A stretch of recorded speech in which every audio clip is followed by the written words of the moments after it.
Yep. One moment.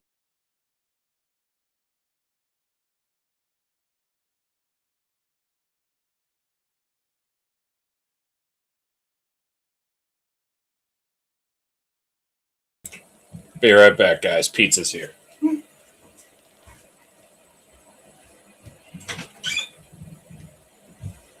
On.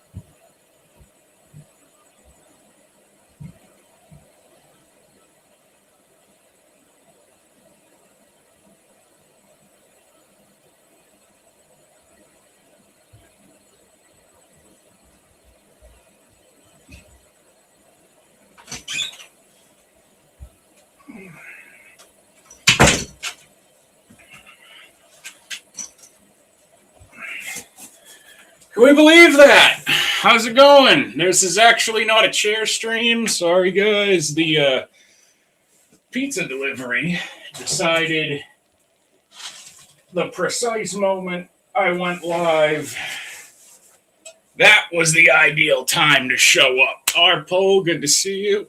Well, Gorilla, my brother, good. It's always good to see you. Millie is in the laundry room, occupied. So I'm not going to be debating looking like this. Don't worry. I'm going to put myself together closer to showtime. I got a plan. Going to be chilling for about an hour. Probably going to just be playing a game, waiting for people to shoot the shit. And have something to eat, and then get ready for showtime. I'm going to be debating Basegitar, who I've heard the name. I know he's somebody, like, when I asked about him, he was somebody, that, like, Rob and other people have crossed paths with before on panels and shit for debate, so I think I'm right, where it's like I remember the name, I just can't place him. But I've definitely heard of him. We're going to be debating. He's going to be his proposition is that we should get rid of the Electoral College. So I am taking up the banner for the Electoral College. That'll be a good one. This should be a good one. I got some areas I can take this in that I think will be good. Plus, if all else fails, I got the Sword of fucking Omens up there, if all else goes wrong. So I think we'll be in good shape.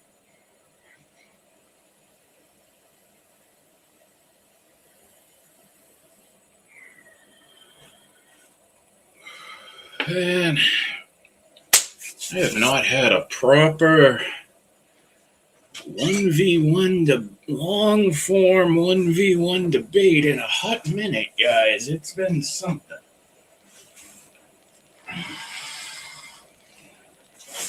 I am excited. I am ready to go.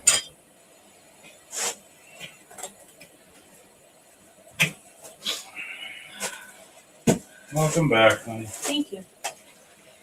Well, hello, all. Yeah.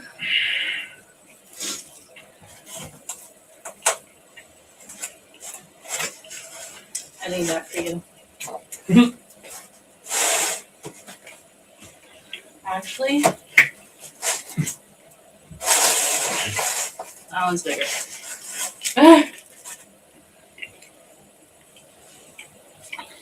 If you guys couldn't see from the pizza box,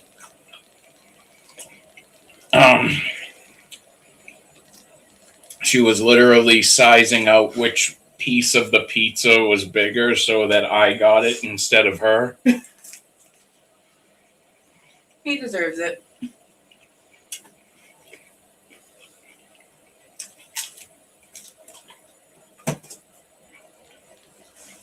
Oh yeah, it's the patriarchy piece. Baby, there's one lone piece of pepperoni on Hey, we got a free pepperoni. Normally they charge extra for that. One pepperoni.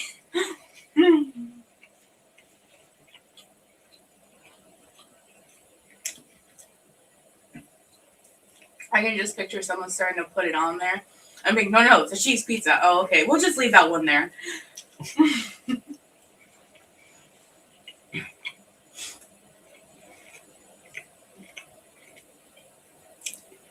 Don't Domino's do that a lot too?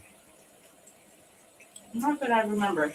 I feel like that's also happened every time we've gotten Papa John's, is like there's some stray pepper that gets in the damn food. Mm-hmm. There'll be like some random stray green pepper.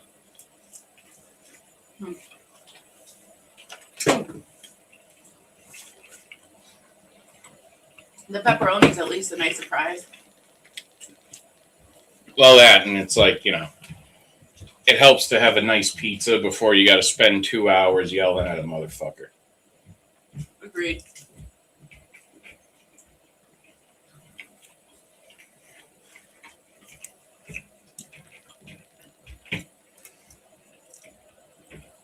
You know what else I could probably do that would have me fired up on a level he ain't ready for?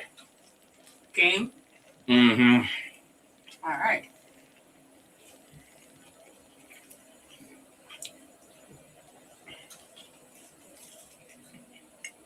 Dark Souls. Like, oh.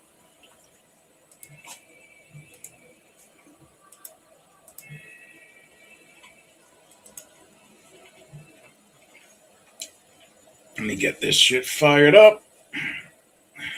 I gotta tell y'all, this man is pretty much like the best player I've seen play Dark Souls. So. Yeah, even I would say there are better Dark Souls players than me. I wouldn't.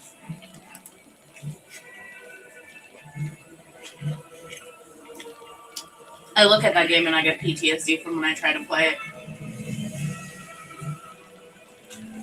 You know what I was thinking earlier was like if I wanted to do the morning show sometimes as like nerd themed. Like just a nerd themed like morning show for shit. I thought of calling it Wake Up and Roll Dodge. That is an awesome name.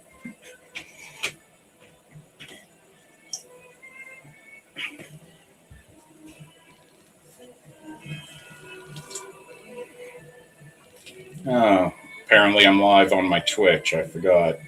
There's a bot saying hello. And by saying hello, I mean the Twitch bot is trying to sell me things. Well, you gotta give it an A for effort. Is there a particular reason this game is refusing to be screen shared? I do not know.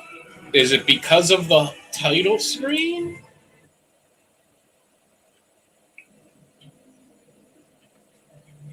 Maybe I gotta actually get in the gameplay? Let's get in the gameplay and see if this does any better. Mm-mm. No? Well, I'll be damned. It still just minimizes it.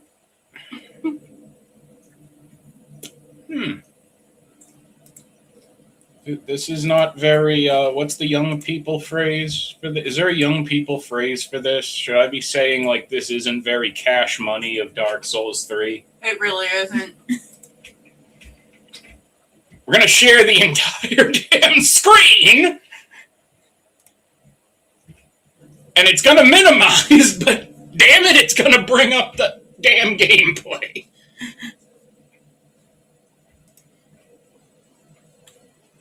Did they have sound from the game with that? Yeah. He's the man with the plan. He got it You got it working one way or another. Yeah, it should be sharing the audio.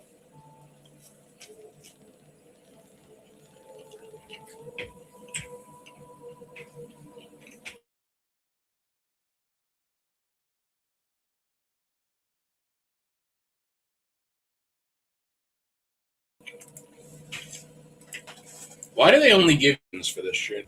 Because they want to be difficult. Okay. Alright, yeah, that makes sense.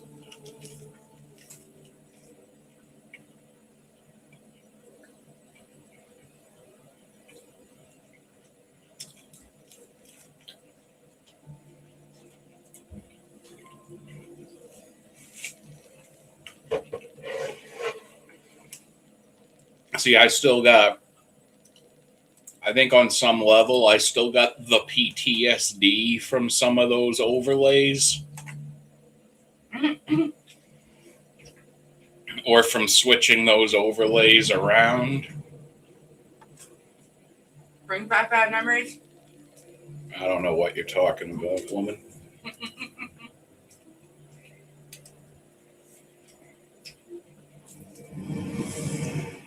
I am about halfway through one of my favorite sections in the game, which is just the greater Lothric Castle. Aside from Irithyll in the Boreal Valley being my favorite place to go.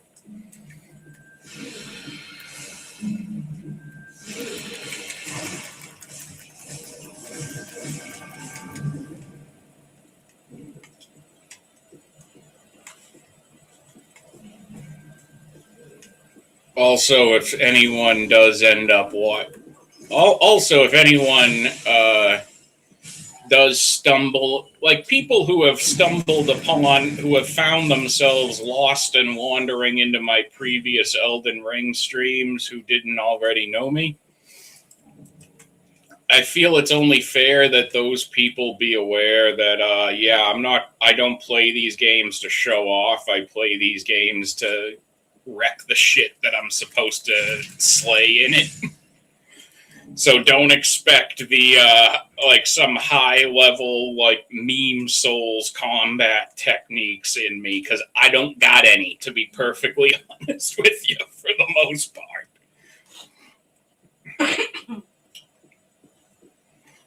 He just likes to slice him up in the ass. That sounds awful.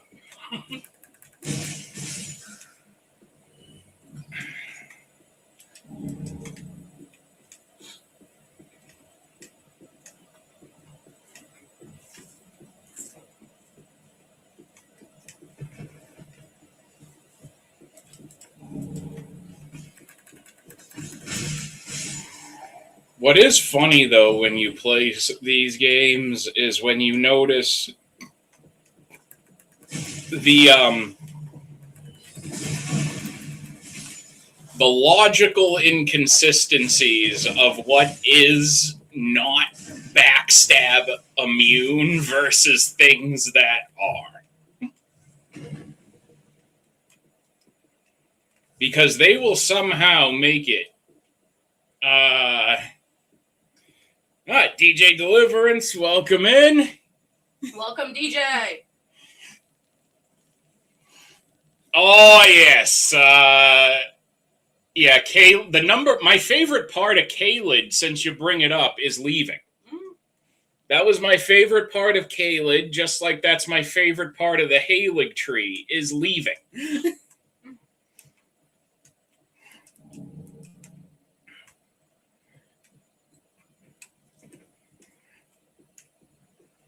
But, yeah, I am killing some time going through the Grand Archives.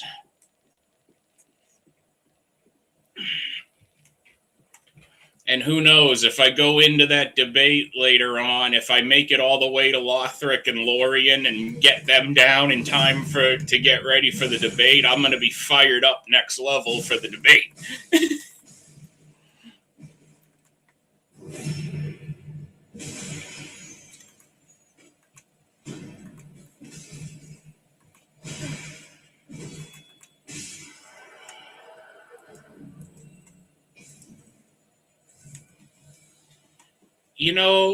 they never really explain the whole wax dipping thing that these guys do in this very well, or why it makes you immune to spectral hands that like to get grabby with you either.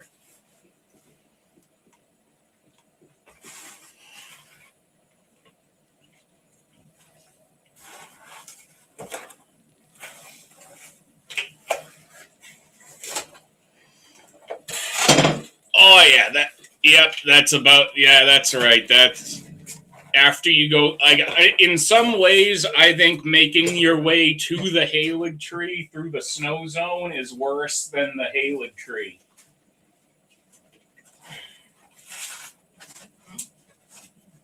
This is not some of their best work today. No, it isn't. Baby, look. Another straight pepperoni. I think, you know what it is, Deliverance, is I think, and I was saying this to Millie the other day, I think the biggest barrier to a lot of people with Souls games in general is I don't think they figure out how the weapon leveling and the stat system works with the weapons, like how the stats and the damage scale based on the ratings on the weapons. I think a lot of people never quite figure that out, and they give up. That's very true. I would never have even bothered with that. I wouldn't have known. Like, you can tell where people still haven't. Now, if you go on Steam, you can kind of intuit where people still aren't figuring something about the game out when you look at the achievements and you just see the abandonment rate in the boss progression. Like, when the first boss is like 90% of players have it, and the very next boss is like, for example, say maybe like 70% of players abandon the game and don't have the second boss achievement. Like, you have probably not explained things very well to your player. That's correct. I think I'm one of those people.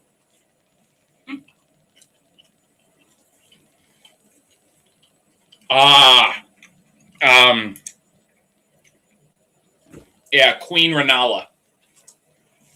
That's the one you got through. Yeah, her fight is a pain, but it's easy enough to figure out. Like, once you figure all that nonsense out with her minions in the first half, like, you're good.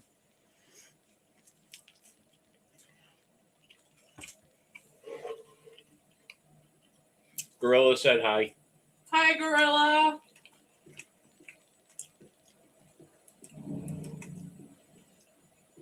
Oh, goody. We got a chime.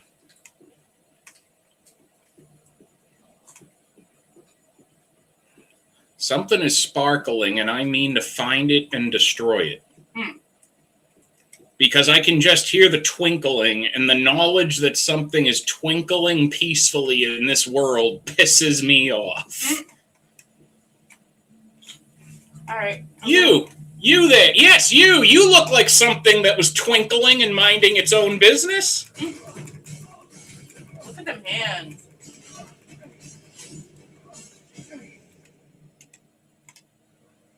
Okay, that was stupid. I don't advocate people generally do that because I almost got curse statted to death. I'm going to go put laundry away. Okay. Coronas, potato wedges, and spicy peanuts. I'll make sure you don't regret getting all of that and get to put it to good use, Gorilla.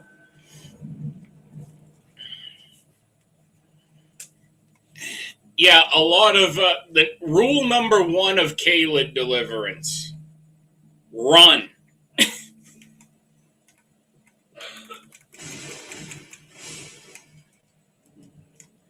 That is rule 1 of Caelid: run.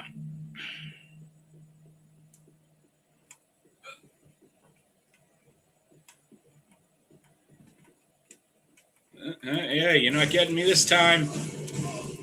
Okay, you kind of did.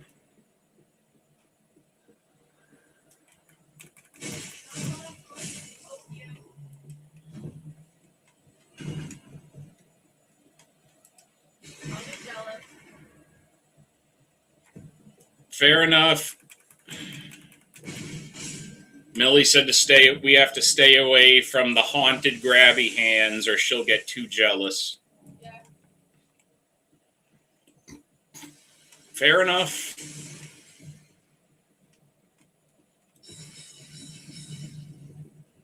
Did I have anything else to grab back in here? I hope not. Oh crap! There it is.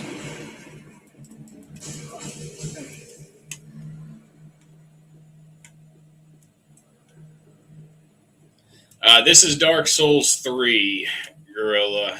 I started a new playthrough was it Thursday or Friday, hun? I think it was last Thursday when our internet was out most of the morning because of Comcast doing upgrades. And I said, well, joke's on you. I got games I can play offline on my Steam account.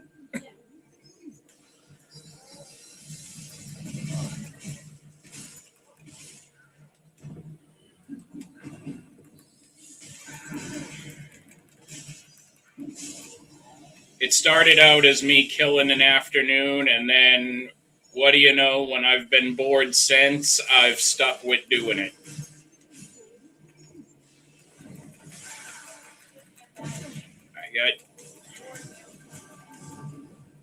Oh yeah, we got that thing almost dead. Good progress.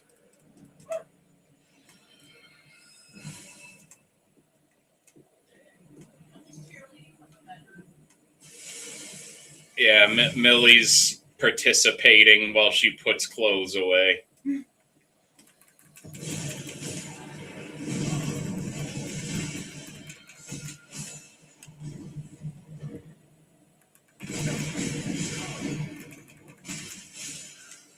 You know, of all the things in this archive dungeon, the least annoying shit is probably the House of Wax mages there.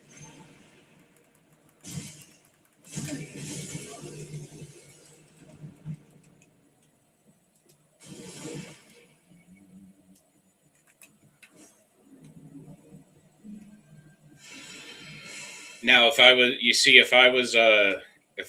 Millie was watching this, oh yeah, we play a lot of Rivals actually, Gorilla. I was just playing some with the new season the other day for the anniversary. I play Magneto a lot. I've also gotten pretty good at playing Phoenix. And apparently, according, at least in Quick Match, I heal better than at least 70% of healers in the game. I also got 90% for a season, too. Millie got 83 for a season that she healed. And Millie is also a very good healer.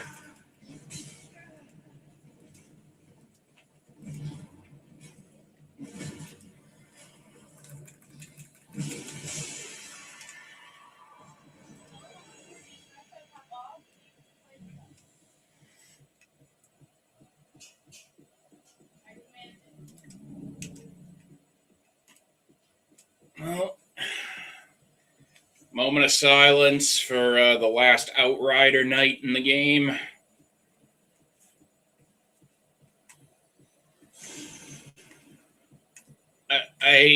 And yet another minion of the Pontiff, Sullivan, who outlives him in this game after they changed the build.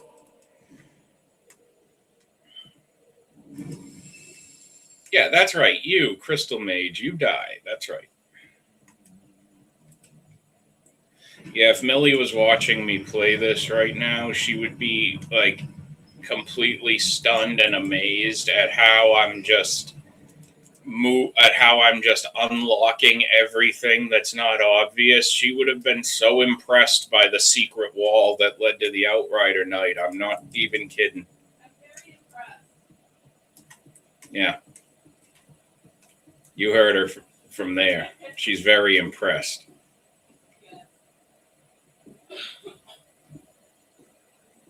So there's an armored knight doing his service. We're going to beat him up for no good reason.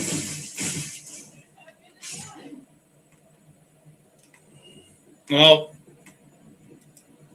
he's not. It wasn't out a window, but for all intents and purposes, I defenestrated him.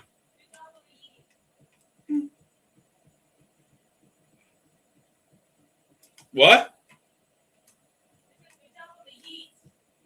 Thank you, honey. Oh yeah, Punisher's fun. And you know what's weird? What's fun about Punisher? At least I got way better with Punisher when I stopped using the controller and I started using the mouse and keyboard on that instead. Now, granted, I have never played another first-person shooter, at least not, or like some kind of multiplayer game like that with mouse and keyboard. Like, I'd never played Overwatch or Call of Duty with a mouse and keyboard ever. But Rivals with a mouse and keyboard was nowhere near as intimidating as I had thought it was going to be. I thought that it was going to be way more of a learning curve, and it actually wasn't.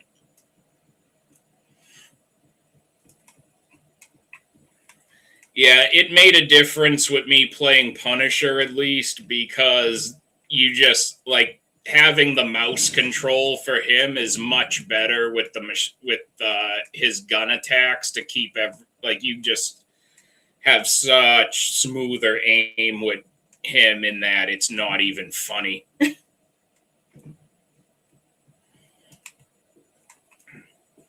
Like there are definitely some. Now then again, when it comes to playing melee classes, I think the people who play the game with controllers are at an advantage.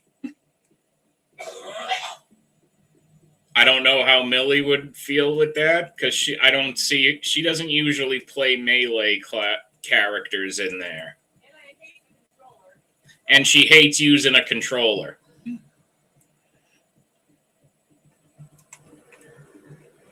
But I think she would probably understand where I'm coming from, where I feel that way about the controller for melee characters.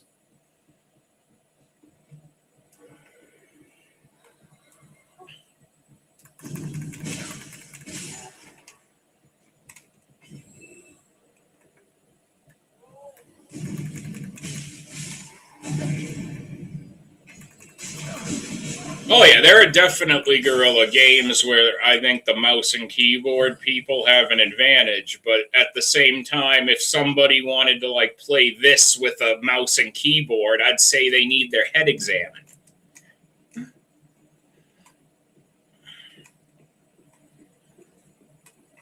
Now, could you play something like Elden Ring with a mouse and keyboard? Yeah, I've seen people do it. But I imagine you're not doing that I cannot imagine anybody is doing that without massively remapping their fucking keyboard and shit for the controls. Like, you gotta make it as personal. They would have to make that as personalized and easy for you yourself to use as possible if someone was doing that kind of crazy shit.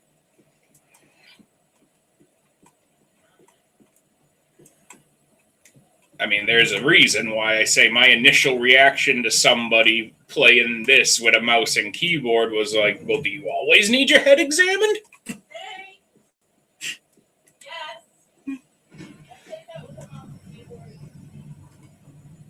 Did you regret it? I regretted playing that game anyway. Yeah, but you played Dark Souls 1.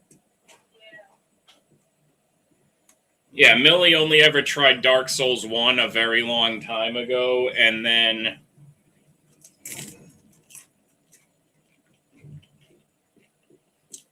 And then when we were playing Night Range, she got a controller like a normal person.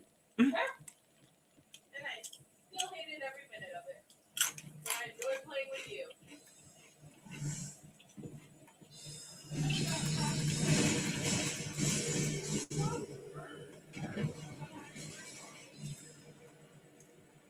Well, we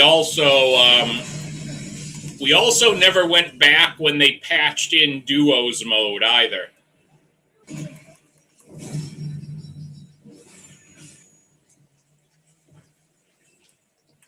Well, here's the thing, Gorilla. I think the easiest way to learn mouse and keyboard for most things is honestly just just go on.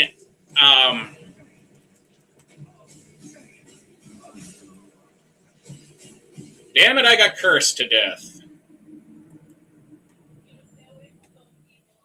It wasn't that, it was that those wax mages stuck me to the floor.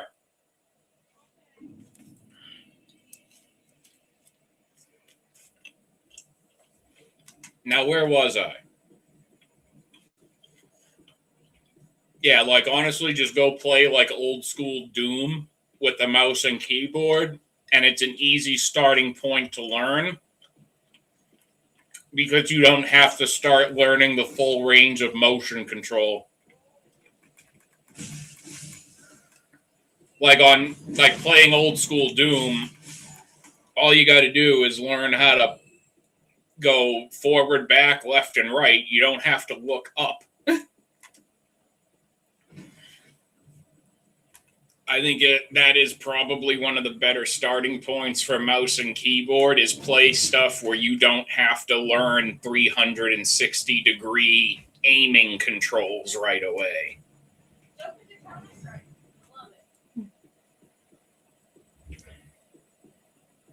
Millie says, well, fuck it, just jump into Counter-Strike is her counter advice, and I don't know if I can co-sign that.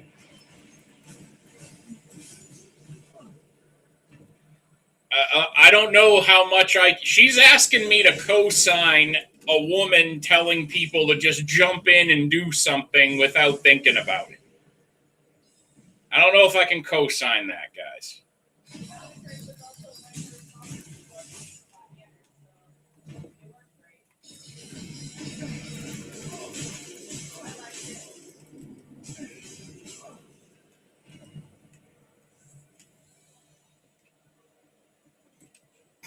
Yeah, it's the same thing with me, Gorilla. Is like I'm used to starting out with like side scrollers and stuff, and that's just what I've played for years.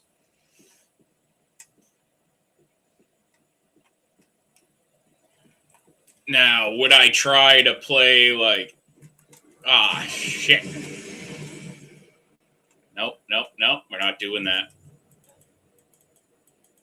We're not letting that happen to us again.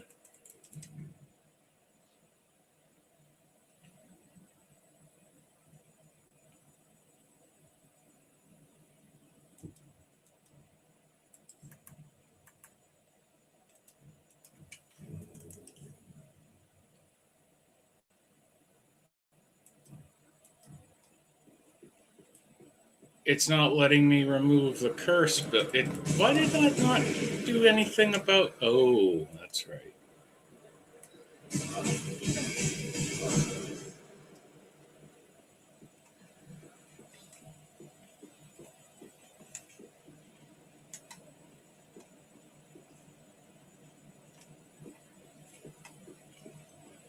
Well, despite their best efforts, I got out of there.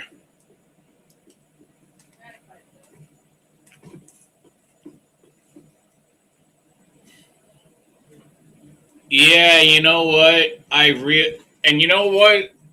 It's funny you say that, Gorilla, because back in the day, like when Star Fox was new on the Super Nintendo, I always wished they had a fucking joystick for that game.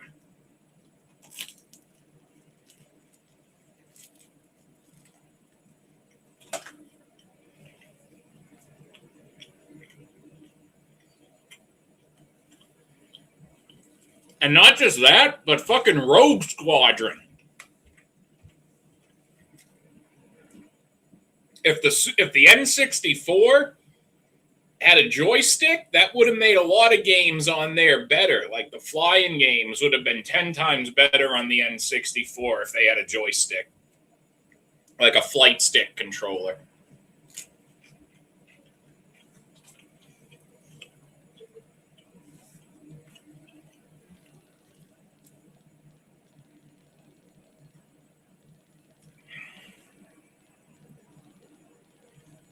I still remember that level, Gorilla, where you had to fly around and you're trying to disable all these little mini star destroyers that are apparently trying to destroy the planet by literally just vacuuming it up into them.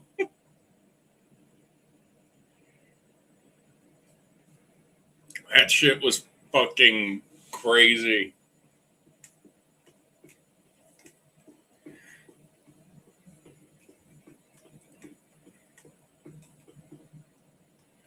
You know, it is an N64 game everybody seems to forget. And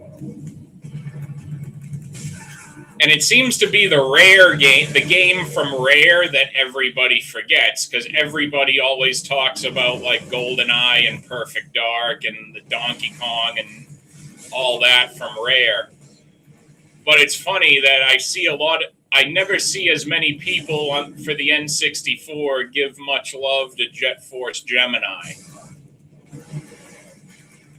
And that's a game where it's like you can play as a dog that has a rocket, has like a tank cannon on his back. Like, Jet Force Gemini gave an entire generation of young gamers a good boy with a tank cannon on his back, and it gets no praise.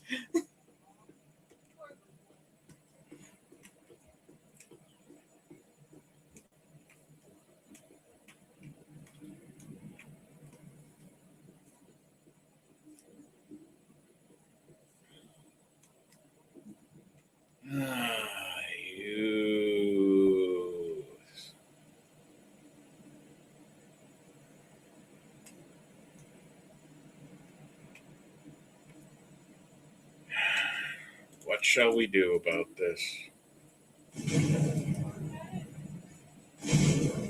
Huh? Okay, I'm working at it.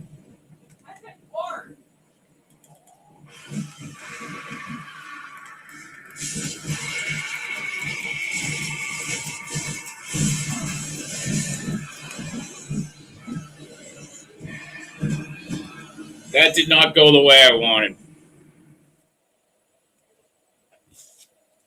That didn't go the way I wanted. Not one bit.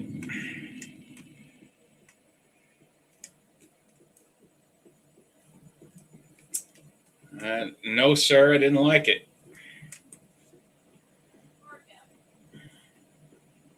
I loved the game. I love the GameCube, Gorilla. That one, GameCube was Nintendo got so much right with that system. If they could have only figured out making multiplayer work like Sony and Xbox did at the same time, the GameCube would have. People would still be calling the GameCube like a GOAT Nintendo system to this day.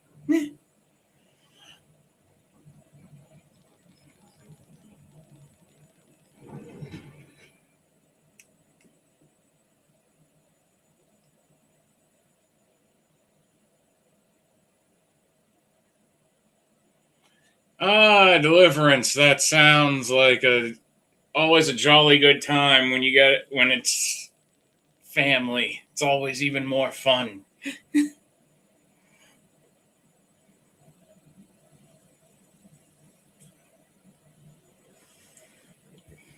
Like, imagine if they had figured that out and people could still get like Smash Melee on and have online multiplayer with Melee. I mean, most people still consider Melee the best Smash game of all time, and I think that's why Nintendo doesn't give it netcode is because they want you to play the new ones, and they figure, hey, we put Melee on, we give Melee online multiplayer, nobody will play the new Smash anymore. They'll just want to play Melee online.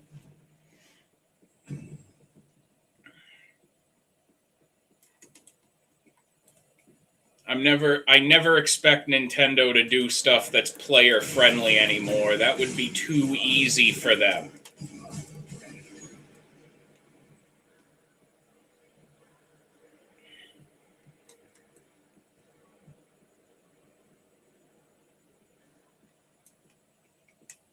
Nintendo is like, I think the relationship between Nintendo and most of the players is like you're in that like situation where you're constantly asking someone, well, am I really asking so much of you? And Nintendo is the person who goes, actually, yeah, you kind of are.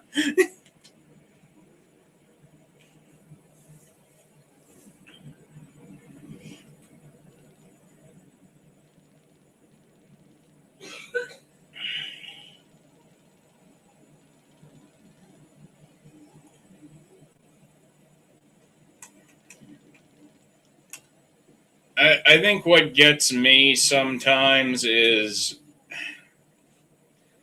Nintendo seems to have a knack with the Smash roster of, even though they get so many they'll get so many great characters in the Smash roster, and then they'll somehow manage to always overlook something that's like extremely obvious to everybody else.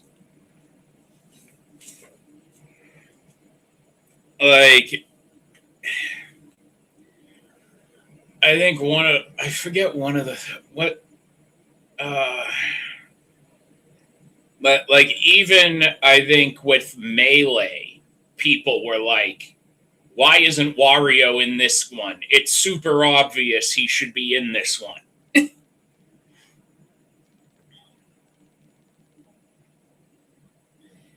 Yeah, like I'm torn on the Switch too, because I really want to play, but the only thing I really want to play on it right now is DK Bonanza. I do really want to play Metroid Prime 4. I haven't gotten it yet. I don't know why. Probably because I've waited so long. It's just, I didn't care if I played it day one or not no more, especially with the whole Switch 2. It's like, well, do I want to just get the upgraded version and play that, or do I want to get the regular version for the Switch, for my Switch now? And I'm just like, well, either way, I'm just, for whatever reason, I just don't feel the rush.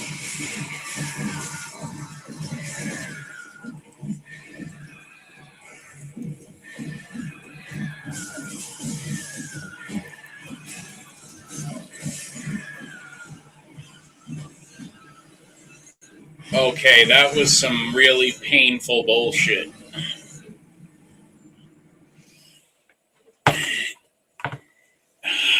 You know, Deliverance, you're reminding me of how the long storied history of every time there's crossovers of different consoles going, so we're going to get Master Chief in a game that's not on the Xbox, right? People have been doing that. I swear, people have been doing that since Mortal Kombat in like 09.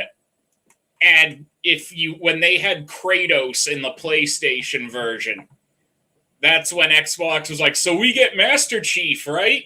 And then so many other games ever since, they've been like, so so Master Chief's in this game, right?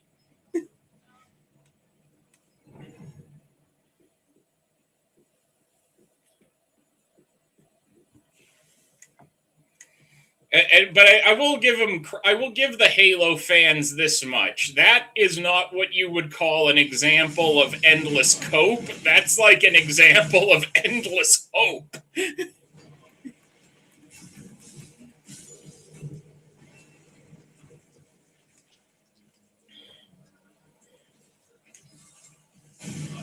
Ouch.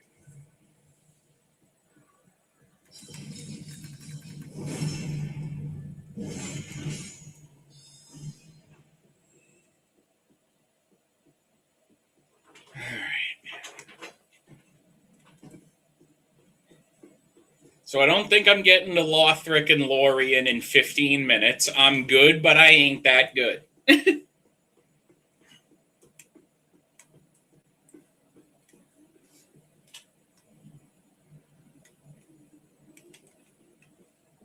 Oh, now I have to go down there because my souls are down there.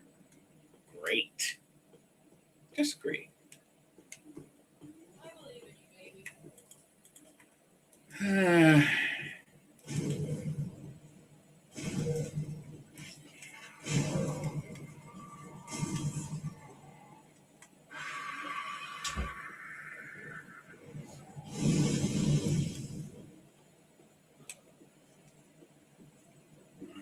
Let's see, which way we go?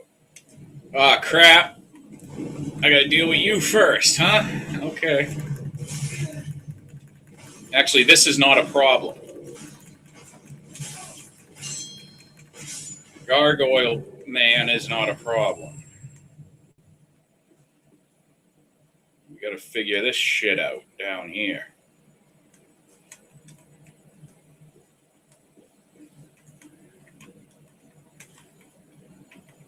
That's nice. It's not showing me the status of the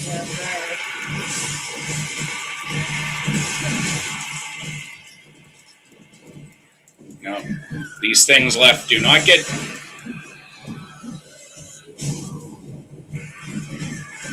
Crap!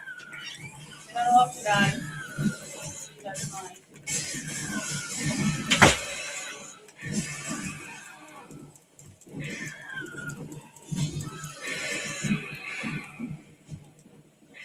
Crap! Crap! Crap!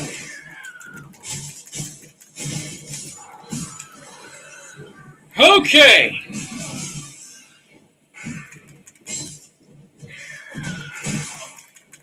You ringed out on me, sir. You left the map. You weren't allowed to. He came back. That's not allowed. 5 minutes. You leave the map. You don't come back. That's the rules. How dare he?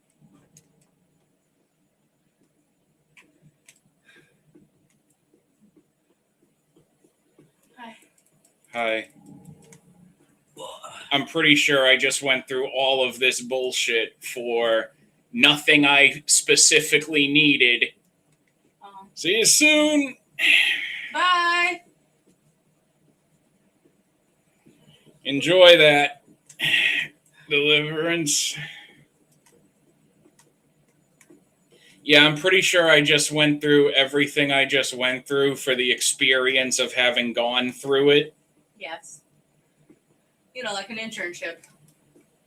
When you get paid, you got the experience. Yeah, I'm pretty sure that's how I just got rewarded here, was inexperience. Because I certainly wasn't rewarded in loot that was worth my while.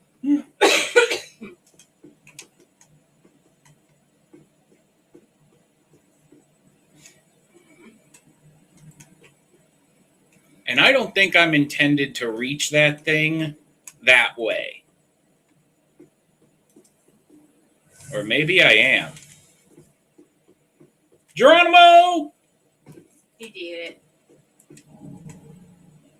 Aw, we found gray rats dead. 07, brother. RIP.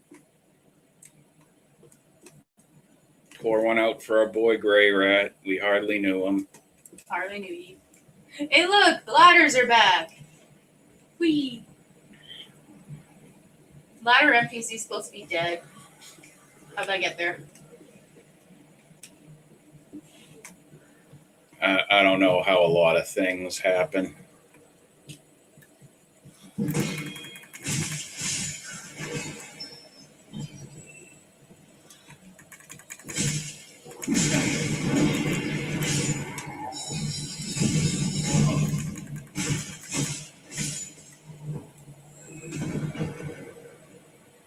see, part of the design of this level, of this part of the design of the archive, let me start over again and completely reword my opening statement there. You see, part of, I think, the design philosophy of the archive, especially when you're up on the roof, is the game figuring out, hey, how many times in different ways can we trick you into going off track to seek a different random object that won't be worth your time, and then you have to go find your way back up to continue progressing till you can unlock the permanent way down. I know I just got out a lot there. Words. I got a lot of words out there really fast, I know.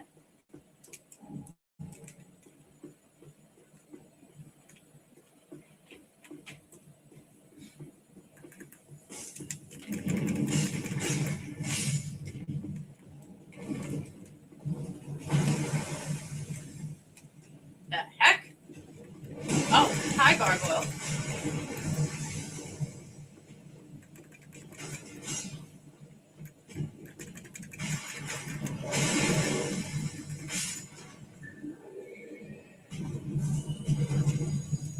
Down he goes. I wish it was that convenient to get rid of all trash. It just disappears once you beat it up.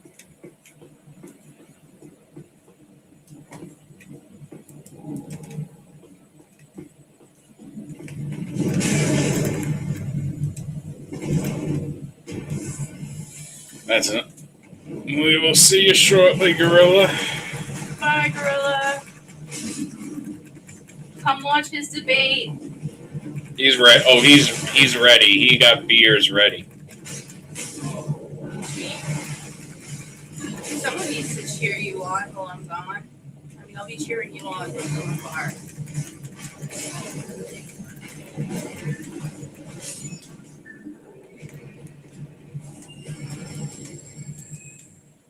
Okay. That other thing died. Good.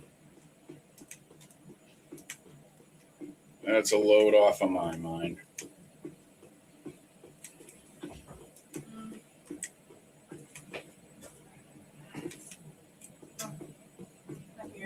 Okie dokie. And really, like, there's nothing for me to unlock over here or collect.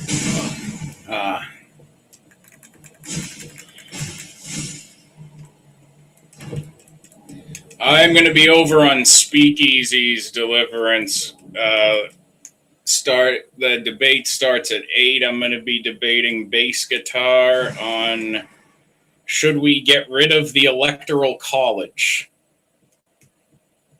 And I'm going to be hitting them with all the reasons I don't think we should.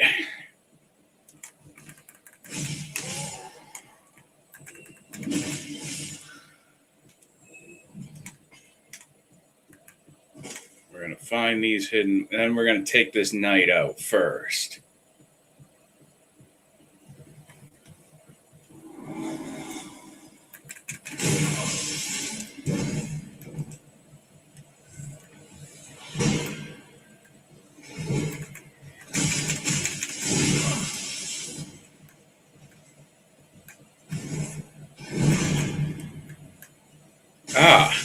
That. You, sir, are a pain in the ass, and it's time to put you down. See ya.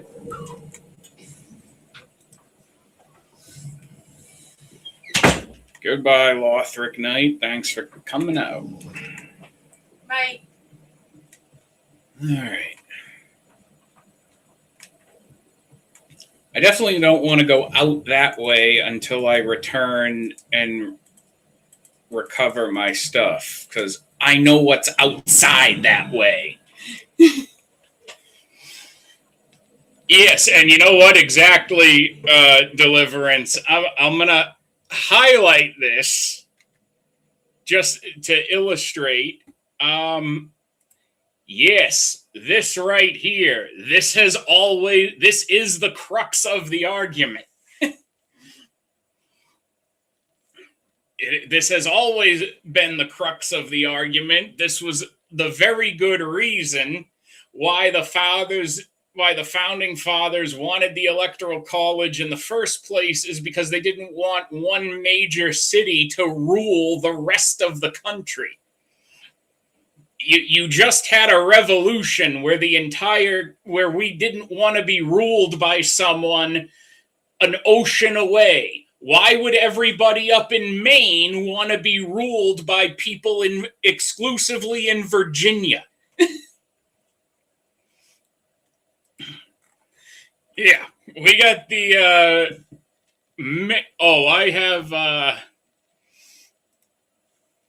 this is near the end of this is near the end of the main story of Dark Souls 3, because the next proper boss is Prince Lothric and his brother.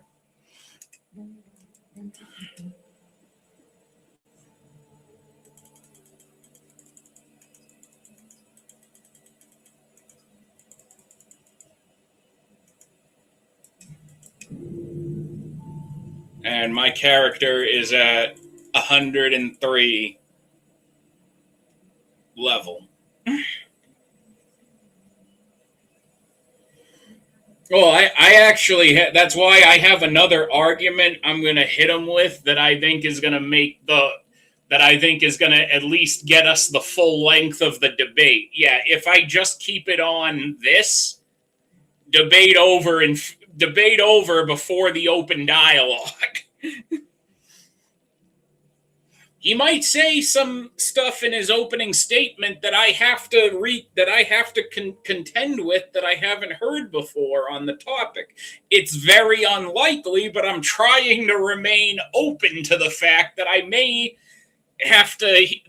hear something I haven't heard before on the issue.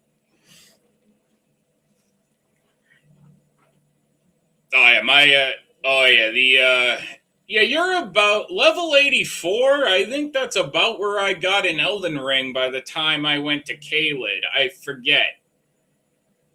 I honestly don't remember how high a level I was to do the General Radahn fight, which, like so many other boss fights in Elden Ring, sucks 7 different ways. But you got to be pretty up there to do the Radahn fight. I know that much, because by the time I do the fight by the time I'm doing the end of the game, I'm always like level 100 something obscene ridiculousness. So the big rug has a bunch of white trading stuff on it, so it just needs to get washed again. Go through. Yeah. Washer. Holy shit. Hi. Farewell. All right. Do I have? Oh wait, maybe I can get one more level out of all these souls. Let's see. Yeah, I'm done for now. I don't know. That's like very thin, or was it just me? Usually to me the pizza's like thicker, or maybe it was just not as hot when we got it. Probably not as hot. That'll do it. Oh yeah, I got enough to level one more time. That's good.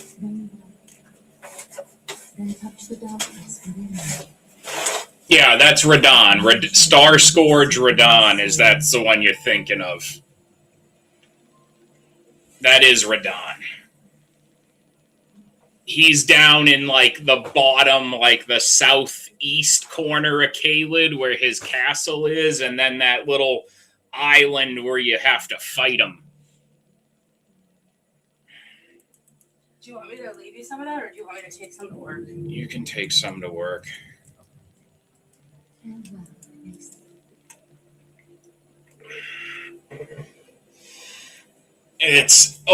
The whole premise. Elden Ring is basically like you might as well just be handed a wooden sword and shield and be told, "Hey, good morning. You're awake. Now go kill God." That's Elden Ring in 5 seconds. Oh, look, you're awake. Congratulations. Here's a stick. Go kill God.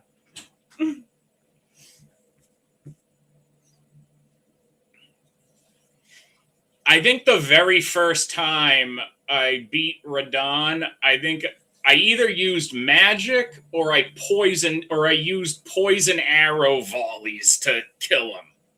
I feel like I did that.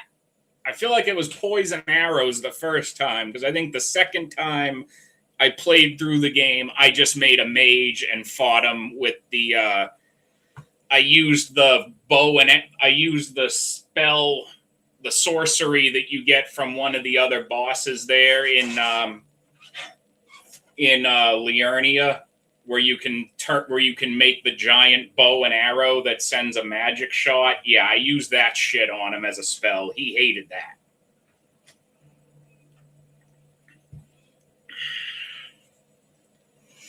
I mean, but I also remember when before they actually rebalanced the fight, Rykard was stupid easy.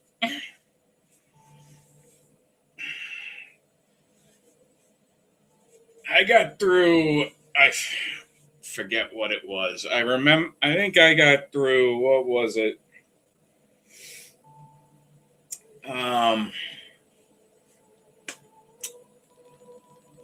There were some bosses, and this is one thing I don't like that Steam does, is they don't save a status for you when you get an achievement that's below 10%, so that you have that sparkle next to it forever. Yeah. Which is something I think you should. Like, if you somehow get the achievement for completing every other achievement in Elden Ring, and before 10% of people get it, you should have that shiny effect on your profile forever. I agree. So, and yes, I did have a lot of Elden Ring bosses. There was a time when I was in, like, the who can kill the bosses first and get the achievements first race, basically. I had a lot of achievements with under 10% completion rate in Elden Ring when it was new. I believe it. Like, I remember the dead dragon. I got the dead dragon boss, plus I forget the name, but it's the one where it's a part of, like, the death quest in there. And you go into, and it's like this nightmare dragon. And when I got that thing, first off, I found that fucker by accident. And I still killed it. And it had only taken me a couple of tries. Yeah, and you know what? I'll tell you, Deliverance, the spell using sorcery is very, very powerful in that game, especially if you have the right weapons to use and stuff. Yeah, I don't get that either. I've never gotten good at playing the game that way, and now I just don't even try. Like, I don't try to do all, like, the uber machismo show-offs. That sorcery in Elden Ring is really fun. And it's really, like, especially if you get that fire, and if you get that magic sword in Liurnia that can cast the fucking giant fire and ice beam, that thing will one-hit some bosses and just stun lock them. It's insane. I love that sword. I forget what it's called, but I definitely have it on one of my builds.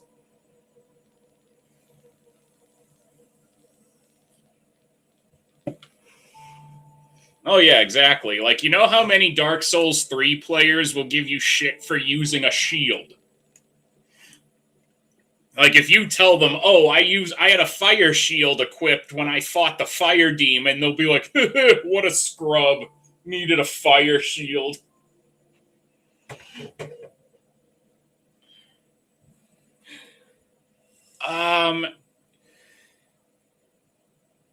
No, there's a fire.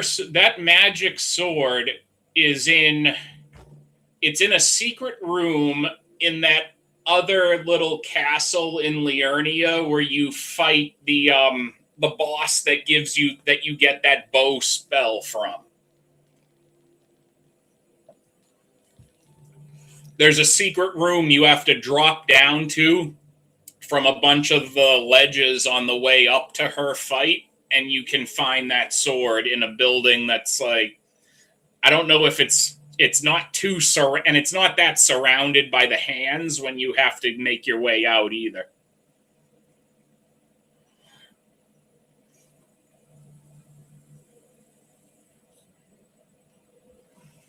You know, for some reason, I really clicked with 2 from the beginning, and I didn't think I would, because I had been told for years it was the worst game of the series.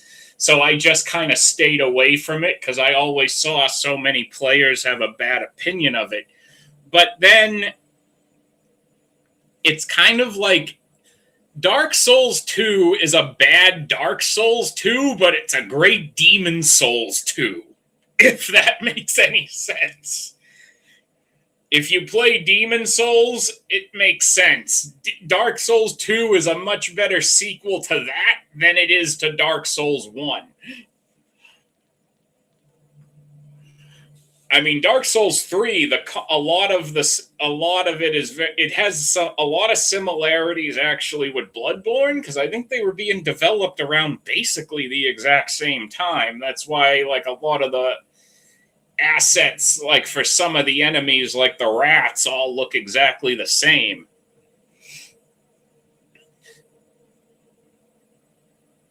Yeah, the first one I think I ever played was I actually played Bloodborne first. Bloodborne was my first Souls game, like, and then I went back and played. Then I went to Dark Souls 3, then 1, then I played Sekiro when it was new and didn't like it. Then I played Dark Souls 2. Then, like 3 years ago, I went back to Sekiro and beat it and got good at it.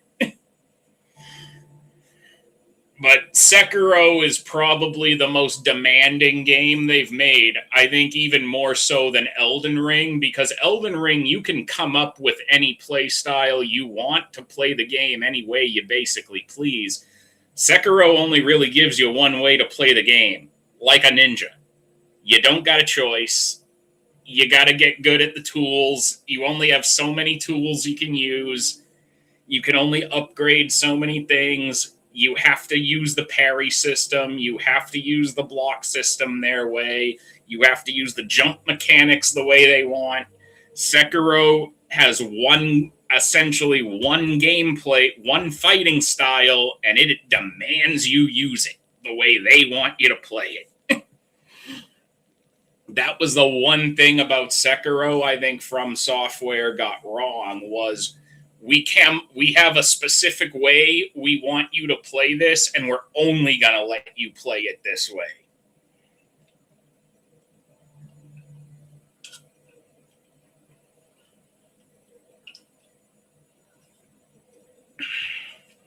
Well, yeah, look at how well the jump feature worked in Elden Ring as opposed to Sekiro, in a game you can play any way you want. They don't make you use the jump if you don't want to. You can fight basically almost any enemy in Elden Ring with it and never jump if you don't wanna. That's actually great. Elden Ring just gives you a gigantic toolbox and tells you, figure it out.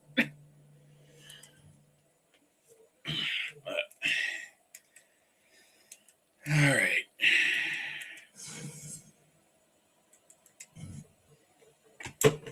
We're going to have a brief chair stream. We're going to have us a brief chair stream while I get... Yeah, and that's another great point, Deliverance, is that you will notice this when you play the games in different orders. Essentially, any game of theirs that you play, you pick up skills that are portable into every other game. So it's like you'll play Dark Souls 3 completely. You could play Dark Souls 3, completely finish it, go play Dark Souls 1, and then when you go back to Dark Souls 3, you'll notice, wow, for some reason I'm playing this much better after playing a different Souls game than I would have if I just played it again. Yep, exactly. See, I still wish they would actually do a Sekiro 2, but I don't think that's going to ever happen because Activision has part of the rights to Sekiro. So a Sekiro 2 is even less likely than... We got a greater chance of seeing Sony finally do Bloodborne 2 and Bloodborne and Demon Souls on PC than we have of Sekiro 2. I'm convinced. Sekiro 2 is one thing that'll probably never, ever happen. I think that's why there was also no DLC for Sekiro, because Activision was just probably not interested.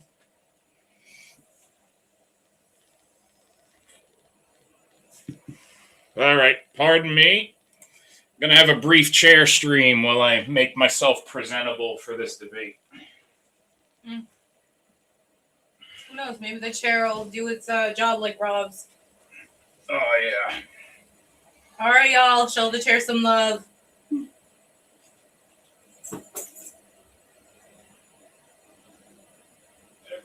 fall on your knees and bow down to the chair. Chair is the almighty chair.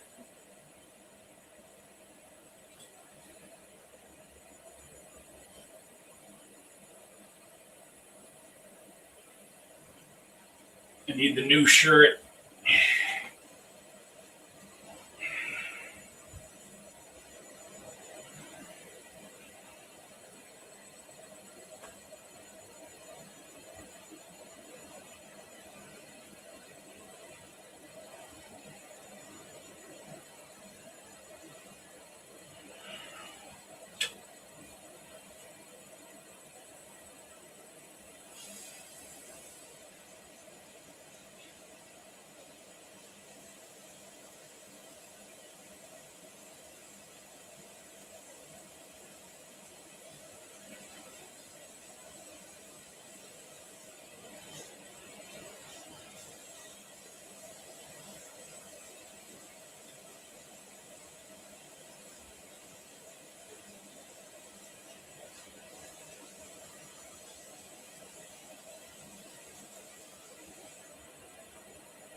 Why didn't you run the mats through the dryer? What do you mean? Because you put the rest of their load in the dryer, right? Yeah. I put those in the dryer. The mats? Yeah. When? When I got the other stuff, I put everything else. Yeah, so all the towels and the other stuff, it's all dry. Like the one by the toilet, that's dry. That ran through. Because the dryer should have taken that fuzz off that mat. It didn't. It did on the small one, but not on the big one. Like the one by the toilet.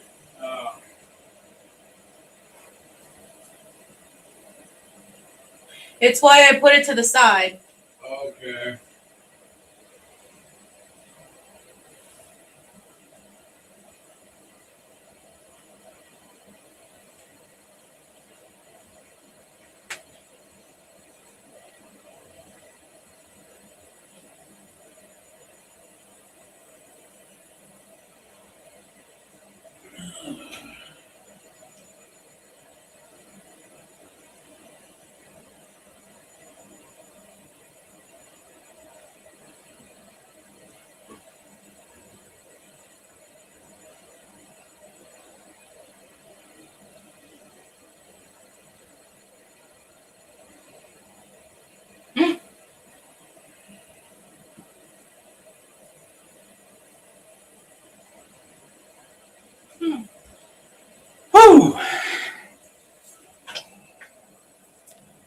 There's my handsome man.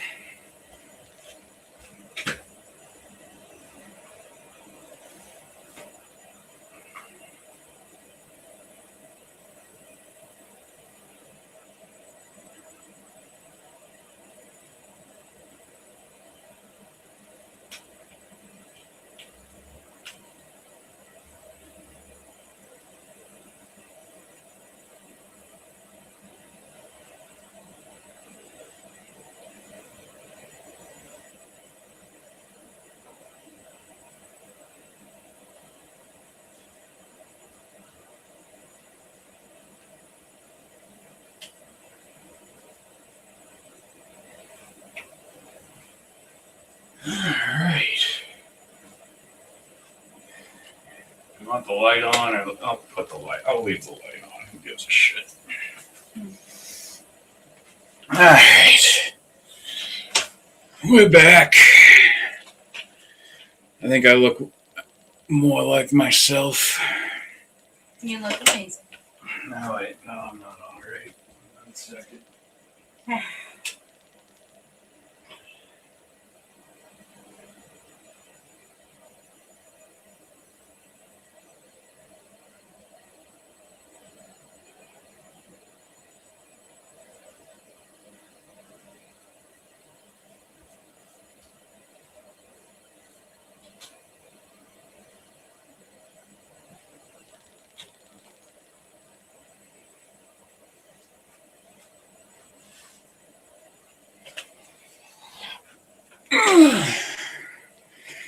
Good job, Chair. Chair earning his keep. Yeah.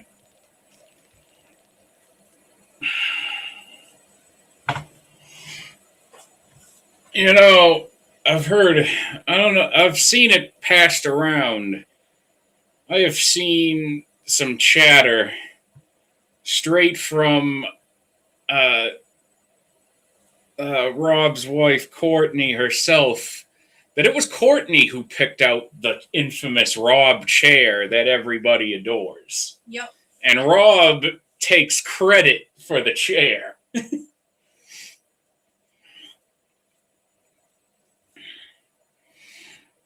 money-making chair was Courtney. Sorry, Rob. Now I can switch. Now that I'm not gaming in the middle screen, I can actually look straight at. I can actually have the camera straight. I can actually have the browser windows in this screen and look straight ahead. Look at this handsome man, y'all.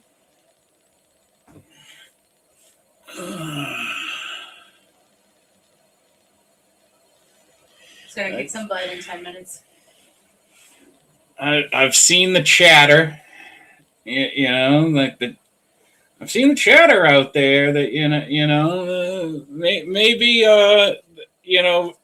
maybe Courtney's responsible for that chair that makes Rob so much money. I agree. She is. Full credit to Courtney. So you would have slept through the stream he did one day where it was Rob was downstairs cleaning the basement. And so he just kind of put the stream up as a chair stream as a joke. Oh, and it got more and than he did. People broke the goal. Yep. And more people started donating more money, and then when he broke the goal, Courtney was in chat going, "I never want to hear Rob tell me how difficult his job is ever again." That is very true. Alright, I'll be back. Enjoy. Well, I mean, I have to get dressed for work, but I'll do my best.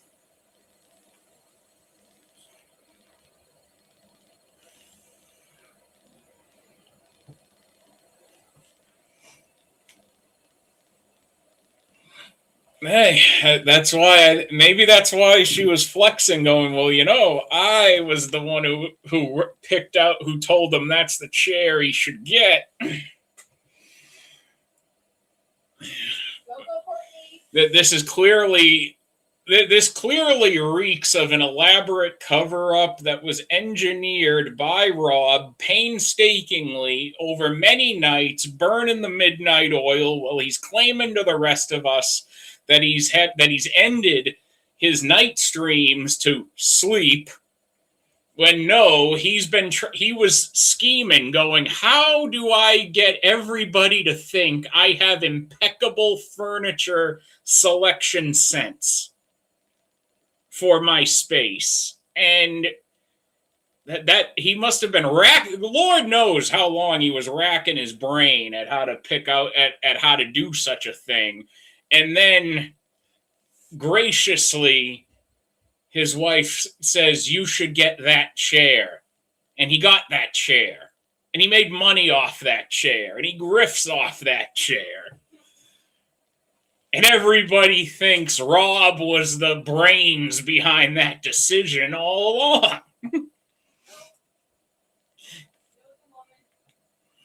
I mean, exactly. Deliverance. I think more and more people try to get away with it. It's especially if it's people who are in on the joke, they get away with it. If the audience is there, you can get away with it. When you got to have the audience for a chair stream. See, this is why this is why Rob was losing that Jason versus Freddy debate to me, because part of that is just you have to have a good sense of aesthetics of which character is more pleasing, and he apparently couldn't pick out a chair without assistance.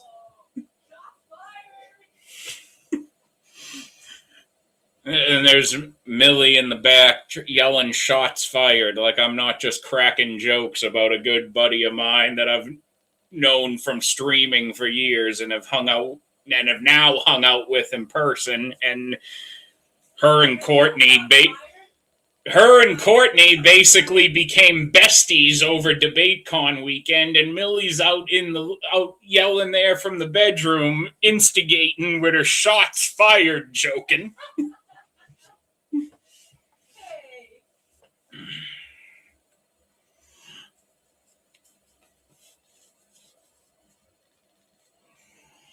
I should probably hop in this StreamYard and get that set up.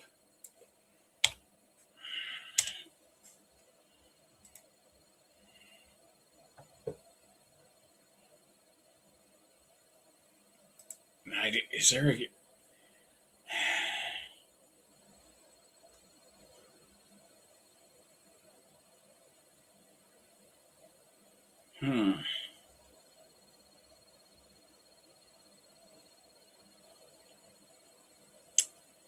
Let's see.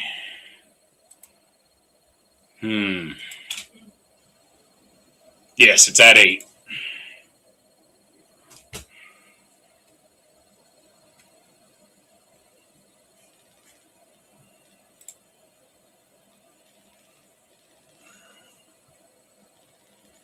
All right. Now, to get it running over here, because it's StreamYard and I'm using Streamlabs,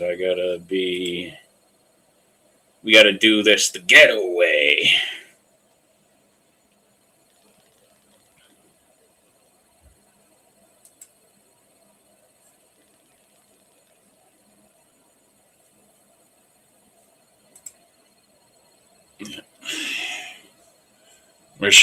We're screen sharing between Streamlabs and StreamYard, and we're doing this the getaway. Which means for anybody over here, I think the easiest way I've done it is like I did it when I was on VK last week. I just mute the audio on my end and just let the audio run from there. Yo. I'm just setting up a few things here, and we're still waiting on Base. How's everything going over there? Doing good. Had enough coffee today. That's good. Yeah, Never get enough. I had to keep all the engines firing until the debate adrenaline kicks in. Facts. Facts. Yeah, I'm I'm not the same without my coffee. I have to have it. That's the one thing I'm struggling with since I moved to day shift, dude, is like before September, I knew exactly what times of the afternoon and what times of night I was going to have a coffee. Now I got to figure out a whole new schedule. Yeah, fuck. Yeah, that's always shitty about switching the shifts.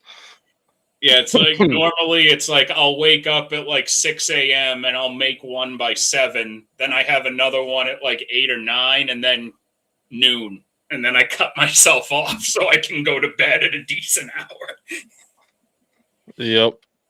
Yeah, the thing is for me now at this point, like I could drink coffee right before I go to sleep at this point because it's almost like I'm just drinking it because I like it more than doing At anything. some point it's like, well, now I just barely feel it if I have too much of it too regularly.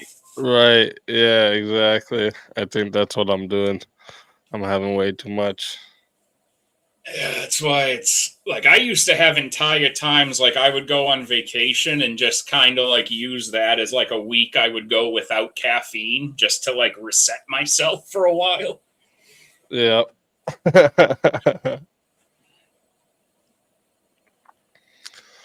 All right, I got that ready. Let me get the timers ready.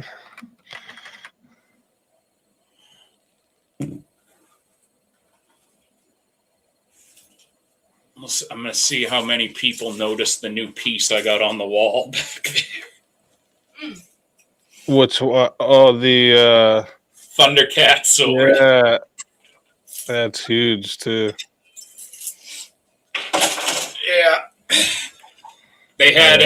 There was an army barracks store near my house had a Black Friday sale. I got this thing for I think like $85 on sale. Oh, nice. That thing was like normally it it was like 125. I felt like I stole it walking out of there. Yeah, straight up. That's a fucking great price. Welcome in, Basegitar. Welcome. I'm just making sure I got everything ready for tonight. You there, Base? Yep, I'm here. Can you hear me? Okay. Yeah, just making sure I could hear you.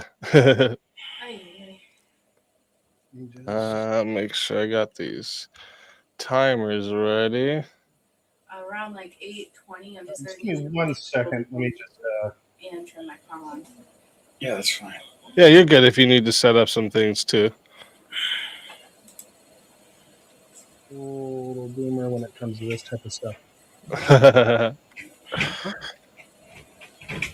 Listen, I'm actually not that good with computers and all that. I'm just dedicated. So, all the setup and everything looks nice, but it's only because I got ambition. It's nothing to do with my intelligence on this shit. Dude, when I think I've said this before forever, going back to like last year. Like when I'm having a good day, feeling good about myself, and I for some reason want to start feeling retarded, I will open like OBS desktop and try to figure it out. Yeah, exactly. Yeah, it took me I got forever. I got a better chance learning fucking Japanese, I think, than figuring out OBS. Yeah, it felt like I was learning Japanese to learn OBS. All else fails, I could probably just turn my head like this and go, Millie, learn OBS for me, hon. There you go. Yeah, women are actually better with that type of shit because it's like more of like a sit down and learn thing. So it's women are just better at that part. Get that shit done in an hour or two. That's what I mean. Yeah. She's got I her hate- little. She has like her sketch pad and stuff for her computer. Like she's really good at making graphics and shit too. Oh, Like, nice. I'm a fucking nerd. What can I say? That's all right. Nerds are cool now. That's all right. True, The true. cool people are the real nerds. Very true. Yeah, like I remember we saw one of those like "Please be patient, student driver" signs, and like within 15 minutes of me getting the idea of the joke, she was sending me all these different versions of a sign that said "Please be patient, student wife." Or what? Student wife in training, Perfect. wifey in training. Yeah. That's a perfect one. Need to make us some graphics for T-shirts. For sure. I used to joke. I'm like, well, the day she finally can leave her job, I'm gonna get a sign with her picture. I'm gonna get a picture frame and put her up on the fridge, and it'll say "Employee of the Month." Yeah. Oh my goodness. Shit. He gives me. How you doing over there, Base? I think I'm almost good. I'm just Okay. so that should be good. This is the thing. The one thing that always screws with me is the audio. So Oh yeah. Audio is a bitch. yeah, it's like if I had a like a mixing board here, I could plug all the cables and everything in. But Right. Yeah, I actually I got an audio interface for this mic, but I do want to get a mixing board too, so I can do like a really deep mix on the sound, make myself sound like, a little better. I have a nasally voice, so every time I listen to myself, I'm like, this shit is crazy. all right.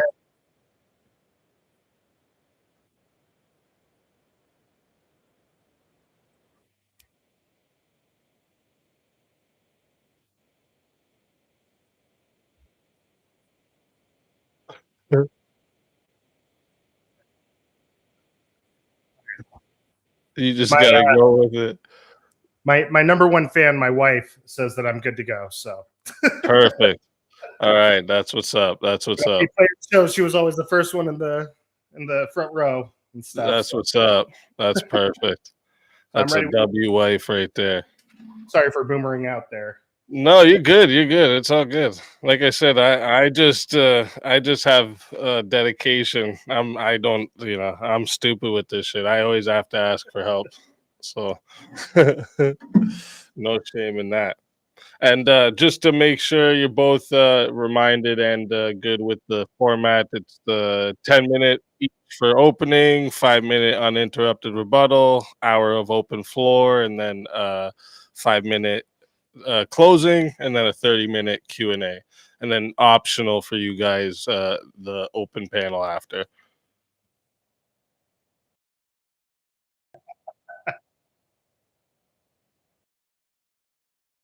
Based. That's what's up.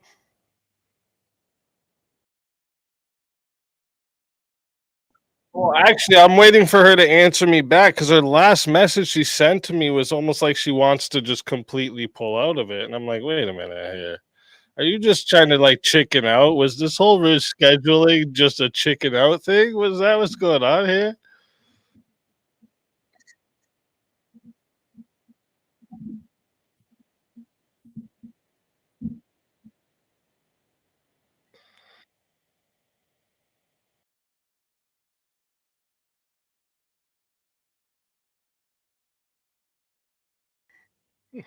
Yep. See, yeah, I think she's just I think she's chickening out. Yeah, because she said something about personal issues and then she went live. Yeah, exactly. Yeah. Oh yeah, and I got to put the against and for in the names because I like to do that for the chat. They said they liked it when I started doing that, so I gotta make them happy.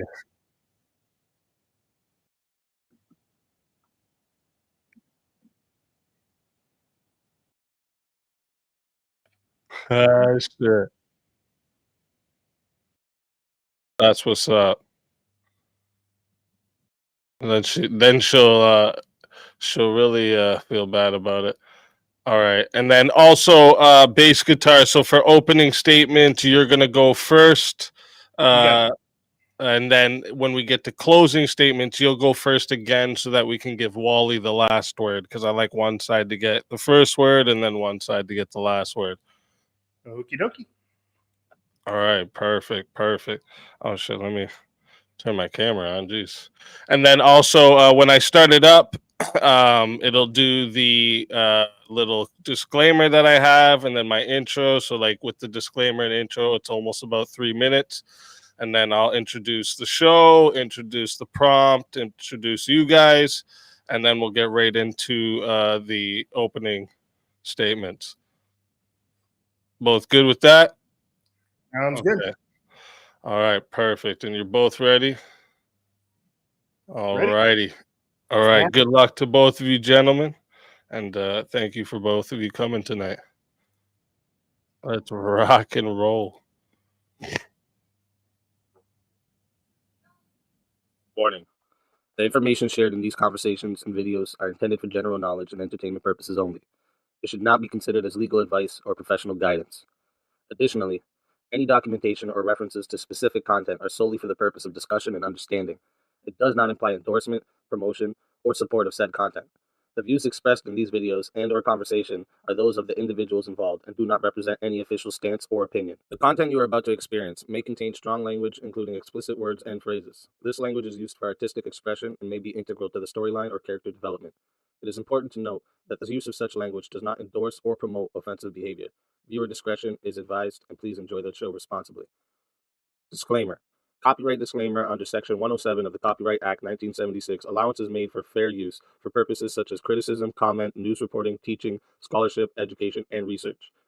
The Canadian Copyright Act, Section 29, allows an individual to use copyright-protected materials when creating a new work, such as a mashup, and to post the new work online on a site like YouTube. Fair dealing provision for specific purposes like research, private study, education, parody, satire, criticism, review, and news reporting. Step up, step up! Yeah! We clash! We clash! We clash! We clash! Yeah! Step in the arena, mind locked and loaded. Truth on my blade, every line's exploded. You swing your words, I counter with precision. Battle of reason, this is my mission. Raise your fist, let them know. No. Raise your voice, let it blow. Woo! We clash our swords of reason. Cut through like no retreating. Yeah. No fear, no chain, no treason. Woo. We clash our swords of reason. Woo. We clash our swords of reason. Cut through like no retreating. Yeah. No fear, no chain, no treason. Woo. We clash our swords of reason. Woo. Step back, I'm a scholar and a fighter. Every claim you throw, I strike tighter. Logic and power, I never fold. In the war of words, I'm solid gold. Raise your fist, let them know. Whoa. Raise your voice, let it blow. Woo. We clash our swords of reason. Cut through like no retreating. Yeah. No fear, no chain, no treason. Woo. We clash our swords of reason. Woo. We clash our swords of reason. Cut through like no retreating. Yeah. No fear, no chain, no treason. Woo. We clash our swords of reason. Every thought a fortress, every claim a storm. We forge a truth where chaos takes form. Ideas ignite like lightning through the night. In the war of minds, we bring the light. Step in, feel the heat. Truth is my weapon, never beat. Raise them high, break the ceiling. With a fire, with a feeling. We clash our swords of reason. Cut through like no retreating. No fear, no chain, no treason. We clash our swords of reason. We clash our swords of reason. Cut through like no retreating. No fear, no chain, no treason. We clash our swords of reason. We clash our swords of reason. Cut through like no retreating. No fear, no chain, no treason. We clash our swords of reason. Welcome, everybody, to Swords of Reason right here on the Speakeasy Show, Mondays, Tuesdays, and Wednesdays. And this is where logic meets passion. All right. If you're new here, the format is simple, sharp. Each debater gets 10 minutes for their opening statements, then 5 minutes of uninterrupted rebuttals. After that, we enter in the arena for the full hour of back and forth debate. This is where the arguments can clash and the iron can sharpen the iron. All right. And then finally, after each side delivers 5 minutes of closing statements to lock in their cases. And then when that's done, we move into a 30-minute Q&A. I'll drop the live Q&A. Actually, it's already in the chat there for you. But keep in mind the super chats, PayPals, and Cash Apps will get priority. And if those fill up the entire 30 minutes, the free chat questions may not get answered. So if there's something you want guaranteed to be asked, make sure you send it through a super chat. And then once the formal debate is done, we open the doors. Sorry, we open the doors to the Chaos and Chill panel, where the community can hop in, challenge the debaters, or ask follow-ups if the debaters choose to stick around, because that part is optional for them. And this is usually where things, get wild. Today's debate prompt: should we abolish the Electoral College? On the affirmative tonight, we have Basegitar, new to Swords of Reason Arena, stepping in with a fresh perspective and a blade we haven't seen tested yet. He's not super active on YouTube for now, but after going through the fire of tonight, I got a feeling he might start dropping some more content for you all. His channel is in the description, so make sure you guys go show him some support as he sharpens his voice in these debates, all right? And then on the negative side, we have Wicked Wally, also known as the Axeman, a familiar competitor, known for top-tier dad jokes, gaming streams, hot topic discussions, and regularly jumping into debate panels all across YouTube.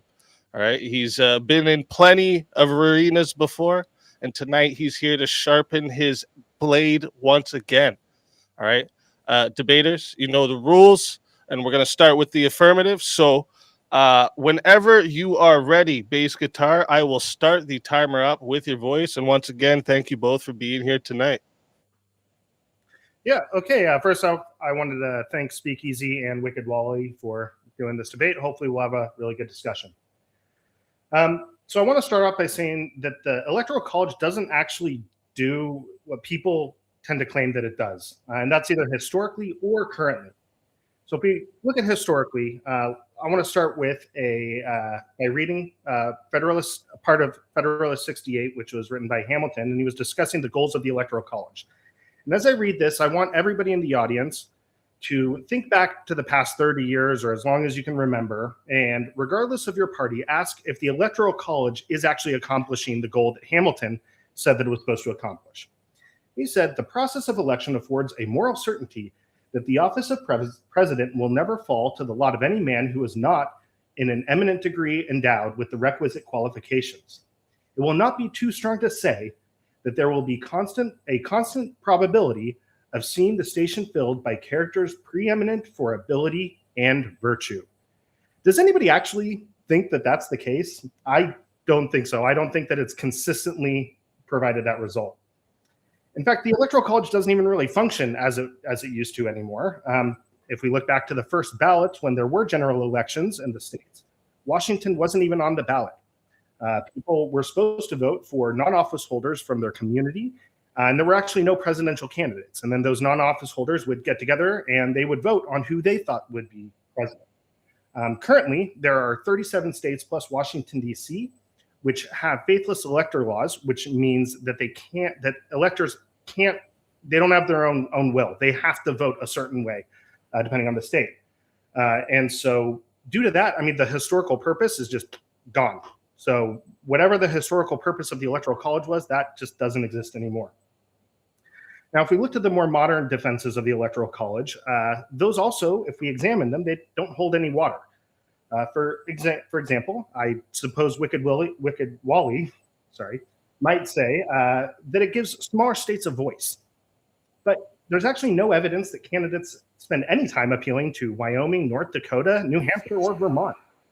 In fact, most of the resources went to 7 states. So in 2024, 94% of all events and 70% of all campaign spending went to 7 states, with the most of those going to the largest of those states and not the smallest of those states.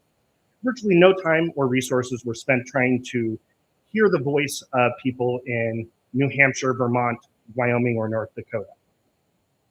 Sometimes people might say, well, it forces candidates to build broad coalitions. But once again, that's not true. They focus on 7 to 12, depending on the year, swing states, not broad coalitions. In those swing states, candidates focus on shifting small percentages and not forming broad coalitions. In fact, if we want to look at broad coalitions, it took Trump 42 states to win the popular vote in 2024. It took Biden the same in 2020, 42 states, okay? Now, by comparison, for the Electoral College, Trump only needed 21 states, and he didn't need a single vote from any other state to win the Electoral College in 2024. Biden only needed votes from 17 states in 2020 to win the Electoral College, versus both of them needing 42 states to win the popular vote. So I think needing votes from 42 states would be a broader coalition than needing votes from 7 to 21.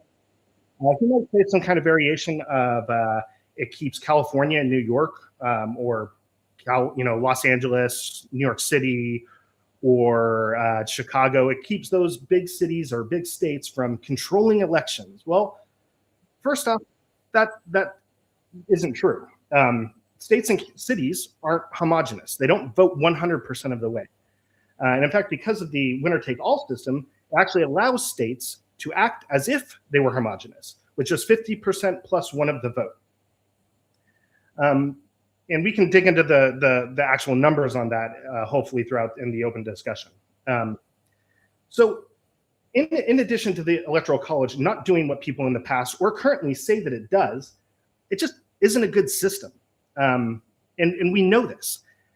If we look at every single elected office in the United States, at every level, every single one counts the votes of the constituency equally. So if you look at his mayor, his constituents are the people in the city. All the votes within that city are counted equally. We don't say, no, in the 250 years of America's experience, nobody's ever said, well, wait, shouldn't we count people who live in a cul-de-sac with 6 houses? Should we count their vote more than people who live on a street with 100 houses, right? We have to protect the people that live in cul-de-sacs. Never has anybody ever suggested that in 250 years. Because it would be absurd. If somebody suggested that, they would say, okay, that's kind of ridiculous. Everybody's votes should count equally. And the constituency of the presidency is the people of the United States. And so the constituents should have their votes count equally for the president of the United States. But if we're in the idea of weighting votes to protect minorities, doing it on a state basis is kind of dumb, and it's kind of weird, right? Why don't we look at things like, say, well, hey, maybe racial minorities should get an outweighted vote, right, to protect their rights, or maybe people who have a minority of the wealth, maybe their votes should count more, right? Well, no, nobody would ever suggest those types of things. But for some reason, when it comes to, well, some people who live in some states, their votes should count more than other votes. For some reason, that makes sense to people. I don't know. That just doesn't. That seems a really weird way to decide whose votes we're going to count more than others. In addition to counting votes unequally, the Electoral College is actively dividing us. It creates a simple us versus them mentality. People view red states and blue states. Think about in the audience, everybody talks about, oh, this is a red state or this is a blue state. Everybody does that, and we only do that because of the Electoral College. And it sounds funny, but it's true. Nobody says a state is red or blue based on their state legislatures or governors, a majority of their cities, or their congressional delegation. No, because these all have wildly different results for which states would be red and which states would be blue. Everybody looks at red state and a blue state based off of the Electoral College. And fun fact, the convention of using red states and blue started in 2000. Prior to that, different news networks used different colors for the parties. Some networks would use red for the Democrats and blue for the Republicans. Some even used yellow and green. You can go back and look in the 80s for election nights, and the electoral map looks all different. But in 2000, everybody started using red for Republican, blue for Democrat. And because of this simple, like you look at a map and you see two colors, it creates this us versus them mentality, and it creates this, and that also is exacerbated by the simplifying effect of the 50% plus one, which this 50% plus one winner take all system, that it helps foster that red versus blue mentality.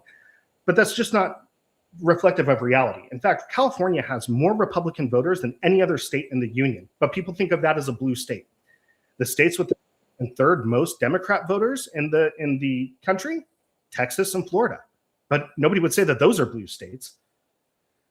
So you might say, well, if the Electoral College doesn't do what it's supposed to do, and it's unjust and it divides us, why has nobody thought to change it in the 250 years? Is this a crazy, radical new idea? No, removing the Electoral College in favor of a national popular vote is not a new idea. Many of the founders at the convention actually argued for this. This includes James Madison, George Mason, John Dickinson, Governor Morrison, James Wilson. The last two wrote the preamble to the Constitution. And arguments presented against it at the time just don't apply today, like saying, oh, it'd be too difficult to campaign, and the 13 states, oh my gosh, they're so big and far apart. Nobody could possibly campaign in 13 states. In fact, efforts to reform or abolish the Electoral College started almost immediately. Hamilton advocated for changing it in the 1820s, and in the past 250 years, there have been more than 700 attempts to reform or remove the Electoral College. So throughout U.S. history, we've updated our institutions in favor of giving more power to we the people. This is a good thing. Whether it's allowing Black men to vote, women to vote, or directly electing senators, this is the trend of the institutions of the United States. Half the states didn't even have general elections for the president for the first several U.S. Presidential elections, and that counts South Carolina, which didn't hold any general elections until after the Civil War. Nobody, not even my opponent, will argue for that, returning to that system. And as Jefferson said, we hold these truths to be self-evident, that all men are created equal, and so our votes should be equal. The trend of expanding power to we the people and fulfilling Jefferson's promise should continue, with we the people of the United States electing directly and equally the President of the United States of America. Thank you.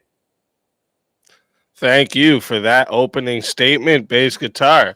And with that, we're going to hand the mic over to Wicked Wally for your opening statement. So, Wicked Wally, whenever you're ready, I will start the timer up with your voice.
All righty. Thank you for that opening, Wicked Wally. With this, we're going to get into the 5-minute uninterrupted rebuttals. So we're going to hand the mic back to Basegitar. And whenever you're ready, I'll start the timer up with your voice. Yeah. So, so Wicked Wally said, let's see, he said that it forces candidates to campaign in more states, but that once again we looked at that, and that isn't true. It doesn't really force candidates to campaign in more states, or even in more diverse states. Even more rural states. The two states that have the most farmers in the country are California and Texas, and nobody really campaigns there because those are locks. They're not battleground states. So nobody really cares. So why are those farmers not deserving of attention as someone in like Ohio? I don't know why that would be why a farmer in California doesn't deserve to have there to be appealed to, but a farmer in Ohio or a farmer in Pennsylvania does. Also, I want to be clear. I'm not saying that I don't think the Electoral College created political division, but I'm saying it exacerbates it by creating an easy us versus them mentality. Because everybody, when we talk about political division in this country, everybody talks about red states, blue states. Oh, they're just from a blue state. Oh, don't blow up my red state, right? And I'm saying that simplistic way of saying red state, blue state, that is directly attributable to the Electoral College. That's exactly what people are talking about. People aren't, when they say like, oh, this is just a loser, blue state or a dumb red state, they're not saying, that doesn't have anything to do with like the fairness doctrine. I'm saying that aspect of it is directly attributable to the Electoral College, just because it creates, the current president, he threw up the electoral map like he had it behind the Resolute desk for like the first 3 months of his thing, because it does that. You see, red, blue, it creates that simple thing. So I wasn't necessarily saying that all of the political division is attributable to in this country is attributable to the Electoral College. I'm just saying that I think it exacerbates it, and I think it worsens the issues that may have already been present, and other factors, probably other factors that go into it. I absolutely would agree with that. The fairness doctrine being one of those. That being said, I kind of would just I want to get more into the back and forth. So I don't know if you can take the extra 2.5 minutes and just add it to the back and forth, or what. Yeah, no, that's a problem. If you want to yield the rest of your time there, no problem. Thank you for that rebuttal. And we'll hand the mic over to Wicked Wally. Whenever you're ready for your uninterrupted rebuttal, I will start the timer up with your voice.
All right. Thank you for that rebuttal. Great rebuttal from both sides. Before we move into the hour of back and forth, I just want to talk to the audience real quick. If you're watching right now, make sure you hit the like button, subscribe to the channel, and subscribe to both of tonight's debaters. Okay, their links are in the description. All right, we host all kind of debates here on Swords of Reason. It's politics, culture, ethics, internet topics, video games. Okay, we debate everything, right? Anything where reasoning and passion will collide. So if you enjoy this format, make sure you're locked in because we got a lot more coming. Also, reminder for you in the chat, after the closing statements happen, we will be doing the 30-minute Q&A. The Q&A is already in the chat there for you.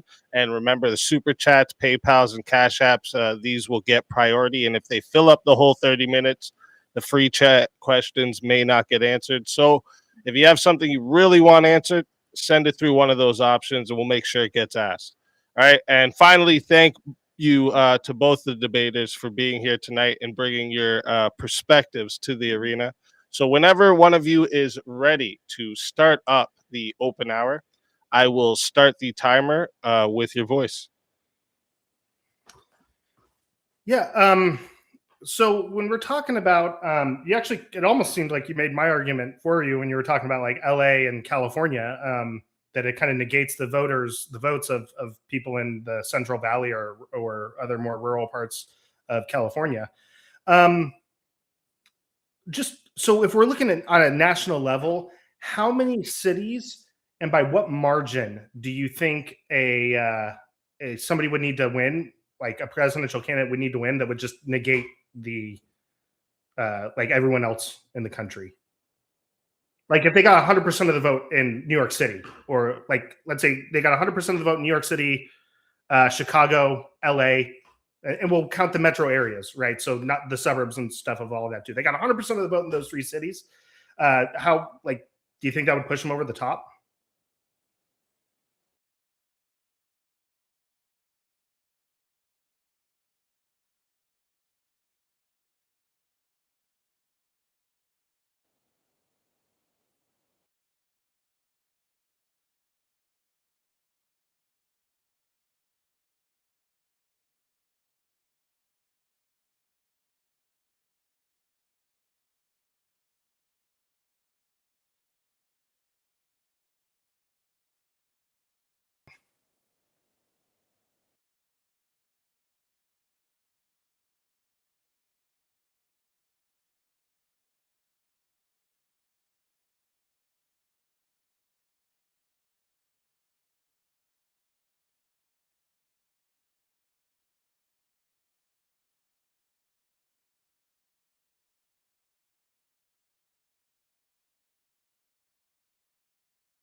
Nobody can.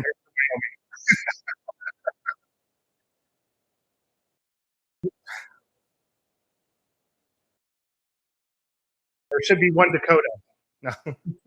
So sorry, any Dakotans or South Dakotans out there. Well,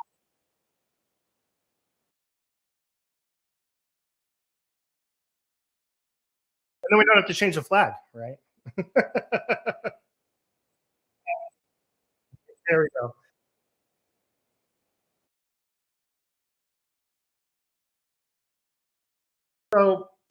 So you said you'd have to look at the population map. So I haven't done this analysis for. I'm a numbers guy. I work with like numbers all day, and I like nerd out on spreadsheets and stuff like that. I haven't done this analysis with the 2024 election yet, just because it's kind of time consuming to do.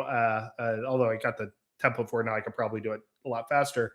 But for the 2020 election, if we wanted to say like a presidential candidate was winning 100% of each county, right? So like we'll start like with the largest counties, like the largest county in the country.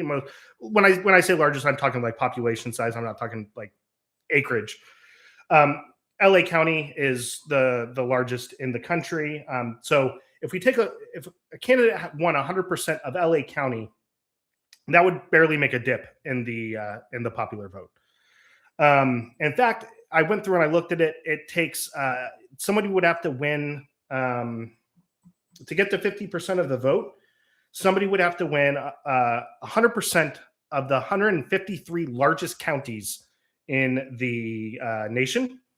And that includes 84 statistical areas. So like that's a metropolitan statistical area. So like Chicago includes like 4 or 5 or more counties, right? So it's not just like one county. Like LA area includes like, obviously downtown LA, but also like Orange County is counted as part of being in LA as a statistical county or as a statistical area. So somebody would have to actually win 84 of the largest cities, 100% of 84 of the largest cities in the United States. And that actually spreads across 39 states. So once again, even if we look at that, so if somebody were winning 100% of the vote in all those to like control the election, they would still be campaigning more than what's needed for the Electoral College. I mean, Trump only needed 22 states to win the Electoral College. He didn't need a single vote. In fact, he didn't even need to win 100% of the votes in those 22 states. He only needed to win 50% plus one, right? Once you pass 50%, it's just like, oh, okay, I'm done, right? Now, obviously, there's some states where it's a battleground, and so you want to make sure your margins are up in those states. But still, I mean, more states would come into play even if we had this popular vote in 100% of 153 largest counties in the country, which are 84 cities. A lot of those cities too, Trump won. So it's not like these cities are all like voting for a Democrat or a Republican. I mean, for me, this isn't even about like the political party's advantage. It's all about just, I think it just doesn't make any sense. And like I said, I mean, the argument that you're making here, it's just the math. It's kind of ludicrous. I mean, let's be honest. If somebody won 100% of 84 of the largest cities, I mean, I couldn't even name like 15 of the largest cities in the U.S. Somebody won 84 of the largest cities. Maybe they should be president, right? Like impressive.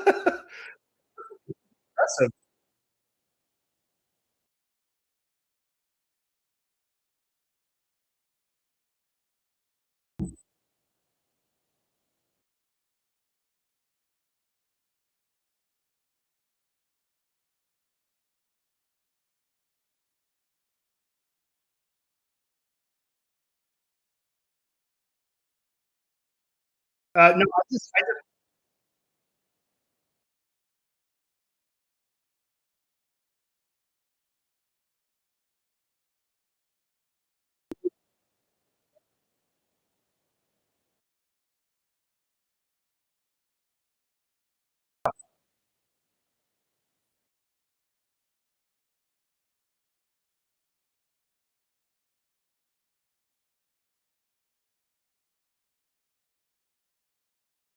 Yeah, and I mean, I think one of the things is it would be tough to predict like how switching to a popular vote would affect turnout, especially when especially if you're looking at like partisanship turnout. I think that's just too difficult because I mean, there might be some like lower turnout. You might get some lower turnout in like what are now swing states, but you might get higher turnout in states like California and like the Republican areas where they're like well, my vote doesn't even matter, or vice versa, right? You might get higher turnout in Wyoming even, right? For people that are just like, what's the point? Like Wyoming's never going to go vote for a Democrat, so why would I even do that? So I just use.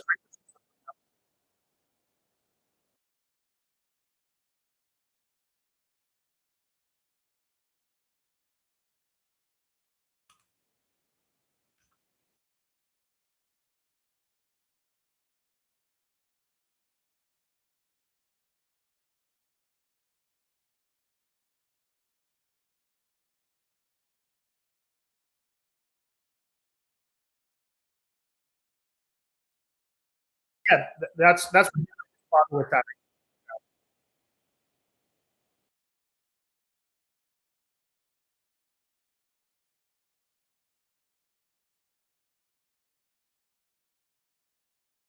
That's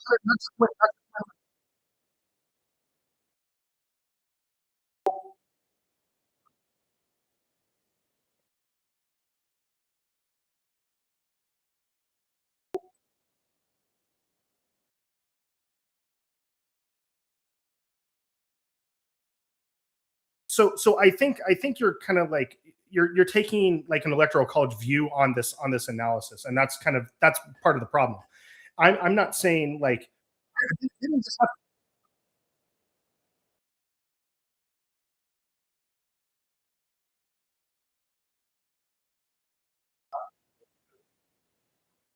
so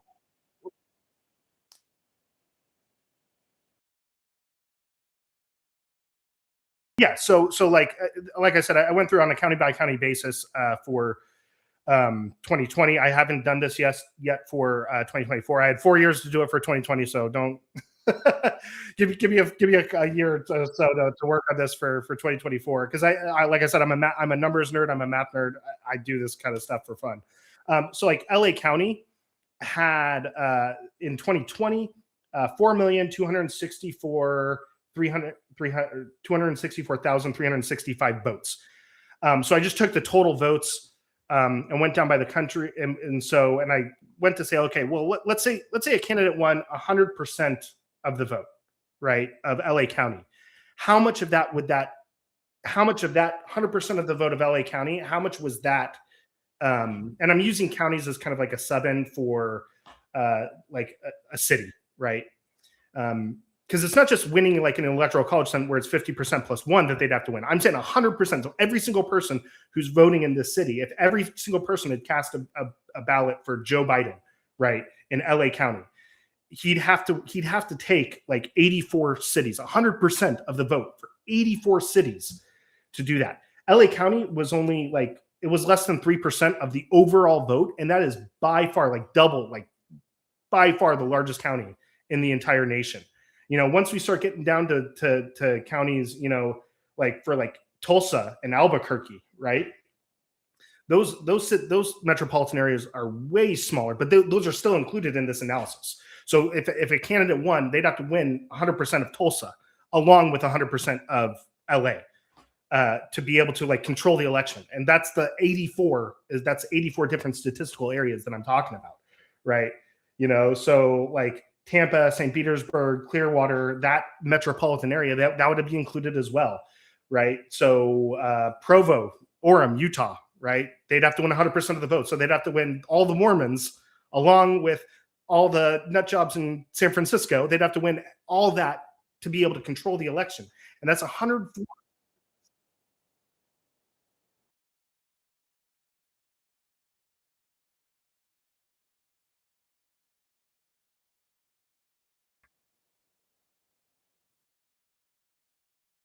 Yeah, that's how every.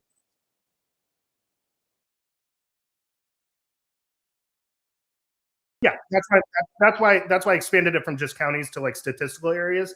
Because if you just look at like, well, what are the votes within the city limits? I don't think that gives like the full picture, right? Because you're right. That's not what people think of when people think of Chicago. They don't think of the Loop, right? The downtown area. They're thinking of the whole thing. Or Boston, right? They're not thinking of the city limits. They're thinking of all that. But like I said, I mean, these it's just there aren't the U.S. population is so spread out, even with these huge cities like Chicago, Boston, L.A., right? There just aren't enough people there that it just, and like I said, these cities, they're not voting unanimously. That's one of the things that, like, when people think, I mean, I haven't watched much of your content, Wicked Wally, but I'm pretty sure you've talked about red states and blue states, right? Before you've used those terms.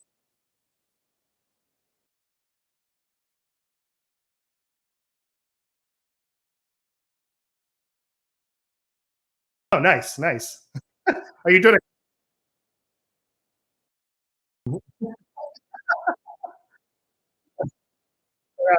Yeah. Yeah. So, mhm.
That's a certain thing. I don't.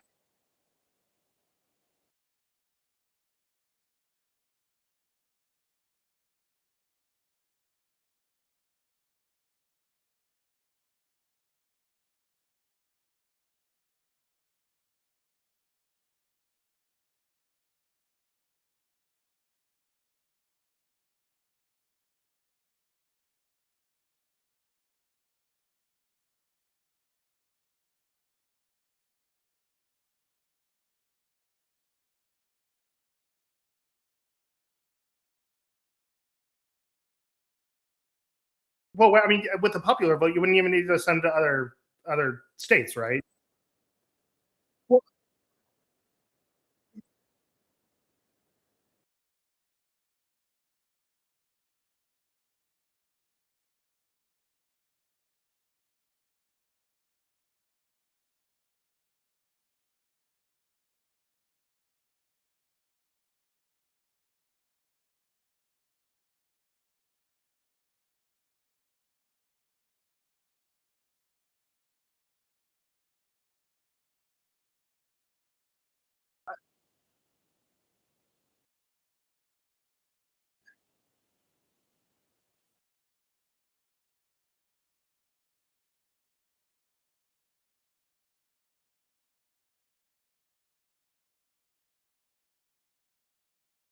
Well, so first off, I don't think if we look at the 1970 proposal for the Bayes Seller Amendment, which was one of the most recent efforts to get rid of the Electoral College, it still allowed for the states to run their own elections, which I think for that very reason, I think it helps reduce that type of thing. But because obviously, if when you look at other countries that have less reputable things, it's because it's all kind of in one hand. But I mean, you would almost have to as well, because like I don't see how would you even have like, are you gonna have the federal government like creating ballots that have like city council members on it for like in some random city like in Bloomington, Illinois, or something like that, right? They're why are we having the federal government do that? We should have it would still be administered.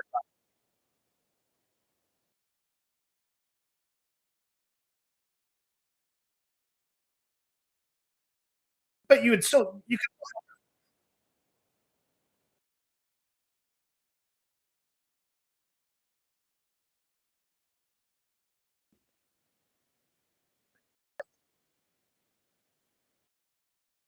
you'd still have to do it at a,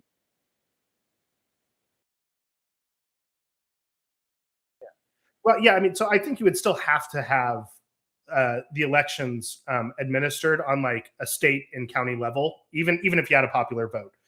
Um, but oh, hang on, there's something you said that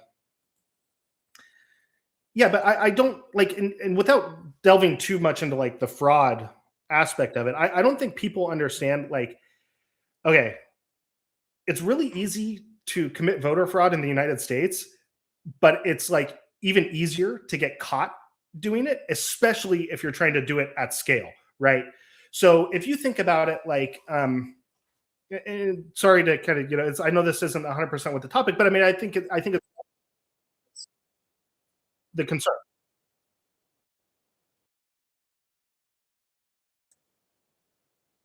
Yeah, I shouldn't be too much, but like, let's say I wanted to dump 100,000 votes in in one county, right, for a specific candidate, right? Okay, well, what am I going to have?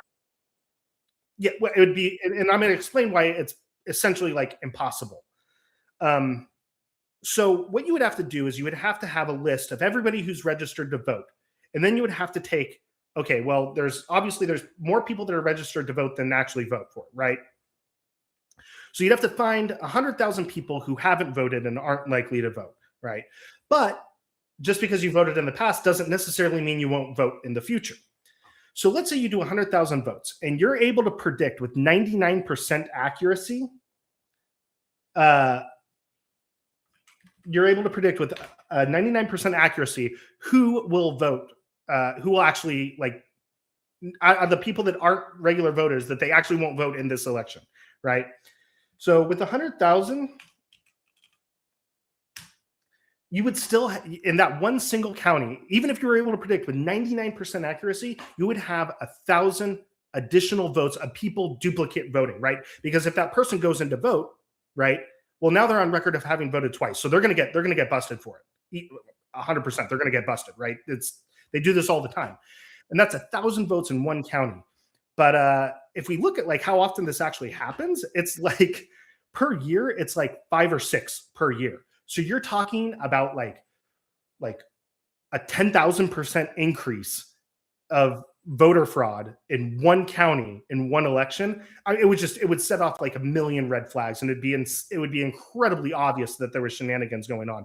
So I don't even think the fraud thing is that big of a concern. You did see something.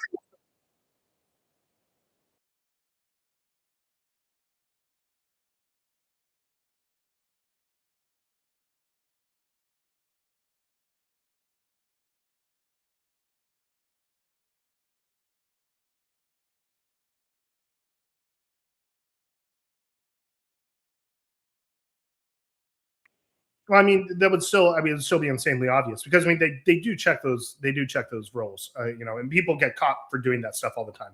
What happens sometimes, and a lot of times when people are saying like, "Oh, dead people voted," what happens is grandma gets a ballot, and she early votes, and then she dies before the actual election, and it's like, I mean, I don't know. Do you think we should count that vote if she voted and then she died?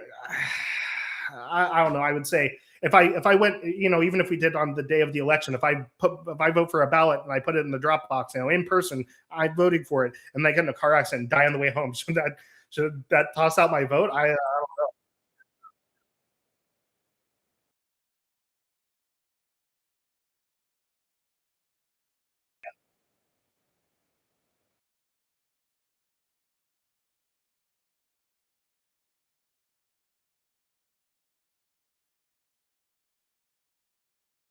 Mhm.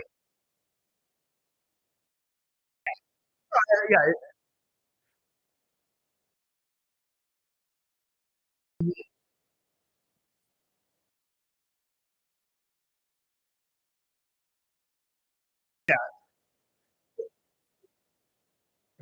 and granted, I'll admit, I mean that type of very specific type of fraud might be kind of difficult to catch, where you have your ballot sitting on there, you die, and your friend walks in and says, "Oh my God, Wicked Wally just died.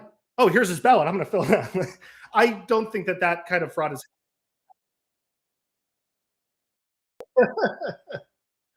Um, so yeah, because we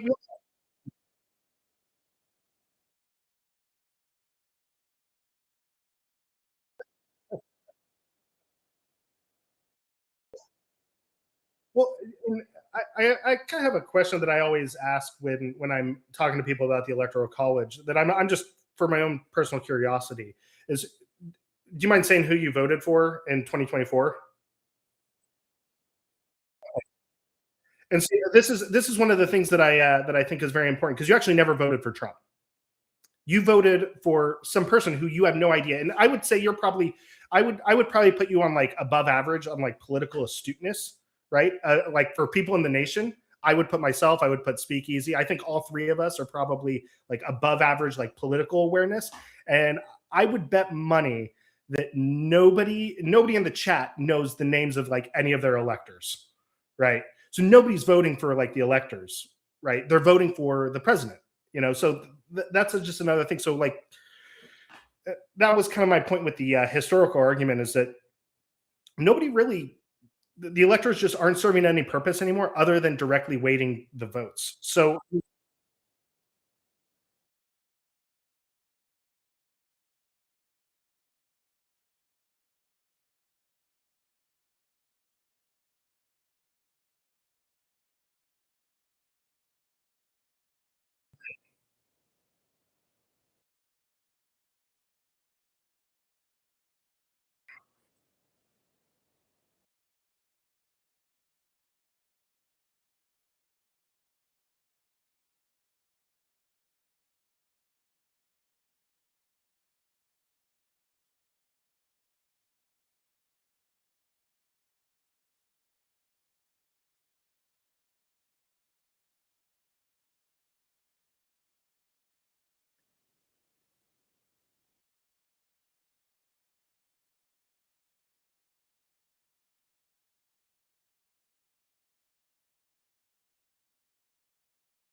I mean, the names of the electors, they're all publicly available prior, because it's all decided like before in a.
Yeah, I mean, you might be able to get away with this doing it like 10 or maybe 20 at a time. But I think once you start trying to do it at scale, it's just the numbers it's absurd. I mean, you would have to have like omniscience to be able to like figure out to be able to know, because once you try to do this at scale, even if you're 99%, even if you're 99.9% accurate, right? Like I said, in any given year across all elections, there's like 5 or 6 people that vote that are duplicate voters, right? And that's almost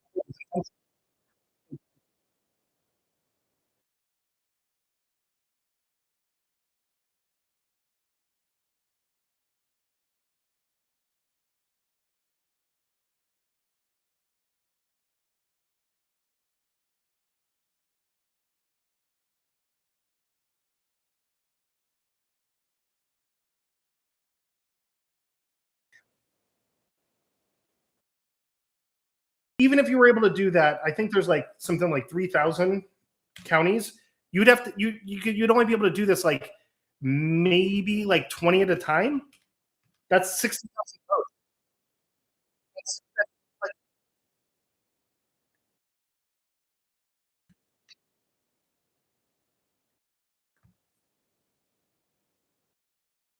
yeah. So you're talking about,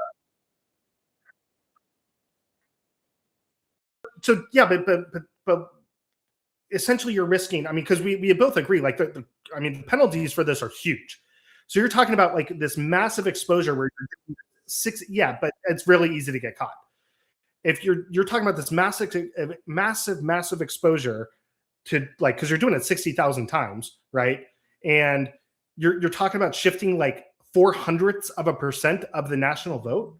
Like that just it's not reasonable. I mean, maybe.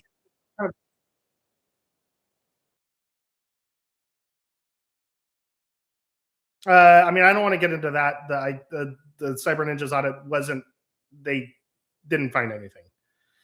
And the same with if you want to get the 2,000 votes, I reached out to Truth the Vote, and they lied to me. Well, they didn't lie to me, but they basically admitted that if there were fraud, that they're covering it up. So that.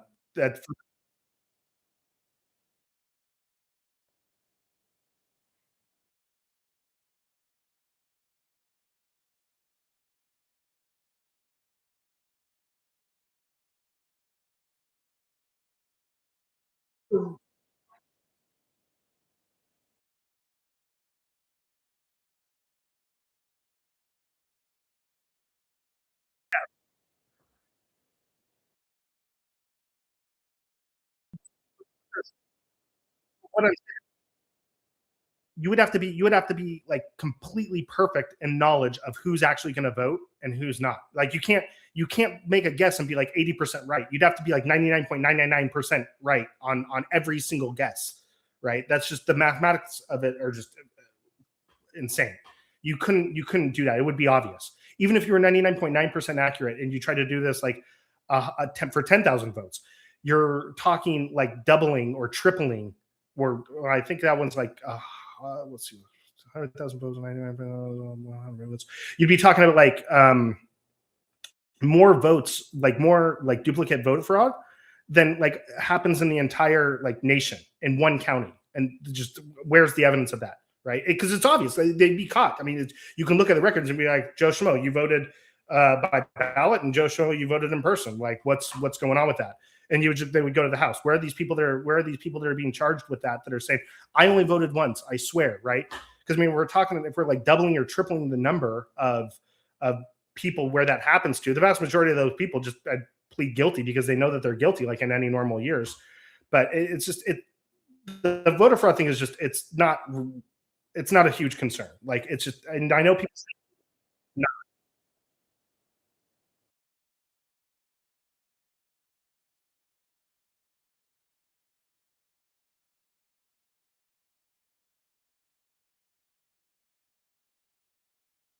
Well, that's like,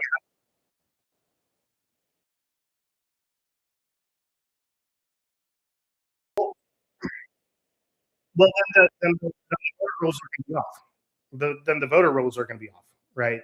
It's a double entry system, right? You have the voter roll and then you have the vote tallies, right? And so the voter rolls are the people that are registered to vote, and then you mark off so-and-so said they voted, so-and-so said they voted, so-and-so said they voted, right? And you tally those numbers up, and then you have the ballots. Well, if you dump 100,000 ballots and you don't account for that on the voter roll side, well, now you have 100,000 more ballots than are on the voter rolls. That's why you have to go through this game of figuring out who actually can, who's actually not going to vote, but is registered to vote, right? So it's, and then you have to make that prediction and pray that they don't actually vote, right? And you have to be like almost perfectly knowledgeable about what's going on with that in order to pull that off without getting caught. But we can get off of the voter fraud thing right now, because I don't want to.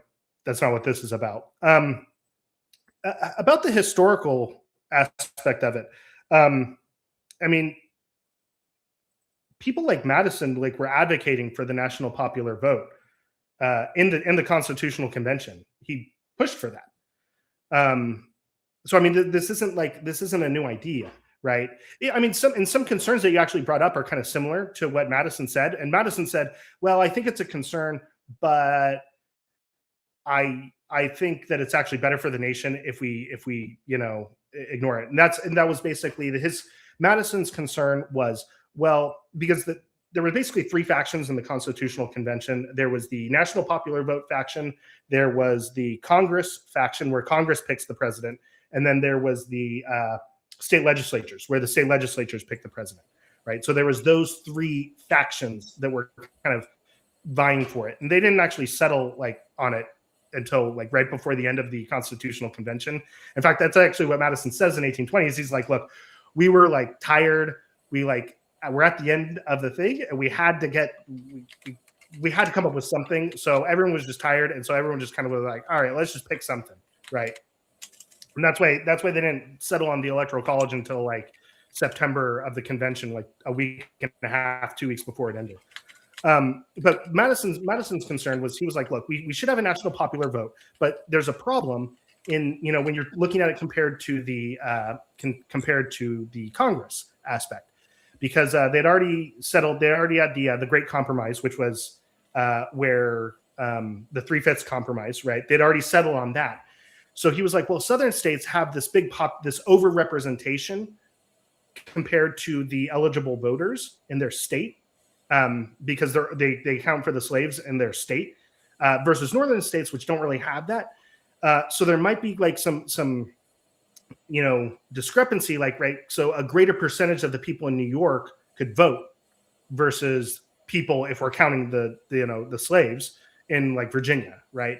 And Madison was from Virginia, and he was like, well, this is a concern, right? Because that theoretically, when people talk about oh, well, New York could outvote Virginia. Well, part of that was because Virginia heavily restricted who could vote by huge classes of people couldn't vote. Compared to, in New York, there was more suffrage was more widely accepted there. And that's kind of similar to what you're saying, and a more modern analogy would be some states let, felons after they serve their sentence vote. That's kind of a more modern analogy to that concern. But Madison, let me see if I have the quote here, because he talks directly about that, and I think it's right here. He said that this disproportion will be continually decreasing under the influence of the Republican laws in the southern states with more rapid increase. And he says that local considerations must give way to the general interest. That's what Madison says when he was arguing in the convention. Look, we should just have a national popular vote. Yeah, this is one of the concerns. He's like, but look, I'm from Virginia, and I understand that this is that this theoretically could hurt me, if we let the Congress pick the president. But I think it's more important for the nation if the office of presidency, which is it's a national office, if we vote on that office nationally. That was Madison arguing for that, right? So, like I said, the national popular vote idea is not new. It's not some crazy thing. Madison, the guy who wrote 90% of the Constitution, that's what. And when he's speaking of that, we should keep in mind he's speaking at a time when they would ultimately be in the direction of, well, we are managing who is eligible to vote. You had to have you had to meet certain requirements. It wasn't just that you were a white male. So you had, if a popular vote, if you have to meet requirements and a popular vote is not just every single person of a certain age gets a vote, then yeah, you would probably have a lot better time managing a popular vote system under a managed democracy. But for the purposes of policy, yeah, that's not what we have anymore. We are talking about the college in a day and age of universal suffrage. Now, I'm gonna try very hard to not get into that side of the pool because we only got 21 minutes left, and we could do a whole different debate about universal suffrage. Yeah, but that's a separate conversation. But the other key factor at that time is that the majority of the United States had not been settled at the foundation of the country. There was a whole Midwest and West where we didn't have that many people yet, and that really we didn't even have much of a governing authority until the railroad was built. Actually, at that time, I don't know. My understanding was that at the time of the Articles of the, I don't even know if the U.S. had like the Ohio Territory. Exactly. That's why I say there was still this whole other large chunk of the country to the west of the Mississippi, at the very least, that we hadn't contended with yet, as far as its existence. That wasn't part of the U.S. at the time. No, it wasn't. But But at the time, you could probably look at the lay of the land and foresee, like, hey, under this current system where we're all on one coast primarily, and we're all kind of we're all kind of concentrated for the most part, then you could see where they could have said, well, yeah, maybe this could work. But then the more you spread out the population, then it becomes a greater issue of, well, how do we make sure these territories and their residents are equally represented and that their vote is being protected to some extent? Well, my understanding, I don't know how much the territorial law of the United States has changed over time, but I'll admit 100%, like, I'm not like super, that's pretty niche. But my guess is it would probably have been similar to like Puerto Rico, where they just don't get a vote for president. Right? Like when it was the Louisiana Territory or the Utah Territory, I don't think the residents of them I don't think they had electoral college representation or congressional representation. My guess is it would probably be similar to Puerto Rico and Guam. Well, it would be, I'm not 100% sure on how that worked myself, but just like looking at it historically, like as late as as post-Reconstruction, there was no federal or state authorities in places like Utah. Those areas were still being settled. So you had a lot of people go out west, and then after them came what they would refer to as the carpetbaggers. The government officials being sent out there to civilize the Dakota Territory so that you're all not just carrying around 6-shooters and relying on the sheriff. Yeah. It would be hard for them to vote when there was no government authority there to facilitate the actual elections unless they sent somebody out. I don't think they voted until they formed essentially until they were accepted into the union, and then they had the government infrastructure kind of, they elected and voted on the government infrastructure locally to do that. Right. Like, I don't think when you're settling a town, when you're in a town that's like, when you're settling a new frontier town in Nevada, it's federal election for president, little bit difficult to participate in, but you can all gather around and decide amongst yourselves who's sheriff. Like, I don't think legally I don't think that was a concern. because I'm saying I don't think legally they could have voted for that. I mean, like if you think about it, like in the Texas Republic, in the Republic of Texas, could they have voted for president? Probably not, right? So yeah, if I were to just guess on like the whole jumble of dates and the electoral status when the country was being settled, which is a uniquely niche aspect of election history I'm not well versed on, but my inference would be the votes being counted from those residents was probably tied to whether or not that territory had proper statehood at that time or not. Well, yeah, then it wouldn't be a territory; it'd be a state. Yeah. So I'm saying that territories. I don't think, I don't think at the writing of the Constitution, I don't even know if they had territories at that point. I think we didn't even get like the Ohio territory until after the War of 18. Oh, no, that's not true because. But whether we have a territory or a state wouldn't change the fact that when people move there and they do start participating in elections, and the elections now impact that area, like 10,000 people who decide to migrate from Boston to Minnesota are going to have a much different set of needs than they used to have now that they're settling this new area. And and it's important that they're able to articulate those needs to the officials who are supposed to be representing them, and that they're not just overruled and ignored by the people remaining on the East Coast saying, well, we're still here, we're more important, and there's more of us, so the hell with them. Well, I think if we were to have a national popular vote for president, I don't think that would like destroy federalism. I'm still a big fan of federalism. I think that's I think it's a good system, especially for as large as we are. And I think there's a lot of advantages to federalism.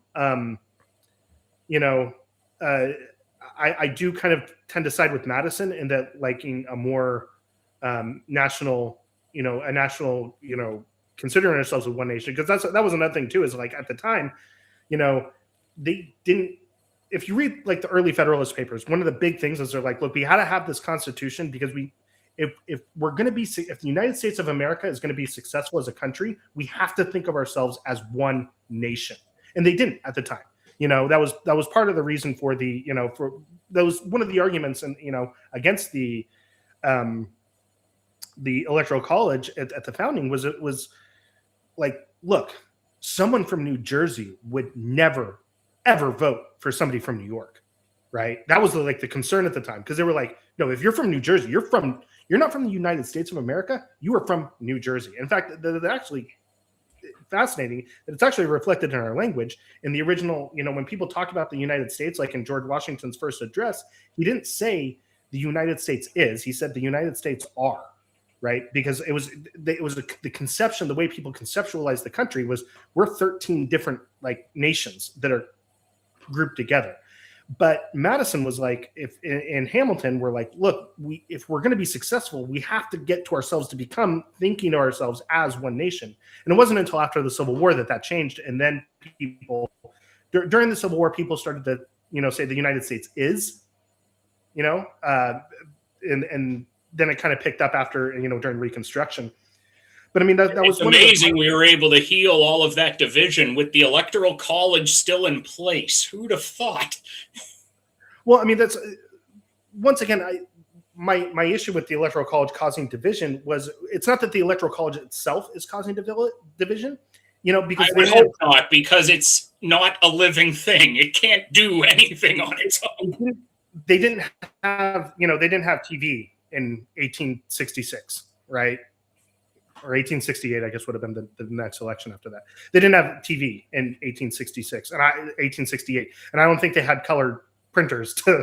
I don't know if they used printed colored newspapers when they did tried to print electoral maps, right? And TV didn't come out until the 1950s, and then it wasn't color until the 1960s, right? And so, but from the 1960s until 2000, they did have different. My issue with that was that they did have different colors, and I think people if you create a really easy us versus them mentality, right? Like, I mean, imagine in this country if everybody who voted for Harris had to wear blue shirts every single day, right? And everybody who voted for Trump had to wear red shirts or a red hat every single day, right? They had to, right? So every time you go out, you see, and if you voted for Trump, can you wear a red hat? If you voted for Harris, can you wear a blue shirt, right? If you like looked at, so imagine how much division that would cause, right? That would just everyone is like, oh, someone with a red hat cut me off. Oh, those damn Republicans, right? That just kind of stuff just flows naturally, right? Because I would say a lot of people love to advertise who they vote for already of their own volition. A lot of people don't need a law to do that. The only people who don't probably follow that would be the people who wear neither and say everybody sucks. But my point with that is that you have the, with the way that the Electoral College is done, with the winner take all system, is when people think of a blue state, nobody is thinking of the 40% of the people that voted for Trump. And that's 40% of the people of the largest state in the country that people are just discounting. No, like, it's always usually well known, especially amongst conservatives. It's generally well known. Like there is a very large conservative base in California, but they've gotten less and less effective within the state over time. At one point, they were getting conservative governors elected. And then, like in the past, 20 years or so, they really have lost a lot of traction on the state level. And that's why California's gone increasingly down the shithole, because they've kind of leaned away from, hey, let's have some conservative officials to at least balance everything and stem the tide of all the bad shit we do, to just leaning full, let's just run everything into the ground under our ideology as hard as we can ride it till it's definitely dead. I want to give you two statements, and I'm curious to see what you would say is the more divisive of these two statements. Okay. Blue state sucks. Okay, that's statement one. 53% of the people in this state suck. Which do you think is more divisive? I would say both could be true, and both would probably be equally divisive, depending on who you say them to. Especially if I say that in Massachusetts, it's gonna piss someone off. Either one is gonna piss somebody off. The odds are in my favor to piss someone off if I go south of here and say blue states suck or this percentage of the state sucks. Chances are the person I'm talking to falls into that. But my point is that, like, when you just have this, it's like having the blue and red distinction, it creates like sports teams, right? That happens all the time with a sport team, right? You don't think every player on your team is the greatest player in the in the league or whatever, right? But and you don't like you don't like the people of the other team, but they don't, you understand, like, you can rationalize it and you can think about it, but it's just when you're in the moment and you're at the game, it's kind of hard, right?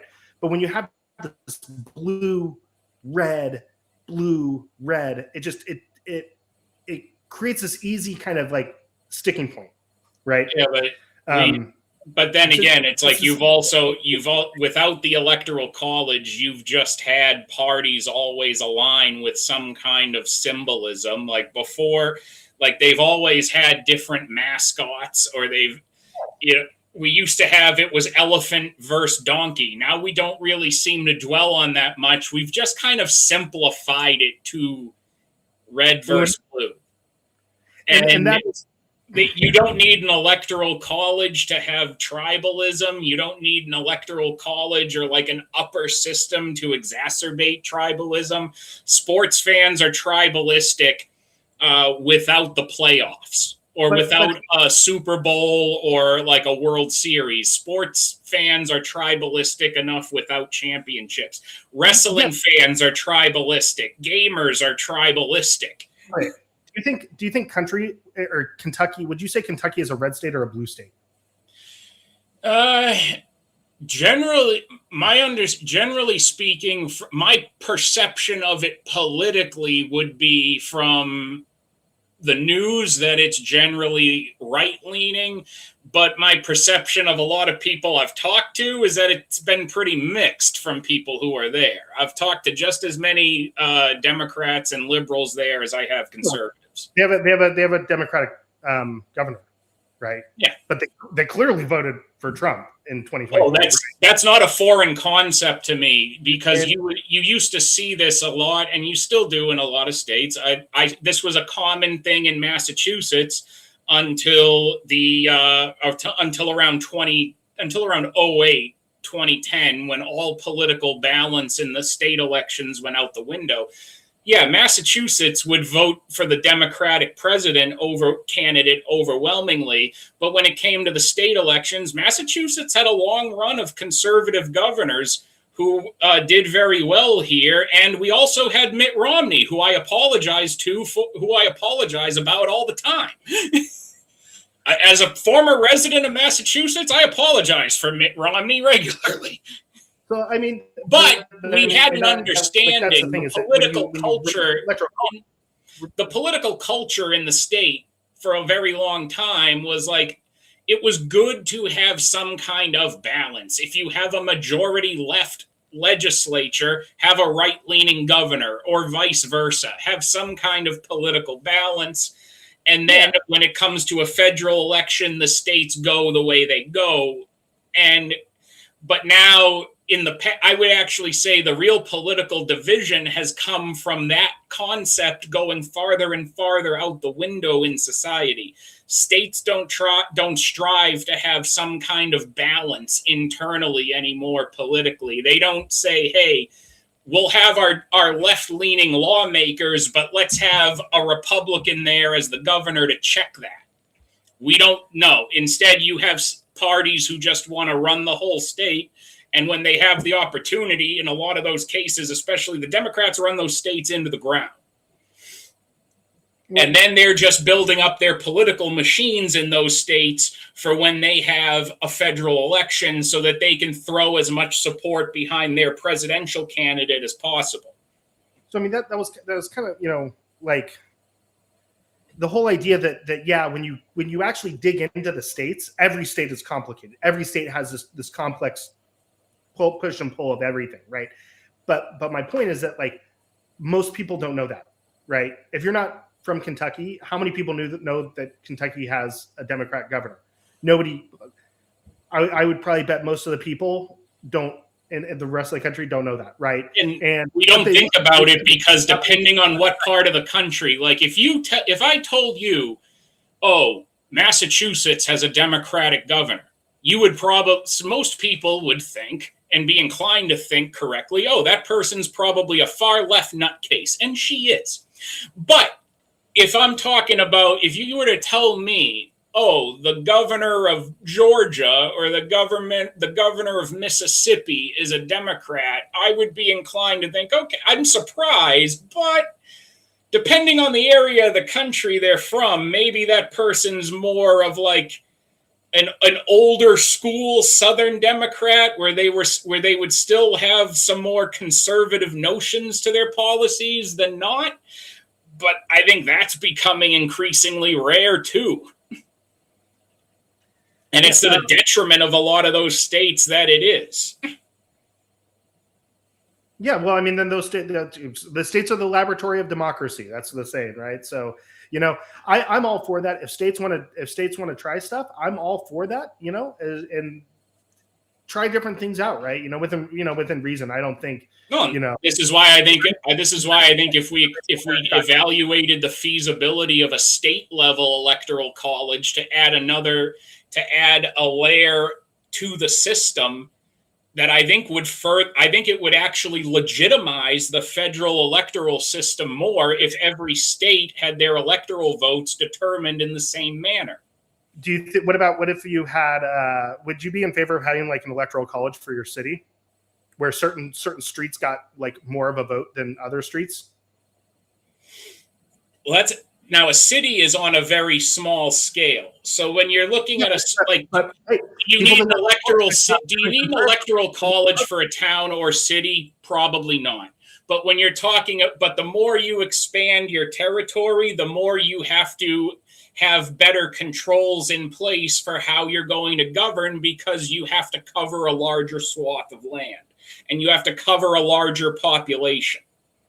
That's a big reason I have said, for one reason or another, that a parliamentary system here would not work on a federal level. We're too damn big of a landmass to shut down for snap elections every 3 months if people can't agree.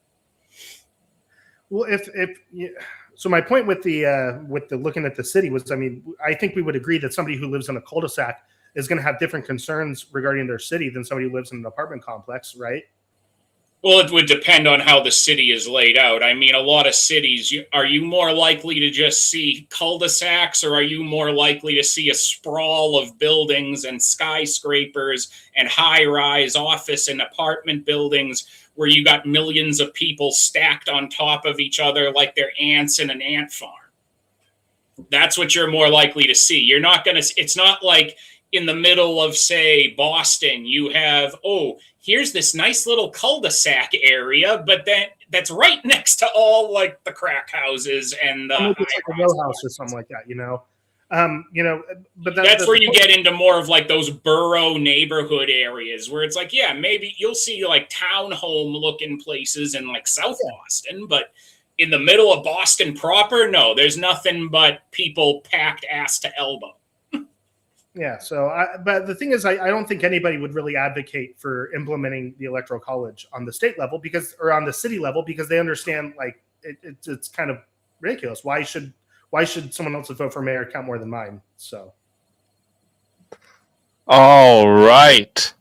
That is going to wrap up the open floor back and forth.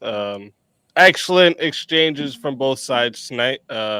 We're now going to enter into the final phase of the debate, closing statements.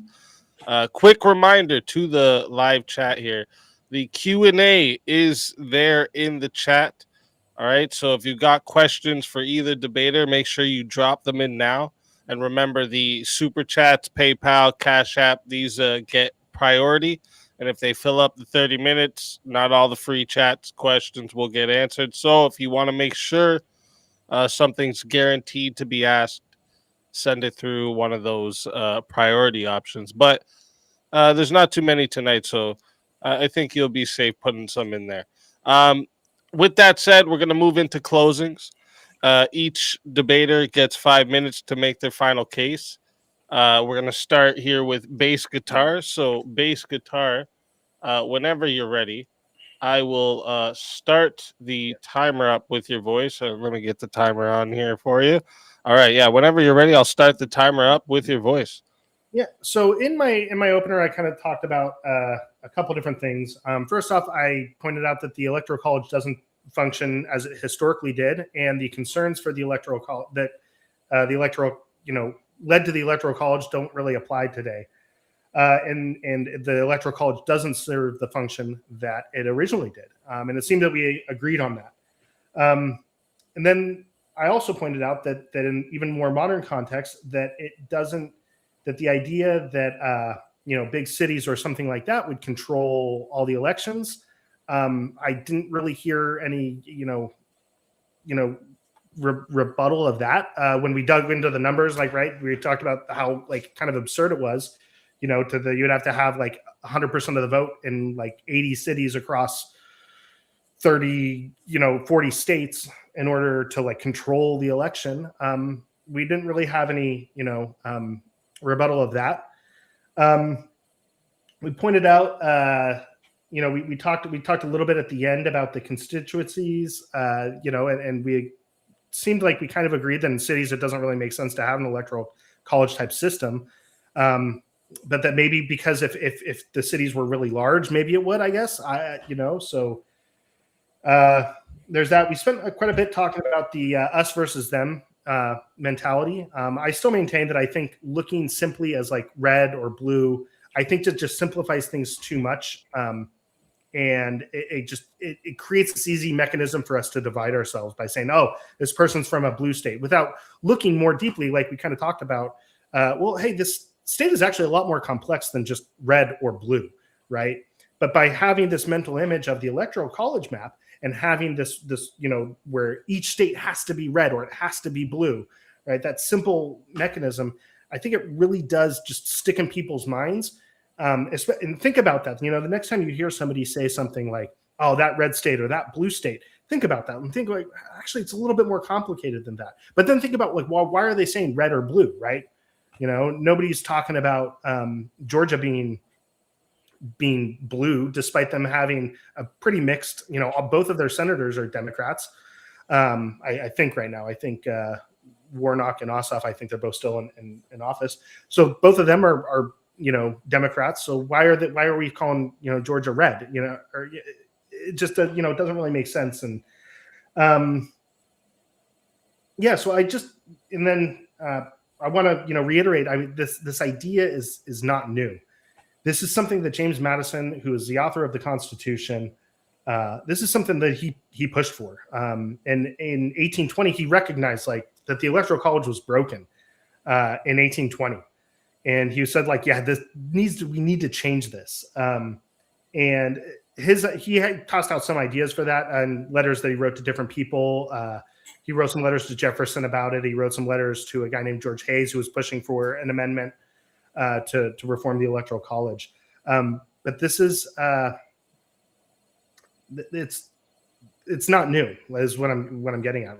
This is something that's been around since the inception of the country, since before the Constitution, right? It was in the Constitutional Convention that this is what was being pushed for by some of the big names, I think, in the convention. And I just want to remind people of in the preamble to the Constitution, it says that the purpose of the Constitution is to form a more perfect union. And ask yourself, does counting some people's votes more than others, right? Especially when, people don't really consider their state identity huge anymore. People used to think about things like, I would never move from New York. I'm a New Yorker. I would never move to New Jersey. People do that all the time. Or I'm from Massachusetts. I would never move to New Hampshire, right? Because it's that's like moving to a different country, right? Nobody thinks about stuff like that.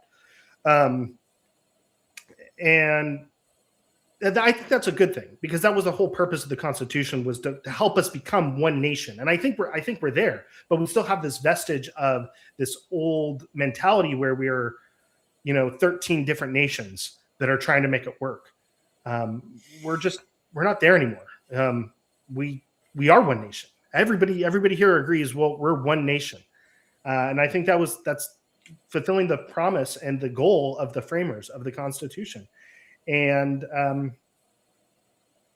so I think that I'll say again, we should keep expanding power to we the people and fulfill Jefferson's promise and Madison's promise. And I think we the people should vote and elect directly and equally for the President of the United States. All right. Thank you for that closing statement, Base. And now we're going to hand it over to Wicked Wally whenever you're ready for your closing statement. I will start the timer up with your voice. So I came in here as in the negative, open to the fact that Basegitar may have had a persuasive argument or something I have not heard before that would be so powerful and mind-blowing that we should ditch this system that we have, as we agree, we agree that it does not work as it was originally intended, but I say that because we broke that system. Legislation in multiple states broke the system on purpose and has broken it worse and worse. Now, instead of fixing that, instead of reforming it, his position is, well, let's just accelerate the extinction of it and defenestrate it out the highest window we possibly can, so it splatters in as many directions as it can across the street, and we can never put it back together again. Instead, I think everything that he has said about cities and how we have divvied up everything, makes actually the perfect case for why we should reform the system in the spirit of transitioning to having a state electoral college system underneath the federal electoral college system, because it would actually easily fulfill the role of adding the further legitimacy that people have seemed to push a narrative in the since 2000 that the electoral college suddenly lacks. And let's point that out. And I think this would be the most fitting way to end this is, yeah, that was really when the conversation about the electoral college's legitimacy started. Over Florida, over Bush versus Gore. Suddenly, 2000 became the time that when people on the left did not get their way under the electoral system, which is exactly what the electoral system is there to do, is to be a bulwark against a horde of people just trying to get their way and affect everyone else in the country who's not in their group. Suddenly the system lacked legitimacy. But yet, lo and behold, when Obama won in 2008, the electoral college system works. It's a perfect system. We should never change it. Yeah, those words sounded really easy to Democratic voters who had just gotten their way in 2008 and were going to get it again in 2012. In 2016, the electoral system didn't work again. It worked again in 2020. It didn't work again last year. The narrative that we have had over the electoral college not working seems to always be predominantly pushed by Democrat voters on social media and who go on news programs and want to pontificate about how bad the system is and that the merits of the system fail because their candidate lost underneath it. That's all. That seems to be where the 25 years of crying and complaining has come from. We didn't hear that in the 90s. We didn't hear it in the 80s. We've heard it the last 25 years that the electoral college system is busted. And it's a narrative that's only ever seems to come from one side, because when Republican candidates lost, and maybe it was in no part of the fact that the people we ran against Obama both times were terrible candidates, we accepted the results and said that's the fucking system we live under, and that's the system we vote under, and that's the system the founders ultimately intended for us to have. It always seems the narrative of how the system lacks legitimacy has always only come from one side. And with that, we've proven there's no good time to ever end a debate, but we got to end it here. All right. Thank you for that closing statement, Wicked Wally. And that concludes the closing statements. Great work from both debaters tonight. All right. If you're enjoying what you're seeing, okay, make sure you not only like the stream, subscribe to the channel, so you don't miss any of the debates we host here on the Swords of Reason, all right?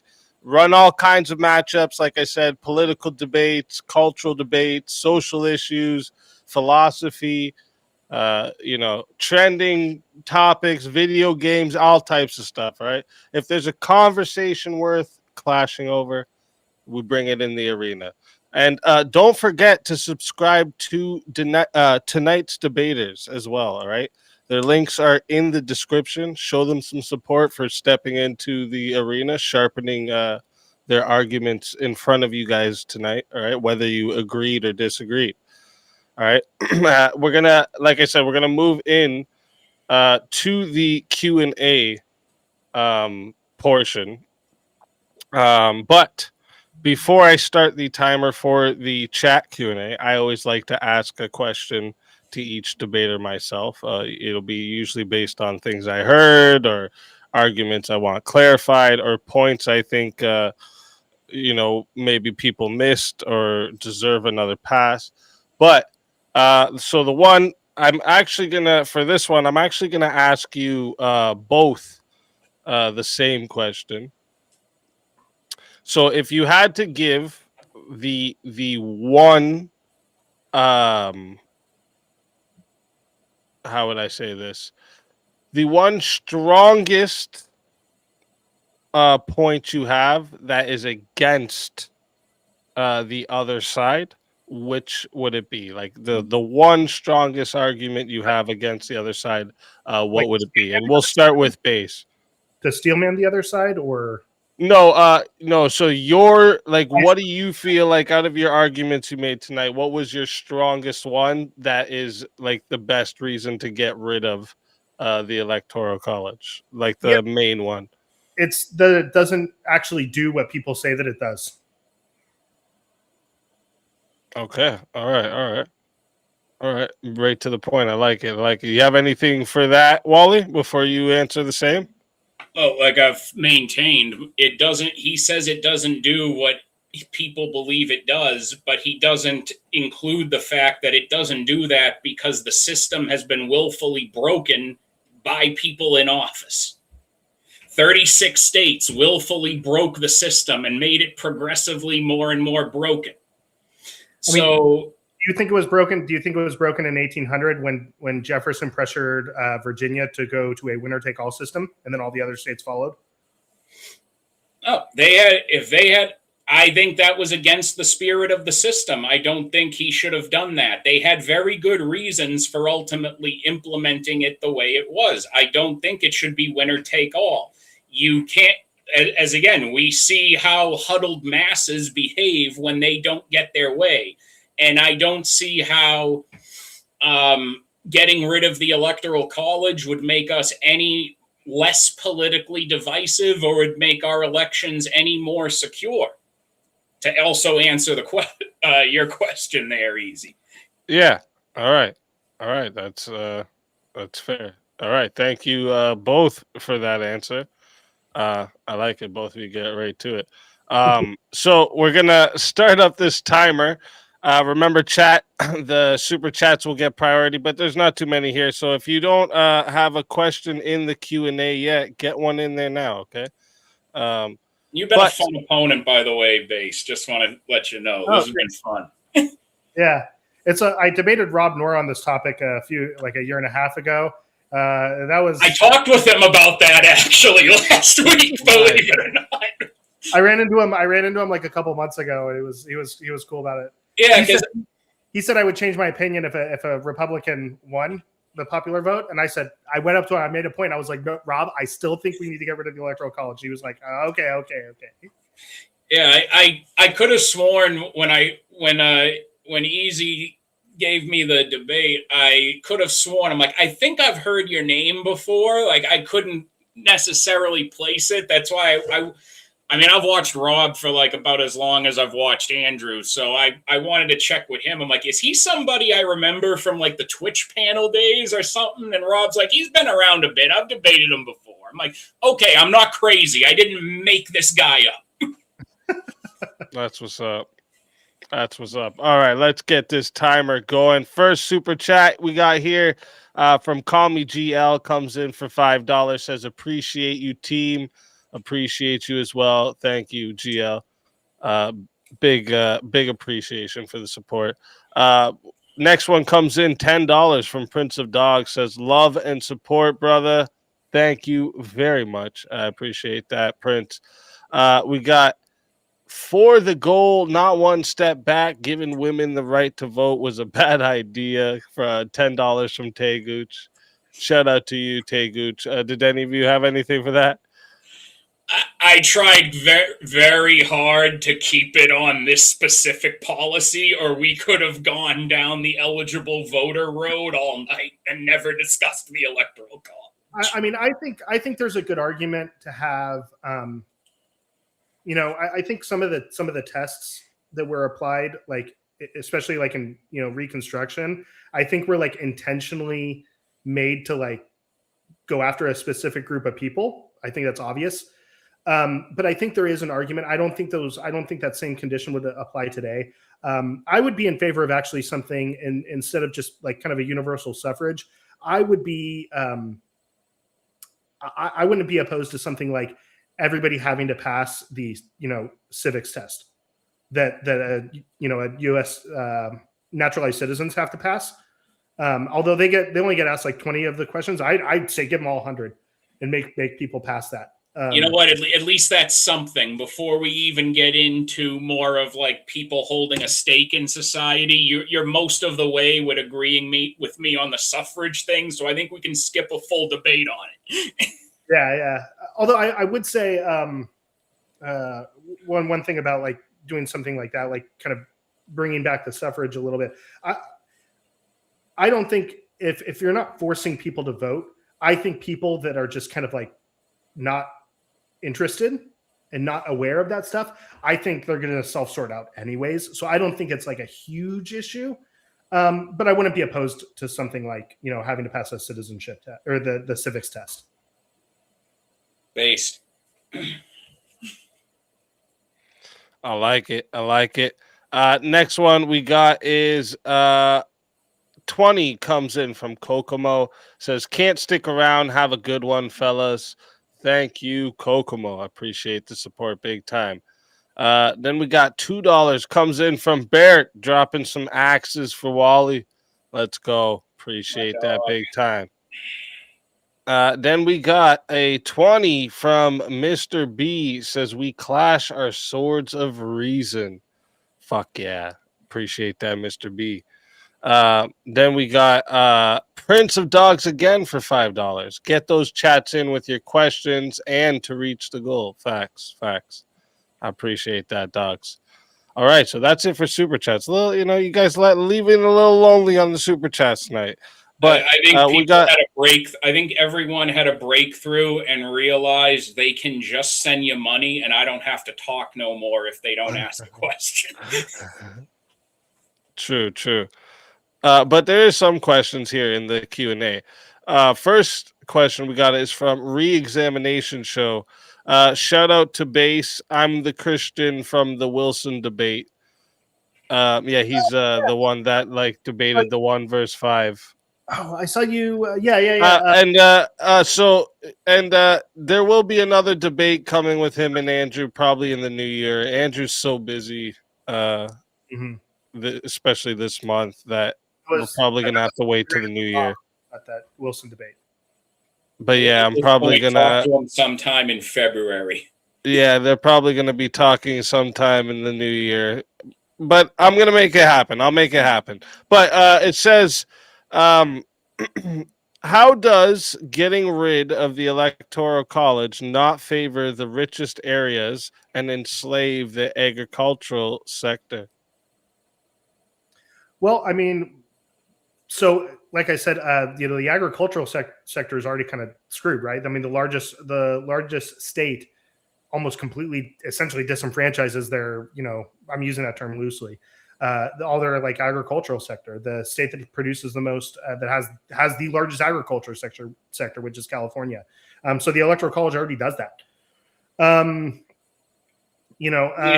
Does it have the largest agricultural sector by size or by the population of farmers? Because you look at all the Midwestern, you look at a lot of other states, there's a lot of farmland, probably more farmland than there is just in California. Yeah, but I mean, most of the production and the numbers are just so much smaller. And what would be a great way to re-enfranchise that farming sector in California? A state electoral college system.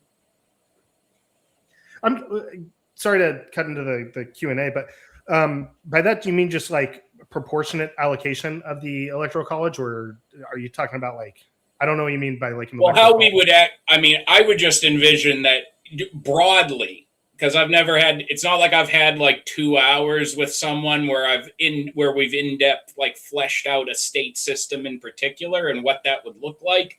So it's a state electoral college is almost I think in a sense, it's I'm giving you my particular definition of Christian nationalism here. But I would say broadly, you could at least start with basically you could divvy up the electoral votes in the state by county and distribute them that way. Or you can just have it be based on which candidate wins the most counties or the most districts in that state. Either I'm open to having a conversation on either way. I think those are basically the only two ways you could realistically implement it that people could get on board with. Yeah.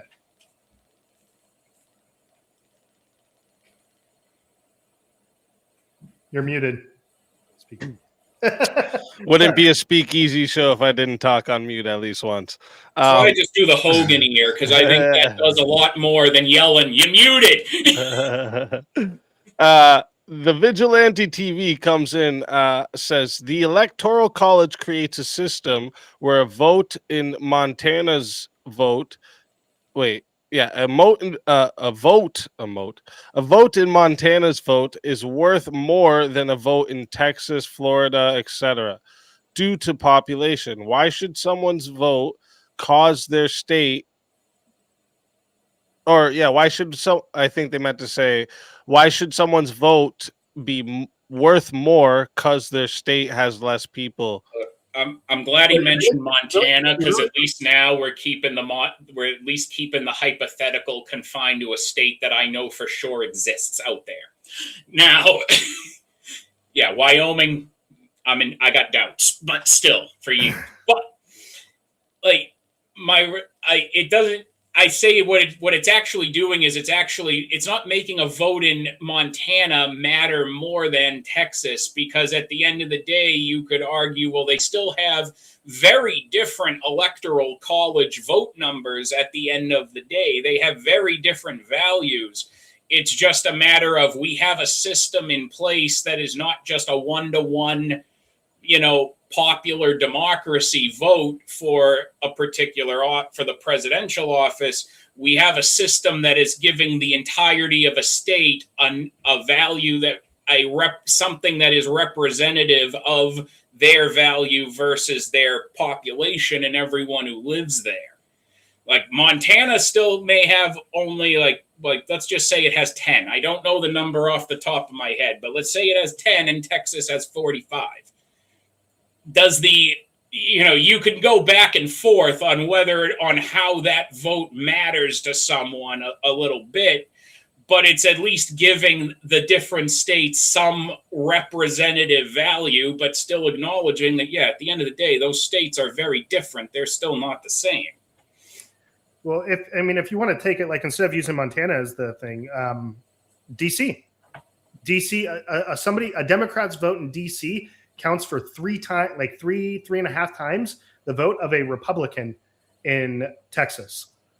But how many electoral votes does DC have? 3. Okay, so then if a Democrat votes in DC and you're saying it's 3 times more valuable than a Republican vote, well, in the grand scheme of things, it may sound really good with the numbers, but in the grand scheme of things, that value doesn't seem very real to anyone. That 3 times value doesn't seem very real when DC is still only worth 3 votes at the end of the day. So are you saying that because the state is small, that the candidates ignore them because of the Electoral College? If you're running for president, exactly how do you ignore DC? Everyone in Washington DC knows who you are. You don't have to campaign outside of the Capitol building. Well, yeah, but why would you? I mean, if you're Trump, why would you campaign in DC? They voted like 90% for Biden or Harris. I can't remember. Well, it doesn't mean that this. And the thing is like this system doesn't make a lot of prescriptions to candidates. It's just basically there to be like, you ought be campaigning in every state. You ought be considerate of the needs of the voters in every part of the country. So it's like, if you have 5 states that are really close together, chances are they have a lot of similar issues. And when you campaign there, you're going to be able to just go very quickly around those states, probably build a very effective consensus that gets people on board. And suddenly, those 5 states that all have little electoral vote numbers, they group together in favor of a particular candidate. Suddenly, that block matters a lot more. So how come Republicans don't really campaign in Vermont? Why do they not really campaign in Vermont at all? Because on the state level, Vermont is, what I believe, is even more left-leaning than Massachusetts. Vermont, of every state in New England, is probably from a conservative perspective, I would say, as a lifelong New England resident, Vermont's a lost cause to the right. Like, you run the people you can, because at the end of the day, you still have a lot of people in Vermont who care about issues like gun rights because of how the state is as far as land. But again, Vermont is a very different animal from other states, even in the Northeast alone. I'll give my answer for why they don't campaign in Vermont, because Democrats won it with about 63.8% of the vote, and it's just not worth it to shift. And under an electoral system, you make calculated decisions on where you're going to essentially put the troops for an election, same as you would if there was a popular vote. That strategy would be exactly the same. It's not something that's an indictment of the Electoral College in some way. However, under a national popular vote, a Democrat or Republican might want to go to Vermont because, hey, if they get an extra 10,000 votes in there, they're not going to flip the state to be majority Republican. But hey, 10,000 votes is 10,000 votes. But if it was just a popular vote, why would they need to move? Well, because that's where the votes are. But you can vote anywhere, and there wouldn't be if there wasn't an electoral system, then who cares where someone votes?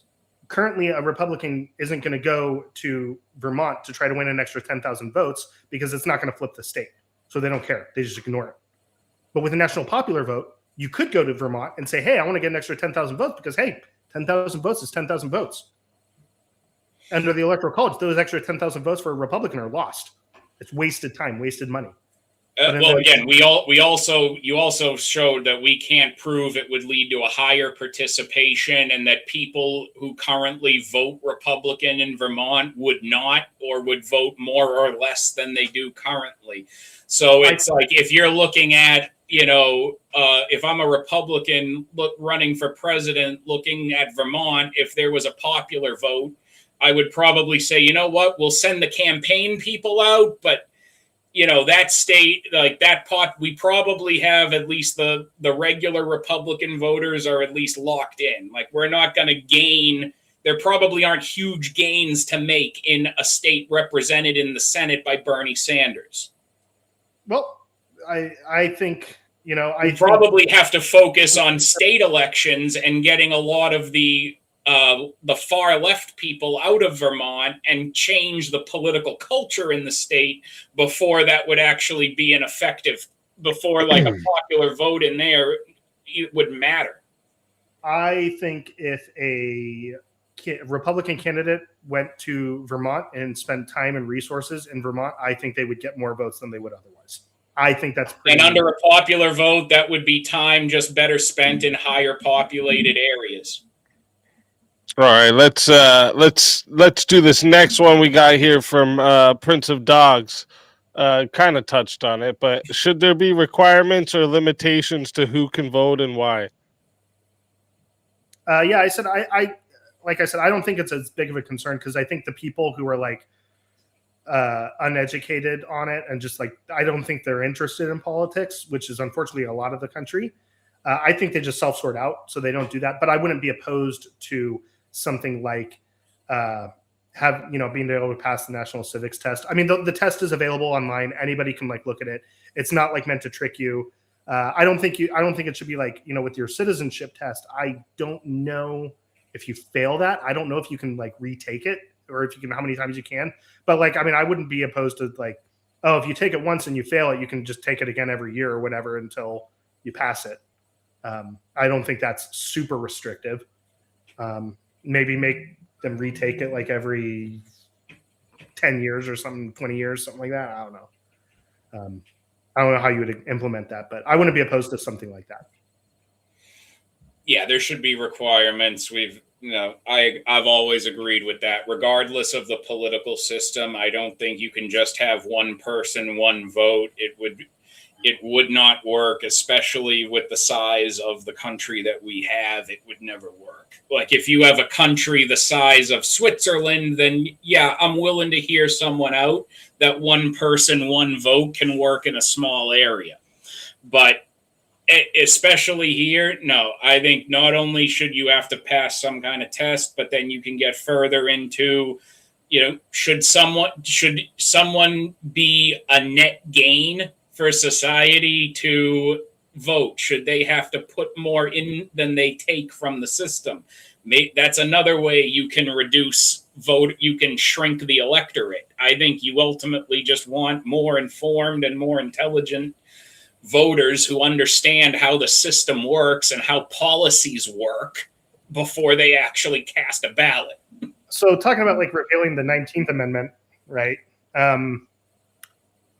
Here's a question that I've always wondered. Would you rather take away the right for women to vote? Like, okay, you have two people. You have one person who thinks that foreign countries pay tariffs, and you have a woman who knows that the importer pays the tariff. Who should be voting in that situation? The man who doesn't know who pays a tariff, or the woman who does?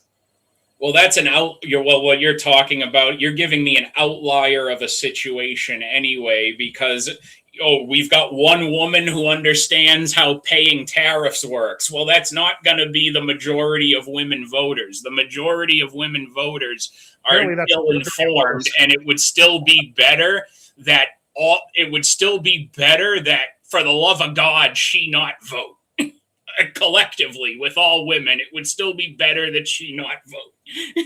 So you would rather have 100 men who don't know how tariffs. Well, you're giving me the choice between an informed outlier and an ignorant voter. So right there, it's a poor choice to have to make in that case anyway.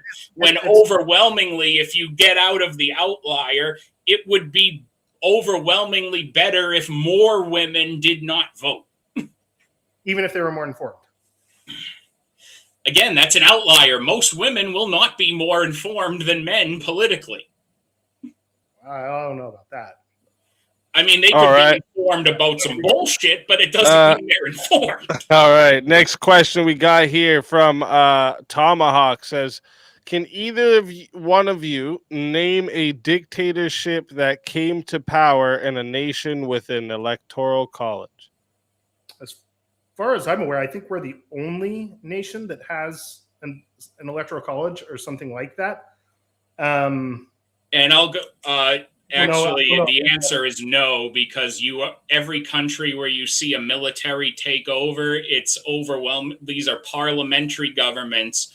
And the very important difference between us and them has nothing to do with the Electoral College. It has more to do with the fact that we make the commander-in-chief of the military a civilian, whereas in a lot of parliamentary countries, especially you look in Africa and Asia where these coups take place, it's the commander-in-chief of the military is a military official, and when they don't like the results of an election, they step in and say you're fired. It just happened once. It just happened last week in Guinea-Bissau, and it almost happened on Monday in Benin. It's happened in about 8 West African countries, 10 African countries in total in the past 5 to 10 years. When you let the military run itself, they will become political whenever they want, when it's convenient, without the people say so, and they don't give a fuck how people vote. All right. Next question we have here is, let me see, from Vigilante TV says, Wally, if in 2024 Trump won the popular vote but lost the Electoral College, would you not be saying the election was rigged? I never said the election was rigged when Obama won twice. I understand how the Electoral College system works. I've ultimately, when it comes down to that, it's like, yeah, was I happy when Obama won? No. Did I respect the results? Yeah. Ultimately, yeah, was I pissed about 2020 is probably what he's trying to get at. Yeah, I was, but ultimately life goes on and you keep fighting. All right. All right. And then you didn't have anything for that base? Um, Did you want to say anything to I that? will say that a lot of people think that this that the idea of like getting rid of the electoral college was just because of like 2000 and 2016. The thing is like that's kind of when I went through and I looked at the historical times. Like I said, there's been 700 times that people have tried to change or get rid of the electoral college. Like in 1970, they were like it was. Like I maybe don't disqualify that those. I don't doubt that, but my point in the closing statement was, as far as a loud public narrative, for most people, I think for most people who follow politics and follow the news, that public narrative began getting loud in 2000.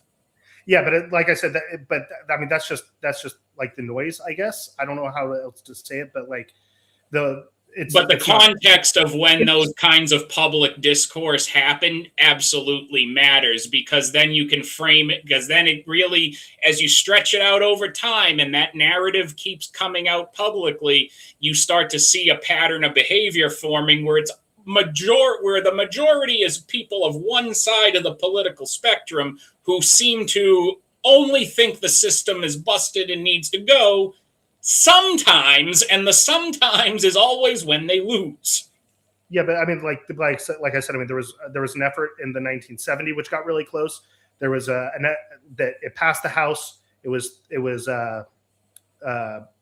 filibustered in the Senate. There was another one in 1950 that passed the Senate, and then the House never took it up. And there's times in like going back to the 1820s, like it's the whole idea that like this is just because, you know, Dems mad, like that's historically not true. Well, I mean, that another part of that though is like, yeah, they try to change the system.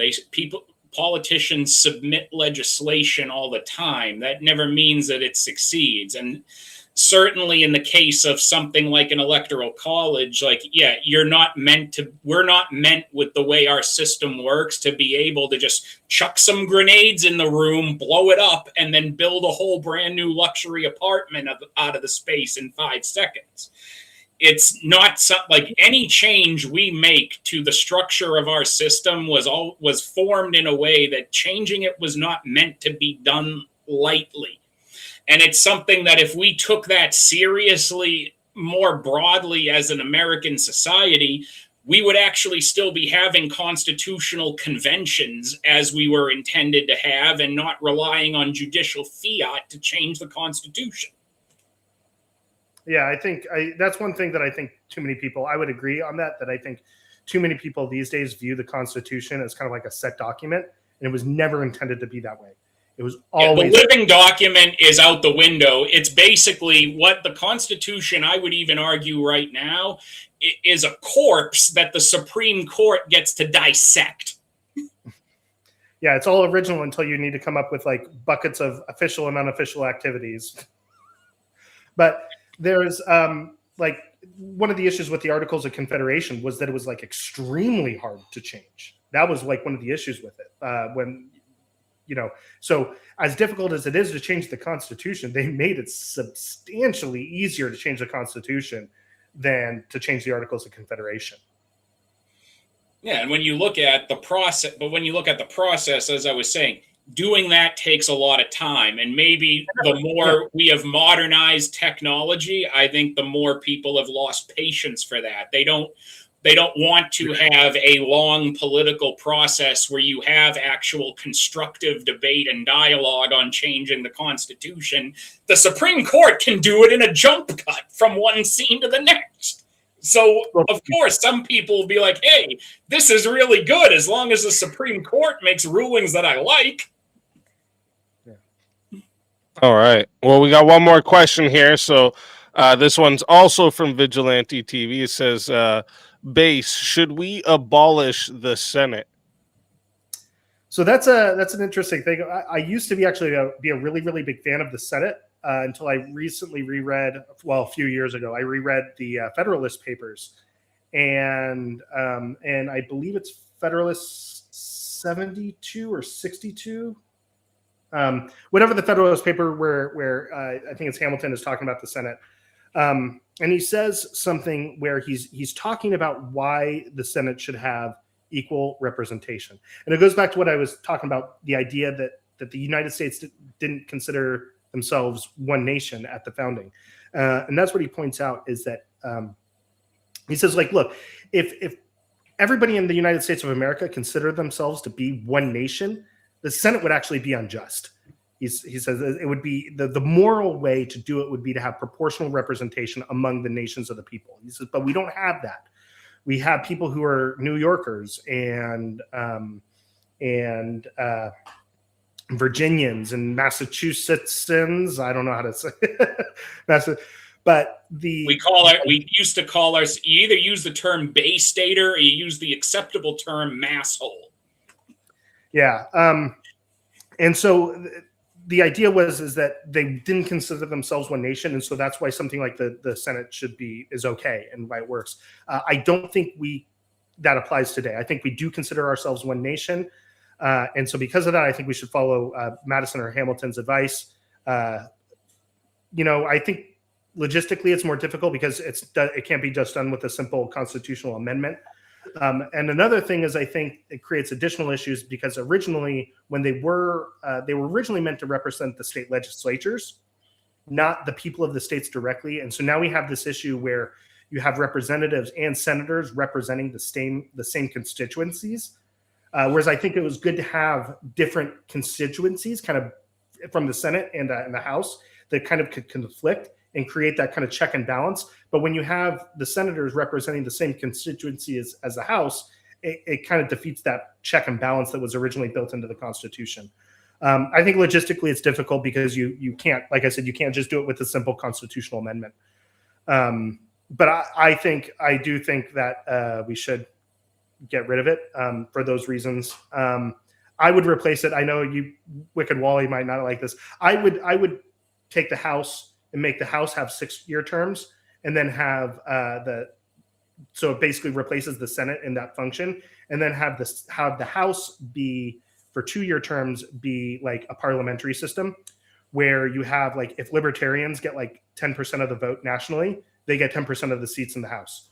I think something like that I think would work better for us as a country today, and would also allow for like other third parties and break up the duopoly if you buy into that. So.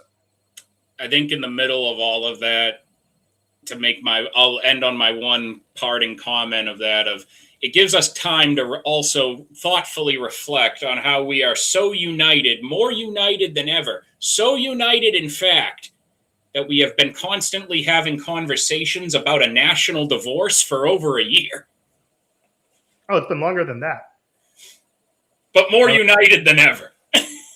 No, the national divorce. I mean, that's I remember hearing about that back in like early 2000s, like mid 2000s.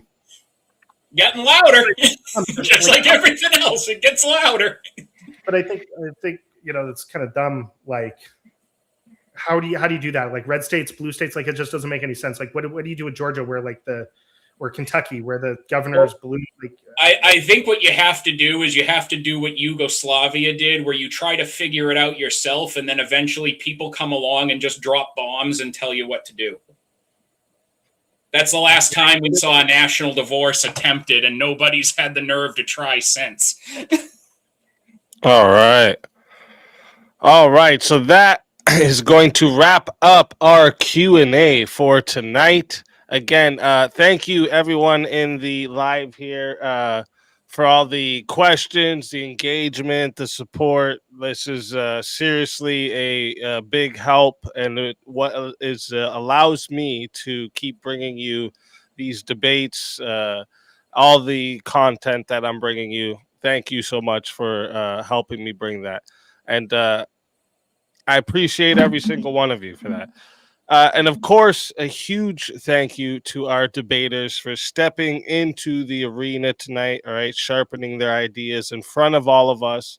All right, so before we keep going, just check real quick. Are you both planning to stay for the open panel tonight? Yeah, sure. I Not just only need. am I staying, I'm breaking out the tequila.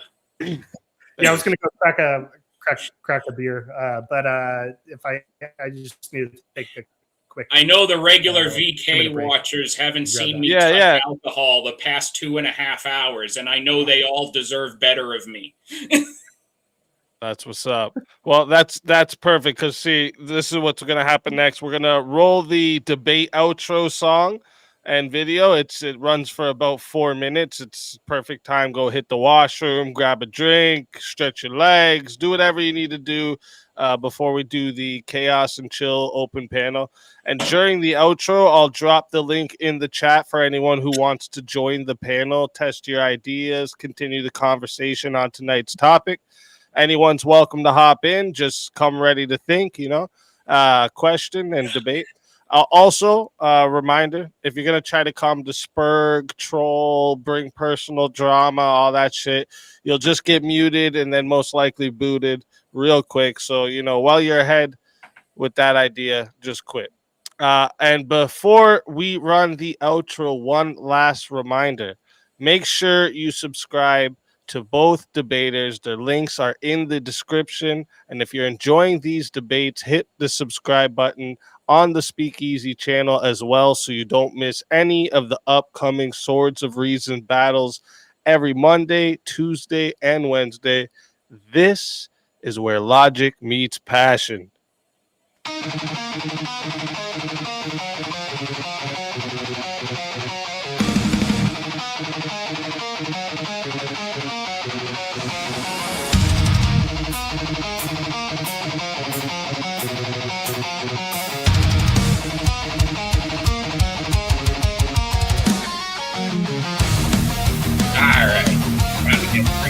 That was fun.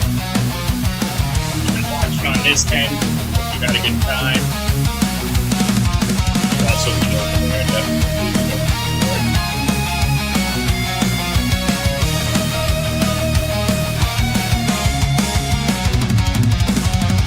Step into the circle where the echoes collide. Truth through the static, no place to hide. Iron tongue, sharpen fire in our breath. We dance with conviction on the edge of death. Your words are bullets, mine are storms. Ideas forged where lightning forms. No retreat, no treason. This is the season. We clash our swords of reason. Cut through lies with steel precision. No faith, no fear, just raw collision. We clash our swords of reason.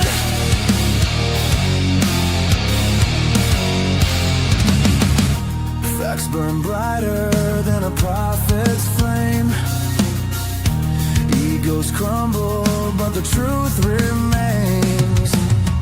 Every scar, a mark of thought's crusade. In the battlefield of minds we've made. Speak your truth, but bear the cost. Every claim can still get lost in the war of voice and vision. Feel the friction. We clash our swords of reason. No silence left for indecision. Ideas break with loud precision. We clash our swords of reason.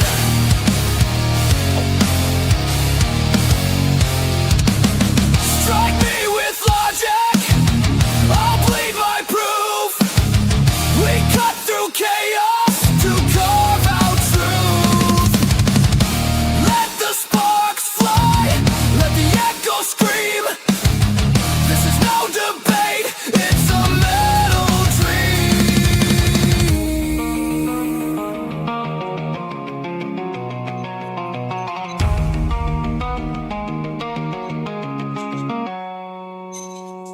We clash our swords of reason. In the storm of thought's collision.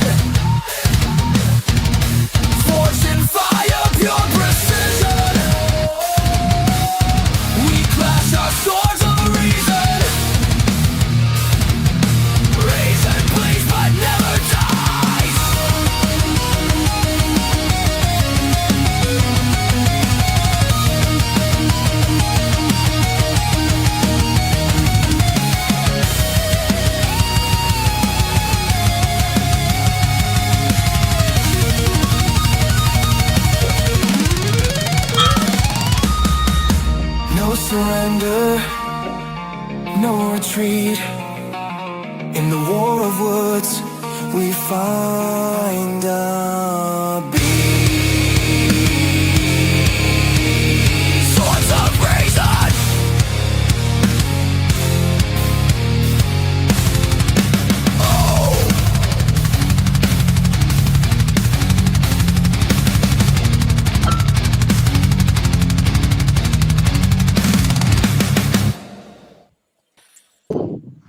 Hello. And we're back. Welcome, welcome. Howdy. Hey, Long time no see, Basegitar. How you doing? yeah, I'm doing well. I saw you on a panel a couple weeks ago. Yeah, Was that was me? Abe Dinkus versus who was his opponent? Oh yeah, Wrath of Reason on the death penalty. Yeah, that was fun. That was Yeah, fun. yeah. There's the actual bass guitar behind you, the legend itself. Is that a Fender Jazz? Yeah, that's the Fender Jazz, the Marcus Miller Fender Jazz. Awesome, awesome. Oh, by the way, for the chat, fun fact about the debate we were at: it was cold as ice in that room, and I was the only one wearing shorts because outside it was hot. So I'm like, I'm studying. I'm bringing these books to the Starbucks, and I'm like, okay, we're gonna do this debate, right? I got to be studied up, and it is cold inside the Starbucks and blazing hot outside. Then I go into the hotel where we're doing the filming, and it is cold as heck outside, and that it is cold. No, sorry, it's hot outside and cold as heck in that room, and I'm like shivering. I'm like, am I nervous or am I cold? I can't even tell anymore. Cheers, boys. I have water because I'm Irish Cheers. and I cannot afford to live on the edge. Yes. Someone must have thought a while back that the day will come when there's a show called Swords of Reason that someone will bring a literal sword onto the show, and that person will most likely be Wally. And anyone who thought that was very fucking correct. Fair. Is it short for Wallace, like William Wallace? You run around the countryside screaming freedom and slicing Englishmen's heads off? No, it's short for Walter. Okay. And wicked is just a common saying if you're from New England, and it has a good ring with my name, so I just rolled with it. So I have a question about the debate. So let's take the populist vote, for instance. I have one thing I would debate on that is like, so there are many states that like the populace is in the big cities. That's where it's at. It is not the rural. It's in the big cities. Let's take my state, for instance. In our major metropolis area, or however you say that, sorry, there is 2.4 million people there. Where the rest of our state, which is more than, I'd say, 90% of the mass of the state, the rural, hardworking folks, don't live in the big city. And the total population is 4.2 million. So if the populist vote goes like that, and all these big cities outnumber the rural folks, then you create a system that only these big cities are the voters. Yeah, so I this is something that I kind of touched on, and we touched on it in the debate. And I hear this a lot, and so like that's why I was like, what does the numbers actually say, right? Like, do the numbers say that there's enough people? Like, so how many big cities do you think like it would take, right, to like, you know, let's say on average a Democrat wins 70% of the cities, right, the city populations, and they don't get a single vote for like anywhere outside of the cities. And I don't know if you're counting, you can get in the metropolitan area. The numbers don't. I mean, that's kind of a usual circumstance in that there's usually not just the city itself; it's a greater expanding and then once you start adding in those suburbs, like they tend to out a little bit. But it's still this point, and then there, this group of people that are in the same mindset of town versus what supports rural America, and what actually supports America past that is rural America. the farmers, the loggers, the craftsmen. So that's where my qualm with trying to abolish electoral college. I do believe it needs reform. I will agree with that fact for sure. But when you take populace, when all these major metropolitan areas have most of the populace, but don't understand the rest of America, and now you're creating a divide again, and it could escalate from there. Like, But so I don't think, like I said, there aren't enough cities. There just, I mean, there just aren't enough cities, and the cities aren't unanimous enough that I don't think it really would have the effect. that was my state, and over half the state lives in that one spot. Yeah, his point is like if there was So, hypothetically a state Take all called the other Wyoming. larger cities in these states that most of the populace lives in these cities. Mhm. So you get where the thought process is coming from there. Well, okay, let's look at the electoral college. And let's Uh-oh, say you're there's a roboting, city or at least where, my end. or there's a state that has like 55 population. I don't didn't. know. I didn't am I catch better? that. You cut out a little bit there. Hold on. Try again. Okay. So if we have a state, right, and 55% of the population lives in the cities, and that city votes unanimously for one candidate, that candidate is going to win the whole state, right? So that's already an issue that's already creating the issue that you're talking about. But what I'm saying is that if we got rid of the electoral college, because you only need to win 50% plus one to win the state for the electoral college. But what I'm saying is that there just aren't enough cities that would give rise to the concern that you're having. There's not enough. There's a lot of people in big cities, but the United States. It also huge goes. country. It goes back to each state as well and how they do their electorals and how they vote for their electorals and how they distribute their electorals as well. So they don't always just give all their electorals to the mass populace in one spot. The electorals are distributed throughout the state. Yeah, Maine and Nebraska both split theirs. They give the two. Again, depends on the state, which is the right. Like Nebraska and Maine are the two that do that. They give they divvy up by the congressional district, and then they give two to whoever wins overall. So then think about that.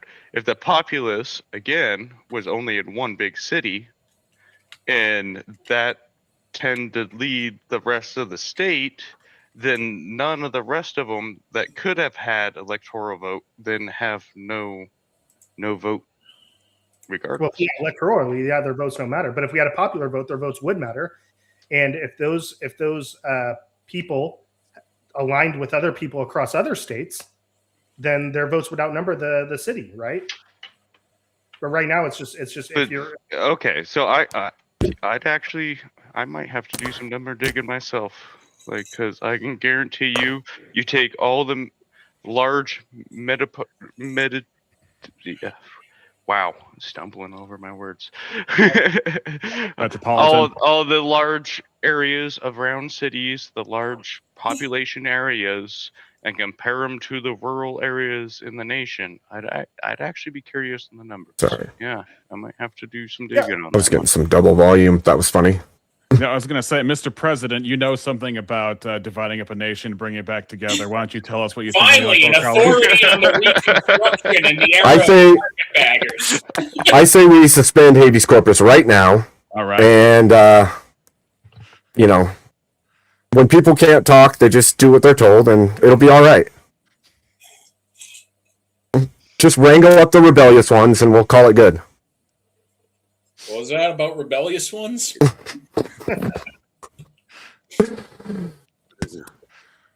No, I think good. I think we live in a far different time than Lincoln did. So Hopefully it stays that way. What do you I what do mean, you It think of will. this, Pat? I seen you try Well, to chime I've- in there a minute ago. Yeah, no. So, yeah, like bass player guy. Like, dude, I dig bass. I'm a drummer, so I Oh, lock okay. right into the bass. All right, Yeah. let's start a band. Um, Let's do it. Let's do it right now. It's yeah. Who's gonna sing? Yeah, Speakeasy? good question. Yeah. So Yeah, like, probably speak easy. so like I'm listening to all this like, oh, cities, rural, like, oh, that doesn't matter anymore. Yeah, it does. Look at the county map. Just look at it. Look at it. Like for the past 20 years, 30 years, whatever. Look at the county map when it comes to the presidential election. Yeah, it matters. Like it's right there, right in front of your face. It's exactly the same. It's oddly, I'll say, it's oddly a beautiful reflection of the original idea of the Electoral College that those guys could have never predicted in 2024 or 2020, whatever, right?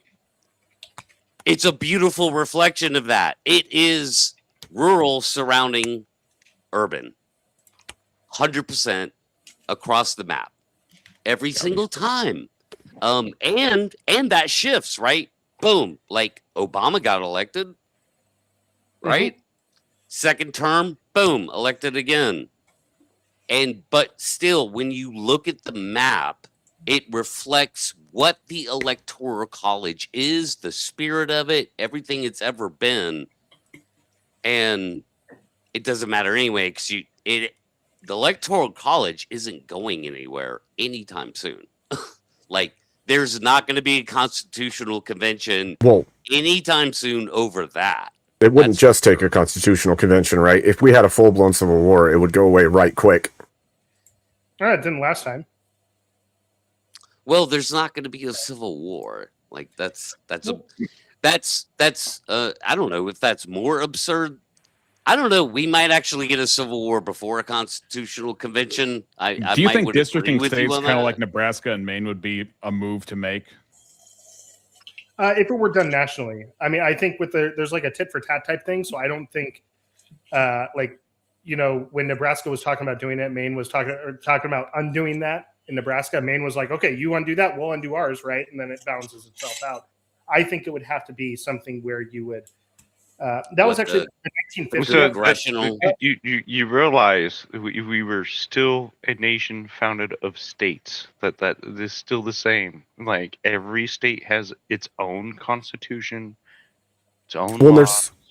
There's also adhere to some Sure, universal. But there's multiple arguments on this too. The states elect presidents. Technically, you could have a dog race, red versus blue.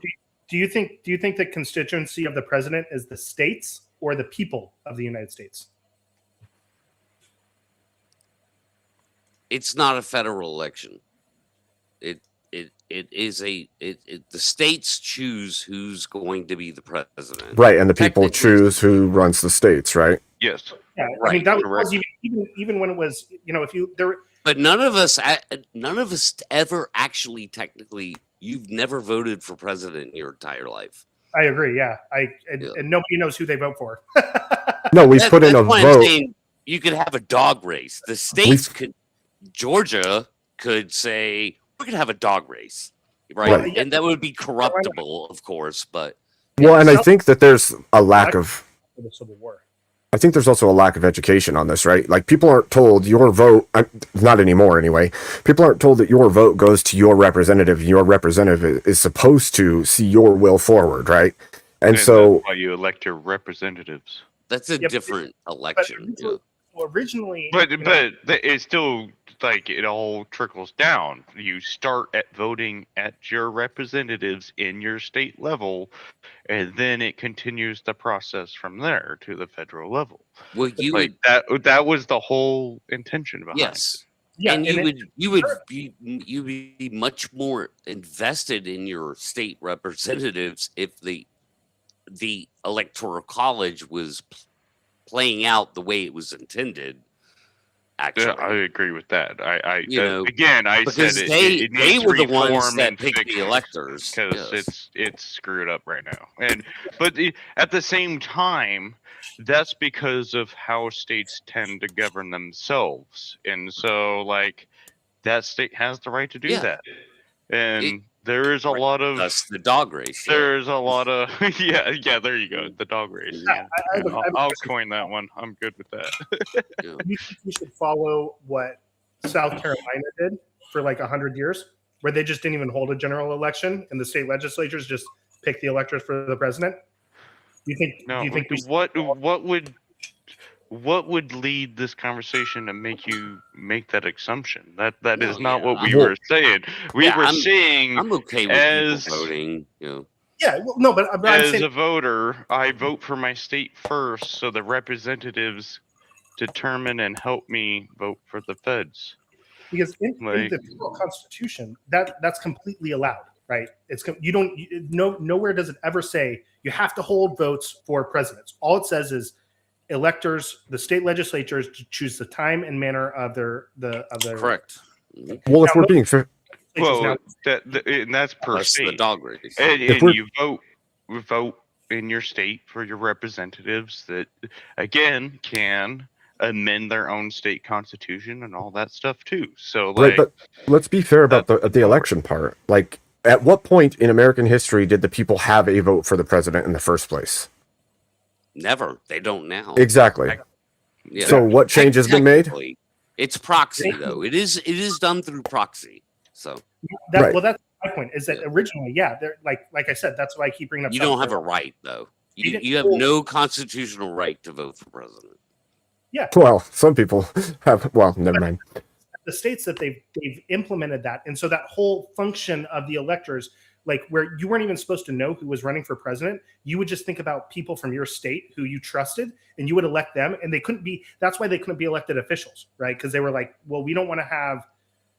If you look at the qualifications for electors, they can't be like elected officials. But now they're all just chosen by state parties, right? That's how the electors are chosen. The DNC not Yeah. in the state say, Right. okay, these people who contribute a bunch of money, they're going to be our electors, and they're going to vote how we tell them to vote.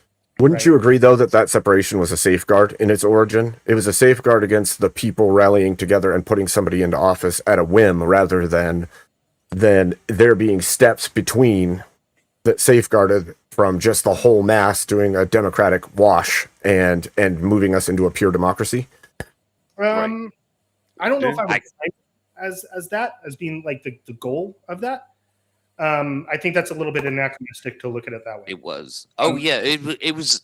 Are you kidding me? It was totally their goal, dude. Like the founding fathers were not fans of democracy, which at that time meant only one thing: majority rule. Well, not And direct so democracy. that's why I mean, they- it's been a while since Yeah, I've read that's the why they Federalist broke it Papers, but up. there was a whole debate on direct democracy and how that was essentially mob rule, which is not what they wanted anyway. Voting for a president is inherently not direct democracy.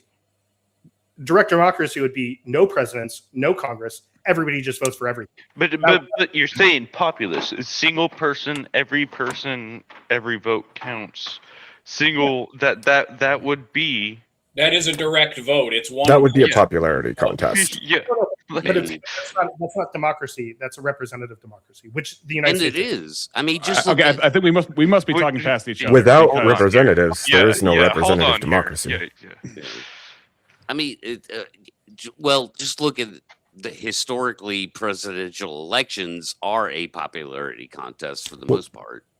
True, but without the Extra steps. representation in between, there is no representative democracy. At that point, you're saying because the two people who ended up at the top were at the top, there's a representative democracy. That doesn't make any sense, because if you had voting all the way along to decide who those last two were, all that way, it would still be a pure democracy. You wouldn't have any representational democracy And at you that could point. never have a protected constitution ever, because you could vote it and you could just majority vote it wherever you wanted to go. The Federalist 10 as the guide, that he says very explicitly that there's no representation in a direct democracy, in a pure democracy. Right. There's no Right. representation. It says We all agree. in person. Yeah, exactly. Yeah, I agree with the examination. But Hamilton gave another speech to the New York Ratifying Convention where he goes through the whole thing, and he's like, look, nobody knows what the fuck a republic is. Nobody knows what the fuck democracy is. So I'm going to lay it out. And he goes through and he lays it out. He's like, look, sometimes people talk about republics to talk about the like Sparta under kings, right? That's a republic. That's not what we're talking about. He's like, and he quotes Rousseau and Montesquieu about it, and he's like, look, all democracy means is that the people of the country hold the ultimate power, right? And he goes on to say, he's like, even with, and this is before the Constitution is ratified, so this is talking about the electors as it's supposed to function, and talking about the Senate as it was originally intended with the state legislatures doing that. He's like, look, all of these offices, they all trace back to the people, right? He's like, he says the House is directly elected by the people, right? The Senate is done by the state legislatures, which is the state legislatures are elected by the people. So the people, if they don't like the Senate, they can change their state legislatures. He says the president is by the Electoral College, which is decided by the state legislature, so also by the people. And so he says so that makes us a representative democracy. Yep. And he talks about these different, it's a great speech. Unfortunately, we don't have like he didn't write it out like word for word. He outlined it, but you can read the outline, and he does explicitly say that the Constitution sets up a democracy, representative democracy, obviously not a direct one. But he talks about the power is inevitably coming from the people, which is what Montesquieu and Rousseau both said were democracies, which are type republics. Yeah, every political position is representative in some way. Like, yes, you could say we directly elect representatives, but we are electing those representatives to then vote on legislation essentially in our place, so that everything isn't being voted on by a popular referendum. Civics, right? Running on policies, elected on those policies, and then representing the will of the people per their state. And this was another. I thought you encouraged civics class. Just how it that works. The thing? Like, We come don't on. learn it. Like, They that don't do is civics class anymore. That's how it plays out. I mean, that's still how it's playing out today. Mm-hmm. Not as much as it should, but it is playing out that way. Now, this was a hypothetical I did want to pose in the debate, and I didn't have time to get into it. And by the time I could have gotten into it, I think I had just forgot until I started drinking enough that it jogged my memory. But hypothetically, and this is not an awful hypothetical where, I'm going to have easy trampled by elephants unless people vote the right way or something of that nature. But hypothetically, if we had an electoral college that functioned as intended and I mean on every level, where you had electors who actually did firmly believe that they had an important duty to vote their conscience after the election, after they've been informed of the people's will within their states, would we need term limits if the system functioned correctly? Or do you think you would actually have people who would take the position seriously and go, you know what? I think this FDR guy has had 3 terms too many. I don't care what the popular will is. He's not getting a 4th term in office. I'm voting against him. Well, that's a problem of perception, right? Because it comes down to what your belief structure is, what your perception of the situation is, and you're gonna base all of your decisions on that framework. And so long as that framework is averse to whatever the opposition is, right? Say you're left and somebody else is right. As long as that exists, they're going to want those term limits, period. It doesn't matter which side it is, somebody's going to demand it, because you don't want your enemy or your political enemy, your religious enemy, whatever it is, to stand in office the whole of a lifetime. Even the person that doesn't care and just hears one random thing about it and says, you know what, I don't want that. And also, that brings to mind something, right? That brings to mind something, right? Because this whole republic was built for a moral, good, educated people, and we're not seeing that level of moral good in our society now. We don't even agree on what is good in a general sense anymore, and because or if good exists. Exactly. Because if we take this from a purely materialist atheist position, That's all subjective. It doesn't. Everybody could just have their own opinion on what's good and bad, what's good and evil, and then what? Your political system is going to slowly decay into nothingness because you don't actually have moral anchors. Yeah, that's why I specifically phrased the hypothetical in terms of having electors who actually understood the intent of the moral duty of the position in elections as it was originally established. Yeah, I mean, and if they actually did handle that duty in good faith, you would have people minded in the direction of, nah, I don't like this guy's been president for you could say at that point, let's say they've allowed this guy to be president for 20 years. Eventually, you would have enough electors who don't want it. Yeah, I mean, honestly, it's like the way that the Electoral College was supposed to function is so like far removed from how it is today. Like I said, I mean, like it used to be you got a ballot, right? And it was just names of like random people from your state. Not random. It's only random people if you don't pay attention. That's why the system became flawed, because people weren't taught to pay attention to this, so it became flawed because people were just voting for the random names instead of actually paying attention to the politics of the electorals that were voting for them. What I mean by was that they weren't they weren't people that were like campaigning. There weren't like people that were campaigning to be electors. It was just supposed to be stuff like, hey, you know, so and so is really good in our community. I really like him. He's an upstanding member of our community. I'm going to give him the job of picking the president. That's how it was supposed to function.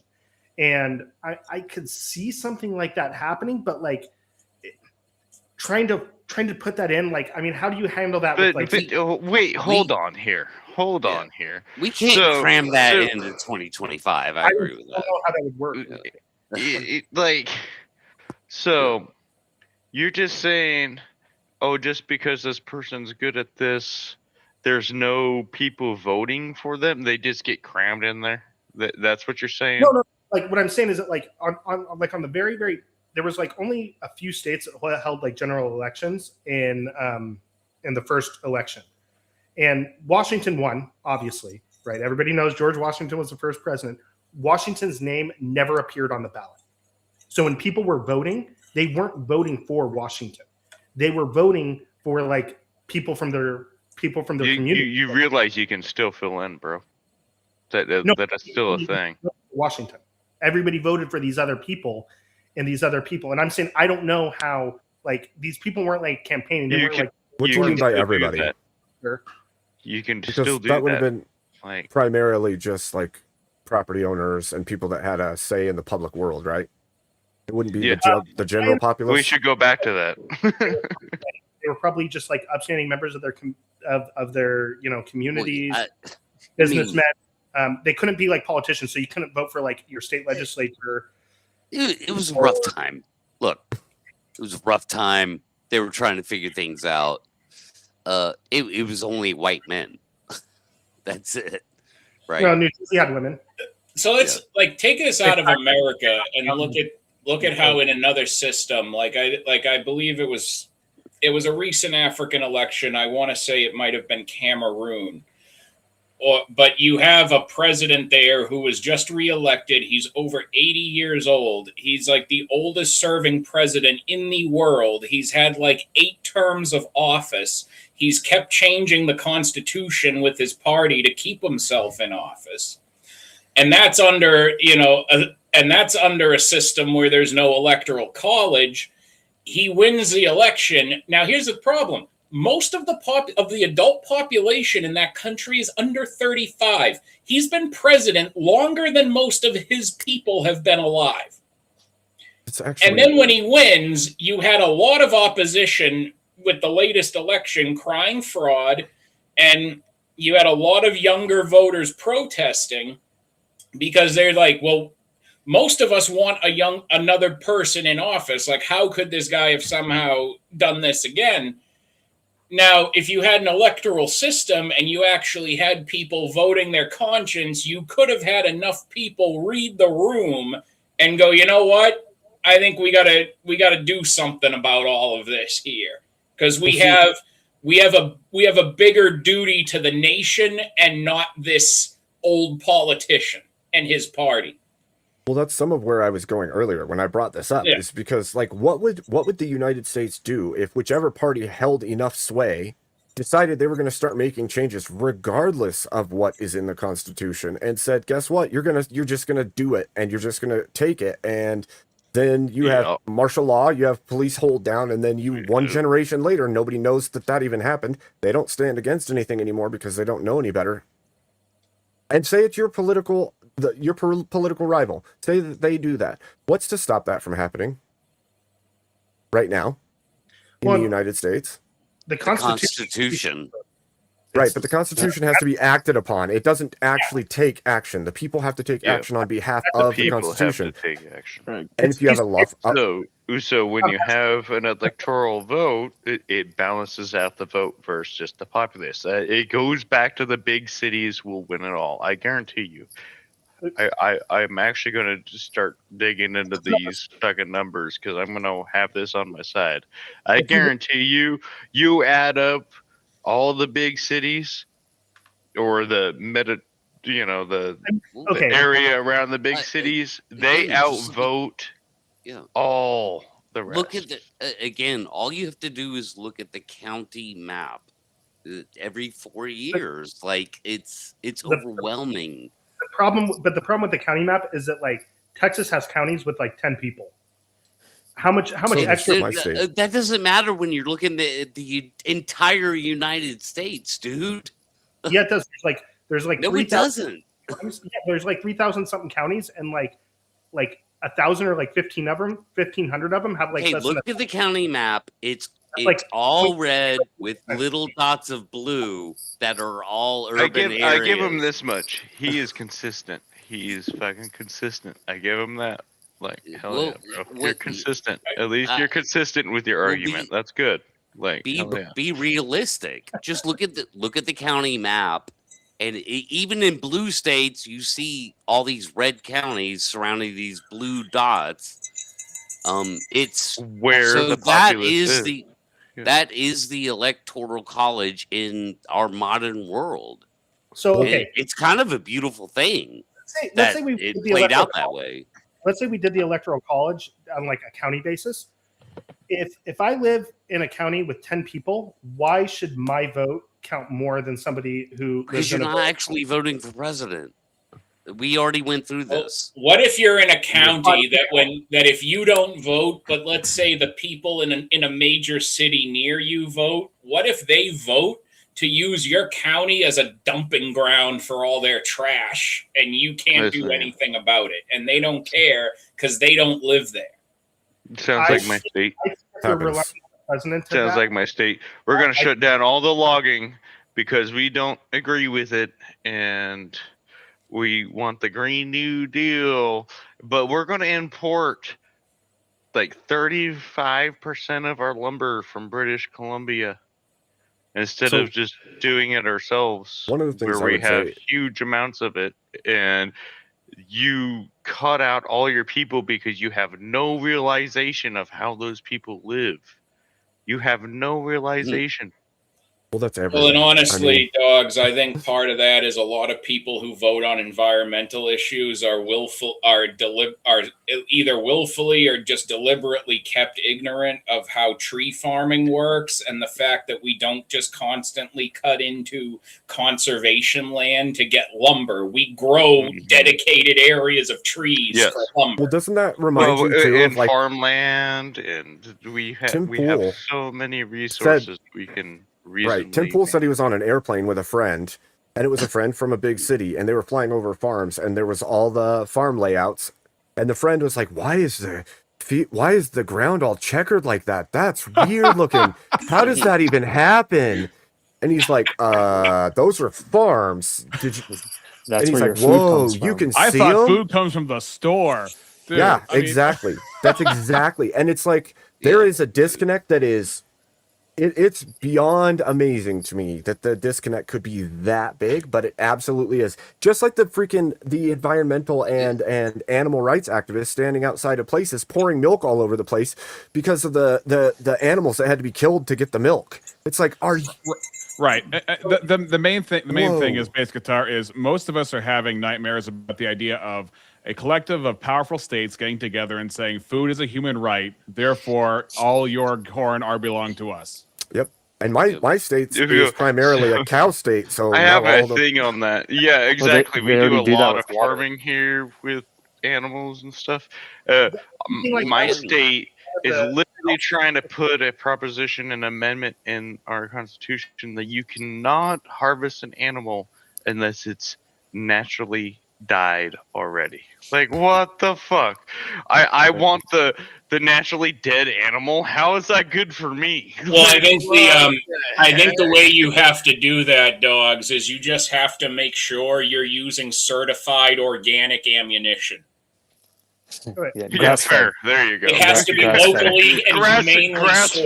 fed ammunition. There you go. Yeah, Well, that's- locally and humanely sourced lead and It's gunpowder. natural. It's No, natural. you guys I mean, look- that's that brings up a good point though. There's a story where a guy hit a giant elk with his truck, and then there was a dispute on whether or not the city was going to allow him to take the elk and keep it because it was a naturally occurring death, but also they were kind of upset with the well, is this going to cause a bunch of people out in their trucks running down deer so that they can claim them without actually having to get a hunting Yeah, 'cause permit that's and all what of people- how do you all of you that kind of Because stuff. that's purposely what run people down want. They deer? want Yeah, to right. hit a moose. I mean, how do you do that? You can't Right. purposely do that. He Right, didn't but say it brought up purposely. it brought up a good but- That's question. though. insanity. Yeah. Th- So some that's states allow one you to thing- take it. You can Yeah. claim it. Yeah. Yeah, So but some a states lot have of passed Well, that yeah, law. it saves them If you saving. randomly You don't have to hit send a truck. Yeah. a Right. gang animal on the road because they jumped the fuck in front of you, Fence. or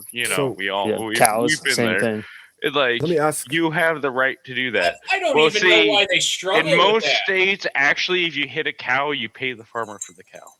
That, With I don't all know that yeah, we've been As long talking as you're about, in at open least range. that's the stories I've heard. with all that we've been At talking least about, if you're in open range. Well, that's Would you just the way say- it should be, though. would you I'll say that- say since the Civil War, have we seen both sides' political animus towards each other grow exponentially over time until we got to the point we're at now? No. No. No, I think during the- Whoa! Wait, say that again, Abe. I Do you like- think that the animus against one another has grown over time from the Civil War till now and is increasing? no, I think in the midnight. It's done waves. It's coming waves. I think Ups and it downs. Yeah. started the Yeah. uptick in I would probably say like the mid '90s, and then it's kind of been ticking up since. But I mean, in like the '80s, now there wasn't. Reagan won 1980. Reagan won like huge. He won like every. Landslide. Don't you Yeah. think that was because we were comfortable and things were easy at the time? Doesn't Uh, it track with the voting age? Well, we the still had the some voting Cold generation. War fear going on. Right. But Yeah, I okay, think so obviously You're talking politics. right, yeah. but okay, so obviously we had financial crises in the 80s, right? We know this, but yeah, that's every time where things every time where things get bad financially, we see the political parties go at each other harder than they ever have, or harder than usual, right? Of course. Well, Okay. yeah, Well, that would they be only work social as hard as we do. dynamics. Right. And the I think- populace has grown over time. Hey, the parties are only ever going to play politics.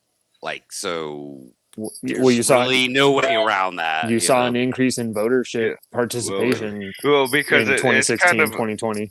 Right. I But the think next it's step it's was human. It's human nature. You're always going to seek out what you believe versus what the other believes. right. But is You each can be next- civil about it, but like right, but is it's each just- next president Yeah, garner more that's- power than the last?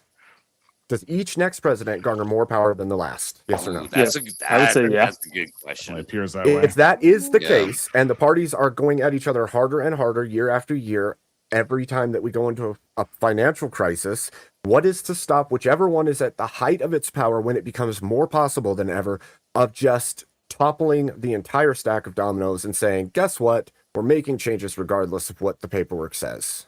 Well, yeah, I think that power only Guns. increases because of the people deciding to Guns give it to stop them. that.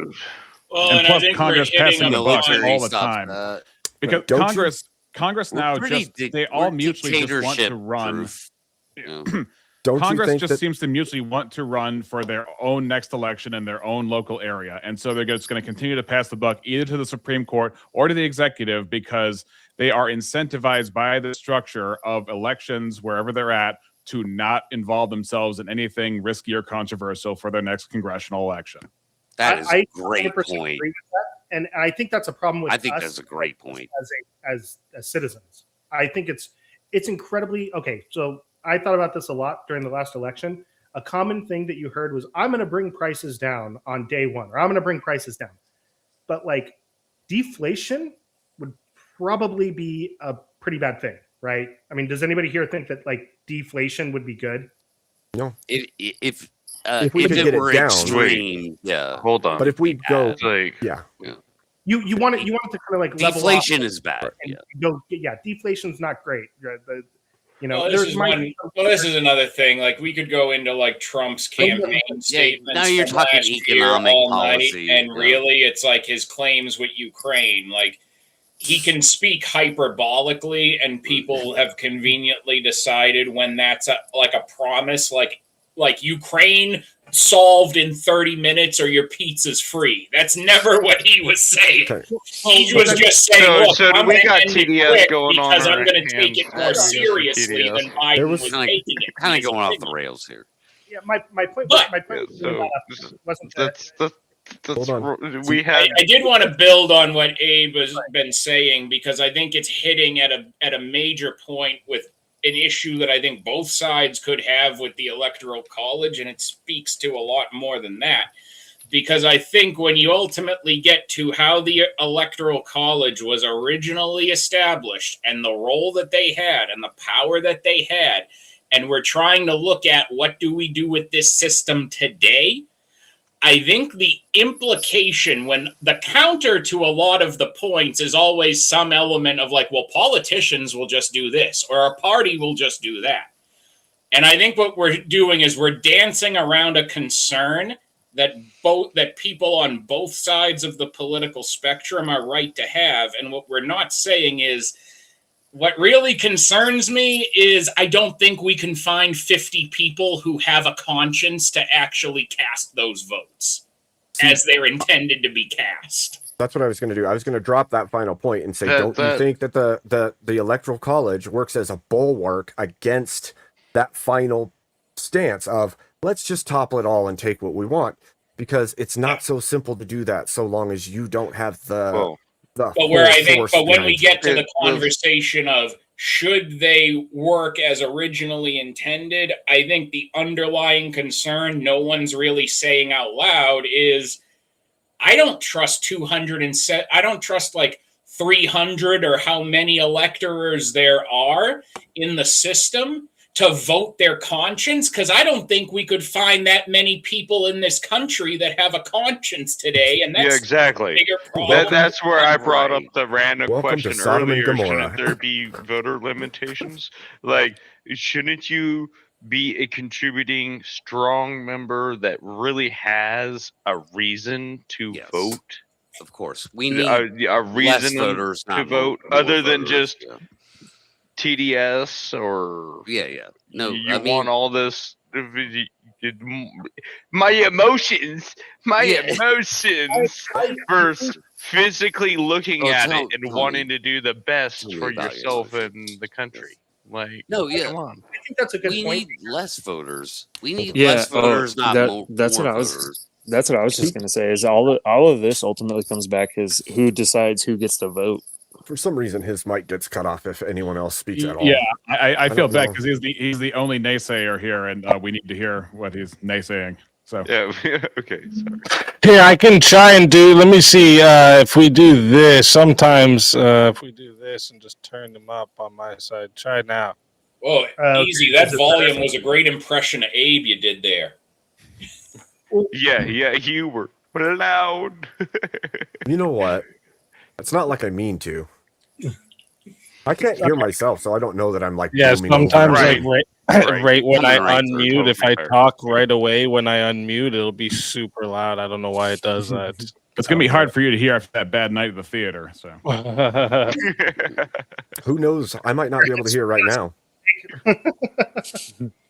Sorry, Roll with it, brother. Base, whatever you were trying to Yeah. say there, Base. yeah, ba- Hang on, I lost my train of thought. Let me try to put it back on the rails. You're saying less people vote, more people vote. Oh, yeah. I don't think it's necessarily an issue of less people vote. I think it's like, I think if you were to just say, okay, we had 170 million, 160 million people vote, we should just cut that number down to like 120, and that'll make things better.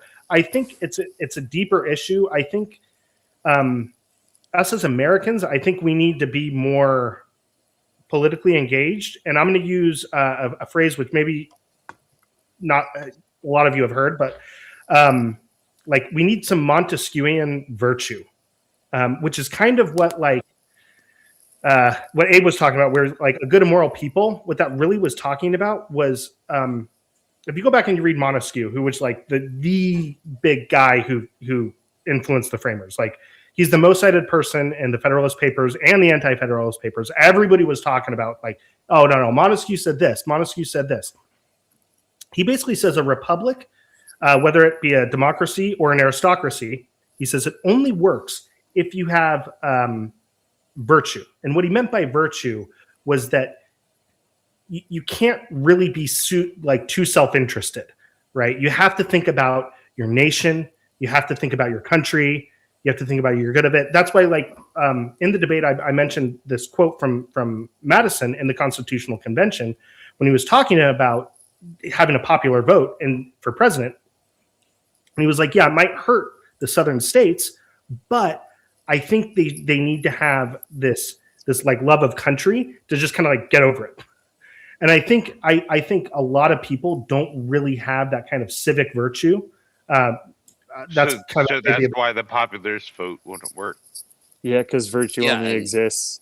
Yeah, But in a religious sense. So some people vote non-virtuous just because they dislike somebody. And keep in mind, I'm not talking about virtue like a Not trying Christian to be virtue. virtuous.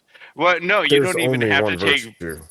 right. Like, you There don't was even only have one to moral take that framework into at the time. That was a consideration. biblical Like, one. Well, and not just that, virtue is Well, virtue. Like yeah, either it's virtue- virtuous I or was it's just not gonna say, virtuous. yeah. I want to do better Secular for my virtue. man and my people versus just having my emotions involved, and I vote against this even though they could do better. Like, Yeah, well, you're not, Republican civic virtue, you're, according you're to not going to raise the bar. Wait. Say that again. So you're not going to Big? raise the bar. So you're not going to raise the bar. Like when I say there should be less people voting, I'm taking that bar and I'm lowering it to what you just said, bass player. Like you have to lower that bar to get into that like quantified area of people that are whatever smarter, more No. civic minded, blah blah blah. well, Yeah, you can't just like you have too many I would- like people I think we should emotionally raise the voting. voting age a little bit because 18, like, who the fuck knew what they fucking It talking doesn't about matter. at Well, 18? here, let's hear And then- Basegitar's Hey, take well, real quick. however Yeah. you And do that, then, Yeah. hold however on, you do that, hold Yeah, on, how old? Hold It on. doesn't. have a substantial No. figure All that matters is that in you have our a virtuous. culture. You're public. a business owner, you're a landowner, you're Well, I a just- military yeah. service member. All What if I'm you're saying yeah, is it's ideal. It's way too unrealistic idealism to expect the population to be smarter about voting. Well, and if you're basing virtue off of age, then you've lost the plot already because there's people all the way into their 90s that are degenerative assholes. don't own so- property. I didn't say that. No, but Yeah, I wasn't going on that part. Oh, okay. I'm just saying that the age Yeah. changes nothing. You're going to get the same result, regardless of It- whether or not you make it a little bit older or a little bit younger. Sure, people get more conservative as they age, but you're still going to see people that never, or they started so far left that they end up not even in the middle by the time they aged out. So, like, I don't think changing the age gives you any any up or down. Yeah, No, it doesn't it's remove the just- problem. I think it just scoots it over a little the- bit. The problem is there's too many people voting. So you figure out how well, to If you agree change with that, yeah. that number based on whatever criteria that you think's necessary. That's the tricky part. You want to hear a chunk outside that I of think it is? anything unconstitutional. I think we extended adolescence into late adulthood, and Yeah. everyone has suffered for it. Well, yeah, I Well, mean, look, basically, You we have have to some we- actual experience to know what the fuck. Rental car companies got it right when Going. they rent a hey, car look, before I mean, 25. there's Well, a it's reason why feminism. there's a reason Well, of why course we've 10-year-olds don't extended- vote. Of course, Right. we've extended adolescence. We already extend high school 4 years No. and call it college. My point is, how many 30-year-olds do you know that act like they're 15 on a daily basis at all times? It was Too not many. like that throughout history. When you were Yeah. 15, you were working a Age job. wasn't the major You understood how your Age country wasn't worked. the You major understood point. how the farm works, how the Let's community works. You mandate knew you farm had to get a work. wife. Take You knew everybody as kids, and 2 years put them on a Conscription. farm. Yeah. 2 years put them in the military. 2 years put them in the The business age. world, and then say now you can vote. Yeah, We'll do that. well, cornfield there's got to be some conscription. level of But responsibility. you don't have to do all of them, but you could do Yeah, one of them. responsibility. Contribute. You're reminded of your responsibility at the It's end not of a gonna gun. change. That's for sure. I Do it. didn't Let the say government that. do Yeah, it. we'll and the teach them more our we- peaceful ways by force. Well, the I more didn't say we've that. I'm saying we made extended things, We are Klingon. ultimately There's- the more we have made the system more universally open as far as suffrage, the more we have diffused responsibility within the system. So of course, if you had Yes. to come up with 500 ethical people who could actually vote their conscience for the president and understand what those words mean, yeah, you have to shrink the electorate and give a smaller group of people more responsibility over the decision making. Otherwise, it's just Communism. everybody This is watches. actually-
This is why I say we have greater problems politically when we can't, when the consensus is that most people on either side would be like, I don't know how much I trust 500 people to vote with their actual conscience and actually be informed on things like that and care about the greater health of the nation over a political persuasion.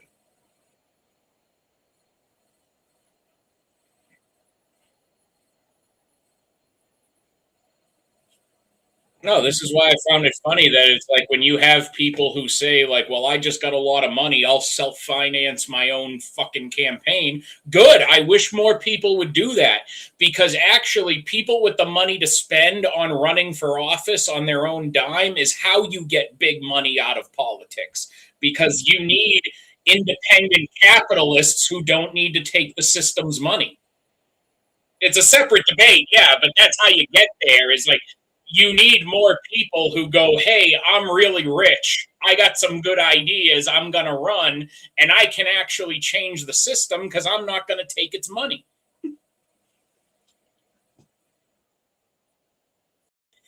If only it were that simple, but it's at least like the right idea. It's at least the right mindset those people would have going in.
Well, and that's part of, I think part of the problem is, I think also over the past like 30 plus, at least most of my lifetime, I think in the past 40 years, many Americans have grown increasingly cynical politically. That's why you started seeing more of those lines like, oh, I had like with South Park when South Park was going like back in like '04 or '05, being and Stan saying, I realized I need to choose the lesser of two evils because two evils is usually the choice I'll have. Like that's basically telling people broadly, yeah, it's a political satire, but what is that also telling people? Don't demand better. Just be apathetic and cast a vote because fuck it, let's vote harder.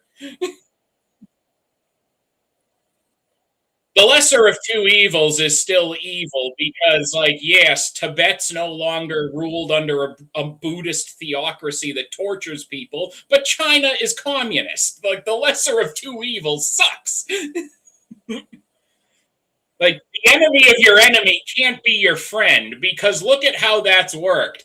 The LGBTQ community is enemy of conservatives, so are like the very far left. So any Democrats with actual sense are yet willing to shake hands with them because they want to win an election.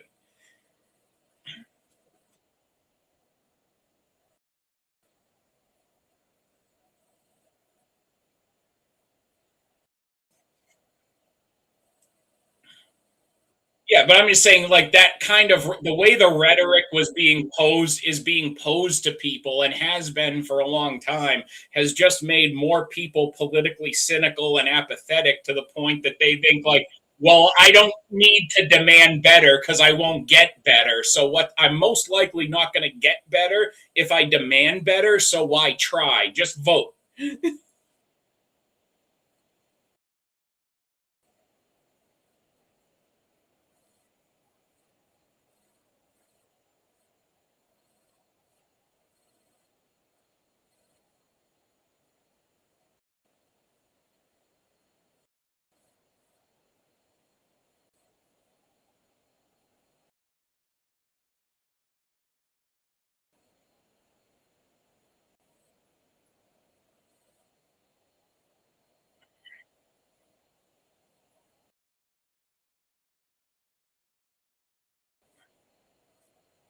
Well, look at the ultimate example of look at the ultimate example of a very smart gentleman who was unfortunately for all of us like about 20 years too soon for the country, and that was Ross Perot, the man who was ultimately proven right.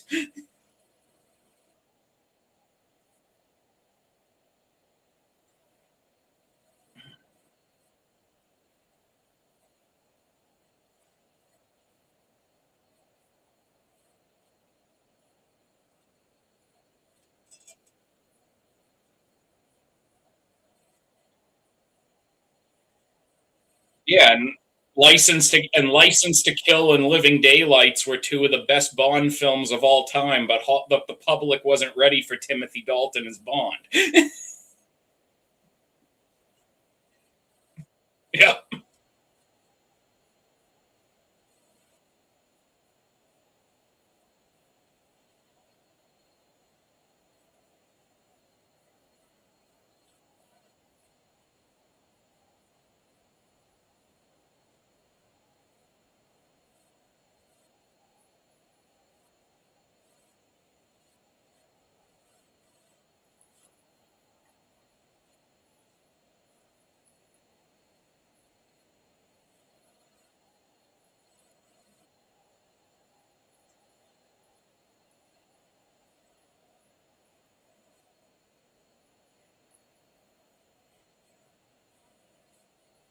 See, and this is the funny thing is like this is where you see the political hypocrisy in the media conversations. Because if Trump were to come out tomorrow and say, "I want to start a process that would allow me constitutionally to run again for president," people would say this is the greatest assault on our democracy since the foundation of the country. This is the fall of America if we don't stop it. But yet but yet, in 2015, if Obama had said, "I want to change the Constitution to run again," the news would have said, "This is a glorious progressive change for our Constitution." That would have been the media headlines.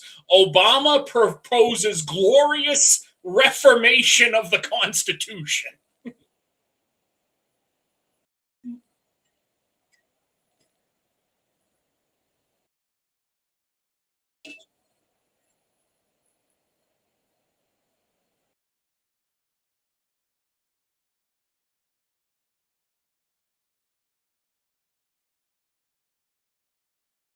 And we all, you see, here's the thing: is we all can't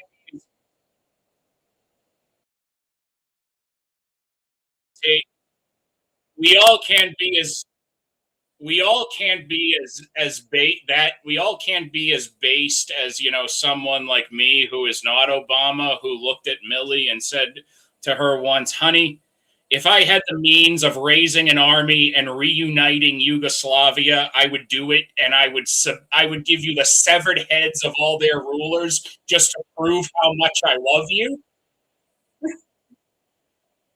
Look, look, I'm just saying, it really I have the ultimate red pill message where I really think the downfall of human relationships came when it was no longer okay for you to raise an army and go burn the neighboring village and bring your wife the severed head of the chief to show her how much you cared.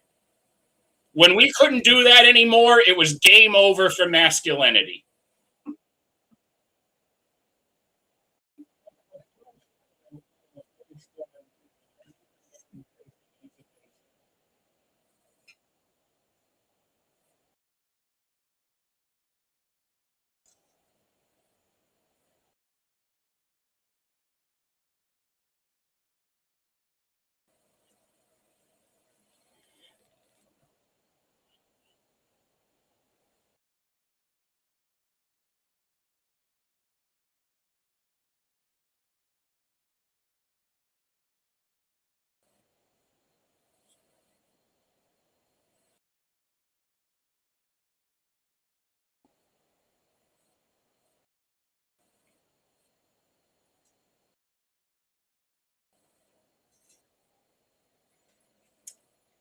I got a lot to say about that, and I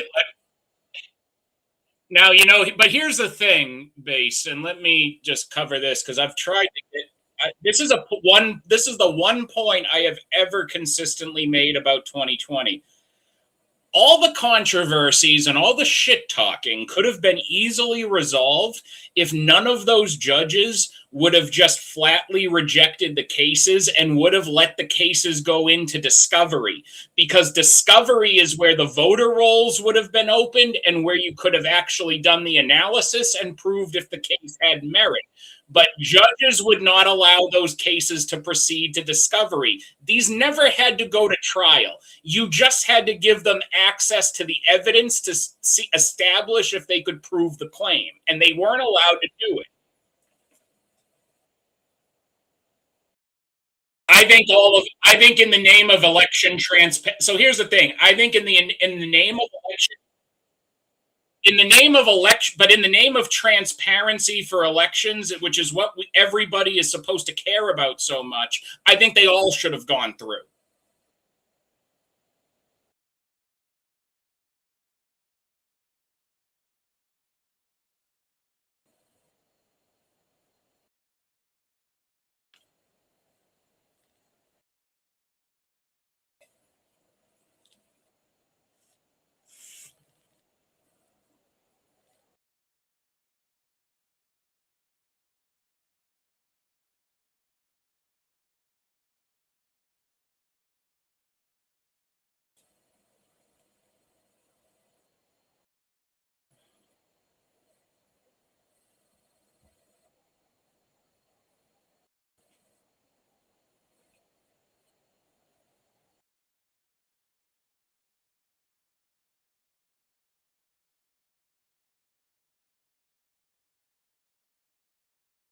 Yeah.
Yeah, and here's the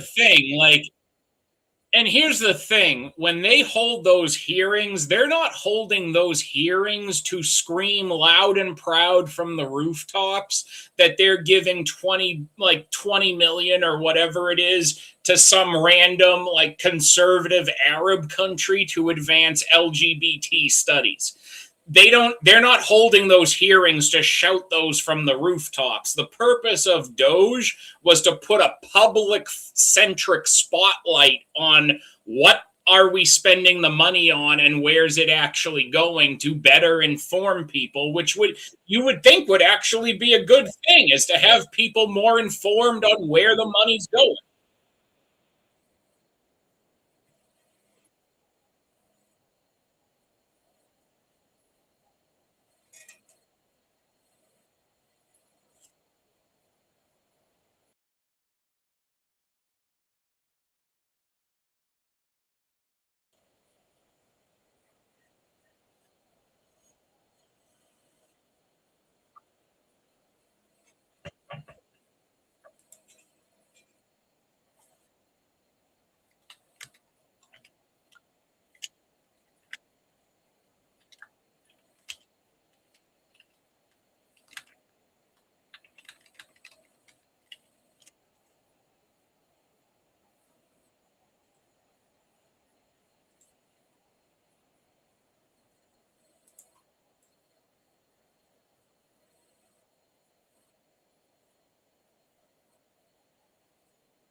CEO is spending it on. So, right. Yeah. Say So again, Big. That was weird. at the end of the day, bass player, like, are you disagreeing with the absurdities that Doge pointed out with those findings? Are you My issue saying they is- didn't exist? Well, first off, fraud and waste is not things I don't like. Okay, that's not But what those. the absurdities, the transgender studies, and all that, all the public, high Most of that public stuff. Dude, okay, when Are you you heard about the disagreeing transgender that happened, or Okay, let's just take the that's not trans. real? Let's just take the transgender studies thing. I- Did you see that in a report? Like an audit report? all I'm asking you is, do you disagree? Did they make it up, No, or is that real? I don't know. You tell me. Where did you hear it from? Was it from like an audit report? Was it from a report that Doge released? I heard it from the head of Doge, Elon You heard Musk. from the head of Elon Musk. Okay, so he told you something. Do you have any other evidence for that? Because I looked it up. So but I want to know what your Yes, I had a confirmation of that from other sources. from other sources. Okay, that it was how much was spent. I'm not trying to get into the exact dollar amount. Dude, I'm saying in what's your general. source, bro? Okay. You're gonna I'm take saying in some general, do source you that's maybe disagree biased, with their findings? already biased again. You That's the disagree whole with the problem with these findings or sources. not? Where'd you You're get it from? probably talking about $60,000 that was spent on a transgender comic book in Peru, right? Is that Well, what you're there talking was- about? No, Right, but it there- goes way There past was a that. Elon Way listed past. off Let's talk about that 1,000 different absurd examples, like But- all but kinds. There was just a saying lot of something is absurdity. evidence. So And so again, with the that- NGOs. No, let's stick to the example that you brought up. We'll stick to the example that you brought up. Okay. But not the so it was 1,000 like other ones. Okay. it was like 60,000. Well, but hey, we don't want to we don't like gishgals here, do we? No, we just want Shit to. adds up, bro. So the shit adds $60,000 that was for like transgender stuff, right? It was actually a comic book about STDs and sexual health. Do you know that a lot of people, a lot of Americans who go to Peru, do you know they end up coming back with STDs? Shame on them. That's their fault. Shame on That's them. why we had. Do you So here's the thing, like, if you don't engage in unprotected sex with people you barely or don't know, you're like 99% less Especially likely in Peru. to acquire an STD, and I'm going to allow a 1% margin of error. That's really the bottom line as far as STD awareness. And I can't help but thinking the comic book is going to be the way that they're going to be like, oh, I'm in the checkout line. If I didn't have this comic book in front of me, I Well, wouldn't have got that it was- STD. I just it was- don't see the demographic It was like a sexual crossover. health That would be It was like, like- hypothetically, we told Easy 2.0 we're going to give him his own But- comic book. Isn't that also cutting it short? Because like they were funding HIV clinics in India for the trans community in India. So like, So It did- when you say comic book, it kind of seems to make it like you minimize the content. Like sure. it's a comic book, right? A comic book of what? Yeah, so And so and for Kieran, who? let me give you a hypothetical because I think it would Sure. be even better for the people. So let's Sure. say that hypothetically the Australian government approaches you and says, "Hey Kieran, we want you to be the face of our new public service announcement comic book. Are you interested?" And you just No. say, "Yeah, I'll take your money." No, And I'll then, say no. so then hypothetically, you see the comic book, and it's actually the comic they made is like Kieran as Strap Man, the comic that demonstrates proper strap on usage. but bro, it's a comic book, so it's okay. It's a comic book. It's for Oh, kids, so right? you would be okay Does anybody have a with link your to the face actual being book? put on a book? It was like Wally, it was. Wally, I'm on your side. Wally, I'm on your side. Old mate over here is saying, but boys, it's a comic book, right? It's like it's okay. It's a comic book, but what's in it? I want to ask old mate, what's the content of the comic book and who's it for? It was for adults about sexual really? health. Was it really for adults? Yeah. Wasn't for children? so I mean, I think that's that's not, small beans compared to the thing. Oh, It's like you've the seen, book is yeah, one that's thing. a small percentage. You've seen the governor. You seen the governor of Florida who couldn't read the books in front of the public meeting because it was censored. He was trying to read the books that were for kids in front of the media, and they had to fucking censor it. Okay, that doesn't.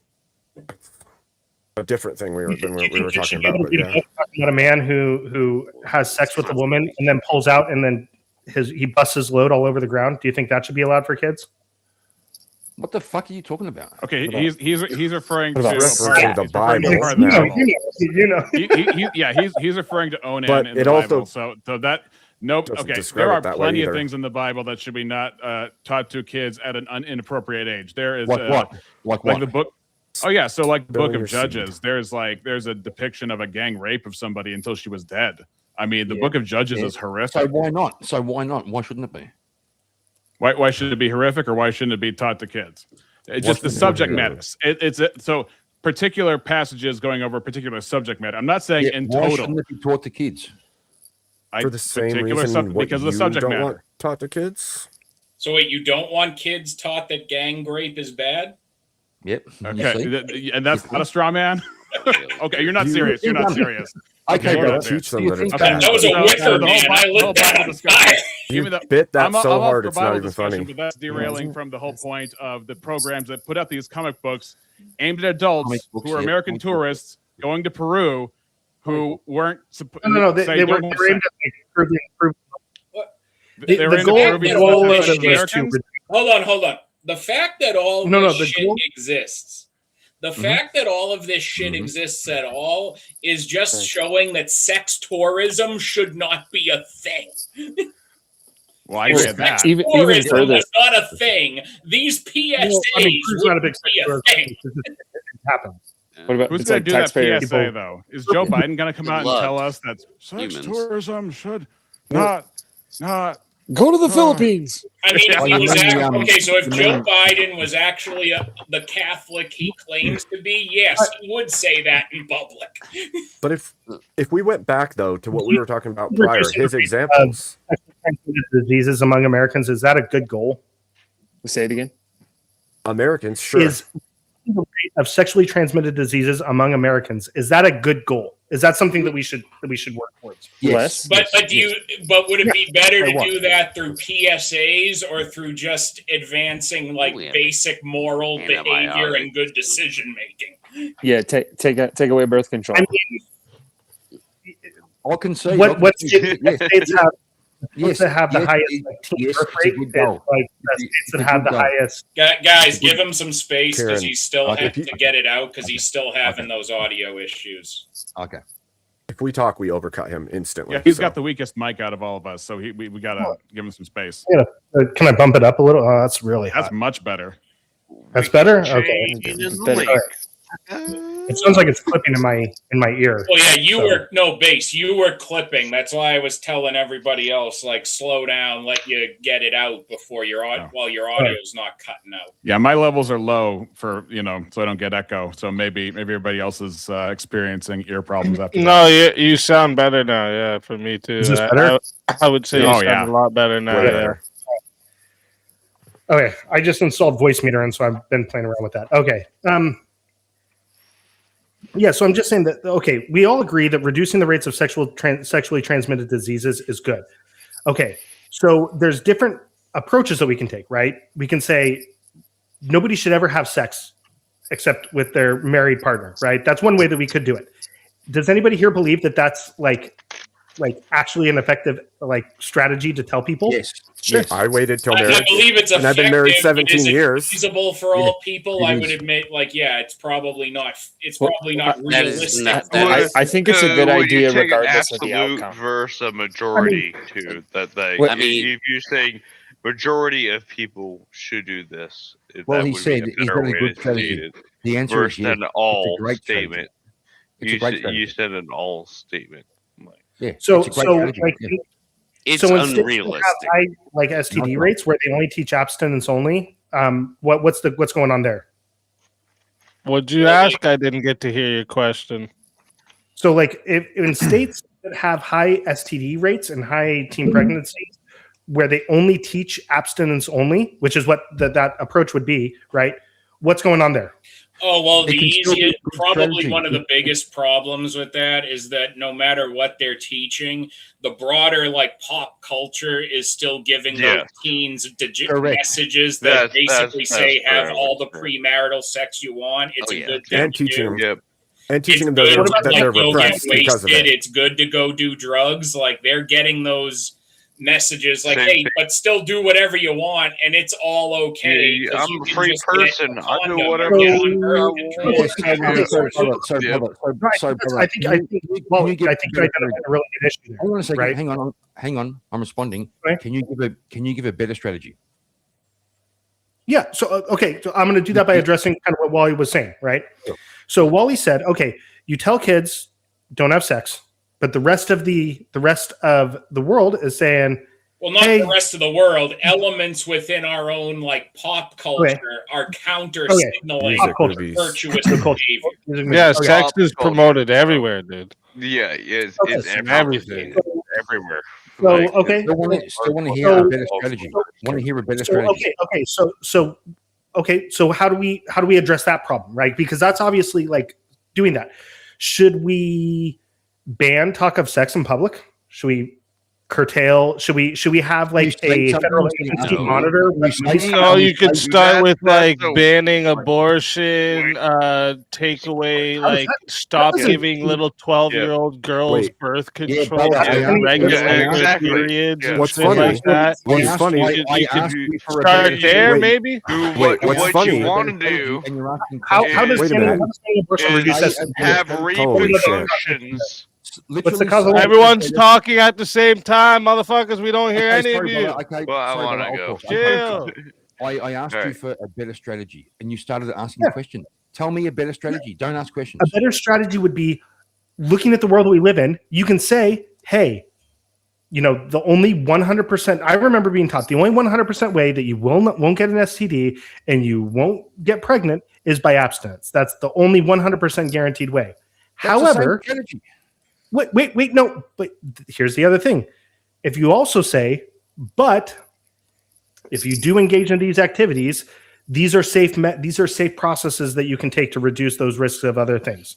The problem is it's double Is talk the butt- because once you the do the butt if, advice? that's the door. You're now Yeah. condoned the behavior.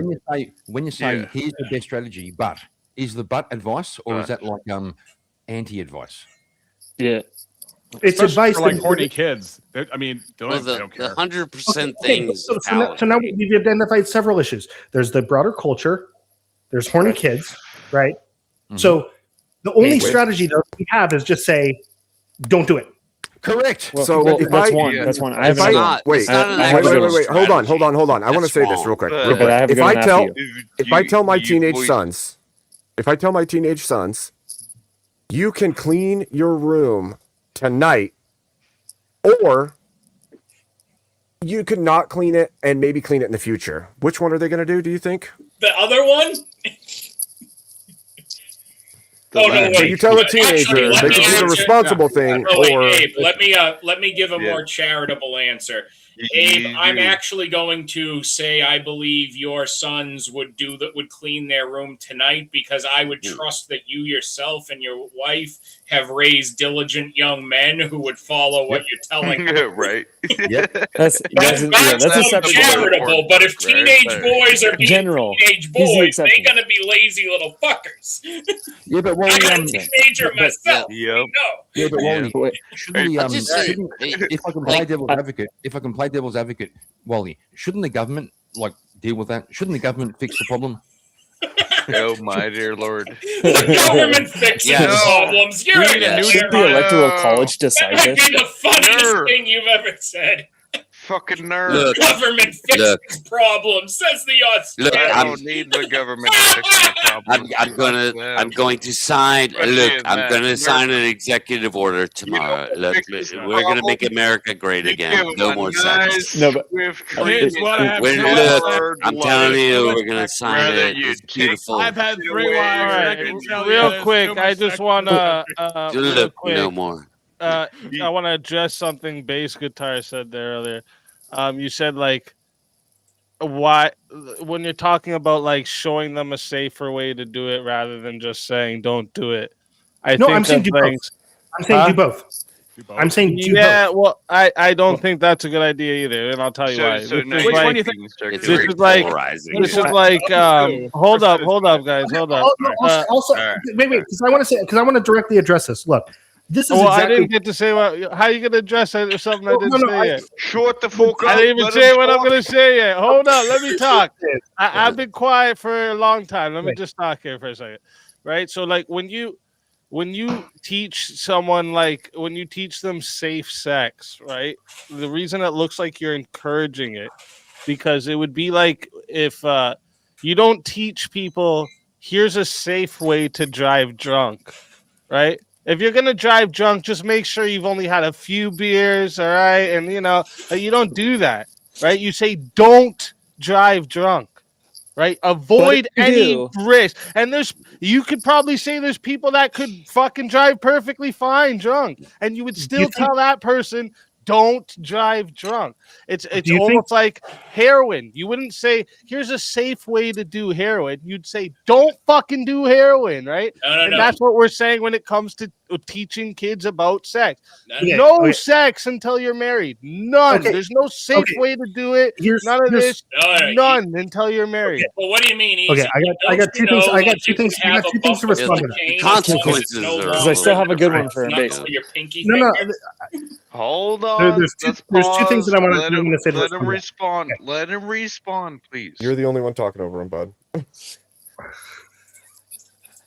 It Okay. was crazy there. for a moment. So first off, that's exactly what I was taught when I was a kid. Was the only 100% way to avoid all these things is abstinence. True. However, and then the safe sex education, the regular safe. I was taught both. Okay, and I can tell you, at the time that I was taught that, I was very, very religious, incredibly religious. Okay, I used to wake up at like 5 o'clock. No, earlier. I used to wake up at like 4:30. I would go run for 3 miles every morning, and then I went to church for like an hour every day before school. Okay, I was incredibly religious, and I can tell you, despite hearing you can do abstinence or you can practice safe sex, it never crossed my mind that, well, they're saying I can do both, so I should just do that, right? It never crossed my mind, right? Because I was taught. Did you end up being? Did you stay abstinent till marriage? No. And were they right that not do you have an staying STD? abstinent till Nope. marriage could risk an STD or pregnancy? Nope. I practice. They weren't right about that. Abstinent is wrong. When you say that, No, like, Can't. when we teach Okay. abstinent, is it wrong that if you don't have sex, you completely avoid all of STDs and pregnancy? Is that a wrong statement? That's correct, and I remember that being correct. And I Exactly. understood- So that's why we should 100% true. teach that. We should teach the truth, right? Yes, Especially no, in school. Shouldn't school be I'm about saying- the truth? I'm saying, yes, I'm saying, and that's what I was taught. I was taught this is 100%. If you want to avoid it, 100%, this is the only way to do that. However, if you do this, okay. Now the second thing is does skydiving have an inherent risk? Obviously. Of course. If I say you should never skydive because there's a risk to skydiving, you should never skydiving, right? And then some kid goes and he says, "Oh shit, there's a plane," and they get on the skydiving plane and then they jump out of the fucking plane and they've never been trained. They have no understanding. What's the likelihood that person's gonna die? Very With no likely. parachute, nothing. Very likely. Very I likely. mean, Probably Well, dead. well, Do they hold know that? on. I don't know. When Maybe you're we never- parachuting your first time, Can until another you person get come out of that? licensed, I then you would get tell, licensed. listen, I would You're tell, in a I would joint tell my parachuting family members situation. not to go So- skydiving. Yeah. Okay, wait. I just The only I had a factor is question. not- the only Bad factor is analogy. not the risk. The only factor is not That's the so risk. cool. It's the moral responsibility of the risk of impregnating somebody and being therefore responsible for at least a couple people. Number one, the woman that you've impregnated, and number two, the child or children, if they're twins or triplets, that you've created in that act. So the situation is completely different from an ethical standpoint, not just risk alone. Yeah, yeah. It's like Well, you don't yeah, teach and- people how to cheat. Analogy Right. was to Right? You don't say like, "Yo, here's the safe way to cheating. cheat." Yeah, here's the Is it- safe way to cheat, bro. You know what I'm saying? You don't Push and do fit, that maybe. because it's just wrong. You say, "Don't cheat." You I know don't know. what's Some of funny those is chick magazines do. I'm sure. does everybody Uh, else remember Rob Ford, the crackhead who was mayor of Toronto Oh, yeah. once, but was actually the funny thing is, And guy now said his brother. the guy said a lot of based shit. If you Right? actually listen to him, like one of the first things he did as mayor of Toronto was cut most of the funding for AIDS prevention awareness. And when the news asked him why, he said, because if you don't share needles and you don't have gay sex, your average Joe isn't going to get AIDS. That's the bottom line. It's true, and that actually brings me to another point for base too, because he asked me, is there something else like besides abstinence or whatever? And it's like, I just got this pulled up that there's a very high correlation with the sexually transmitted diseases and the availability to abortion access, which I would assume the opposite is if you restrict the access to abortion, you will then decrease the amount of sexually transmitted diseases. Would that be a fair compromise? Wait. So you're saying, okay. I mean, first off, we're talking correlations, which don't Very necessarily high, very high. This is Okay. Center That's of fair. Disease That's Control fair. data journals, U Chicago. Factors. So you're saying, okay, where there's decreased access in abortion, there was increased. No, where there was increased access to abortion, there was increased rates of STDs. Yep, gonorrhea and syphilis significantly correlated with the abortion legalization, and they've only recently been able to track this Makes because sense. of the recent overturning of some states' laws, where they have now seen in states like Colorado, the access to abortion and STD rates both track right next to each other on the graph, almost in the same exact way. Car crashes and THC positive drivers correlate almost exactly right next to each other as well. Not that it's the cause of it, but it's like if everybody's smoking weed, of course, everybody that gets in a wreck is going to have weed in their system. It's kind of like if there's more access to abortion, then there's less, what do I want to say, fear of contracting these kinds of diseases with lowering the consequences of doing the sexual act in the first place. I'd be curious. I mean, that's an interesting. I'd want to know, one, what the proposed causal link would be, and then two, I'd be curious to see like how that correlates, because like there's obviously no causal link between causal link between getting an abortion and getting an STD, right? We all agree, Right. Like there's just like, having sex. You can't get pregnant if you don't have sex, and you can't get STD if you don't. obviously like there's that aspect of it. Okay. So I'd be curious as to like how that overlap with like sex education, right? Because my curiosity would be like, hold on. well, here. like, is there some kind of like if there's like teaching, if there's a lot of people teaching like, hey, there's abstinence, the only way to avoid it. We But- know that. Hold on. Well, wait 1 second. Yeah. We know that There is one thing. before sex education was taught, there was a higher reporting of people being virgins leaving high school, right? They were still virgins leaving high school. Now that ever since they started teaching high school or sex education, that numbers went way the fuck down.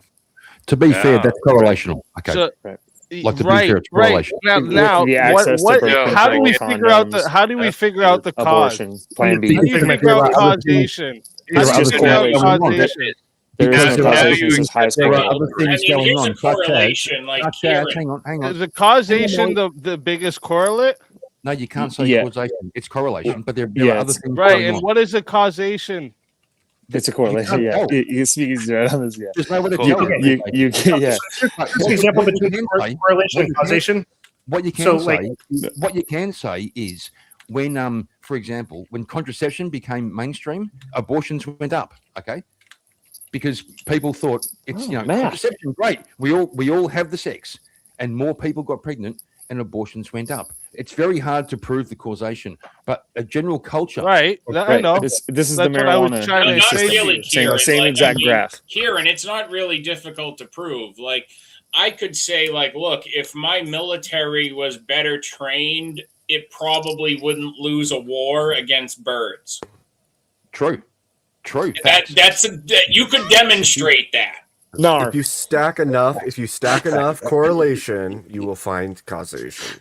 That's true, and also But you can they- find but- like if you What's the find really point? strong it's the correlation, highest one. because normally correlation is like weak. There's weak correlation. Yes. When you find a strong correlation, but you still have to prove which way the causation goes. Not Well, necessarily. You what just I'm pick asking it. about is The- what is the the cause- causal the- mechanism, right? Because ice correlation and the cream sales cause. highly correlates with drowning in pools, right? That doesn't mean ice cream sales are causing drowning in Correct. pools, right? But Correct. there is a causal mechanism that is causing both of them to correlate, which is summertime. But are there things? Well, this are is there drunk things- driving. Are there The things causal- where the you causal can? mechanism. That one's I think obviously that actually, that's Wait, obviously. I think that actually goes to our point. Yeah. Because Yeah, if, like Kieran, let if me sex give is you happening another. more and it's more available, then there'll be more abortions, which means STDs go up. Kieran, let's you and I. Yeah. Kieran, Yeah, the whole point If of what I I was have saying no is that wait, the circumstance whole for the point man. of what I was trying to say is that correlation is a necessary evidence towards the causation. Yeah. Agreed. Like That's Kieran, just you and how I it don't is. get to commiserate on many things in a brotherly fashion, but let's try to do that right now. Like I could, like, I'll you grab could another say, like, is it when people have a nature versus nurture debate? I'm tending, in some cases, I could see myself leaning more towards nature because, like, I've met a lot of Aussies who are not like descendants of the British, and you're all batshit insane. So clearly, that's a W in that environment. Is it the nature or the nurture? Because clearly, anyone who's been born in Australia tends to go crazy. Well, I wasn't born in Australia. Yeah, and you're nuts, and you brought it with you. That's an outlier that makes things worse. I was literally born in Northern Ireland. I was You got born an in the British accent. You Empire. brought some craziness. Oh yeah, you were born in Northern Ireland. That don't help. Literally born in Northern Ireland. You're brother. you're still from amongst the people they would have deported there anyway. So that doesn't attack my claim in the slightest, brother. So Swords of Reason, everybody. Yeah. Welcome to the open channel. We're figuring out who's more Irish right now, just to figure it out. I actually had my DNA tested over the summer. I mainly wanted to make sure I was 100% genetically excluded from certain groups for my own peace of mind. But I found out I'm mostly Irish, Welsh, Eastern European, and Scottish. So you gave them all your information that now the government has all your information. Correct. Your You DNA is now done. Yeah, but I don't have, like, for dogs, this is the thing. I have the if you go to the peace of hospital, mind they of have it. knowing that I don't have the right of return to certain countries. That is such a dumb point. Oh, now the government has it. Yeah, if you went to the hospital, they have it. If you got born, they have it. If you like, hey, guess what, Wally? I'm white. I didn't need to spit in the jar to find out. You volunteered it to a private. Well, I knew that too, Kieran. But it was certain other groups I wanted to make sure I can't ever claim to be a part of and have evidence I'm not. What if you did though? What if you found out you were like 5% Somalian? Would it make you feel better? Well, Kieran, you see this bottle of 1800 that I bought last weekend? Yeah. I probably would have bought 4 more by now. because you'd be black. That'd be racist. No, specifically, I would be Somalian. You see the news lately? It ain't cool to be Somalian right now in the U.S. I know, right? But at least you know. At least you know you have pure blood. Well, Okay? I also know I'm not a part of. I don't have a claim to any magical land in a particular part of the world. I don't have a right to return there. That was more important. I do. It's everywhere, always. Okay, I claimed it all. Correct. Wherever I lay my hat, that's my This is home. my mother. I have a question bro. based on the topic of the night. For everyone, what does like fair representation actually mean when it comes to a nation that's as populated and now diverse as America has become? Like, what is fair representation actually mean? I mean, ultimately, it's you have to ultimately you're going to, no matter what, you're going to talk yourself into the direction of, well, we have to weight certain particular sectors and particular groups of people in a particular way, because really, it's having the farming sector and small business owners and whom that make foundational principles of the country fucking work. That's a whole bunch of words to say nothing. No, it isn't, because really That's what Kieran says when he doesn't understand what you're saying. Kieran, that's like me being praised by Caesar for saying I'm dictating too hard. I'll make it very simple. Fuck your representation, okay? Fuck it. Fuck representation. Fuck fair. Fuck fair. Couldn't give a shit about fair. Like, ultimately, I'm ultimately someone who's not usually very concerned with the fact that corporations exist, because what we ultimately need to concern ourselves with in America is that it's easy for people to start small businesses, because it's the free enterprise and small business ownership in America that has always been a big part of what makes this country work. Yeah, spin around with your middle finger more. I can do it too. No, sorry, bro. I fell asleep while you were talking. No, you're not. What did you say? I didn't even hear what you said. I'm like, you said all these words, but didn't say anything. Coming from you, that don't mean a lot. I gave my stance. Fuck fucking representation. Fuck it. Fuck fair. Okay, there you go. That's what I'm saying. Things are inherent. Things have to. But that doesn't include the justice system, right? Ultimately, some things will inherently be unfair, because you need certain sectors to make your country work, no matter what. Correct. So fuck your representation. Fuck your fair. Okay. Go by merit. Oh, so I just want to know. Help us out here, Kieran. The 14th Amendment, like, what is like the whole idea of that? What is it? Just help us out. I haven't memorized the 14th. No, I want to hear what an Aussie we want to hear what Aussies concerned with American politics think about. Search it up. Is the 14th Amendment? Just search it up quick. Just search it up quick. We got time. Is the 14th Amendment the one about taxation? Just search it up. I know you're on a computer. Don't act like you're not on a computer. It's about transgenders. Transgenders. I don't mean Equal protection. Let's just go with those words. What's equal protection mean? The 14th, is that the one about no slavery? Getting closer. It's like he's talking about books or a comic series. That one about. Is that season 2? Season 2. Look up the fucking. What is like the citizenship clause, the due process clause, equal protection clause? What are these supposed to be for? Sounds good. Yeah, sounds good.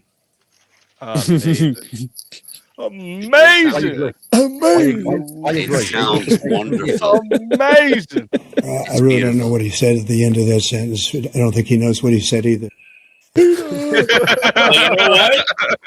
Well, you know what? If we were still having constitutional conventions on a regular basis, like the founders intended, maybe we could have done something about that equal protection bullshit by now. Maybe since America is 16% black, maybe you should have 16% representation.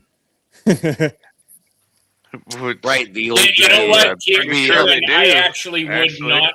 That They actually have Equity and has- democracy. overrepresentation versus We their were talking 16%, about- to be honest. We're talking about like when I bring up fair representation, I'm trying to talk about in the sense of the electoral college, right? What is fair representation when there's the amount of fucking people there is and the amount of different cultures there are and the amount of different fucking like races, everything like what is fair representation? Like in a country that's supposed to have this, what is it? I think they got it pretty That's good. all. It's such an need easy majority, question. You made this you like need- it was difficult. No, there's two And things. you said Wally said a whole lot of nothing while you sitting over here talking about Well, cool. I'm trying to respond. I don't There's care. the popular vote, there's the popular Bum, vote, bum, and bum. there's also the rights of states. So, do you think this like United States of America? Do you think states should have some kind of say, some kind of bearing on the outcome of the election? What about the say on who's human and who's not? Yeah, but can you answer my Every question? state Do you should think have states? Do you bearing think on states? the Do election. you think states? Like, Do you think states matter? Do states matter? States? Yes. What do you Yes. mean by states? Well, you know, like New York, New Hampshire, you know. I know the names of states. my What do you God. Yeah, what what do I is mean by a state? Definitely states? does Do not you matter. think the culture within each state, the United States of America, do you think each state has a culture and that matters? What To say that maintain again? it? The what? The United States. The United? States. Yeah, Yes. United? United States. Yes. United. United States. Yes. Right, United? States. Yes. Let's walk through that. What's United mean? It means we have a collegiate vote, so the states can United maintain their own. means It means that we have the collegiate to be vote. fair, we We were called are the a United loose States under the Articles of federation of Confederation, and we were definitely not united.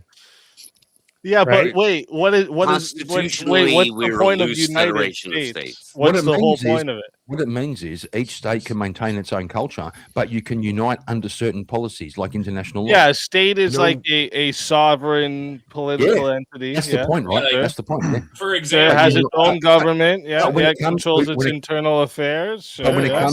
it comes to New facing family. foreign enemies, wouldn't it be great Yes, to be under the united? Constitution of the. Are you of forgetting the something United though? States. Yeah, go on. Who does it share power with? Who does the state share power with? You tell me. Don't ask What questions. makes Tell me- what tell me. makes it the United States? You're of asking questions. America? So tell me what you think. Gosh. Federal government. The I- people. You want me to answer the question? Yes, someone just answered it for you, but you wanted me to answer the question for you, Kieran? Yeah, yeah, Come on, yeah. come on, Kieran.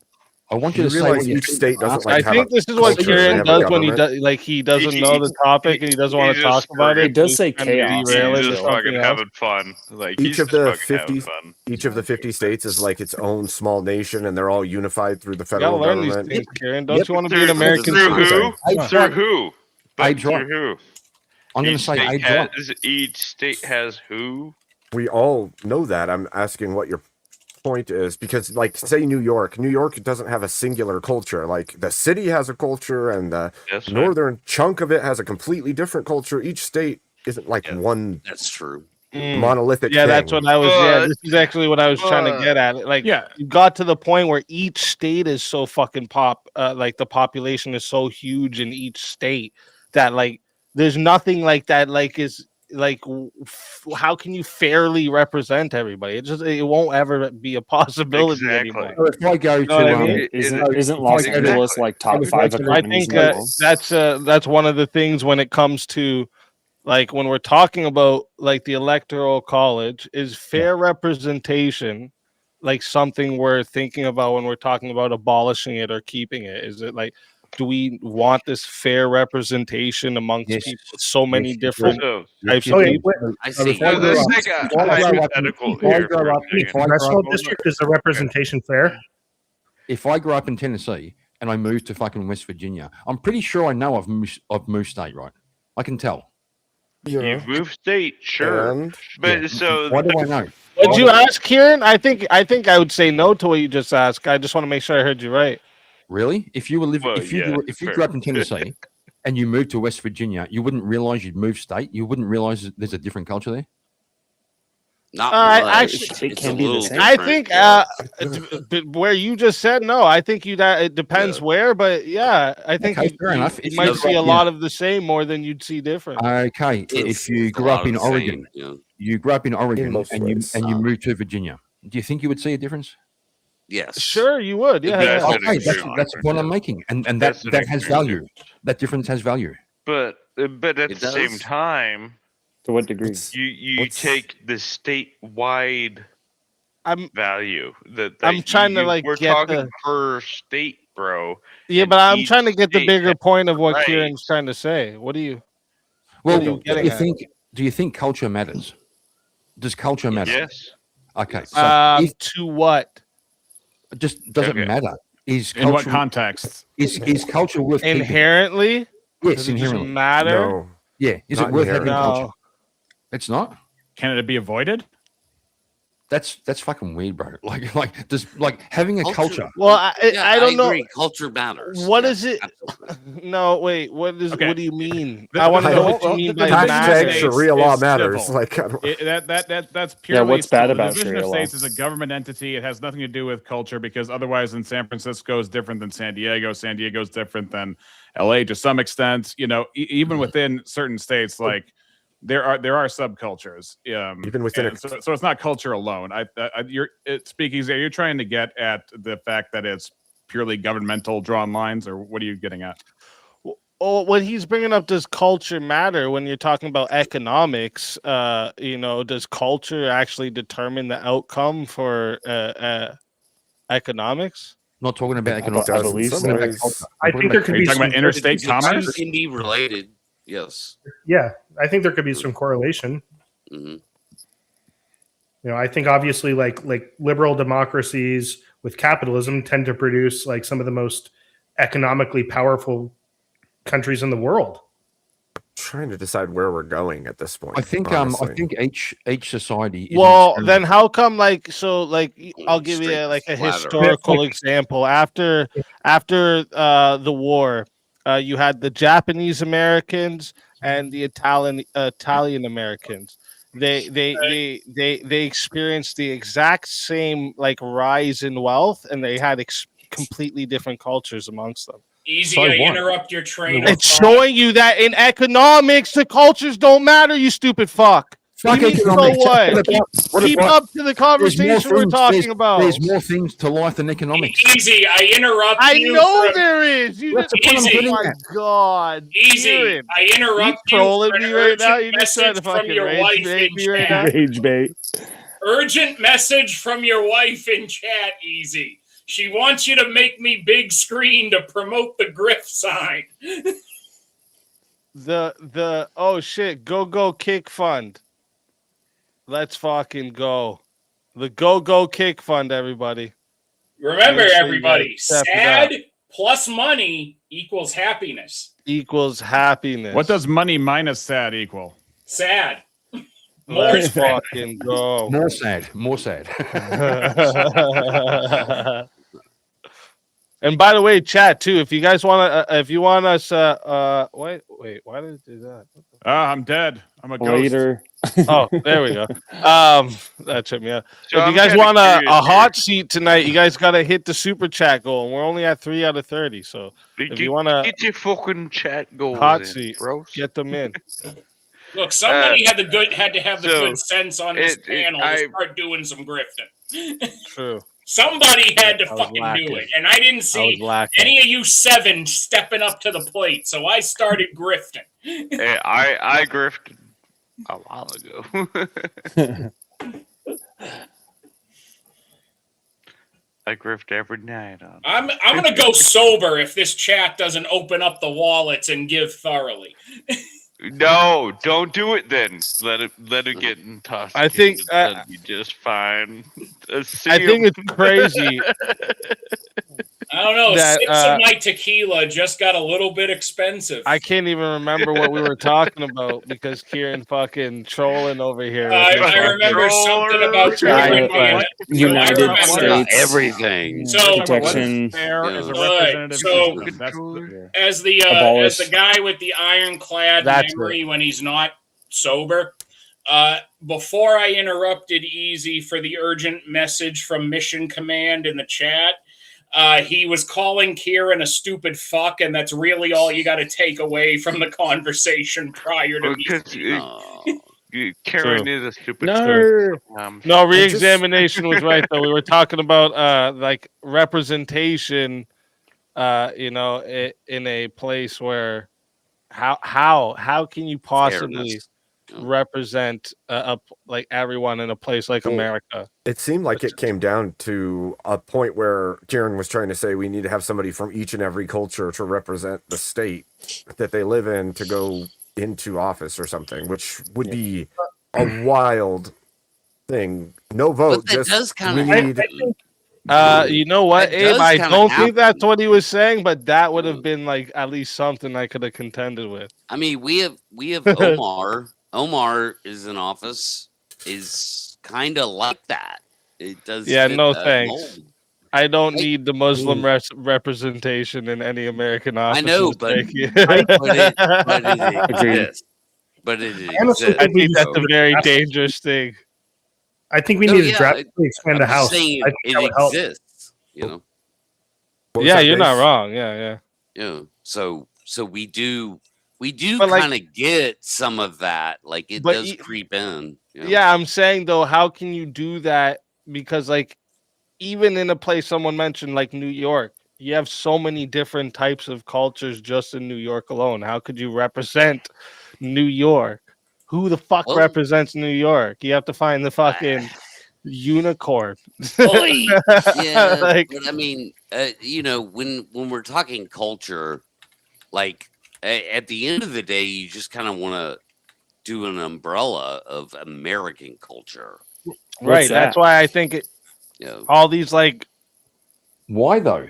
Why When have it an comes umbrella? to this, how can you You can't represent all these little like.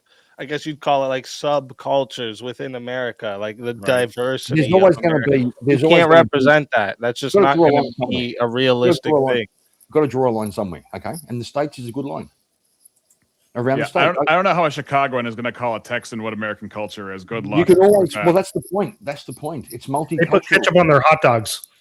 I just feel like what happens is I mean, Texan's going to tell the Chicago that he's not even American. The problem is we're a republic over here. We ain't even in the same country. At We're the some People's point- Republic of Okay, Chicago. whoa. So wait a minute. I just realized disagree something. with that. I disagree with At that. some point, you're just pitting people against each other based on their Dude, culture and not based on their unity. people- Let's So- just make Miss America. I the think the focus representation on of each culture. exactly what I was getting at there, Abe, Holy is that shit, focus on culture causes this division that we see. Right. Like That's why Chicago nobody and has Texas. this. You know what people used to have when America was early? God. Everyone had that in common. That is the culture. Now, not everyone has that in common. So what? Nope. Everyone's lost. Not if you- all the founding fathers were. It doesn't men of matter. God. Even if you take it to deists, that's still Even an if they inherent weren't, they belief in a still all creator. agreed that all the men of America were created equal under God. You're That's gonna what they make all me be agreed that on. guy. They didn't have Right? to be Christian, but they still believe there was a power at the top. They believe you they gotta were all make me created happy. equal.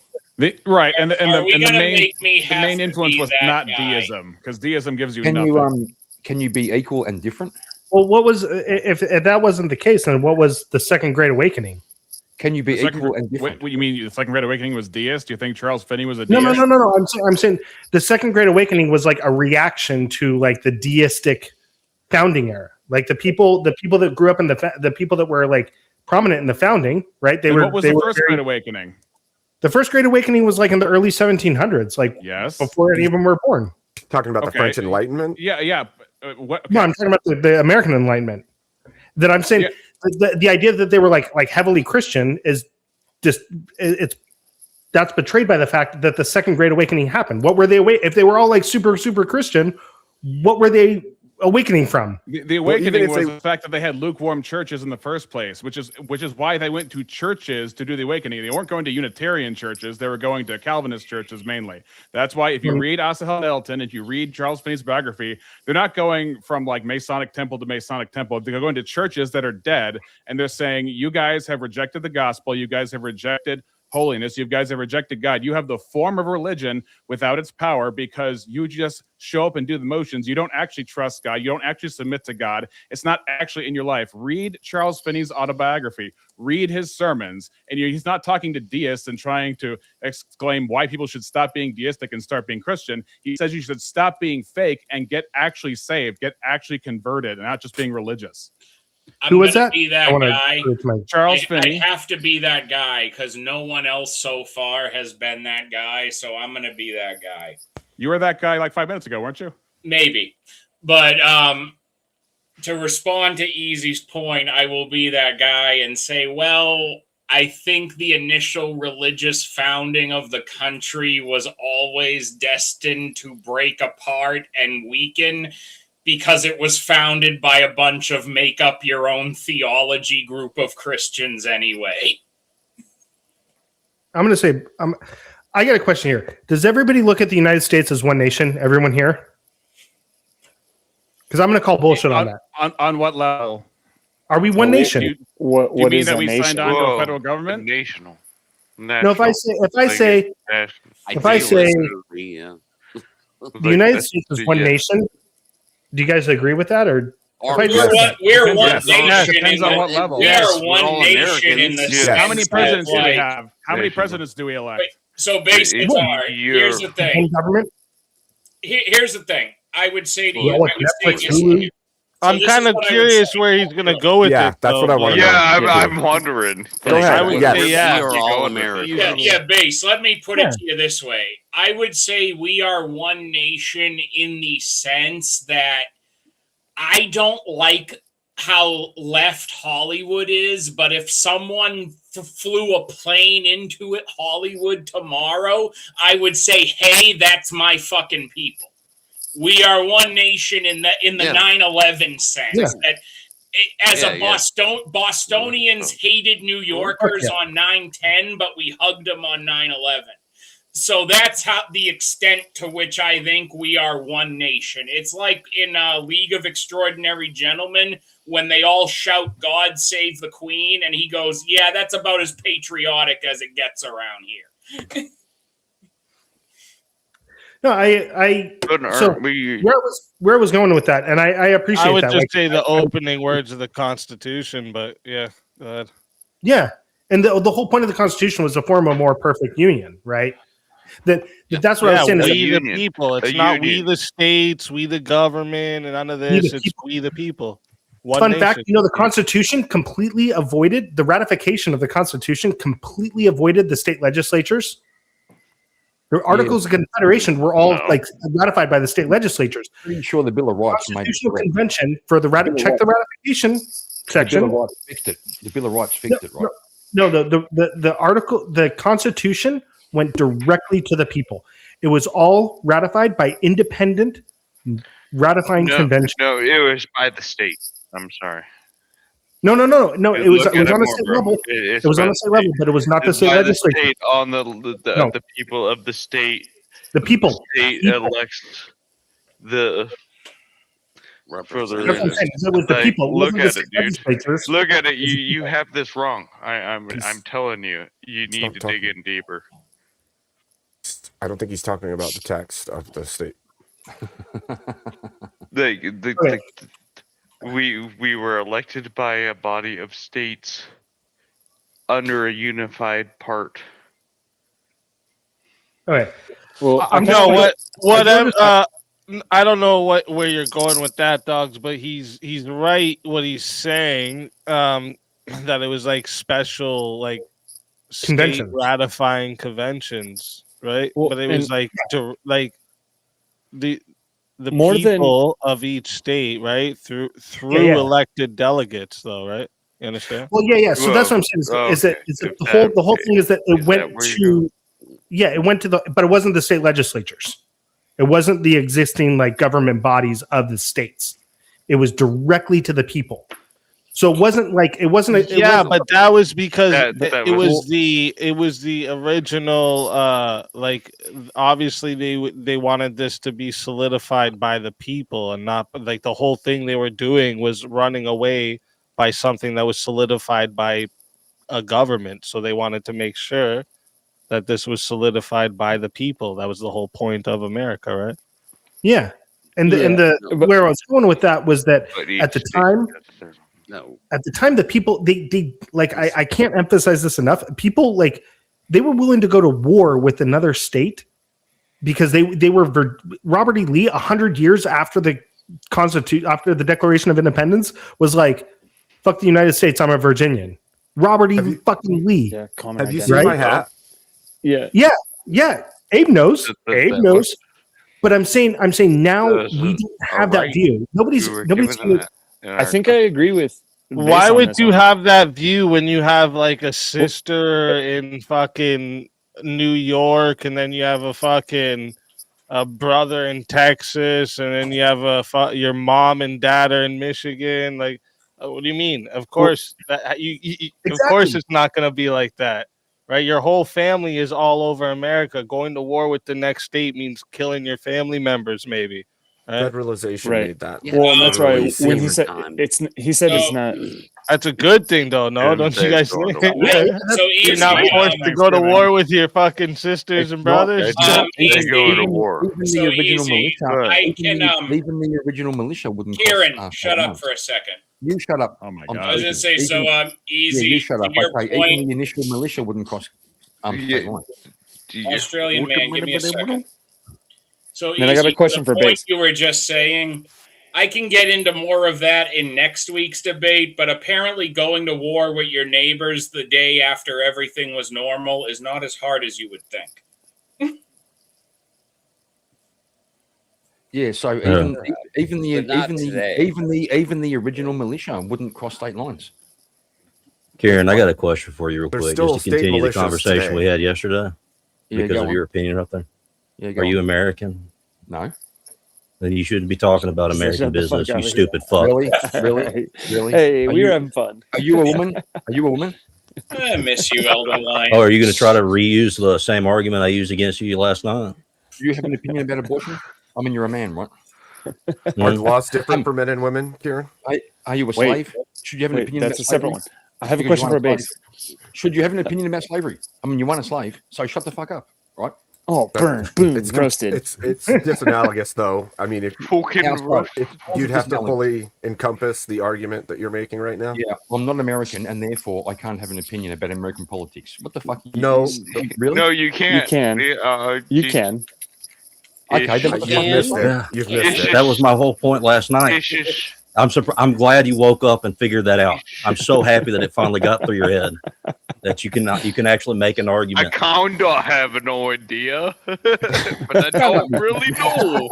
Wait, I can just imagine. So Kieran was trying to say that you can't make an argument about what?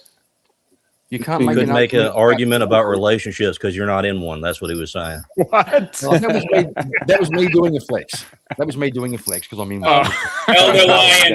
Elder Lion, I strongly disagree with you.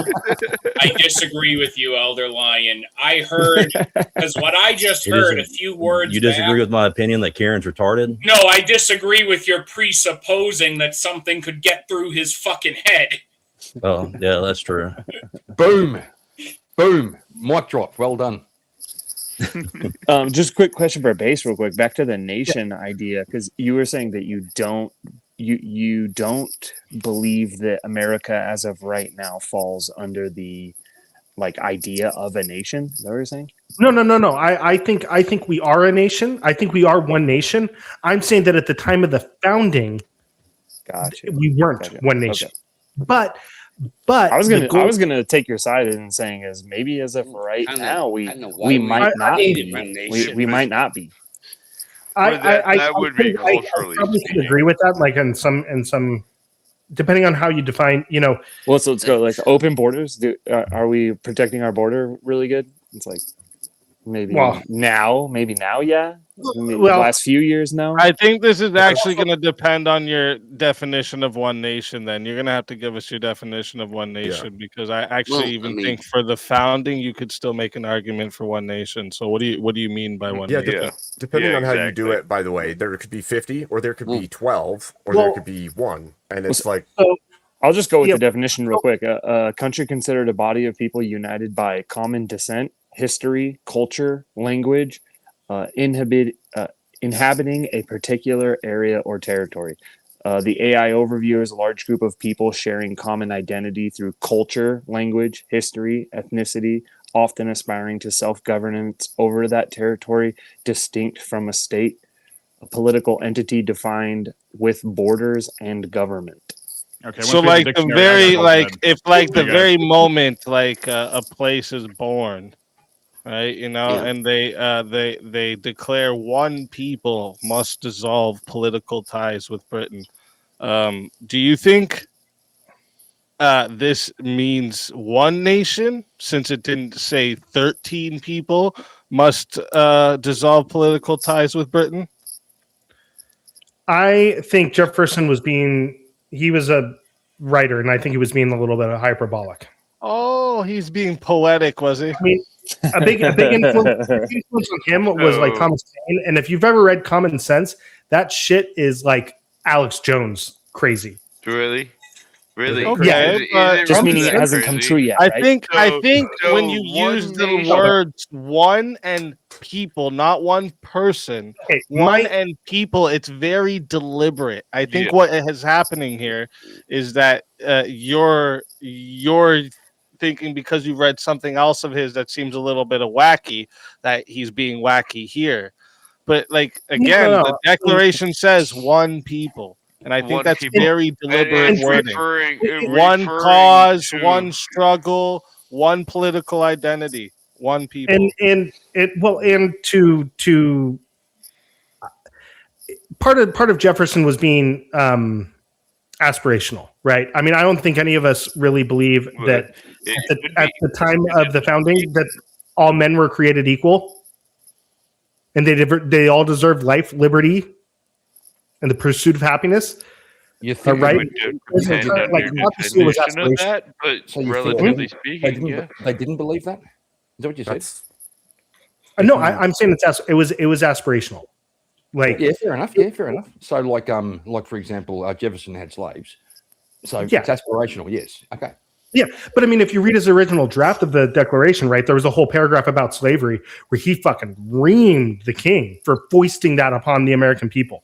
Who right? cares about the original draft? We care about the final draft. That's what Well, matters. I'm saying if we're looking at what Jefferson said, I mean, the Constitution was. I'm written by okay committee. with the original everything because like if you look at it again when the language is deliberate with one people, right? The Revolutionary War wasn't like why didn't Britain insist on 13 separate treaties then instead? Right? They recognized United States of America as one nation, right? Well, no, in the Treaty of Paris, we fought as one nation. Who was the army? We had one continental army under who? The Treaty of Paris specifically lists every state.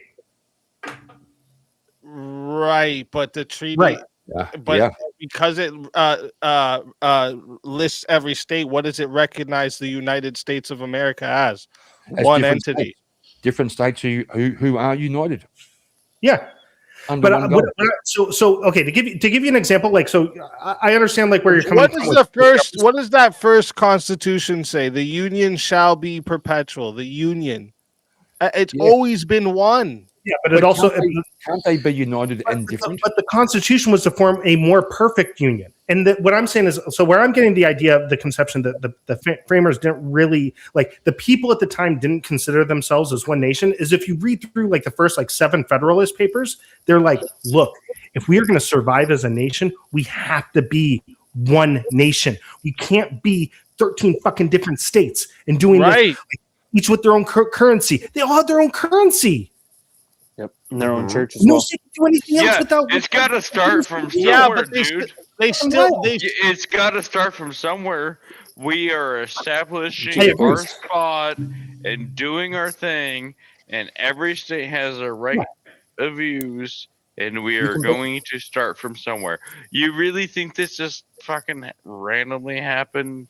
And they were radicals or some shit like that. Well, then like, you're just agreeing with him, dogs. And stuff like the Declaration and stuff like the Constitution. My argument is, I'm saying stuff like the Declaration and stuff like the Constitution and the Federalist Papers, the whole point of that was to focus us stop thinking about ourselves as like different states and start thinking about ourselves as Americans.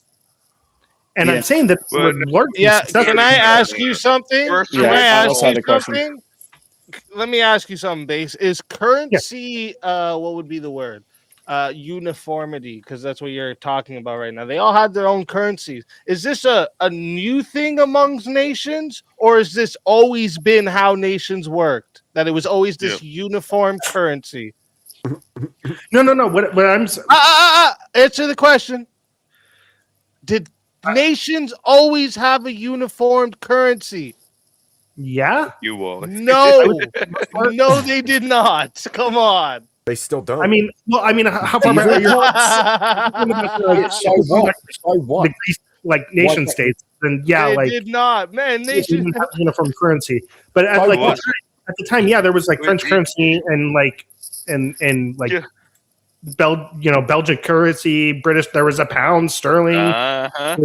There was all those. They all their individual currencies. Dude, the German Confederation, the Swiss Confederation, the mad colonial empires before this. Italy and Spain had different mints amongst each other. It's never been a uniform currency. This is a new thing we're doing. Even within the territories. This is a new thing, and you know why we're doing it now? So that America could have the top dollar of the world. So we controlled that shit, motherfucker. Number one, That's baby. why we're doing it. Well, We fucking did that for a reason, bro. There was that one time when America dropped the gold standard. And they had there was that one time when you dropped the gold standard. What was it? Dollars of Continental or something like that, where there was a uniform currency that they could. Nobody wanted that shit. Because early on, we fucking tried to be the fucking bunch of. All right. Meanwhile, I am yet to hear any contention with my platform, and I think Abe probably agrees with me because he's based. Indeed. It's true. Hey, Wally, I got a question though, Wally. What is heavy metal? No. What is heavy metal? That is the genre that originated with Black Sabbath. That's for another platform. Gentlemen, talking about. I have to jump off easy. Abe, good to see you. Thank you for having me up for a bit. It was a fun convo. Thanks for coming. Yeah, later, Abe. We'll see you guys later. God bless you, bro. God bless you. God bless you all. God bless you, man. Okay, Wally, I got to tell you this. I've been wanting to tell you this since before the debate. All right, this is just a funny anecdote.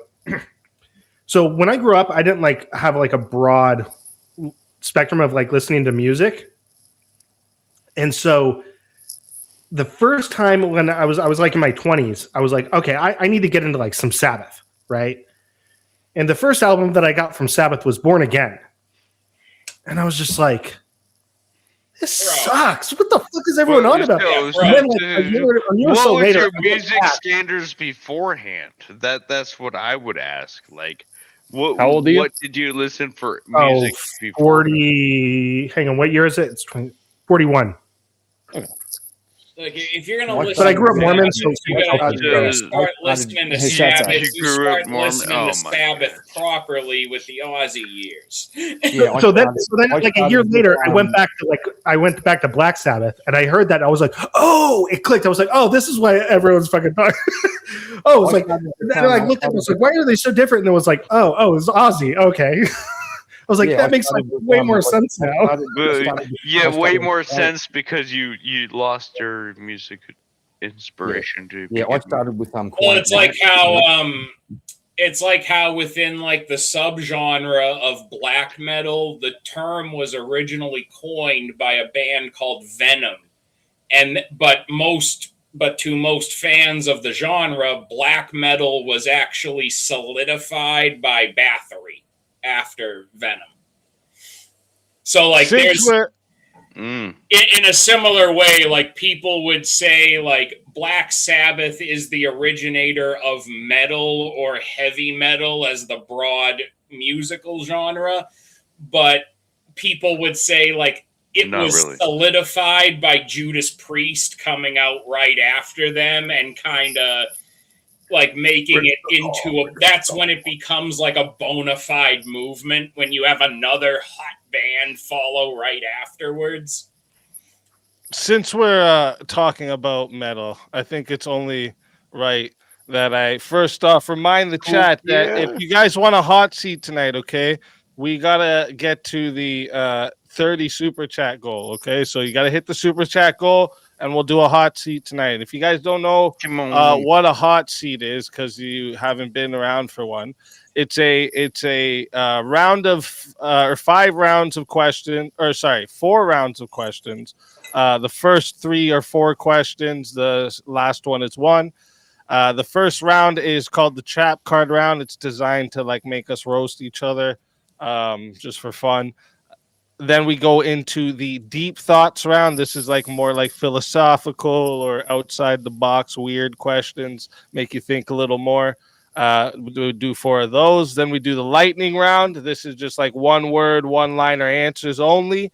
And then the last round we call Save the World. It's, you imagine that the world is listening to you and you give a final message that you would want the world to hear.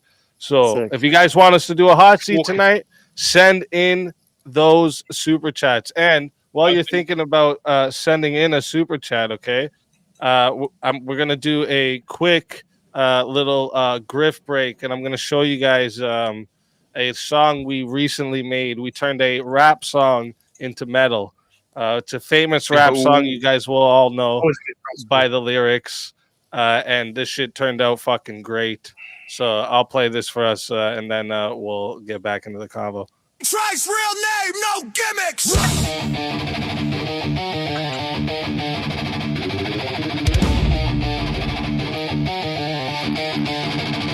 Rah. 2 trailer park girls go round the outside, round the outside, round the outside. 2 trailer park girls go round the outside, round the outside, round the outside.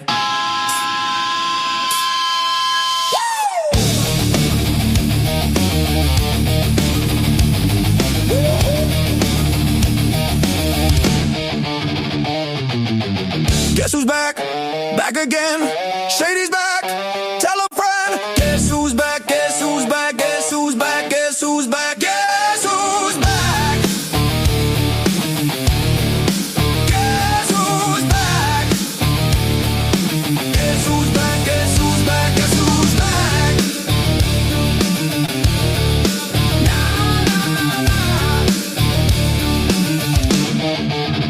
I created a monster, cause nobody wants to see Marshall no more. They want Shady, I'm chopped liver. Well, if you want Shady, this is what I'll give ya. A little bit of weed mixed with some hard liquor, some vodka that'll jumpstart my heart quicker than a shock when I get shocked at the hospital by the doctor when I'm not cooperating, when I'm rocking the table while he's operating. Hey, you waited this long, now stop debating, cause I'm back, I'm on the rag and ovulating. I know that you got a job, Miss Cheney, but your husband's heart problems complicated, so the FCC won't let me be, or let me be me, so let me see. They tried to shut me down on MTV, but it feels so empty without me. So come on and dip, bum on your lips, fuck that, come on your lips and some on your tits, and get ready, cause this shit's about to get heavy. I just settled all my lawsuits. Fuck you, Debbie. Now this looks like a job for me, so everybody just follow me, cause we need a little controversy, cause it feels so empty without me. I said this looks like a job for me, so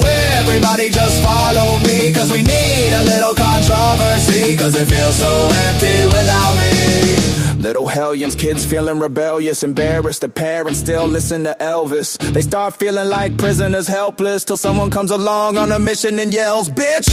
A visionary vision is scary, could start a revolution, polluting the airwaves, a rebel. So just let me revel and bask in the fact that I got everyone kissing my ass, and it's a disaster, such a catastrophe for you to see so damn much of my ass. You asked for me, well I'm back, na-na-na-na-na-na-na-na-na. Fix your Ben antenna, tune it in, and then I'm gonna enter in and up under your skin like a splinter, the center of attention, back for the winter. I'm interesting, the best thing since wrestling, infesting in your kids' ears and nesting. Ted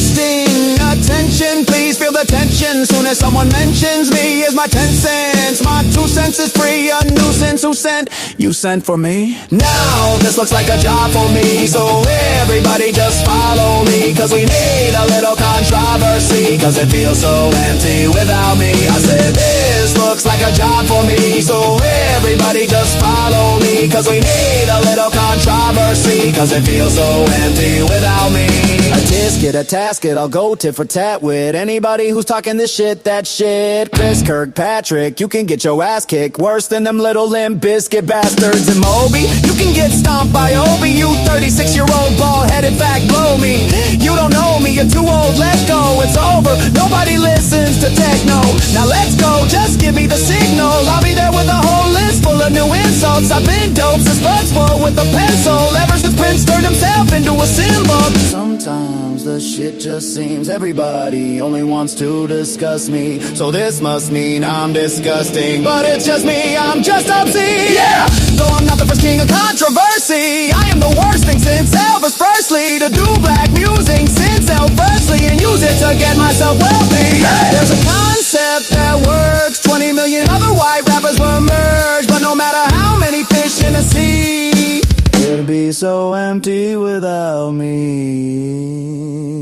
Now this looks like a job for me, so everybody just follow me, cause we need a little controversy, cause it feels so empty without me. I said this looks like a job for me, so everybody just follow me, cause we need a little controversy, cause it feels so empty without me. La la la la la la la la la.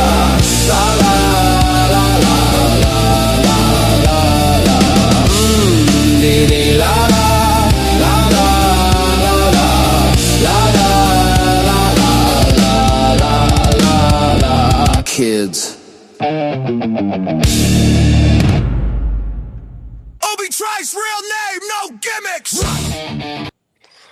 That shit's hilarious. You know, it's funny that I like that so much because I think of all the songs he ever did, that was like one of the singles that every time I heard it, I liked it less and less until he released 3 a.m. because that was just dog shit. True, that was a dog shit. There was only one great track on Relapse, and that was the final song there, Underground. That was one of the best songs I think he's ever done. True. Yeah, that Relapse was pretty weak. That was a bad dream. Like, you just wanted to, like, be like, huh, what do you mean? I just put out this album called The Eminem Show. Get up, dude. Let's go listen to it. It felt like it was just something like, he didn't even want to do music. He was just fucking doing it just to do it. See, what's the funny, one of my buddies He's like told the Adam a Sandler. story once that where he saw this thing that I guess when Eminem was doing the Eminem Show and he was doing the Sing for the Moment track, when he reached out to get permission to sample Aerosmith for that, Steven Tyler actually offered to re-record new vocals of that for him. And Eminem was just like, nah, I'll just use the original. That's fine. And my buddy was like, dude, Steven Tyler's offering to redo the vocals for you and you say no? That's just douchey as fuck. Eminem's really like, he kind of like, that's why you don't see him in the fucking news and shit all the time, right? He sticks to himself. He's kind of just, right. That's why I was so annoyed with that last album when they promoted it that he had a guest feature from Jelly Roll, and it was literally just him sampling him from Save Me. And I'm like, that sucks. Like this, like the fact that this is like, there's what you promised me, a Jelly Roll cameo, and this. Well, that artists do that because that will boost the Save Me plays, and that's like a big thing for them. Yeah, to I get paid that as their too. I plays. mean, That's why you'll like see it. artists re-release a song on a new album, and it'll be an old song, but then it'll get released as a new song, and it'll do fucking crazy in the charts because it's a song everybody already knows. And they do this just to fucking hit the billboards, get into the algorithm, get the plays, all that bullshit. You know what's I because think like also there's the even aspect of like licensing even and stuff. ICP did that because the original Chicken Huntin' was not on Ringmaster. And Chicken Huntin' from the Ringmaster album was one of their first big hits. But they had already done a slower version of Chicken Huntin' on the Ringmaster album. So, I mean, Riddlebox was when the remix was out. Hey, we got Mo. Welcome, What's Mo. up? Yeah, I heard Bass talking shit about Alex Jones on here earlier. Came on here to like. Oh my god. Okay, first off, he sounded the no, shut the fuck up. He sounded the alarm for the gay frogs for years, and then U.S. Berkeley came out with a study, and they found out that local weed killers chemicals was turning the local population of male frogs, changing them to where they were growing eggs and literally turned them female. So he was right. So shut the fuck up about Alex Jones. Yeah, but I believe it was called atrazine. I think is. Yes, exactly. Yeah, see, this guy knows. He said gay, this guy but knows. He meant they're turning the frog trans, right? Same thing. You repeat and I did correct him by saying let's that. be real. It just hasn't would come true anybody yet. here actually like even know about Bohemian Grove if it wasn't for fucking True. him? Like, I actually went to an offshoot of Bohemian Grove once. I bet you attended. Well, there was was it like that? No. He was Mormon. No. Yeah. People would have Bet you found out dressed up in an about owl it. costume, you freak. So hear me out here. If Alex Jones had never done all the Bohemian Grove shit, people would have been a lot more shocked about that episode of House of Cards where he goes to what's basically Bohemian Grove. But and also he was like the one that like showed like all the evidence to show us that they were sending fucking like military sabotage into like peaceful protests, and he was able to like pinpoint it, show all the military issued shoes, even the fucking shoes these dudes were wearing, guy. Like he called that shit out long before anybody knew that was happening, and now it gets pointed out every time there's a protest. I've looked into some conspiracies just from talking with Millie's dad, and like some of the shit, because they come from the Balkans. Like her family's originally from Bosnia. And like some of the shit he was telling me about the war is crazy. Like he worked with he was working with some company that he said the name was like International Medical Corps or something like that. They were based out of California. And he was able to get work at a distribution center where a lot of the humanitarian aid was coming in. And they got these giant crates of vaccines, like they got tetanus ones. And he goes, well, tetanus vaccines make sense. There's a war going on. Like there's shrapnel and shit everywhere. People need it. And he goes, but we got these huge crates of that they said were malaria vaccines. And he goes, now here's a funny thing. Bosnia did not have malaria for 400 years. What were malaria vaccine crates doing in Bosnia in 1992? Well, it turns out a lot of the humanitarian aid flights were getting subverted to send ammunition to the Mujahideen that were fighting in Bosnia at the time from Iran and the CIA. Because what ended in 1992 when the Bosnian Civil War started? Operation Cyclone, where we were no longer formally training the Mujahideen in Afghanistan. Then a bunch of Mujahideen show up in Bosnia and start beheading people who are Christian. This is right after they took Osama off dialysis. Conveniently, conveniently, at no point when NATO did bombings in the Balkans were the Mujahideen targeted.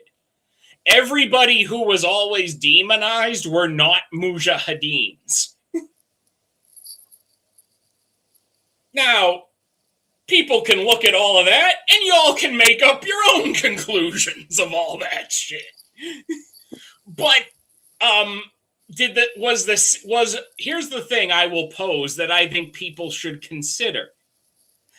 At the time, there may or may not have been serious conversations amongst three-letter agencies of using Yugoslavia as a pilot program to test if they could eventually Balkanize Russia.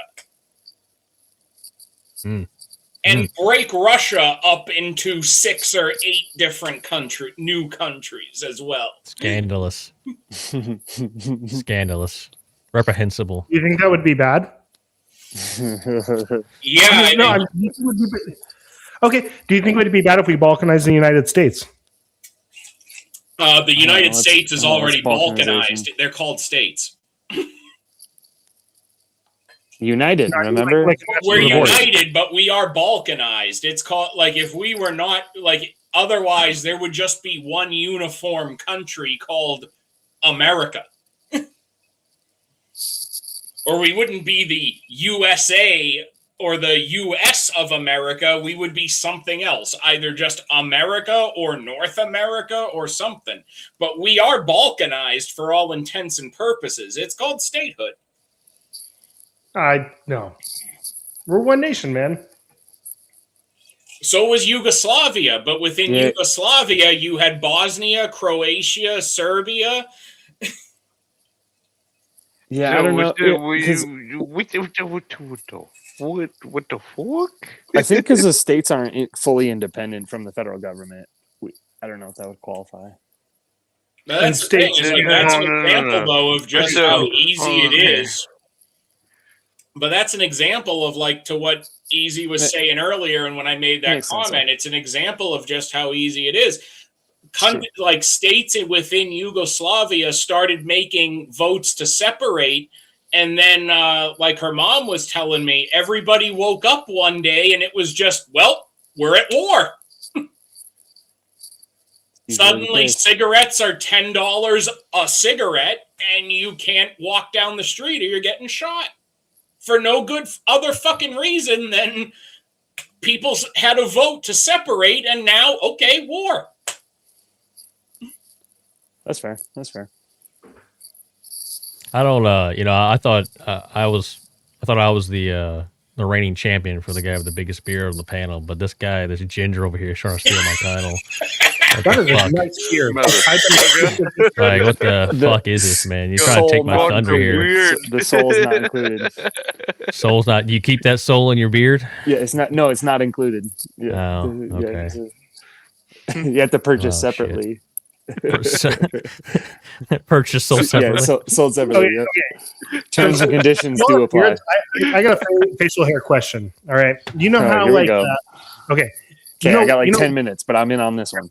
Okay, you know Wolverine, right? He's got like the reverse goatee, right? So like it would be his goatee is like shaved. What would it be like to do a reverse Hitler stash? Like you got just keep the gap there. You just Lestrange ass. Whoa. I would say that would be a. I think I've seen that before, but it's not really like, cut in. I think they call them Amish. Lestrange has a beard everywhere except for right under his nose. He shaves right under his nose. Yeah. I think the red beard with no mustache looks a bit Muslim. Looks a bit Muslim. That's just gonna say it's a real thing. It's a real thing. Are you wearing a dead kangaroo right now? Are you like? It's carrot. You look like you're on the way to some like Druid Grove to do a rite or something. It's a real thing. Red-headed single men are the most likely to be radicalized by Islam. I believe you. You fucking koala. It's because it's the only way to obtain a soul. Kieran, Correct. Because Kieran, will you please, in the name of all that's decent, cover up that hairless koala that's on my screen? No, Wally. No, I mean, come on, I get it. I get it. I see the big nose, I see the big ears, but cover up all that naked skin for the love of Just enjoy it. Just enjoy it. Stop being a retard. Just enjoy it.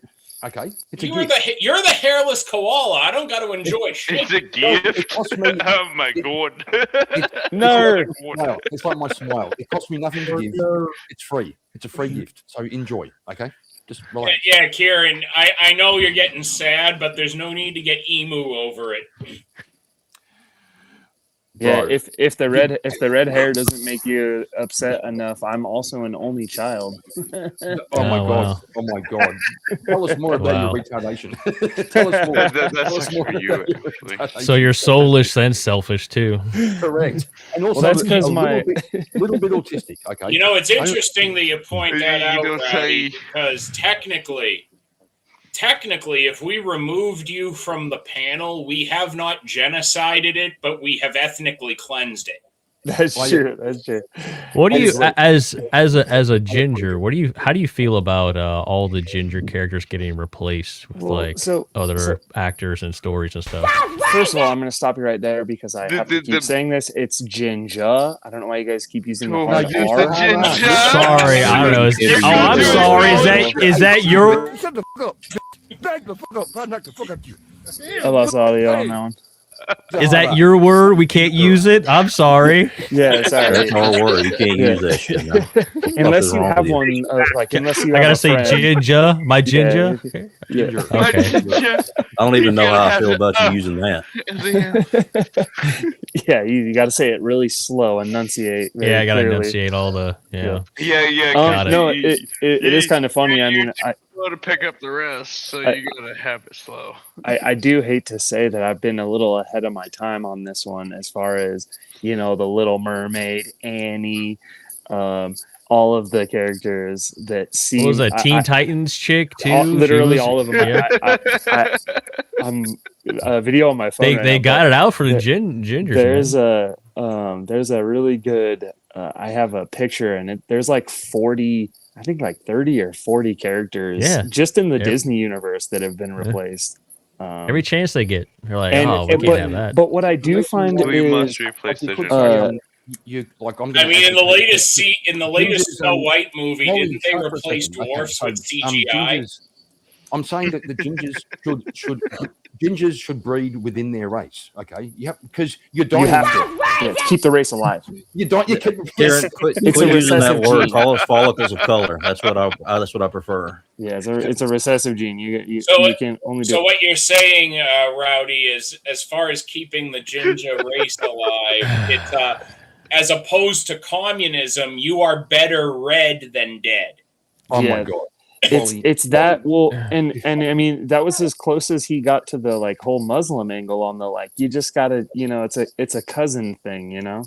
Well, you need but see, you might run. There's so few of you, you might actually run into that problem. You might have some accidental interbreeding, and then you would end up like the Muslim. You might convert. You just never know. Yeah. Y'all should come. The only thing that's worse than a bunch of gingers is a bunch of retarded gingers. So we don't. Need that. Agreed. I think we got. And this one time, a bank. I can't. I don't know if I'll be able to really. You know what I've learned. There's recent. He's got the receipts. Yeah, look at him. There's the full photo of all the characters that have been replaced. Hey, look at him. That is such a raunchy search history. Come on. Now, Rowdy, do you think content on your image search? Come on, man. Hey, why it's just redheads? It's only redheads. Shit. That's all it looks at. Rowdy, that's just a correlation. Do you have any evidence of the causal factor? No, it's the highest. It's the highest correlate. It's the highest. It's the highest gingers in the jail all the time. You know what? Yep. You know what you're proving right now? Y'all are proving that I cracked on a brilliant strategy that I have not promoted enough. Because what Millie and I have learned in the past couple weeks is that you can have some outrageous political conversations that if you do them in the context of talking about World of Warcraft, none of it violates TOS. That's fair. That's probably fair. Wow. Bro, it's just World of Warcraft. Yeah, but I believe the undead can be it- redeemed through conversion therapy, dog. Is it- That's what I'm telling you. Is But this that's like a only Gimli? old- Is this? Are you making a Conversion Gimli joke therapy, right now? Oh my god. That's only old World of Dog, Warcraft. you New may World of feel- Warcraft's gay. Now, some of you may feel very You would different. never convert me. You Now- would never. Now, some of you may feel very You can preach all differently. your bullshit you want. No, you but for never example, convert me. dog, let me give you an example. Like, some of you may feel very differently, but I don't think it's right that the goblins have relocated into land, claimed it's theirs, and are displacing the native populations. But it's a sensitive issue, and I think we hold need on. to talk about it. If you're gonna game it, That's what a man does. Similarly, yeah, like literally, that's what a man does. Is being a ginger, like, is it nature or nurture? Right. Is it You gotta nature quit or using nurture? that. You gotta quit using the hard R. What do you What do you think they beat him with a hose till he grew red hair? What are you talking I about? literally just said. Is ginger a social construct? Well, TikTok says that I'm black, so actually, I mean, There you go. let's see. Oh. Hold on. I have a criteria for this. I thought real hard about it. So the reason I know I'm black is there were only 3 kids that looked like me at my high school graduation. Okay. I'm Did very your dad go out for a pack of very menthols and never come back? loud-spoken. I'm very loud spoken, especially during movies. Let's see.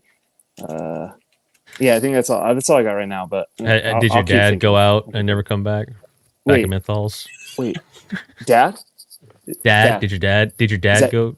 What is that? Go on.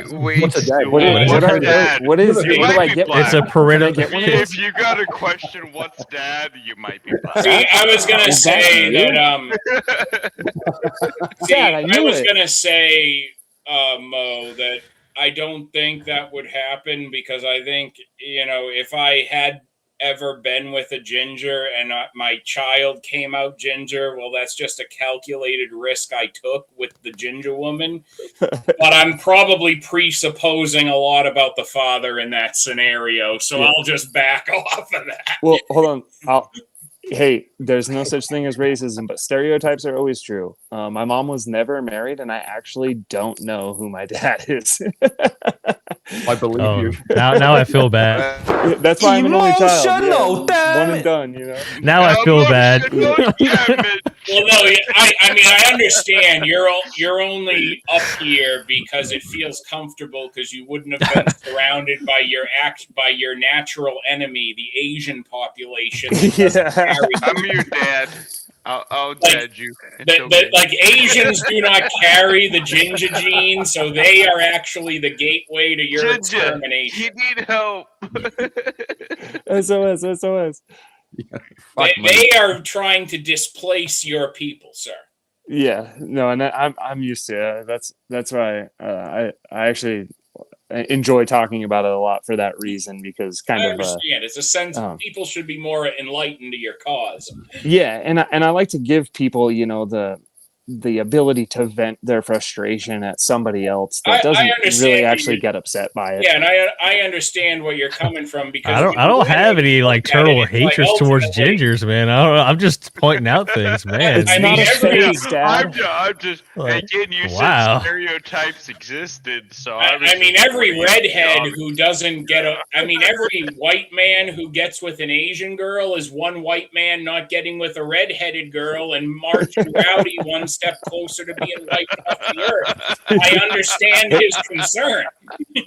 If there's one thing the LGBTQAI plus 2, whatever the last AARP. one is, if there's one thing they taught me out of all the research I've done, I did find that redheads are more rare than asexual people, and they get a letter in the thing. Where's the joke? That's crazy, bro. Why you always There's lying? no, yeah. Maybe that is it. You making it hard for me. All right, you lost me because you just granted that asexual is a thing. Wait, you have your own. You got your own letter, really? That's what the G has to be for ginger. It has to. Cited asexuality. That's an L. That's an L. Yeah, but also, where's the S? Where's the S in there for straight? They're supposed to be inclusive. It should be LGBTQIA, J for ginger, and S for straight. I don't know if you want to take on the G for the LGBT because G represents the whole thing. If you actually think about it, I've done this. I think it's all gay. What are you gay? Yeah. So then, No, but did I wait a say minute, if asexual, we change the intersex? G, I does don't know. that mean only lesbians and the trans can be ginger? Maybe. No, they're all gay. It's lesbian, ginger, I'll keep Googling. bisexual, transsexual questioning, then all of them can only be ginger. I was born this way, okay? It's not a choice. You're a social construct. What are you talking about? You were socially According to Ozzy, you just had your environment changed you into a ginger. I guess I don't know. Did drink a lot of hose water. That's for Ginger sure. is a social construct, okay? It really is. It's not about the red hair. The red hair. Yeah. Let's put another shrimp on the barbie. I'm black, and it's just a social construct. Yeah, it is. Which means you can change it. You can be trans brunette, trans blonde if you I want. mean, to. a colorblind person might tell you you're green. Fuck. Green colorblind, yeah. You broke his mind. He's frozen now. Because color. You just changed his life. Color is subjective. Okay. He just found out he doesn't have to be ginger. He's like, If I could do the Windows shutdown sound out of my mouth, I would do it right now. yeah. If you just shave off all your hair, you're not ginger no more. Correct. Wait, hold on a what if second. you have like really hairy back hair though? No, You know? you're still. Well, You're just Bro, you better get it all. when it grows back, you're still ginger. no. Fare thee well, ginger man. See you later. You can shave it off, but you're still fucking ginger. He's going to shave what? You He's going to fucking shave what now? ginger. Yeah, he's going to do it right now. He just heard that he doesn't be ginger no more, so go shave everything off. Well, Yeah, if you shave everything, if you shave all the hair off, there's no red hair. Then you're not a ginger. Yeah, I know, but if you shave I off mean, your if eyebrows, Kieran you look had like a red ginger. hair, he wouldn't have to worry That's about why that. he's All his hair bald. is gone already. I don't know. Some people can pull it off. You just gotta hope you don't look scary. The eyebrows are like we have like 7 emotions, and the eyebrows express them all. Look, When you shave Kieran. them, you look tell like that to a- Whoopi Goldberg. Look, Kieran, at least look, Kieran, at least you have the peace of mind that if you had red hair, it would be gone. That's true. That's true. You can't be redheaded when you're bald. You can't be redheaded when you're be bald. I better have a than piece you of mind. You can deny. You have plausible deniability at that point. You can be like, I don't know what Correct. you're Prove talking it. about. Prove it. Right. You're right. Prove You it. could be saying, you could at least admit I'm crazy because I have red hair. I did used to grow a couple of red hairs before I went grey. I had black and See, brown. now and here's blonde. the thing. Like, you look at, Occasional like, red hair. see how the Did you just hear that? Before he went gay, he used to grow red Before he hair. You hear grayed, that? Now you see how the Prove it back. Gay stresses you out, guys. Being gay stresses you out.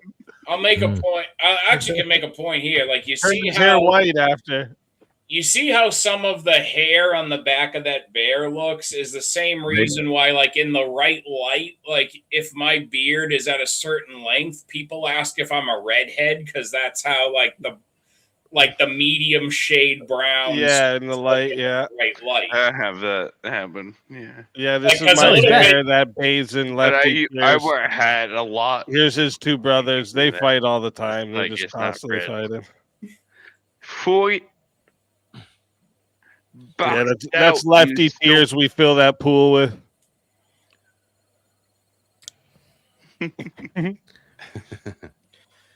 No, it looks like All he's right, back. hey, but Speakeasy, he's back Wally. on dial-up. I gotta head out. Got work tomorrow. All right. Tell everybody where they can find you. No, just a bass guitar, bass like baseball, and guitar like, yo, I play the guitar. All right, so bass guitar. That's what's up. That's what's up. If the mods could share his channel in the chat for everybody to find him. And again, good job tonight. Thanks for coming out. Oh yeah, have a good one. Keep Alex Jones' names out of your fucking mouth, though. Hey, let me all say goodbye to my opponent without some over talking here. No, thank you. Thank you. You know, I think we need to be more accepting of gay people because nobody chooses their sexuality. The government chemtrails, those use them for us. Exactly. Now he's got it. See? Okay, so here's the thing. I'm pretty sure everybody chooses their sexuality. Base. Like, what the fuck? So base. Here's the thing. It's the government chemtrails, man. Here's the thing. That was a good IQ test. Everybody that didn't get that joke. Those two statements together, I don't know if I should agree with you or debate again. Because on the one hand, I'm like, oh, hell no, I don't agree with that. But on the other hand, I'm like, he's onto something there. Yeah, I mean, fair. But no, man, that was a fun debate. Thanks for coming out. It's good to find something else we disagree with and do that again sometime. Yeah, for sure. Anytime, man. I'm sure we disagree on a lot, so. All right. Yeah, when I call in the log, I'll tell him you said hi. Oh, yeah. Next time you talk to Rob, tell him I said what's up. Will do. All right. Take it easy, man. Later. Hey, on that note, I'm gonna use this moment to dip out as well. Also, guy. Say thanks again, rowdy Steve, for letting me up. Thanks for coming up, bro. Thanks for coming up. Good debate. See you later. See you, bro. Don't count the days, just make the days count. Guys, Oh, what the fuck? That's Gay. what the fuck? You know, Eat, love, pray. Yeah, that was some eat, love, pray. Yeah. Eat, love, pray. Don't forget the chicken soup for the soul. That's it. That's it. you know, easy at the risk of potentially making you some more money in the future. I have to wonder. I don't think he's been in chat, but I feel like with all those questions was maybe that's Vigilante's way of saying he wants to take another swing at me, like he hasn't had enough of me before. That is possible. I wonder. I don't know if I've seen him in the chat in the last little bit. He could be just listening while doing other things. Yeah, you know, if he wants to call me out but not call me out, well, I guess I'll do some of the same myself. You know, for sure. No, I'll ask him if he'd be up for it. Yeah, I know he had to reschedule the debate he was gonna have this week because he's had some computer issues, so he has to get that stuff solved, so that nothing happens during the debate and whatnot. So we're probably gonna end up doing that one early in the new year. Nice. But I actually have to start booking for early in the new year, like locking some in. I've already talked to some people, but I got to start locking some in for the new year because when's my I'm next sure one? they're gonna fill up quick. When's my next one? You've been silent. I'm like you're I've been You know what waiting. I've been waiting. Okay, well, Kieran, nobody cares about yours. Let's talk about there are other opportunities. I mean, Easy's had a gaming debate. I think we need to get some people up here having a music debate, particularly a metal debate. Needs to happen. Quiet Riot. Quiet Riot's the original. Quiet Riot. Come on, feel the noise. You know the one. It's before your time. It's my time. You know the one. Quiet Riot. How do you always find an excuse to talk about your feelings, Kieran? Fucking poofter. Well, it's just Kieran's coded way of saying that he secretly supports feminism, Elder Lion. Because when you look at the lyrics, "Come feel the noise," girls, what is it? Girls rock your boys. That's the official word, but it's Advocating fucked. for women in power over men. And he has been making a lot of feminist arguments lately. Control. To be fair, the first 2 cassettes, the first 3 cassettes I bought as a 10-year-old was Quiet Riot, Spandau Ballet, Gold, and The Police, Synchronicity 2. So it's an eclectic mix. I was like a based. Yeah, right. I was eclectic. I hadn't quite found myself. Eclectic. It's a word. Shut up. It is a word. Yeah. I know. It's What funny. That's the definition way of he the word? closed. That none of this word. I can give you the. You have to bring it up. Like, it's a word, bro. You fucking gotta listen to it. It's a word. It's a word. What the fuck?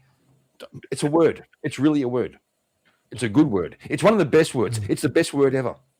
It's one of the best. It's the best since 2020. It's the best word. Chat, we're 5 away. 5 super chats away from getting to be able to do the hot seat. All right, we'll go into the hot seat once we hit it. If we hit it, I don't know how much I'll time we hit have you left. with a random fact. 5 minutes. I'll hit you with a random fact, Kieran. You know what one of my first favorite albums was as a kid that wasn't the oldies, like the 50s shit my mother used to blast on the radio when I was a kid? That was like New Kids on the Block? Was it Madonna? No. One of my first favorite albums as a kid was a collection of the James Bond theme songs. That's kind of based, actually, because that's a bit like Wait, when you say James Bond songs, you mean like songs that were used in the movie, or like the Oh, theme like songs? the opening movie, like the theme songs from the opening movies, like Goldfinger, You ever, Man with the Golden Gun.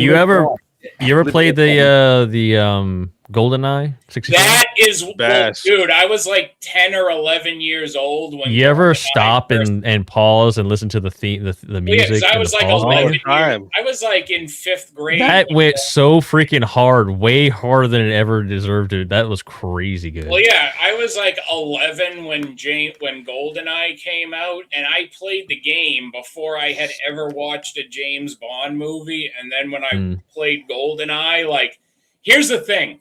I could not figure out how you were supposed to get out of the chemical plant in stage 2 of GoldenEye, and I went and rented the movie to see if the movie showed me how to do it.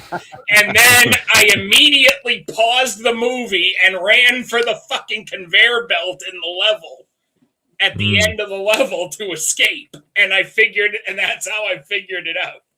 And from then on, like, I went so fucking hard as a kid watching the James Bond movies. I could not get around enough. that time, all you had was like Nintendo Power, the magazines to really kind of show you, things like that, or like Yeah, but like, I didn't have, even have a strategy guide or a magazine for GoldenEye, and I thought, like, well, shit, why don't we go rent the movie?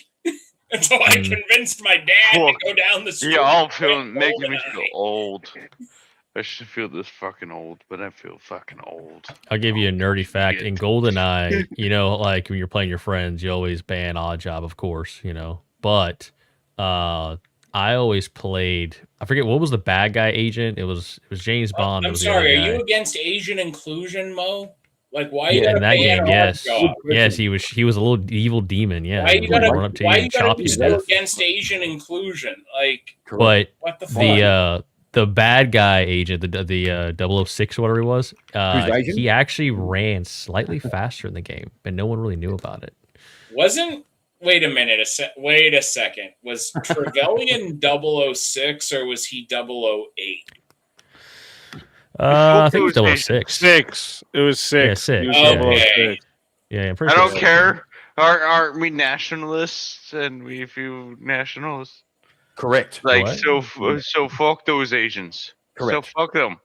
Yeah, but I'm just showing, like, the lack of sensitivity that Mo has for an Asian gentleman who is also a mute is very. Was he Asian? I thought he was like, It doesn't Eastern fucking Islander or matter. something. I don't think he was, like actually the Asian. character was supposed to be Japanese, and he I don't think he was Japanese. No, yeah, but the whole Dude, what Japanese you know is built like that? Fucking like a brick house and like. okay, and yeah, the whole thing with Oddjob is Mullet. that he was so short, so like it was hard to shoot him. Yeah, he can literally walk up to you with no weapons and beat you to death. Yeah, you couldn't do anything about it. With the fucking hat. With the fucking hat. That motherfucker will walk up to you and take you out with a hat. Yeah. It's bullshit. Well, here's the. I used to the be 90s. Jaws. Well, remember? Oh, yeah, I 90s used to be the wrestling, big fucking villain dude. Oh, Jaws was the man. Yeah, that's who I used to be all the time. See, yeah, then there was Jaws. Yeah, true. See, here's the And it- thing: was like my Jaws was favorite- cool until they had that really weird space movie where you like fell in love with the. It was kind of weird and cheesy. I just like. We're talking about the game, bro. He was all menacing and evil, and then that movie came out. I was like, "What did they do to my boy? What did they do to Jaws? They made him." We're weird. talking about the game, bro. They made Jaws. Jaws went out simping in Moonraker. Let's just Yeah, Moonraker. That's what it was. Moonraker. that little. But then again, let's be fair. If you are a single man who needs a woman in your life, and you see that blonde chick with the braids, like you're gonna shoot your shot. Well, yeah, but it's just the way it was handled. Jaws shot his shot. I don't blame him. At the same Fucking Wally simping right now. Fucking Wally. No, I'm not. I'm saying he was a single man. And Sipping chief over here. he lucked out. That's ultimately- Well, you see, Kieran, what he did as a single man who was like intimidating to most women as a giant, he shot his shot with the short girl smiling at him, and he won. Like, that's not simping. That's just alpha male behavior. Now him blowing up a space station over her, that would be simping. Real quick, I want to let the chat know because we hit the goal. So in the next 5 minutes, we're going to start up the hot seat. So anybody who wants to get in on the hot seat, get your asses up here on panel. We have how many we got up here? 6. So yeah, we got 6 up here. So we got room for 4 of you. So anyone who wants to join the hot seat, you got 5 minutes.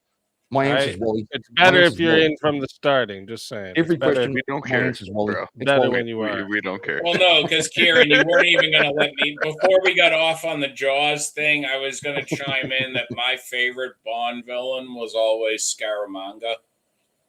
Because it's Christopher Lee. So fuck every other Bond villain. It's fucking Christopher Lee. You see, that's why every answer is Wally. In the hot seat, every answer is Wally.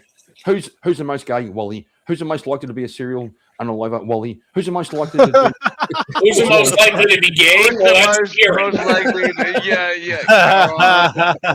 Karen. It's fucking Karen. Yeah. You watch. Once he starts asking the questions, it's fucking Wally. Every time. It makes sense. It makes sense. You know what's another one of my favorite bits of Bond trivia? You see? It makes sense because the guy has reality versus non-reality. So you know, you fucking Karen. One of my favorite bits of Bond trivia, because it also involves the history of heavy metal, is you know who almost did the theme song for The Man with the Golden Gun? Alice Cooper. Oh, nice. And he actually released. And here's the funny thing: they rejected it and took the theme song from Lulu instead, just because Alice Cooper and his band submitted it like a day late. And they were like, well, nope, now we're not using it. And it's like, dude, he already finished it. He recorded it. You have it. Like, why not use it? He released You know, it on Wally, one of his, B-side Wally, if you would remove that piece of information from your brain, that would leave room for something useful to go in its place, right? You could have something useful. No. It actually would, Kieran, it would make a difference. There's plenty more bullshit where that came from. I believe you. Why do you think I know half of the random shit that I throw out as part of my argument sometimes? Well, because I think it's a font of useless trivia. Yeah, I think you're probably I'm going to guess about 68% retard. That's I'm just guessing. 68. Like, am I being generous? Am I overstepping the mark? I don't know. I don't know. All my performance in life would say different, but 72%. Okay. We'll go no, 72%. I'd say I'm well under 50% retarded. There's no way I'm more retarded than anyone else on this panel. That's what all the retards say. Shorts forward. That's But if you were retarded, you wouldn't have any understanding of, to make that statement. You would have no Kieran, you basis. would know better. You're retarded. I agree. Look, I'm the only one demonstrating, but I have a standard to know better. Y'all kept your mouth shut. Let yourself free. Join the club. Yes, I confer. I'm probably 71%. To tell you the truth, if I'm being, You need to move me from the middle of these two. Put them together. They need to be next to each other. Well, no, like Kieran, we're not going. Sound like they need to get a room. Kieran, I see the game you're trying to play, and we're not going down this road. I've heard too many of your people try to swerve conversations in this manner.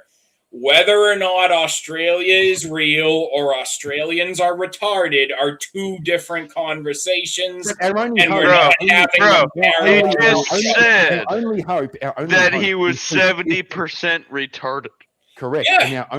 Which is him trying to bait us into the conversation about Australia. But I'll grant Australians are retarded if it exists. I'm trying to change the narrative and move it over the window to make everyone retarded, and therefore 70% retarded or 70 percentile retarded. There's two different things. No, not percentile, bro. That's highbrow. Percent. 71 percentile. Get the fuck out of here. So it means you're 70% more retarded than everyone else. Kieran, breaking it down like that sounds plenty. Well, I mean, that would. No, 71% makes me 3% more retarded than Wally. Okay. That's all I'm saying. I mean, I'm comfortable living in a world where as long as you're more retarded than me, I can accept it. I'm okay with that, brother. Join. You see. Come into the big tent. Brother. We got you. There you go. There's your next debate topic. You two can have a debate over who's the most retarded. You guys can. No, because we can bring your empirical evidence and your data to support your facts. Past panels and lots of evidence and charts. All I have to do to demonstrate that Kieran's more retarded is just make this gesture at him over and over in a debate. Be like, you. Yes, but you. You tard. Look at him. I'm demonstrating. You literally look retarded right now. You literally look retarded. Do this with your hands, right? Do that. You see? Okay, clearly you don't know the bit from Family Guy so that I'm referencing, so fuck off. Correct. I don't. I'm too old to be caught up with popular culture. Unlike you, my friend, I don't know all the games. I haven't watched Family Guy in 10 years. I stopped watching when they did the Simpsons crossover because that was like a series finale for both shows for me. But I'll concede. I do think that Freddy Krueger is more scary than Jason. So that was a good one. No, that's you agreeing with Rob, who took the I agree with him. Okay, he took the other side, Kieran. What are you talking about? Kieran's not on the bright side, guys. You know this. It's still true. Whether it was Rob or Wally, it's still objectively true. Don't worry, Kieran, because I don't know. The next time I debate horror with Rob, I'm not holding back. He actually got the kid gloves in that debate by me taking up for Jason.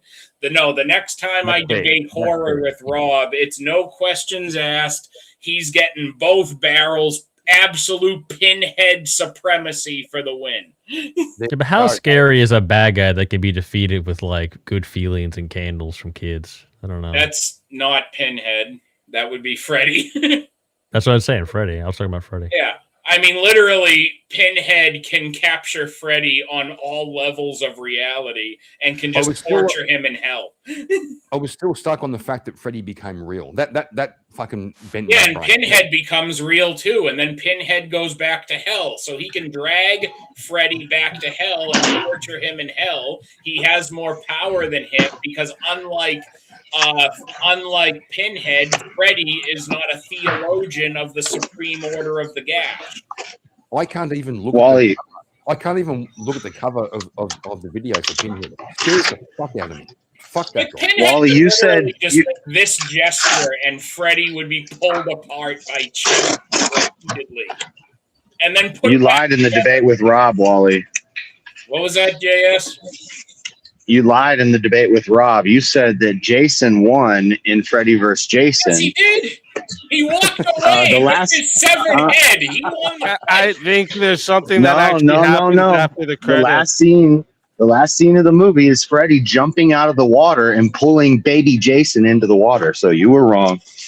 In what version of this did you watch? Yeah, I think it's after the credits. I think he's right on that. Actually, You got the Avengers after credit scene. You got you on that. Oh, you didn't even watch the post credits. Wow. Real fan over here. Didn't even watch the post credit scene. To be fair, I never watched that shit. Here's my other question, because here's the thing. Are we talking like a director's cut or like a special edition? Because I will debate the canonicity of those all fucking. Here's the question: why you? I'm pretty sure it was in the theater. The theater. Look, JS, I get it. You're just trying to take up for Rob's L, but nothing can save him from the Nightmare on Elm Street.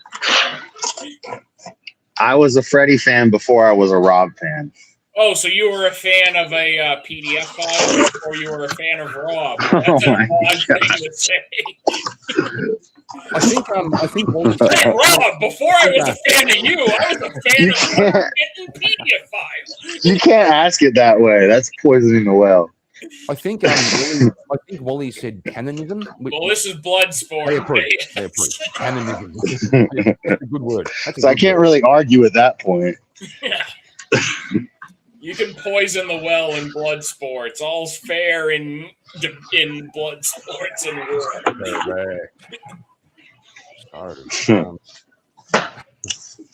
Where's the hot seat, baby? Where's Speakeasy? What the fuck's going on? Fucking, where's the hot seat?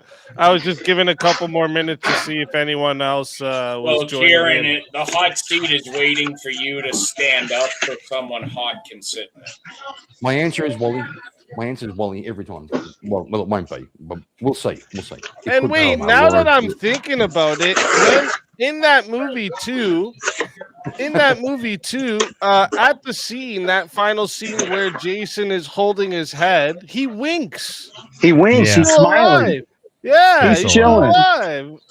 I just thought about that now. I was like, wait a minute. Yeah, he's not even dead in the physical battle. Okay, so is death a condition for victory? We didn't establish that. Oh, okay. I see where you're going. Wally, what's the last scene of Jason Goes to Hell?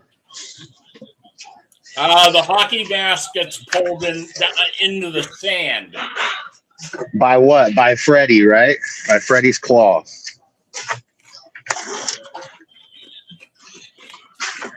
Oh. No, I had ice. I don't remember that. I was crunching up some ice in my mouth. Oh, I thought you were stun locked. No. I was gonna point out, yeah, and Fred and Jason looks nothing like the Jason and Jason Goes to Hell. So they all wanted to forget. Everybody wanted to forget and ignore Jason Goes to Hell. So we're not going by Jason Goes to Hell. For another reason. Yeah, because isn't it basically saying in Jason Goes to Hell that like Freddy versus Jason is going to happen? Yeah, and like isn't it kind of showing that like Freddy's kind of the reason that Jason was like had a possessed like soul? No. There was actually the director of the movie actually stated the intent was to essentially start a soft retcon that was going to establish that Jason was a deadite, like the creatures in Evil Dead, to set up for an Ash crossover. So at this stage, you're making shit up. At this stage, you're just making shit up. The fucking director. No. The fact, all of everything they were doing with Jason and Jason Goes to Hell was going to lead to them eventually making Jason canonically a deadite from Evil Dead, but they didn't end up doing that. Making shit up. Literally making shit up. No, I've actually read the shit. I've watched a lot of horror documentaries and listened to a lot of interviews, Kieran. I know my shit. That's a weird flex, bro. That's a strange flex. Are those things? Yes, are those things like evil I'm spirits? interested in. Oh, Wally, that thing that you just said, are those like evil spirits that possess bodies? that's what. Well, the I thought way they were the like Deadites zombies. work, like if you look at like in the Evil Dead movies, how they just jump bodies. That's why they started doing the parasite thing with Jason. Yeah. And Jason Goes to Hell. Yeah, They were yeah. kind of hinting at, well, he's a Deadite, like the other like unkillable things in Evil Dead, and people just aren't killing him correctly. Yeah, but who's making all the fucking noise in the background? It's Probably fucking irritating. JS. JS. I think that's JS. JS, he's on an urban adventure apparently. All at right, Walmart Chad. or I'm gonna run to the washroom, so you got like 2 or 3 minutes, and then we're What's a starting up fucking this washroom? hot seat. What's a fucking washroom, bro? Shut up, Kieran. You live in an imaginary fucking country. All right, Shut up, don't talk to Lee, me. Fucking washroom my ass. Get out of here. All right, Chad. Yeah, you got like 2 or 3 minutes, and then we're gonna start this hot seat. So if you want to get in here, get in here. Fucking wash one obviously means pisser, ya bitch. That makes more sense. Like a washroom, like that could be where you wash your clothes. It could be where you wash your, like your motor. A washroom, you don't wash. See, here's What do the you thing. guys call it I over think- there? Odd house or like the dunny. hole in the ground or The dunny, the dunny? the dunny, or the shitter. No. Yeah, right. The But you dunny say that sounds makes like sense. That makes sense. I'm going to the shitter. Guess what? I'm not going to the fucking washroom. I'm going. Well, that one makes sense. The dunny sounds like, I don't know, some kind of weird cuisine or something.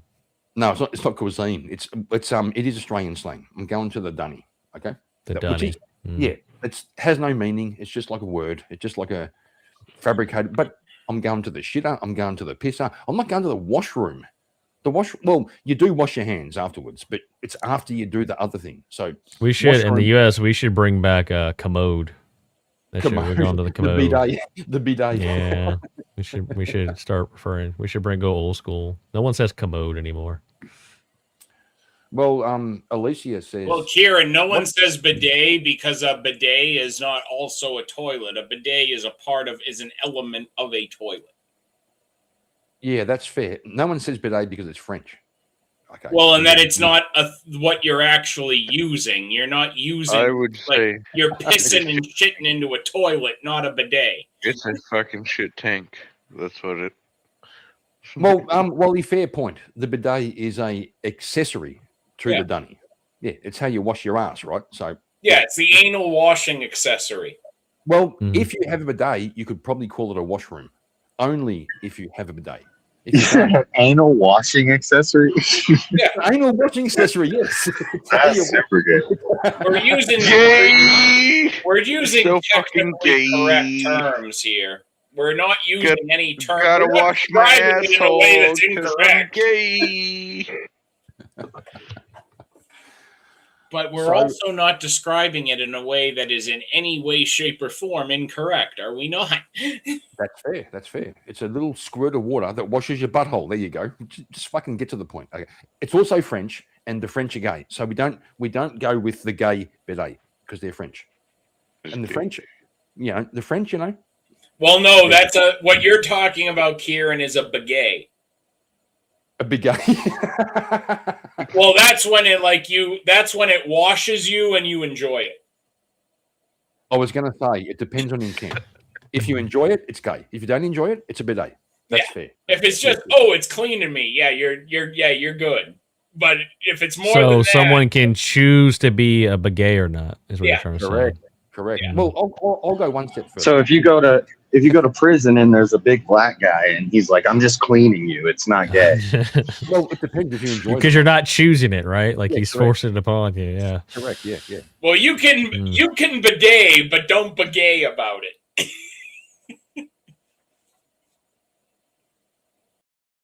See, I killed it. Somebody had to. Yeah. Sorry. Took it too far. Well, no, the whole conversation, like Alicia said in chat, was getting pretty gay, so someone had to kill it. Somebody had we to worked end it that shit. We worked All it out. Okay? We solved the problem. Jay. All right. All right. Looks like nope, we don't have no one in the back. So listen up, folks. Let me get these bears off. We are gonna start up the hot seat, okay? And well, let's start it out with the intro here.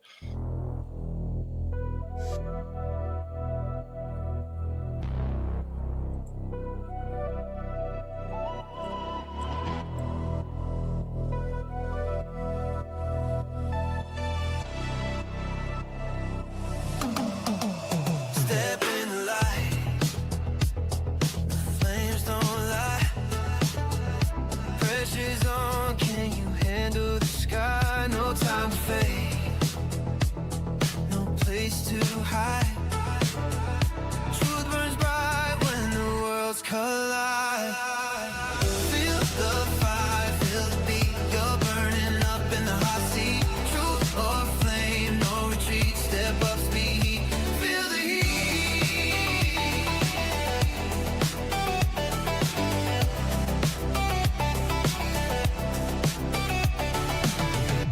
Clock's ticking, clock's dripping, lights so loud. One shot, one truth, make your words proud. Crowds leaning in, the moment sweet. Now show the world you can stand the heat.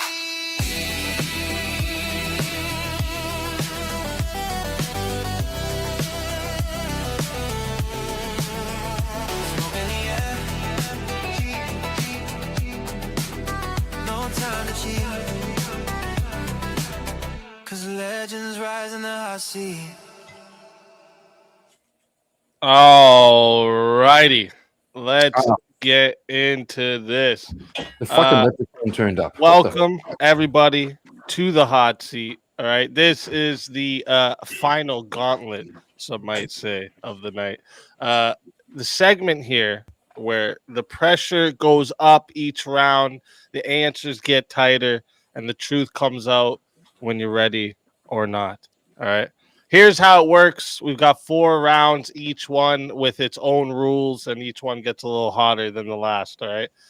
The round 1 is trap card round. These questions are designed to force each other to do some roasting. All right. Respectfully, of course. Short answers only. All right. We can do a little of back and forth, but when I say move on to the next person, move on to the next person. All right. Deep thoughts is round 2. All right. We switch gears. These questions go outside the box. They can be philosophical, weird, creative, whatever the universe puts into our hands. Okay. And you'll get a few sentences again, give your answer. There can be some crosstalk, a little bit, debate, whatever. But keep it tight. And when I say to move to the next one, we move to the next one. Round 3 is the lightning round. Fast, brutal, no explanation. One word or one line answers only. Okay. No hesitations. Just do it. All right. And then round 4 is save the world. All right. This is the final round. Everyone's going to get a question that, you're going to imagine the world is listening to you, and you're going to give a final message to the world for all of them to hear. All right. So this is the hot seat. That's the structure. Chat. All right. Get those fire emojis ready. All right. And all the panelists, take a breath. All right. Because we're gonna step into the hot seat. And the first question of the night is, who on the panel would most likely be the first to die in a post-apocalyptic zombie world? All right, who would be the first to die? All right, and we're gonna start with dogs. Oh, gonna start with me. Okay. Okay. Just, I'm gonna have to. Yeah. Wait, what? Just pick one. Just look around and pick one. Teriyaki. There we go. There we go. Yeah. Good on you. Just cause I like it. All right, all right. JS. Kieran, because he's old, he looks slow. Fuck you. Okay, okay, that makes sense. Teriak. I'd say JS because he'd be the dude to be like, you know what, I'm gonna go in, I'm gonna take them all down, I'm gonna like boss this. He's gonna like strap up, have like the vest, like all the grenades, the thing and all that shit, go straight in. Then as soon as he's throwing the grenade, he forgets to let go and then blows himself up. Based. That makes sense. That actually makes sense. I get it. We're gonna go to Elder Lion next. I think it would probably be dogs because he's way too indecisive. He should have just made a choice immediately. Good bet. That's a good bet. That makes sense. That's a fair choice. That's a fair choice. Kieran. Well, I really, really want to say Wally, but to be fair, he'd be the last one to die because he watched all the video games and all the movies, so he knows. He knows. I'm going to say Teriak because he's small and a bit gay. A bit. Oh, okay. Okay. Mo.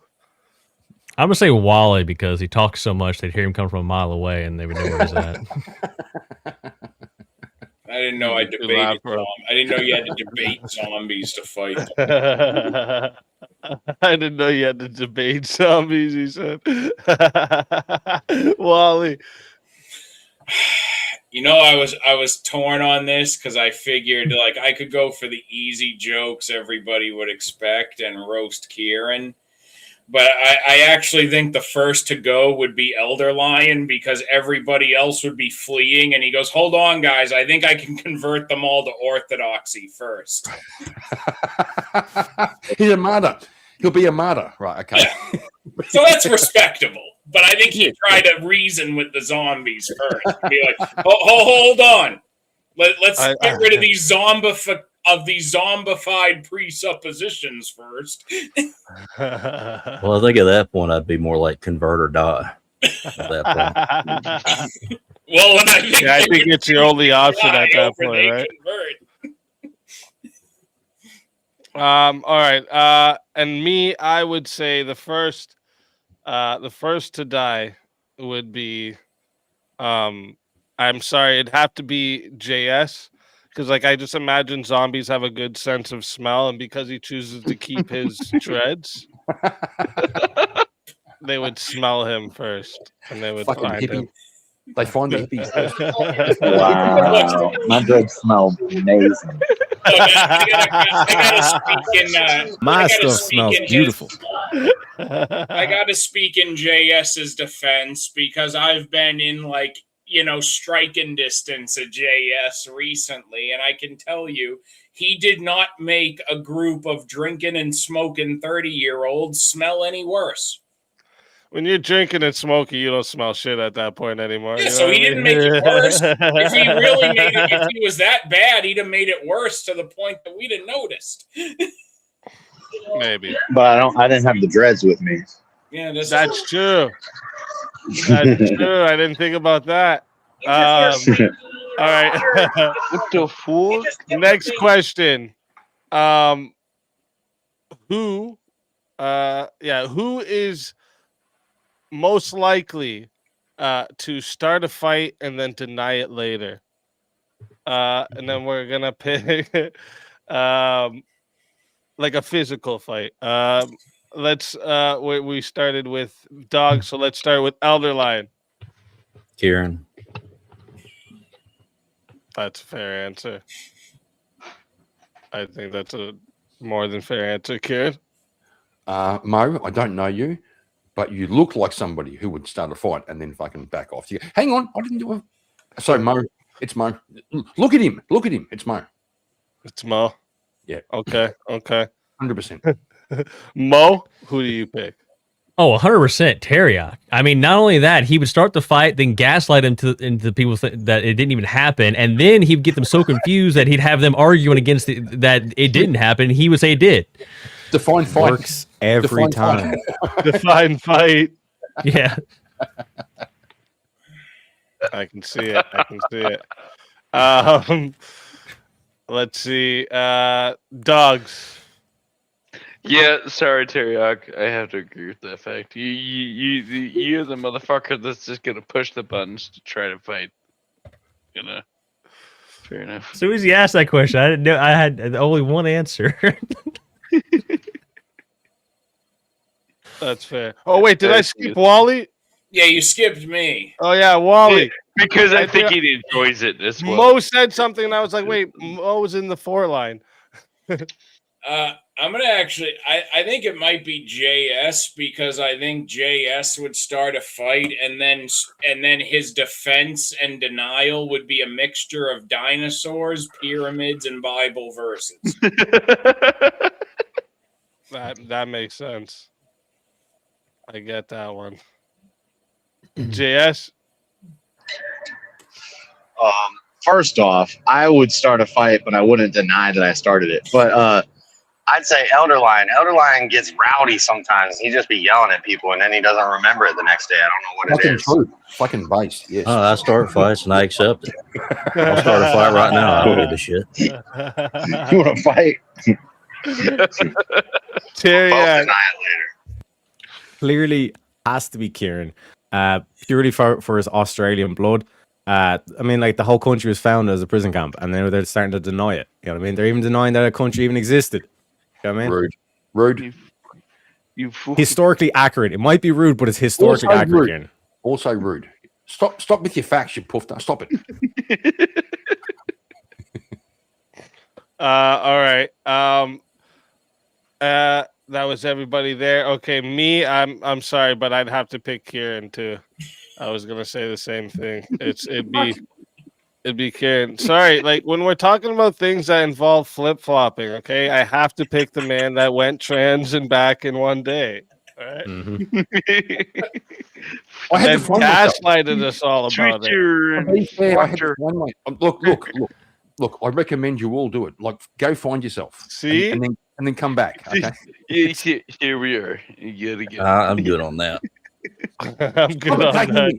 I'm good on that. I was born a male. I am a male. And I am a male. All right, now next one. Who is if this was like a like a James Bond movie or something like that, you know, who would be the sneaky strategist of the panel? All right. And this round we'll start with Teriak. Obviously me, because clearly everyone else is too retarded to even strategize. You know, so I got the Teriactics. Teriactics. God. That makes sense. The geriatrics. Okay. Yeah. No, you're the geriatric. I got the Teriactics. Metallics. He don't know. He don't know how this goes. JS. Teriak, because he's like a sneaky little leprechaun. So yeah, him. That makes sense. Dogs. Wally. Yep. Wally. Because he's got some standard ground, but he's got his background to it too. He's got this figured out how to plan it and execute it. Yep. And you're not even gonna see it coming. True. Elder Lion. Probably Wally. Going with Wally too. Yeah. Look, anything that implies I'm a Bond villain, I consider a I compliment. finally get to say it's Wally. I've been sitting here for 3 minutes watching him stroke his beard. Watch him stroke his beard. That's him doing shit, bro. I've been sitting there for 3 fucking minutes, right? Yeah. You don't even see me. You couldn't imagine the beard stroking here. Like I know. Hold on, let me get the cat that I got Millie. 1 second. Oh shit! Bro, what the? And Yeah, Mo, now you're next, Mo. cat involved too. I would say Kieran actually, because to be sneaky and strategic, you have to be unassuming, and he's already admitted he's 70% retarded, so they would never see it coming. You just have to act retarded. And, Stop giving away the game, bro. You're fucking out. Kieran's way too surface level. Asshole. See? Here See? I You don't was expect. expecting an actual cat. No, we won this when we were at an my arcade. We won this He war when waves we his- were at an arcade, my but I figure I can pet it menacingly for the sake of the joke. That's what's up. That's what's up. my The face more Inspector off Gadget shit right there. Here we go. Wally, who do you pick? I would have to pick myself because I'm obviously the most calculating person.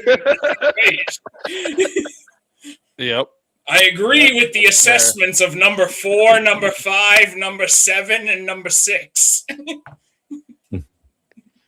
That's fair. I actually, the cat solidified it that it's actually Wally. I pick Wally as well. The cat, the Inspector Gadget. What's his name? What's that guy's name in Inspector Gadget with the cat? Yeah. That solidified it. Evil genius. Evil. Look at him. He's a fucking evil genius. You can That's tell it. by looking at him, right? Well, you know who else was you know who else was the voice? Dr. Claw was also the voice of my boy Soundwave. That's what's up. It's actually his Dr. Claw voice run through a synthesizer. It's the same voice. He does the same voice for both characters. They just scramble one of them. All right, we got one more in the trap card round here. All right, so you guys know when like people like the fish story. You know, you caught a fish. It was a sunfish. By the last time you tell it, it's a Jaws you caught. Okay. So, who on the panel exaggerates stories the most? And we're gonna start. We're gonna start with Wally this time. I gotta say, it's got to be Teriak. It's in the Irish nature to exaggerate, especially when we get a little bit of the creature in our system, as they say. And Irish are just talkative, over-exaggerating, verbose assholes. I mean, look at me. I'm only part Irish. He actually lives there, so you can't trust a word he says. I see that assessment. I see it. Mo. I don't know everybody too much, but I'll have to say JS Urban Adventures because his channel is called Urban Adventures, and I don't see any Urban Adventures, just a bunch of fight reviews, and even the name itself is an exaggeration. Where's all those urban adventures at, motherfucker? Wow. He said, wow. Wow. JS, these Factually people all true. really hate you having a house to live in now. Yeah, you should be homeless in a tent. That should be the Urban Adventures. She. That's an adventure. Kieran. I get to say Wally again. We're talking horror movies, and the cunt's talking about fucking director's cuts, exaggerating, going outside the canon to like he's speaking heretical. I was arguing against going outside the canon, you drunk Aussie. You heretic. You heretic. Shut up. Okay, emu man. Look at Enoch. Shit. Emu man. Elder Lion. Probably JS, because I remember him telling a story about him going to a concert and a girl pinching him, and he thought that meant that he was that she wanted to sleep with him. So he tried to hunt her down throughout the whole fucking concert or something. Wow. Whoa, I knew what that pinch meant. JS catching fool. all the strays. And that's how shit. JS thought he was going to get a first date, but got a restraining order. Teriak. Has to be JS again. The Urban Adventures. It's very fishy. And it just even like the general kind of like he calls himself JS, but his name's not JS. And then like he has the like just ridiculous with this guy. You know, it's ridiculous. I see it. JS. I'm being attacked here. I don't like it. Shut up. That's an exaggeration. You're just proving their point. You better best defend You yourself. should call yourself Digital Adventures. You just exaggerate. All of my stories are true. Okay, no, I guess I'll say me because I like telling stories, and sometimes you got to make it entertaining, more entertaining. So. Hey, And then he's like, fuck it, I'll just fall on this sword here. JS. Wait, JS. I'm being attacked. Also JS. Yeah, you're probably right. You're probably all right. Shit. Dogs. actually, I'm on this. I'm gonna say Teriak because he's a shiesty motherfucker that takes a viewpoint no other stands involves and all that. Like I might have to say Teriak on this one. Oh shit. Okay. I was I was undecided at the the starting. vote, I was but- thinking about my answer as everyone was going through, and then I decided I have to hop on the JS train. There's already a bunch of people kicking him while he's down. I have to get in there too. And like then I started thinking, what was the story that JS is exaggerated, you know? But Teriak does it all the time. There's a story does it all the time. of JS telling when he went to DebateCon, right? And he was like, "Yo, dude, when you wear a suit, bro, all the bitches want you." Like I'm paraphrasing, you know what I'm saying? But that's all the bitches want you. I think it's exaggerating a little bit, you know what I'm trying to say? Yeah, I think if you go to the BakeCon, No, I had to swat him off.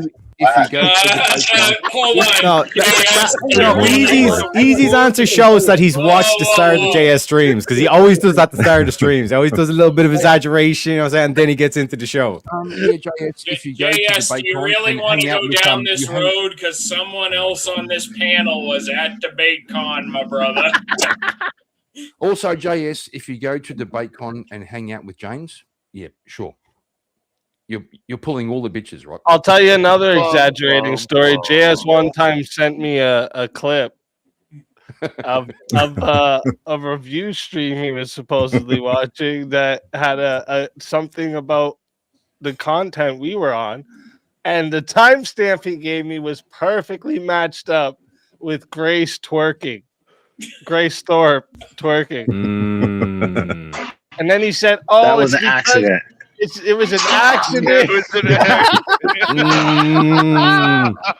It was an accident folder. because of what it said on the screen, exaggerating. It just, JS, is it so JS, I want to frame this correctly. So within the confines of DebateCon, when you say, man, when you wear a suit, like you're pulling all the bitches, like Look, Wally, I could see their eyes. Okay, I was watching their eyes. he was swatting their eyes away. Yeah. JS, by my count, there were, let's see, 2 women at DebateCon who weren't married or engaged.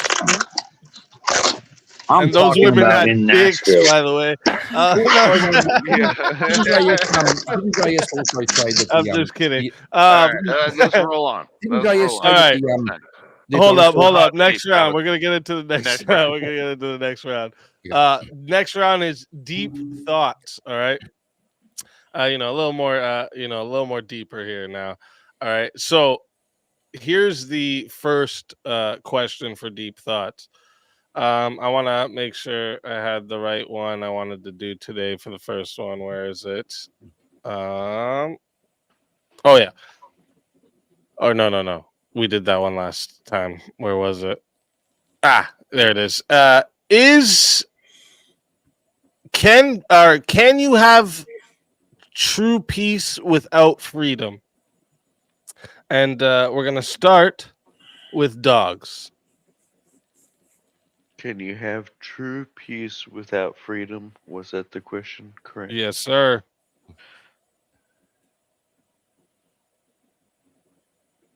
No. All right. All right. JS.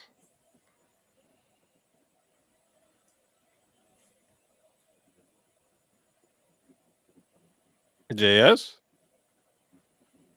You there? Oh, sorry, I had to cut out for a second. What was the question? Say the question again. Can you have true peace without freedom? True peace without freedom. Yeah, I think freedom actually adds more problems. Order and yes. All right. All right. Teriak? Freedom is not the abolition of rules or whatever. Freedom is being able to set your own rules. So in terms of like having peace of mind, not having any external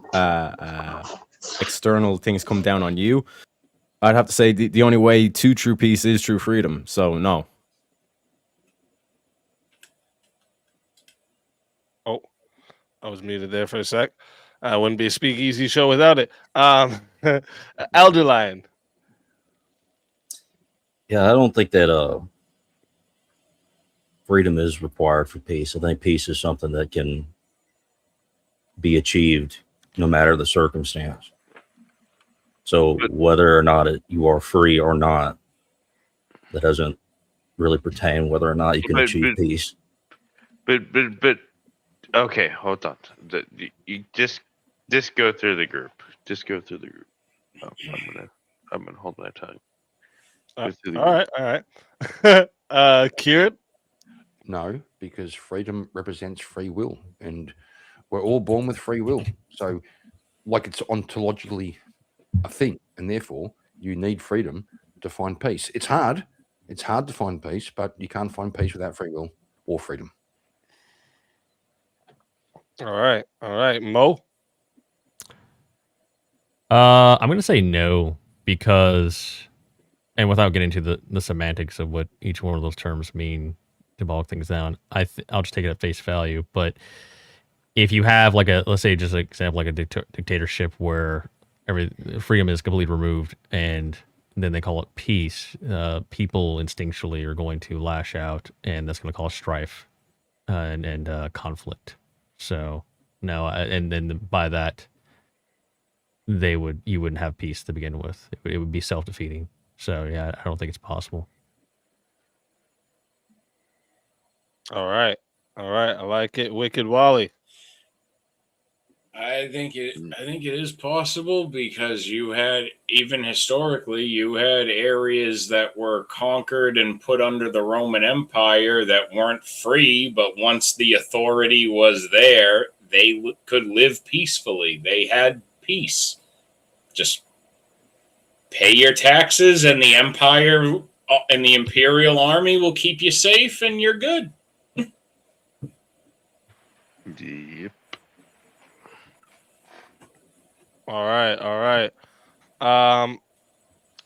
I would say no. Or no, sorry. I would say yes. But the thing is, with true peace, right? I think this is where some people might be at peace when bodies are dropping around them. You know what I'm saying? So I think the true peace part is why it becomes very subjective. And I think that this is why it is possible without freedom. Because you could completely love being a slave, I guess, if you had everything. But if it's subjective, that's each individual person, and then if you put that across a large group of people, you're going to have at least a subgroup that's going to reject it. Yeah. Well, Epictetus was a slave, and he was a stoic. Sure, but that's once again that's subjective to the person. That's where I was going. Exactly. It was like peace can be. It's a that is a how do you say it? A mental state. Like you can be peaceful in all means. Look at culture. People can be peaceful in social media, and that's all they do. They're peaceful. They're Well, it also happy means with what you their, mean by freedom, right? Like how much freedom, like but because that's but kind at of a the sliding same scale. time, well, we give them the freedom of doing that. Well, no, like the whole aspect here is that like the in terms of the actual true peace or inner peace, and that's what brought up Epictetus. Epictetus was a slave, but he wrote like tons of stoicism fragments that we read to today and all this kind of shit. But then when you flip it on the and Wally brought this up as well, it's like you could have a population that's completely enslaved, but there's no conflict, there's no fights breaking out. Is that peace? It's a great question, Easy. I have to say. But it's like, is it peace within themselves?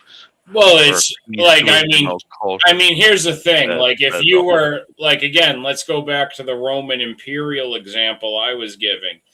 Like, say you look at like Germanic tribes that used to always be like sharply divided for various reasons. The Roman authority comes over them, and they can't just go out and fight each other anymore. Yeah, like you might have to pay some taxes to the Roman Empire, but if it's now at a point where it's like, well, neighbors aren't just constantly fucking with each other and you're just going to get to, wake up each day, do your work, and go to bed, like, do you at least have a peaceful existence?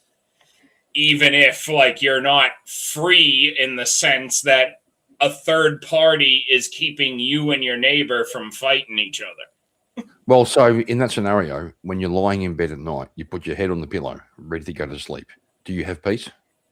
Yeah, I think you do, because you have a more reasonable expectation with that third party involved that your neighbors aren't going to be showing up in the middle of the night burning your hut down than you did before they were there. That sounds more like Well, safety. That sounds like safety, not peace. Even if they did, you would still have. I would say having some kind of feeling of safety would be a kind of essential to a peaceful existence. Not really. Not really. You can be facing all the turmoils of the world and still lay your head on your pillow at night and be at peace with yourself. No, They're different Kieran, I things. don't think you have a very peaceful existence when there's bombs dropping all around you at night while you're trying to sleep. I don't think you have a very peaceful existence when it's like you go outside and you go, oh wait, which streets do I have to walk down to get to the market that I won't get shot at if I walk down? Do you know when the heart attack rate went down? Was during World War II, during the Blitz in England. Yeah, Literally, probably because when you have that kind of shit going on, nothing else happening kind of tips the Richter scale on your internal stresses. When that kind of shit's going on, you find out what's real. You find out Well, what's real. no, of course you're going to have fewer heart attacks because you have bigger things to worry about, like survival. Correct. So Kieran, shut up. Your answer sucked. Yeah. Shut up, you fucking retard. Okay, so like, having Kieran, stop trying Can you have peace? Do you need freedom to have peace? Well, freedom is free will, and it's necessary for peace. Therefore, we have peace because we have free will. Wally literally said that when you have That's just the argument of the reason why we have the Constitution in the first place. When you're talking about peace and freedom, you're talking about sacrificing freedom and for order, which has been like, okay, for an example, you mentioned the Roman Empire. I can argue that that's a really poor excuse because look at the British Empire, look at the American Revolution. The whole ethos of the American Revolution was basically that argument right then and there. Do we want peace and order with a monarchy, or do we want to have freedom to When find did that Mango peace? get here? So, He just so popped you in. gotta, yeah. Well, this is Even when you see guys are who talking that history. is because of the frame on No, that thing. well, I had to get in because y'all talking about history, and this is where I really thrive at, because this is exactly what the ancient Greeks, like the classical period, they actually hashed this part out, and this is the reason where you have Socrates and Aristotle coming in and talking about statehoodship and how people should be citizens versus statesmen. And you can't, and fundamentally, what has been concluded, not just by what's in writing, but what we saw the last 2,000 years of modern man, that whenever you sacrifice freedom in order to find the peace, you would have government structures of dictatorships, autocracy, and every single time when you have that, there's always been a disparaging downturn of happiness or even look at mortality. But when you have freedom in terms of the democracy that we have here in the West, yes, there is chaos, but because of the freedom allows you to think freely, to understand what is the thing that is causing the chaos around us. And when you see censorship happening everywhere, YouTube and everything, that is part of a mechanism of where you're giving up your freedom so you can find order and peace, which actually has been proven that it caused more harm than good. You have to have freedom. Yeah. You have to have freedom. It's not that it sounds good. That's how it is. That's the natural law of nature. We've tested this many times. Oh yeah, it is. Give me an example of where your worldview of what order for peace, sacrificing freedom worked. Give me an example of a country. North Korea, China. That's hell. I mean, they have no freedom. I mean, go ahead. I challenge you to name me a civilization. This is a hot seat, buddy, but I can give you thousands of years of examples in the Byzantine Empire and the Old Testament, under the judges, under the kings, where order and hierarchy and law and structure produce peace rather than chaos. So that doesn't mean that's an absence of freedom necessarily. They had some level of freedom. Like freedom is a sliding scale. Yeah, but you're not answering my question, JS. You kind of pivot there, and name me a country, a civilization. Societies that push for more freedom and to end up destroying themselves. As soon as the Greeks and the Romans start pushing for more liberalism and more freedom, they end up falling. I can't do this. I'm at work. That's why I came up for the hot seat. It's not the bait seat. Yeah, no worries. Yeah, let's get into the next question here. I let a little back and forth go on, but yeah, let's get into the next question. The next question here, remember these are deep thoughts we're in here. Is fear a better teacher than love? And we're gonna start with Elder Lion. Well, I would think that fear could teach you. It's hard because I think they're kind of interconnected. It is a hard one, right? It is a hard one. You can say something like that if you want. There's no wrong answers, man. It's your answer. I think that fear can help teach you to love better. I think the fear of loss can make you a more attentive and caring father or husband or son. So I guess fear and love can both be intertwined together as teacher. Based. I like it. Teriak. Yeah, kind of both in a way, but I'd probably tip the cap to fear. Because yeah, like I just say kind of like fears is the one that's kind of like more kind of like in instinct. Like you're in the, let's say, you meet a bear in the woods. It's not going to be like love's not going to get you the thing. It's the fear that's going to kick in. So that's why I'd say fear. All right, Mo. Yeah, fear, 100%. I mean, you don't, if you don't go in the water because you can't swim, you fear drowning. You don't touch the stove because you fear to get burned. You don't love your way into any of those situations. You can't love your way into teaching yourself, I'm going to love the water. I don't know. It doesn't make any sense. It has to be fear in a lot of ways. All right, Wicked Wally. All right. This is gonna be one. Everybody, fucking buckle up. Here we go. I'm gonna say. So I am going to say that love, because I would say, like, don't mistake in previous answers fear for being equated with survival instincts. Like, I wouldn't, if I didn't know how to swim, I wouldn't jump in the water, but I don't fear drowning because I know how to swim.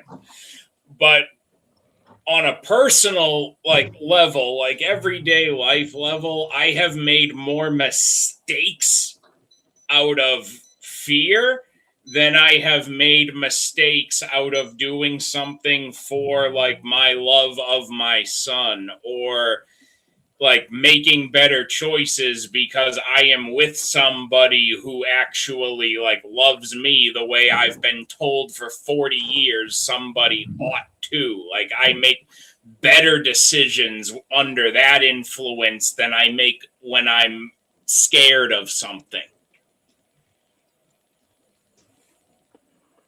And if I'm sure, and if Millie ever hears this, if being a naughty girl and listening in while she's at work when she should be focused on her job and not listening to me debate on a panel, you know, that shout out to her.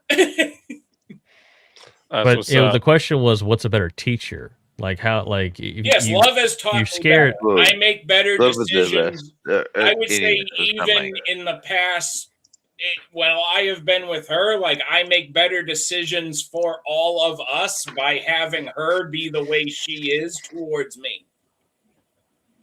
I would be making horrible decisions. If I had to come up with $1,000 tomorrow or lose my house, I'd make horrible fucking decisions. And you would fear losing your house, right? Yes, so because I would be in fear of ending up on the street. Anyone would make horrible decisions under that. But you would base that fear on past experiences of hardship. Like, how would you base that on past experiences of love to give you the experience in order to learn from it? Oh, because when I like at the point I am now in my life, like I can see through the benefit of 20 plus fucking years of fucking my dating life up, that when you fear that, right? What? And you fear that, right? No. You say you fucked. Well, you say you fucked it up, so you're fearing fucking up in the future. Just fucked up in one way or another. Every situation. So what would you call that? Love? Would you call that you love that? You know, that's I'm learning from love, or I'm afraid of making that mistake again. Where I am in my life now, experiencing what I receive now and what I feel now, I make better decisions than I have with anyone else. Yeah, I don't see it. Doesn't make any sense logically. All right. Intel is wild sent in $5 just for the support. I appreciate you, Intel.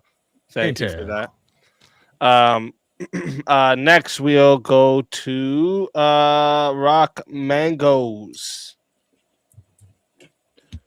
Well, when it comes to like rule, it's always better to be loved than fear if you're in a ruler position. But in an existential way, I would still defer to love, because I would say that you need something to love to have fear, whether you realize it or not. Like you love someone or something, or even yourself. You know, like a moment ago, the guy above me, I don't know his name yet, but he kind of was striking on a point that like self-preservation. You know, like the fear of based on self-preservation. But I would say love is the root, and true definition of love is basically unconditional and no barriers with it.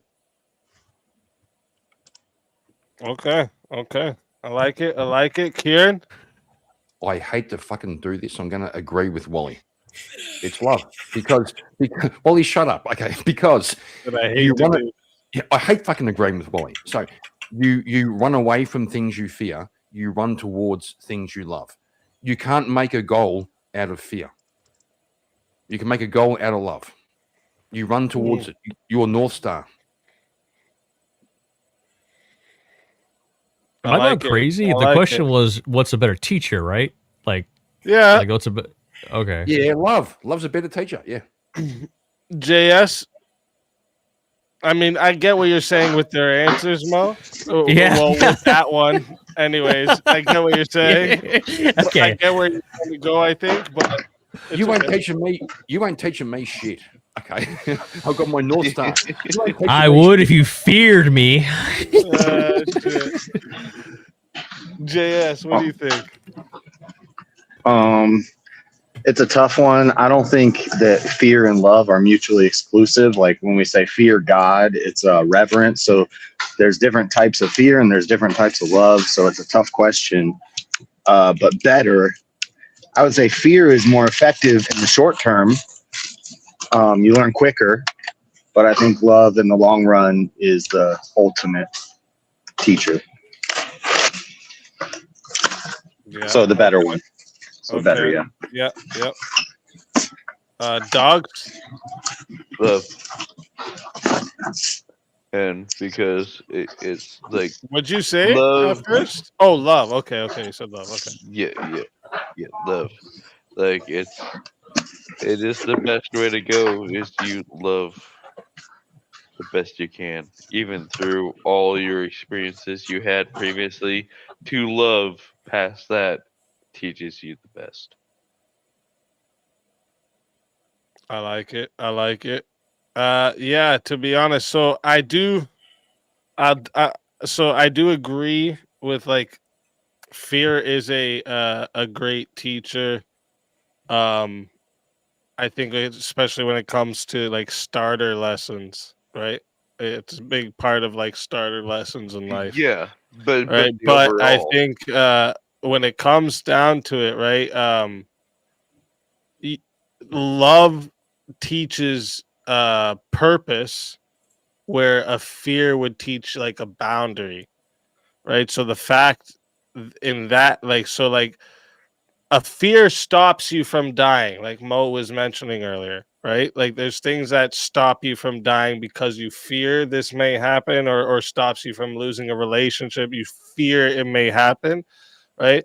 But the love shows you why living in that relationship matters, why living matters, right? Like, so I think that is makes it a more a better teacher, where it's like, all right, let me think if I can give you an analogy. Fear is like, okay, you have a car, right? It's good to have an emergency brake, right? You don't need it, but it's good, right? It's good to have that emergency brake for emergency situations. That's fear. You need a fucking steering wheel to drive that car. That's love. You understand? So I think that's why I would consider love the better teacher, because it's a someone said it earlier. It's a longer lasting teacher, right? Speak. I got a question for you. Yeah. the parent. So, would you say? I'll just take this to a theistic, angle real quick here. Would you say God is the ultimate source of truth and knowledge? Yes. Are we not supposed to be God fearing? And I would consider, when we talk about God fearing, we're talking about the fear and love that walks hand in hand. Right. The fear of falling short. Mm-hmm. Okay. It's reverence. It's like how a child fears their father. Well, Yeah, so Mo. So I Mo, think you would agree, Mo. Just one sec. I think you would agree, Mo, that your fear of God is not what's going to actually like build, like you Correct. being scared of God isn't what's Correct. going to build a relationship with God. It's your love. Right. For That's God right. That's So not Mo- what so Mo- that's not what that term really means. Hang on, It Mo, means hang like on, you hang on. fear to fall short and Yeah. displease That's God. why I was trying to say, like, a fear, but it's still a fear.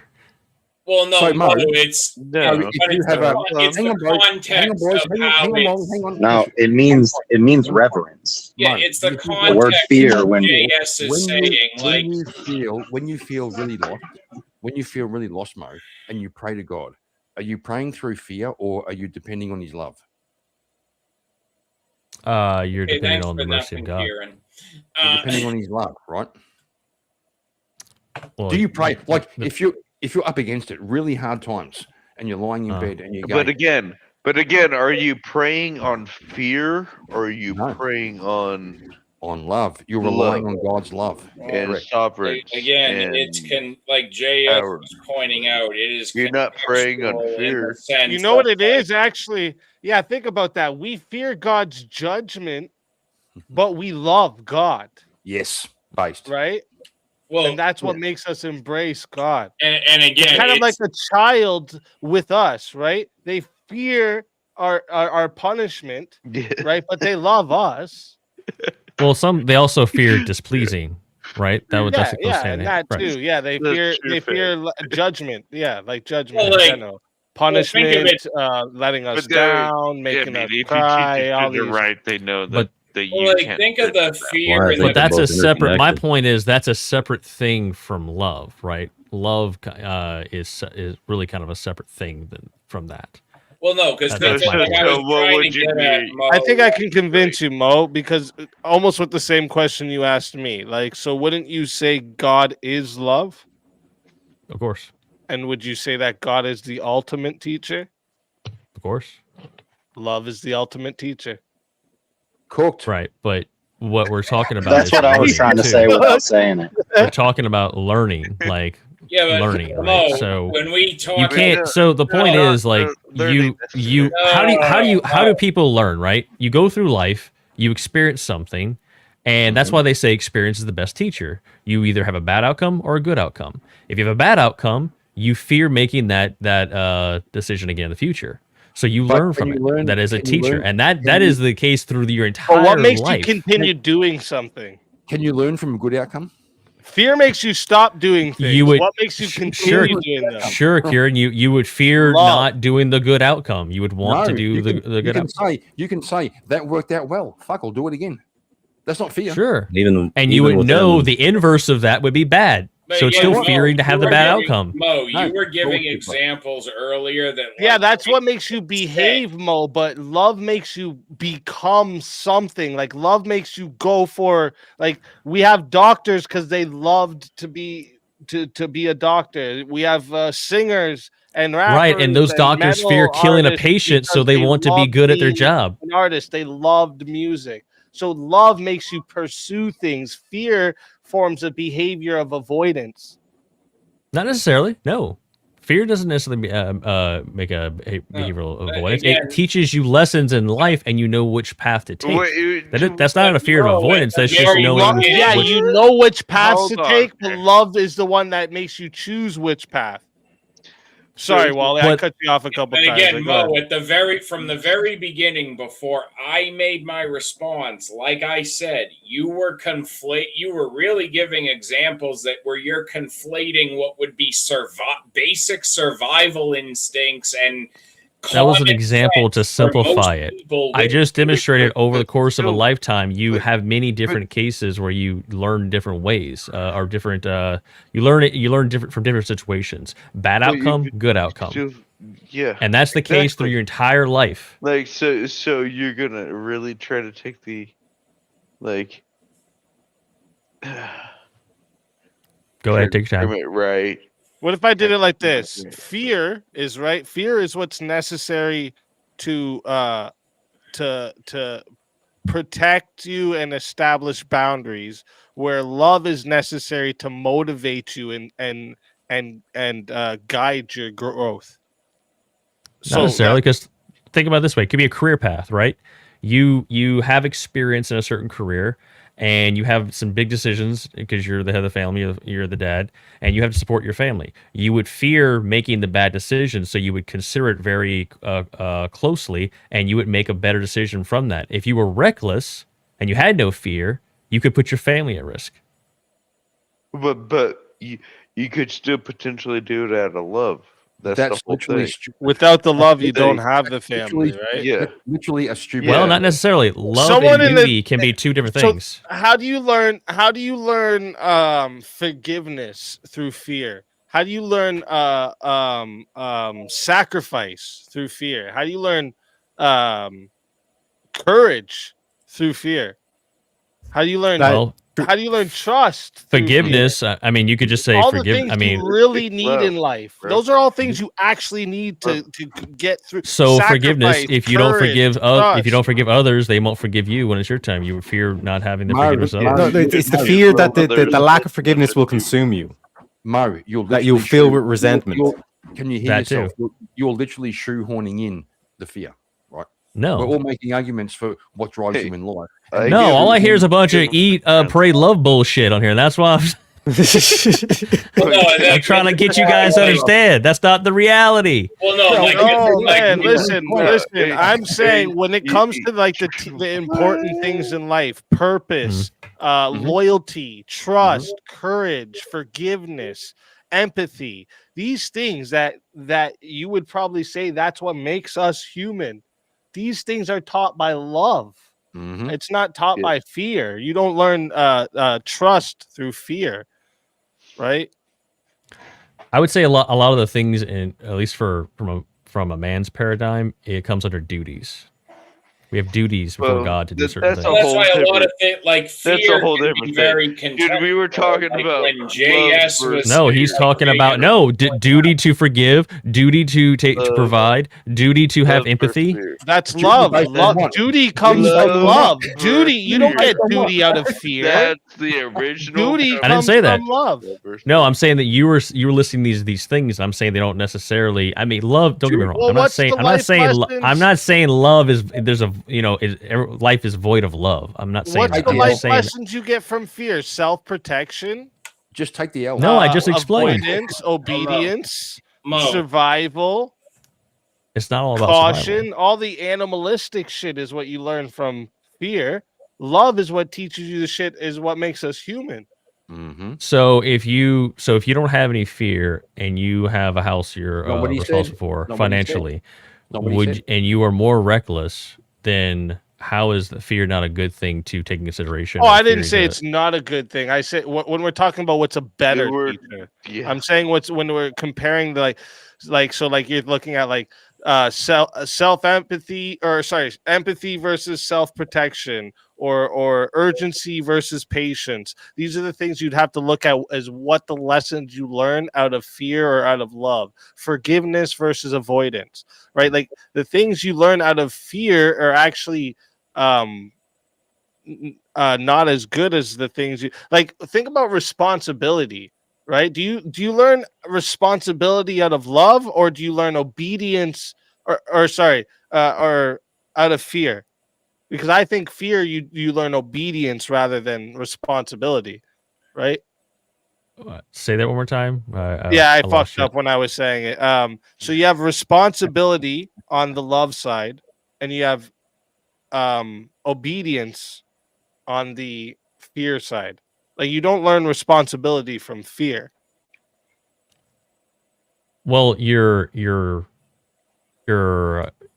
giving yourself the love for the responsibility side. Responsibility can also come from a fear of failing to fulfill the duties that you have to your family. So you're following rules to avoid Yeah. consequences. That's What obedience. did you just say? That's exactly what obedience. you said? That is Well, you could say not it's responsibility. obedience to the. You could say You that's take obedience responsibility to because God you and care the about your duties that's given to family. you. Because you love your family. That's why you take responsibility.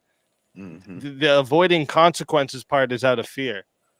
You do, but the question was, what's a better teacher? And I don't see how love, like in and of itself, gives Well, like you. we were saying, Mo, you the can't. teaching. You basically cannot get duty out of fear. You can get performance out of fear. You can get a reenactment of something out of fear, but that person is not going to internalize what they are doing as a good thing. They're just You're doing it to avoid they're that afraid. feeling of fear. You do it to avoid the feeling of fear rather than love. You do it because you want the feeling of love, because you like the feeling of love, and you have the feeling of love. It's a better teacher, man. But in my you- opinion, anyways. I mean, we can Okay. agree to disagree. Yeah, We've been on this one all for right. a bit. We've been That's on fine. this one for a bit. So let's. I remain unconvinced. I remain unconvinced. All right, so let's get into this question. This one's a just a little deep thinker. You know, again, another one that doesn't really have a wrong or right answer that we can prove. Anyways, are dreams meaningful or meaningless? And we'll start with Mangoes.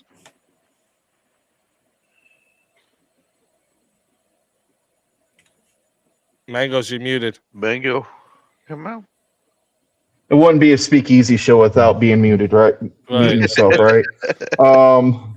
That's a tough one. I would say, and I'm just going on the majority, not like every dream comes true or means anything. It's just meaningless for the most part. You have exceptions, but it's just meaningless regardless. All right, fair. Kieran. They're meaningful because we have a limited capacity to absorb the data that strikes us every day. We have limited consciousness, and therefore we deal with it as best we can in a limited way. Then we go to sleep, and our subconscious mind processes that through the night. So dreams are meaningful. I like it. JS.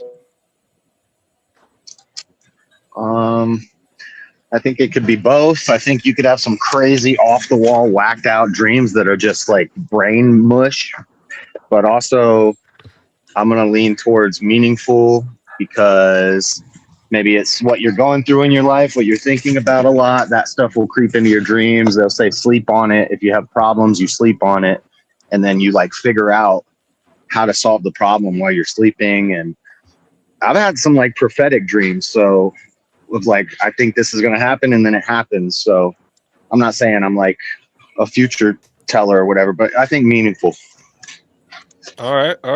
I like You're it. not helping I the like it. exaggeration. Well, also it's allegations dangerous. They're also dangerous. You shouldn't be getting into that dark arts of trying to True. kind of just Don't watch fuck them like a around with that movie. shit. It's demons. Yeah.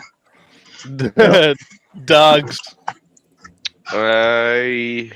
I think it's your brain playing a sequence of random shit that it does when you're sleeping, and they're non-meaningful. Okay. How are they not meaningful? Elder Lion. I think both. Some dreams can have some sort of meaning that you can find in them, or they can be like a sugar-fueled Halloween candy dream where you dream Abe Dinkus is trying to find out where the fucking plans for the pyramids are. I could have just been simply watching him earlier, That's so true. why the fuck did that have any reason to my It's life? true though. Yeah, it can be some crazy shit like that. I like it. Teriak. Dreams are meaningful. I mean, I had a dream this time last year, and it was such a surreal dream that like I woke up, I was still clenching because it was like the perceived pain that I was in. Like it literally took a couple of minutes to like fucking like stop clenching and like the pain subside. And like I was so freaked out by the dream, I went into the Grok and I typed out like, what does this dream mean? And I literally analyzed Yo, the whole you situation had that to was have going on in my life. Grok. You had to have Crazy. a Grok scenario. Yeah, because So- it was so such a what's fucked the up dream. There fucking was so meaning it behind was it? yeah. So what's it was the such a fucking fucked up meaning dream. It was such a fucked up dream. I just typed in the details and it said, "Oh, you're probably experiencing this, and this." And I was like, "What the fuck?" I was freaked out for like the whole fucking rest of the day. Did you read your horoscope after? Yeah, exactly. It is nothing. Nothing not doing horoscope. Did you read your crystals? Did you read your Ah, shit. crystals? Did you consult the Ouija board? Yeah. That's crazy. Did you get in the crystal? Mo.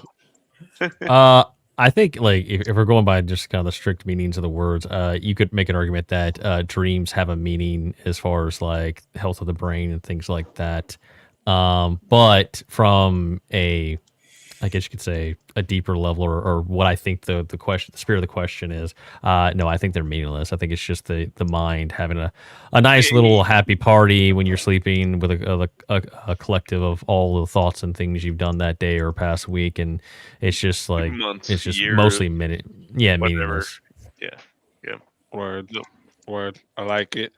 Wally. Not only do I think they're meaningless, I think some people put way too much stock into them to the point that you could probably talk to somebody and say, "Oh, I had a dream about XYZ," and then just work your way into completely manipulating that person. Good. I would like to add one quick the caveat. realization of like that's that person's dreams. I'd like to add one quick Very caveat to my answer. of What's that? random shit. If you're quick talking about caveats. dreams as in your dream to achieve something or dreams for your life, well then yeah, I would say those are very meaningful. No, yeah, I meant like dreams. Yeah, while you're sleeping. Yeah. I'm gonna say I hope they're meaningless because like I don't fucking remember the last time I had a dream. Like they just don't happen anymore. So I hope they're fucking meaningless, all right? Because I don't have them. Shit. All right, and the last one here for the deep thoughts round. Okay. Does memory define reality? All right. Does memory define reality? And we're gonna start this one on Elderline. Hell, just throw me in the damn fire. I have no fucking idea. Like this is a crazy ass question. It is, right? That's said, this is deep thoughts, baby. So, does memory define reality? Mm-hmm. Well, I would say probably not. I would say that there would always have to be something that would be. Damn, I don't even know how to explain what I'm thinking. Yeah, it's a crazy one, right? I got a good one now. You That's a helped me crazy think, one. Elder Lion. Thank you. You gotta get you deep thoughts. Deep thoughts. I like it. I like it. That's all right. That's all right. Just pipe up if you think of something to say. Teriak. No. In terms of like reality itself, like we have our own memories, but even like those memories don't comport to reality. Like people remember shit that they done, but when they actually didn't do them as well. So there's false memories, all this kind of stuff that doesn't distort reality. So I go with no. Okay. Okay. I like it. I like it. Mo. Well, yeah, it depends on if you're talking subjective or objective reality. There's a reason why eyewitness testimonies really don't hold up in court. So if you're talking subjective, then yeah, I mean, if you have all the memories, that is your reality, but it's not the reality. So I would say ultimately, no, it's not reality. All right. All right. I like it. I like it. Wally. I'm going to say no because, like, hypothetically, if we lived in a world where we found out that once upon a time Genghis Khan might have called someone the N-word, so we burn all historical records of Genghis Khan and decide we're going to collectively forget Genghis Khan, our loss of the memory of Genghis Khan does not change the fact that he existed. That is fair. Oh Jesus, that's That funny. is fair. That is a good one I though. like it. Dogs. Yeah, I think cultural history is cultural history, and that you can't be naive to the facts. So no. Is that a no? I think I'm trying to ask We're asking you, dogs. Just ride the popular opinion train, dog. Say no. Does memory define reality? No. Okay. Word. I see. I thought you said no. JS. What the fuck? What about me? You can't.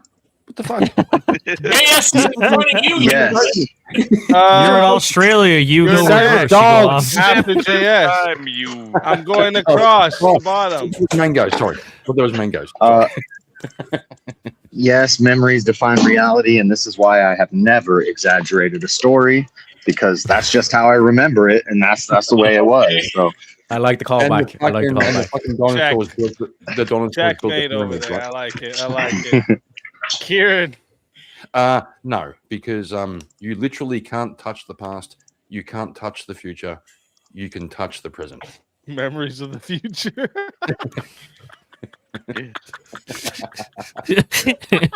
God damn, calm down there, Professor Marty Xavier over McFly here looking here, at the going back to- Well, actually, one sec, to defend Kieran, any predictive models we do is based on historical data, so you can use the history to predict the future. I didn't say that. I said You call we him can't have a I said memory you of the can't- future. I said you can't touch the past and you can't touch the future. I know, But you talking can about touch the present. memories. Ah, shit. I love it. I love it. I love it. Megos. Absolutely. I mean, yeah, memory. Like how else you're going to remember something so you can adjust to make the thing better. Like even not only like physical meta memory, but also genetically. There's genetic memory. That's where your genetics will come in. That's where you lean to certain things or certain physical traits that help you adapt to your environment. It's required. It's necessary. It's the actual thing that keeps the world go round. But you also realize, like, most memories are made up. Right? Most memories are Well, No, but he said was cell memory. No. Even That's the a good ones point. that are made up. No, even the ones that are made up actually have some sort of grounds of what we're looking at. You mean like look at mythology is a great example. Of between the both of us, Karen. In this argument. Yeah, you have mythologies that seems too far-fetched from the metaphysical world that we're living in, but when you look at the story and the actual ethos of which moral point it's speaking of, like in Greek mythology, you see like Pandora's box, which she is sent to go send I forgot his name, not Hephaestus, I keep forgetting his name, but he was cursed by having a liver pecked on the eagle and in the Caucasus Mountains, and she was tasked and don't open this box until you get there, and she opens it and there's evil around the because of that evil. I'm not done yet. And you look at Eve, you look at the Christian story too, you got Eve, she's there's like a common trope of females in those religions that brought evil into the world. And then you look at other parts of in mythology, all creation myth is basically starting off with there is nothing and something is created. So because of memory has been told down for so many generations, there is some level of reality that is based from that and is required for our understanding of where we come from. Is absolutely necessary. And that's where we get our laws and everything that what we decide collectively of how we should live society. It's necessary. Are you done? Well, Yeah. Well, done? Like, my well, answer is fair enough. my answer to this question is actually no, because I know, I know for a fact that Looney Tunes was spelled Toons at the end. All right. And these motherfuckers, every one of yous, want to try and tell me it wasn't. Okay.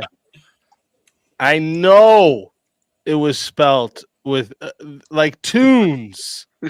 Why would it be Looney Tunes with a musical tunes? That doesn't even make sense. You're right. It's TOONS, but it's conflated because of the whole merry melodies, like other sub labels used. Nah. Looney Tunes, bro. I remember it. Or just like Jiffy peanut butter. They want to tell me it's always been Jif. Nah, dude. Cat, bro.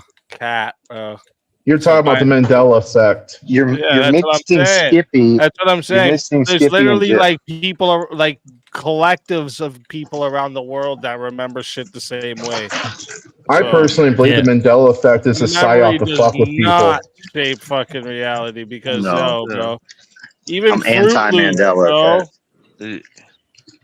You notice that Looney Tunes is spelled Tunes with tunes, but Fruit Loops, they want to tell me it was always spelled the normal way of spelling fruit.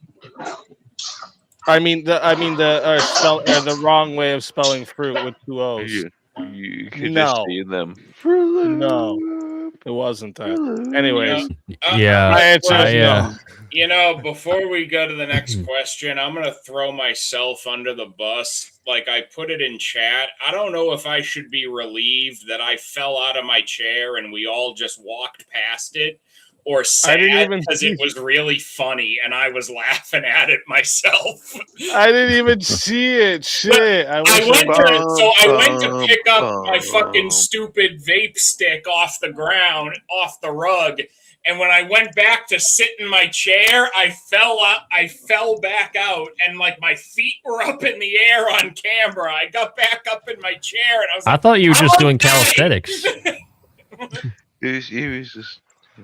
There was Yeah, nothing Speak. going on, I you know, gotta just kinda head walked out. It's late, past man. My hilarity there. All right. Next question. All right. I gotta head out. Yeah. Speak. Oh, you gotta head out. I mean, we only Yeah, it's got late, man. the 4 questions for the speed round. Mo, And then Four no more fear, questions? just Yeah, love. it's 4 questions for the speed round, and then the save the world round. No more crosstalk. Okay. Yeah, Good no man. fear, Alright, just that's what's love, up, Mo. that's what's No up. fear. Okay. That's Okay. what's up. Very easy question for the first one. Chat, we're getting into the lightning round, and everyone on the panel, 1 word or 1 line answers only, no debate, cross and forth. All right. First question, very easy. Pineapple on pizza, yes or no? And we're gonna start with dogs. No. JS. Yes, of course. Kieran. A sentence. Cook it with pineapple. Take the pineapple off and then eat it. What? That sounds Mangoes. not bad. Yes. I like it. Elder Lion. No, I'm allergic to it. I'm allergic. Ariak. Fuck no, it should be a war crime. Should be a war crime. All right. Mo. Hell no, it's complete degeneracy. Yes, you got a bunch of background noise, motherfucker. Oh shit! I thought I muted. My bad. My bad. Sorry, Mo. What'd you say? I said hell no, it's complete degeneracy. Complete degeneracy. Wally. What's the question again? Pineapple on pizza, yes or no? Fuck no! Fuck no! I'd have to say yes. I'm sorry. Second question.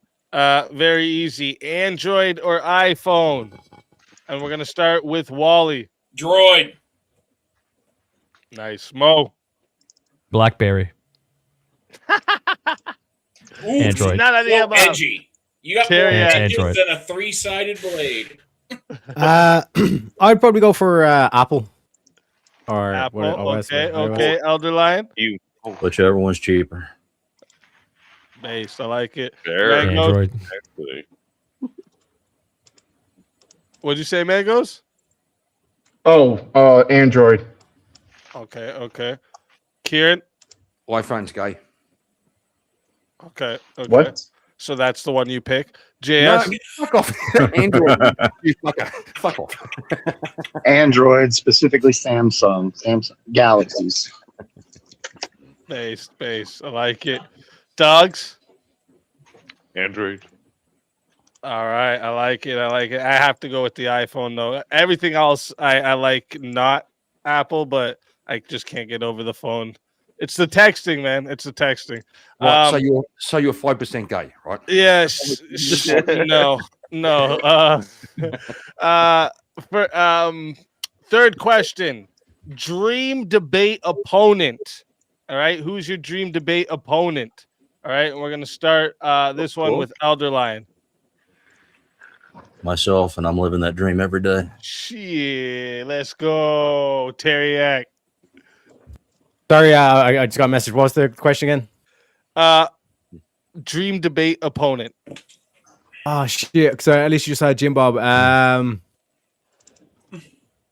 Fuck it. Any atheist. He wants them all now. Wants them all. Yep. Mo. Probably Rob Noor. Rob Noor. It would be I can an make that extreme happen. challenge. I think I can make Extreme that happen.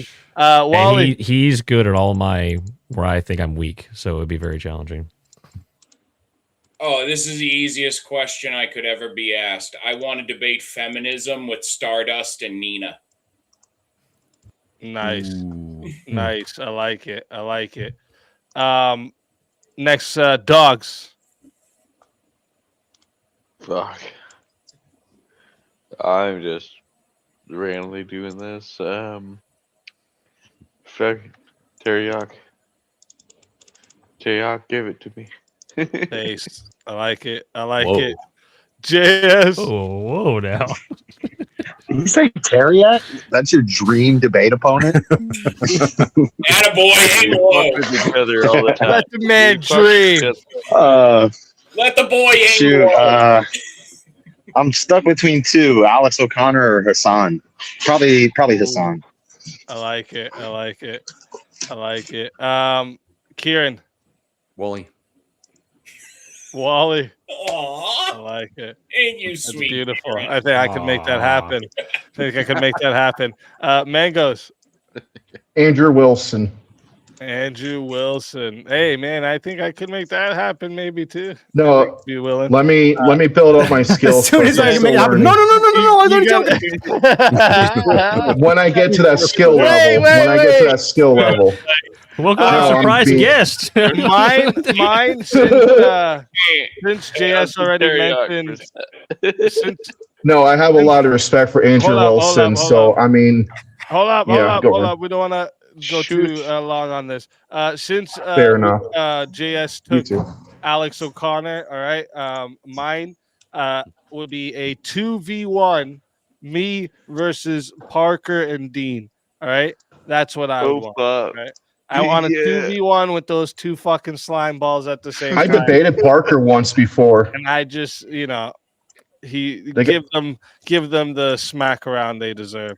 Oh shit, we got a Rob Parker's a piece Norway. of Let's shit. fucking go. Welcome everybody coming in close to the end. We're doing the end of the hot seat right now, but welcome in everybody. Thank you for joining. I appreciate you.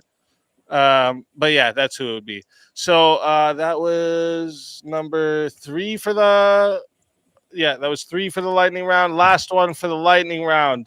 Let me see. Oh, fuck it. We'll just do one that's fun here. If you could pick any superpower that you want, you can have any one of them. What would it be? Only one though. All right. Oh. Dogs. Ooh.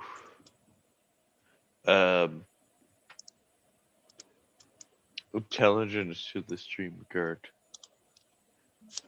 Wait, what? Intelligence. Intelligence? Is that a superpower?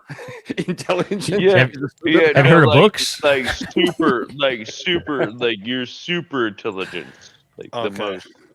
the most Like Professor X. extreme. I got you. The most extreme, smartest. Like motherfucker Lucy ever. smart. Like activate all pieces of your brain. I got you. Yeah. JS.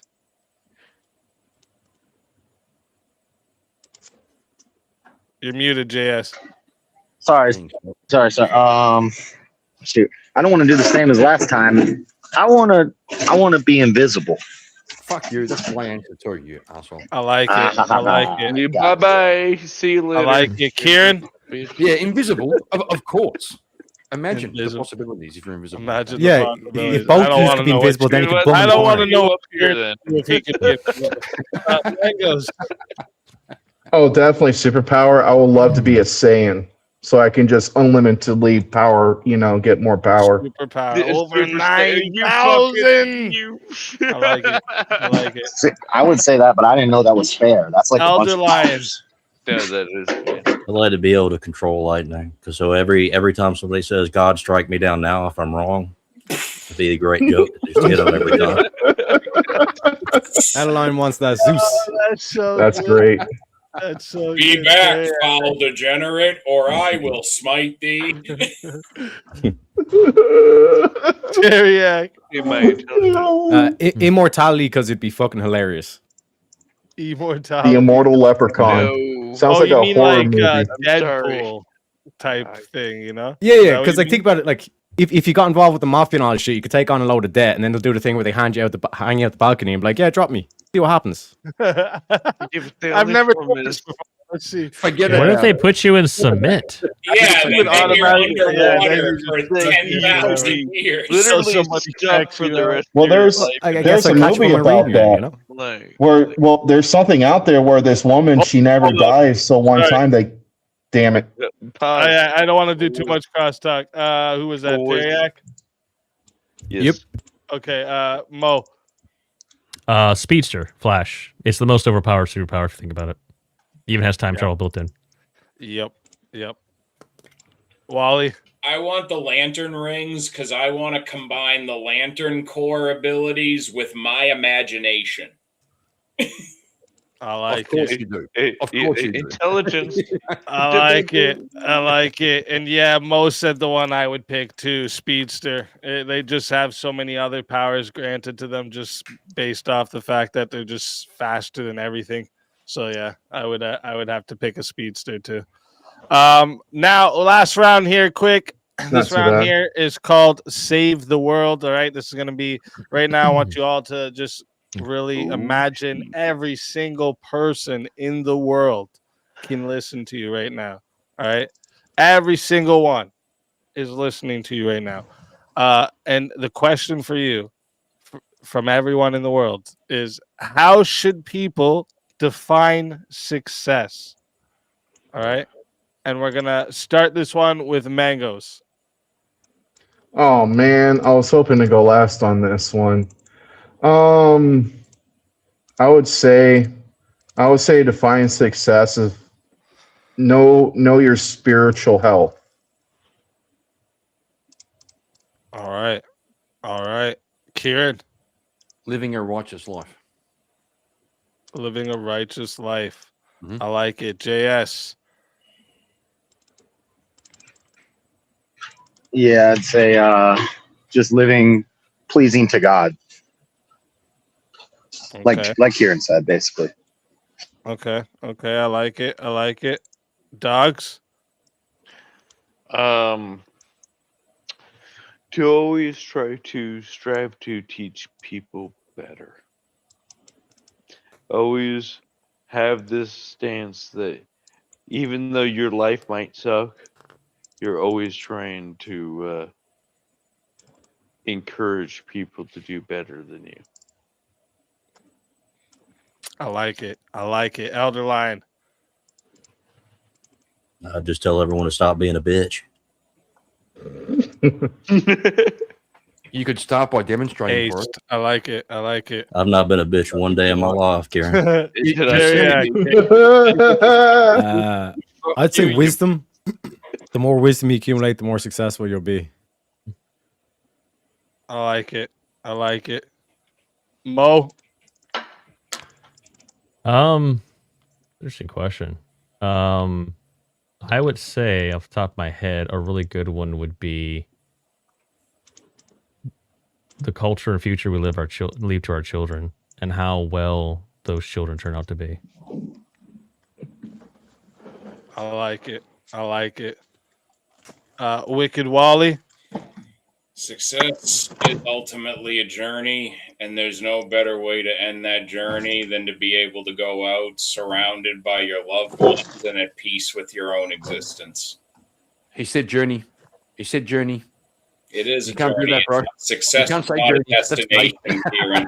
You never stop trying to be successful until the day you die, and on the day you die, the way to feel the most successful is to be surrounded by your loved ones and at peace with your life.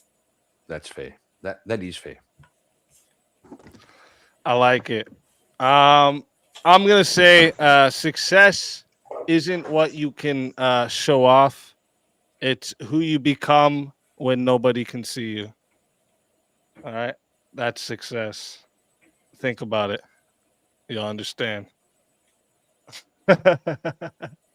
But listen, this is the end of the hot seat segment. Thank you, everybody, for everyone who participated in the hot seat segment, and everybody in the chat as well. Drop some fire emojis, all right, in the chat for the hot seat. Everybody up here survived through it, all right, and we'll be back in a minute.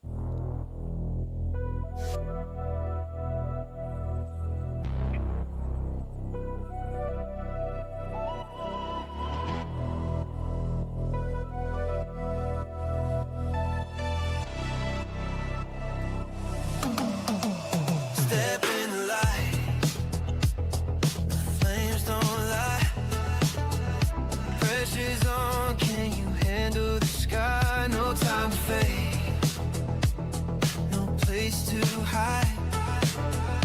Truth burns bright when the worlds collide. Feel the fire, feel the beat. You're burning up in the hot seat. Truth or flame, no retreat. Step up, speed. Feel the heat.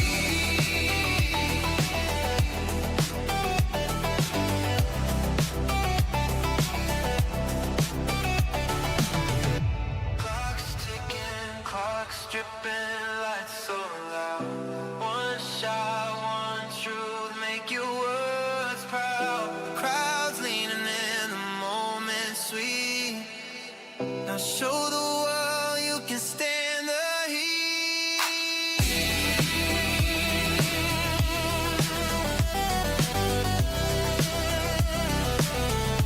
Smoke in the air. No time to cheat. 'Cause legends rise in the hot seat.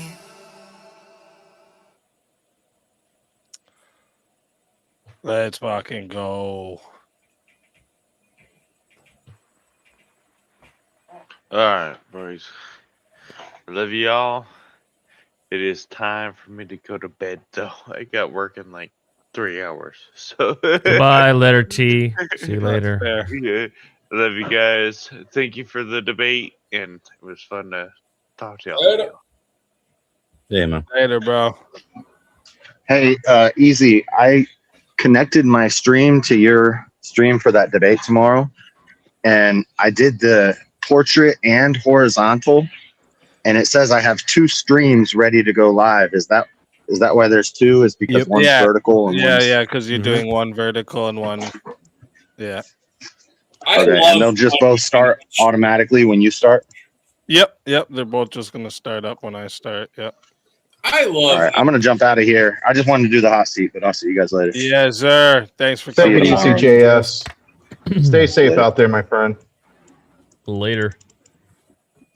Man, Yeah, I'm gonna head out too, man. It's Memes are late. the best. I So- love you watching YouTube on a desktop and having to constantly figure out which of 2 streams I should watch. Yeah, I need to talk to somebody about how doing the whole stream thing because I haven't figured that out yet. What do you mean? You just don't know how to start up a stream, or? No, I have like OBS and stuff, but there's a lot of questions that I haven't like just sat down to figure out with. You set up a But- vertical stream, sir. I will curse your existence for the rest of my days. Well, I'm assuming you do the vertical for the like mobile. Or Yeah, I like, guess why do you? that would be why they do it, I think. But Yeah, exactly. You pop up like in the shorts feeds too, so like it's a good chance for people to find you. Is that just like 2 separate streams? It's like OBS or something? No, it's StreamYard. Yeah, You it's go inside. StreamYard. Oh, StreamYard. Yeah. Oh. Because I have mine set up when I tested it. It went through OBS and it would just stream straight to YouTube. Yeah, you can do that too. But I use Yeah. I use OBS for my camera and I stream through StreamYard. Just because there's some things in StreamYard that you can't do in OBS. So I'm a filthy yeah. scrub, and I have Streamlabs Ultra instead of StreamYard because it was cheaper. that's fair. All right, gents. It was fun. Had a good time. See you later. Next time. Thanks for coming, bro. Later, See Mo. you later. It's actually, I think it's more. You can have more people on a Streamlab panel. I think. Yeah, you can. Yeah. Yeah, that's one of the ways they, want to get people to go over there instead, right? Because Well, plus I think isn't the Pro StreamYard like over some ridiculous amount a month? I think the Streamlabs Ultra is like $120 for a year or something like that. yeah, I have the one that's like just below the like top plan, and it's like almost $500 a month. That's ridiculous. How do they? But you get a lot of different options compared to like the regular plans, and like you can load a lot more into it. It's just You know what? I just condensed that in my head as that is buying a new Switch 2 every month of the year. And I kind of hate myself for listen, thinking the more that people put into the stream is the more I put into it. You know what I mean? So when I started doing better, I upgraded the plan more and more. It's just thinking of it in those terms, though, my brain processed that as like that is such a kick in the teeth. 500 a month. You could buy it. It's literally buying a new Switch 2 every month of the year. That is crazy. Yep. Yeah, it's yeah, a lot of people, I think, you know, not you guys, obviously, but I'm saying there's a lot of people that I think they think that streaming, especially like at a good quality, is just like something you can just turn on a fucking camera and do, right? Not realizing there's actually a lot that goes in it, including money. But when it's rigged and planning, when it's rigged, it's a different story. True. No, like that is correct because like when I had gotten a new ultra wide monitor a couple of months ago, and like the Streamlabs was forcing the gameplay on my streams into ultra wide, and it was making the shit like unwatchable. Yeah. And I dropped a new non ultra wide with a curved monitor, and this one's great. Now it's great.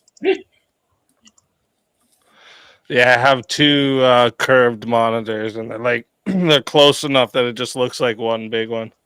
You know, curved ones are great, but it's like if for any kind of like streaming, like I would say from my personal experience, do not get an ultra wide if you're streaming and stream from it because it just fucks up the resolution on everything.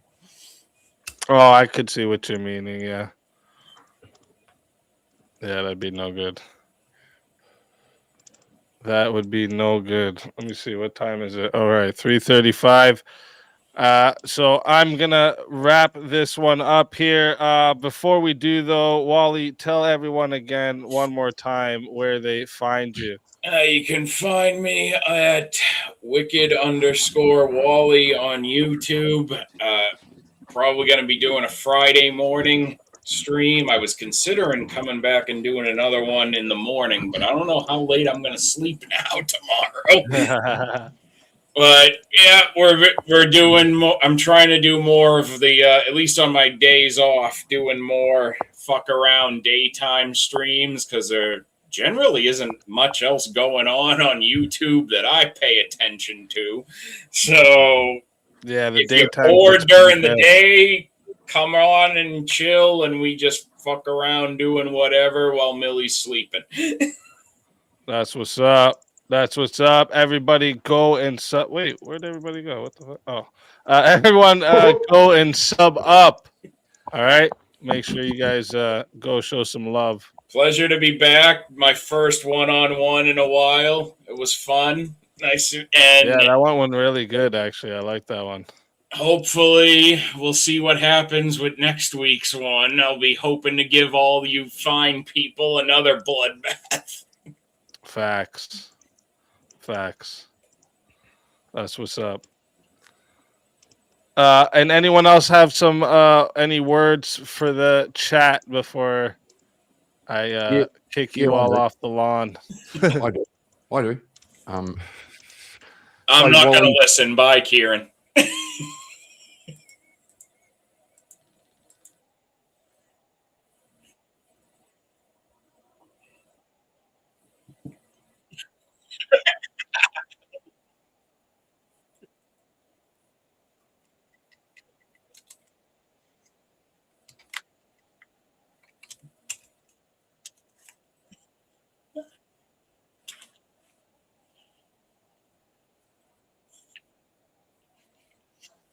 I had to. I had to. It wouldn't be me if we didn't shit on Kieran on the way out. I had to. But, all right. I'm going to go to bed. Hope you've all enjoyed the debate and the panel and all the bullshit. Much love, everybody. So Friday, yeah, I think I'm definitely not streaming again in like 4 hours from now. I don't see that happening. Man, maybe. Who the fuck knows?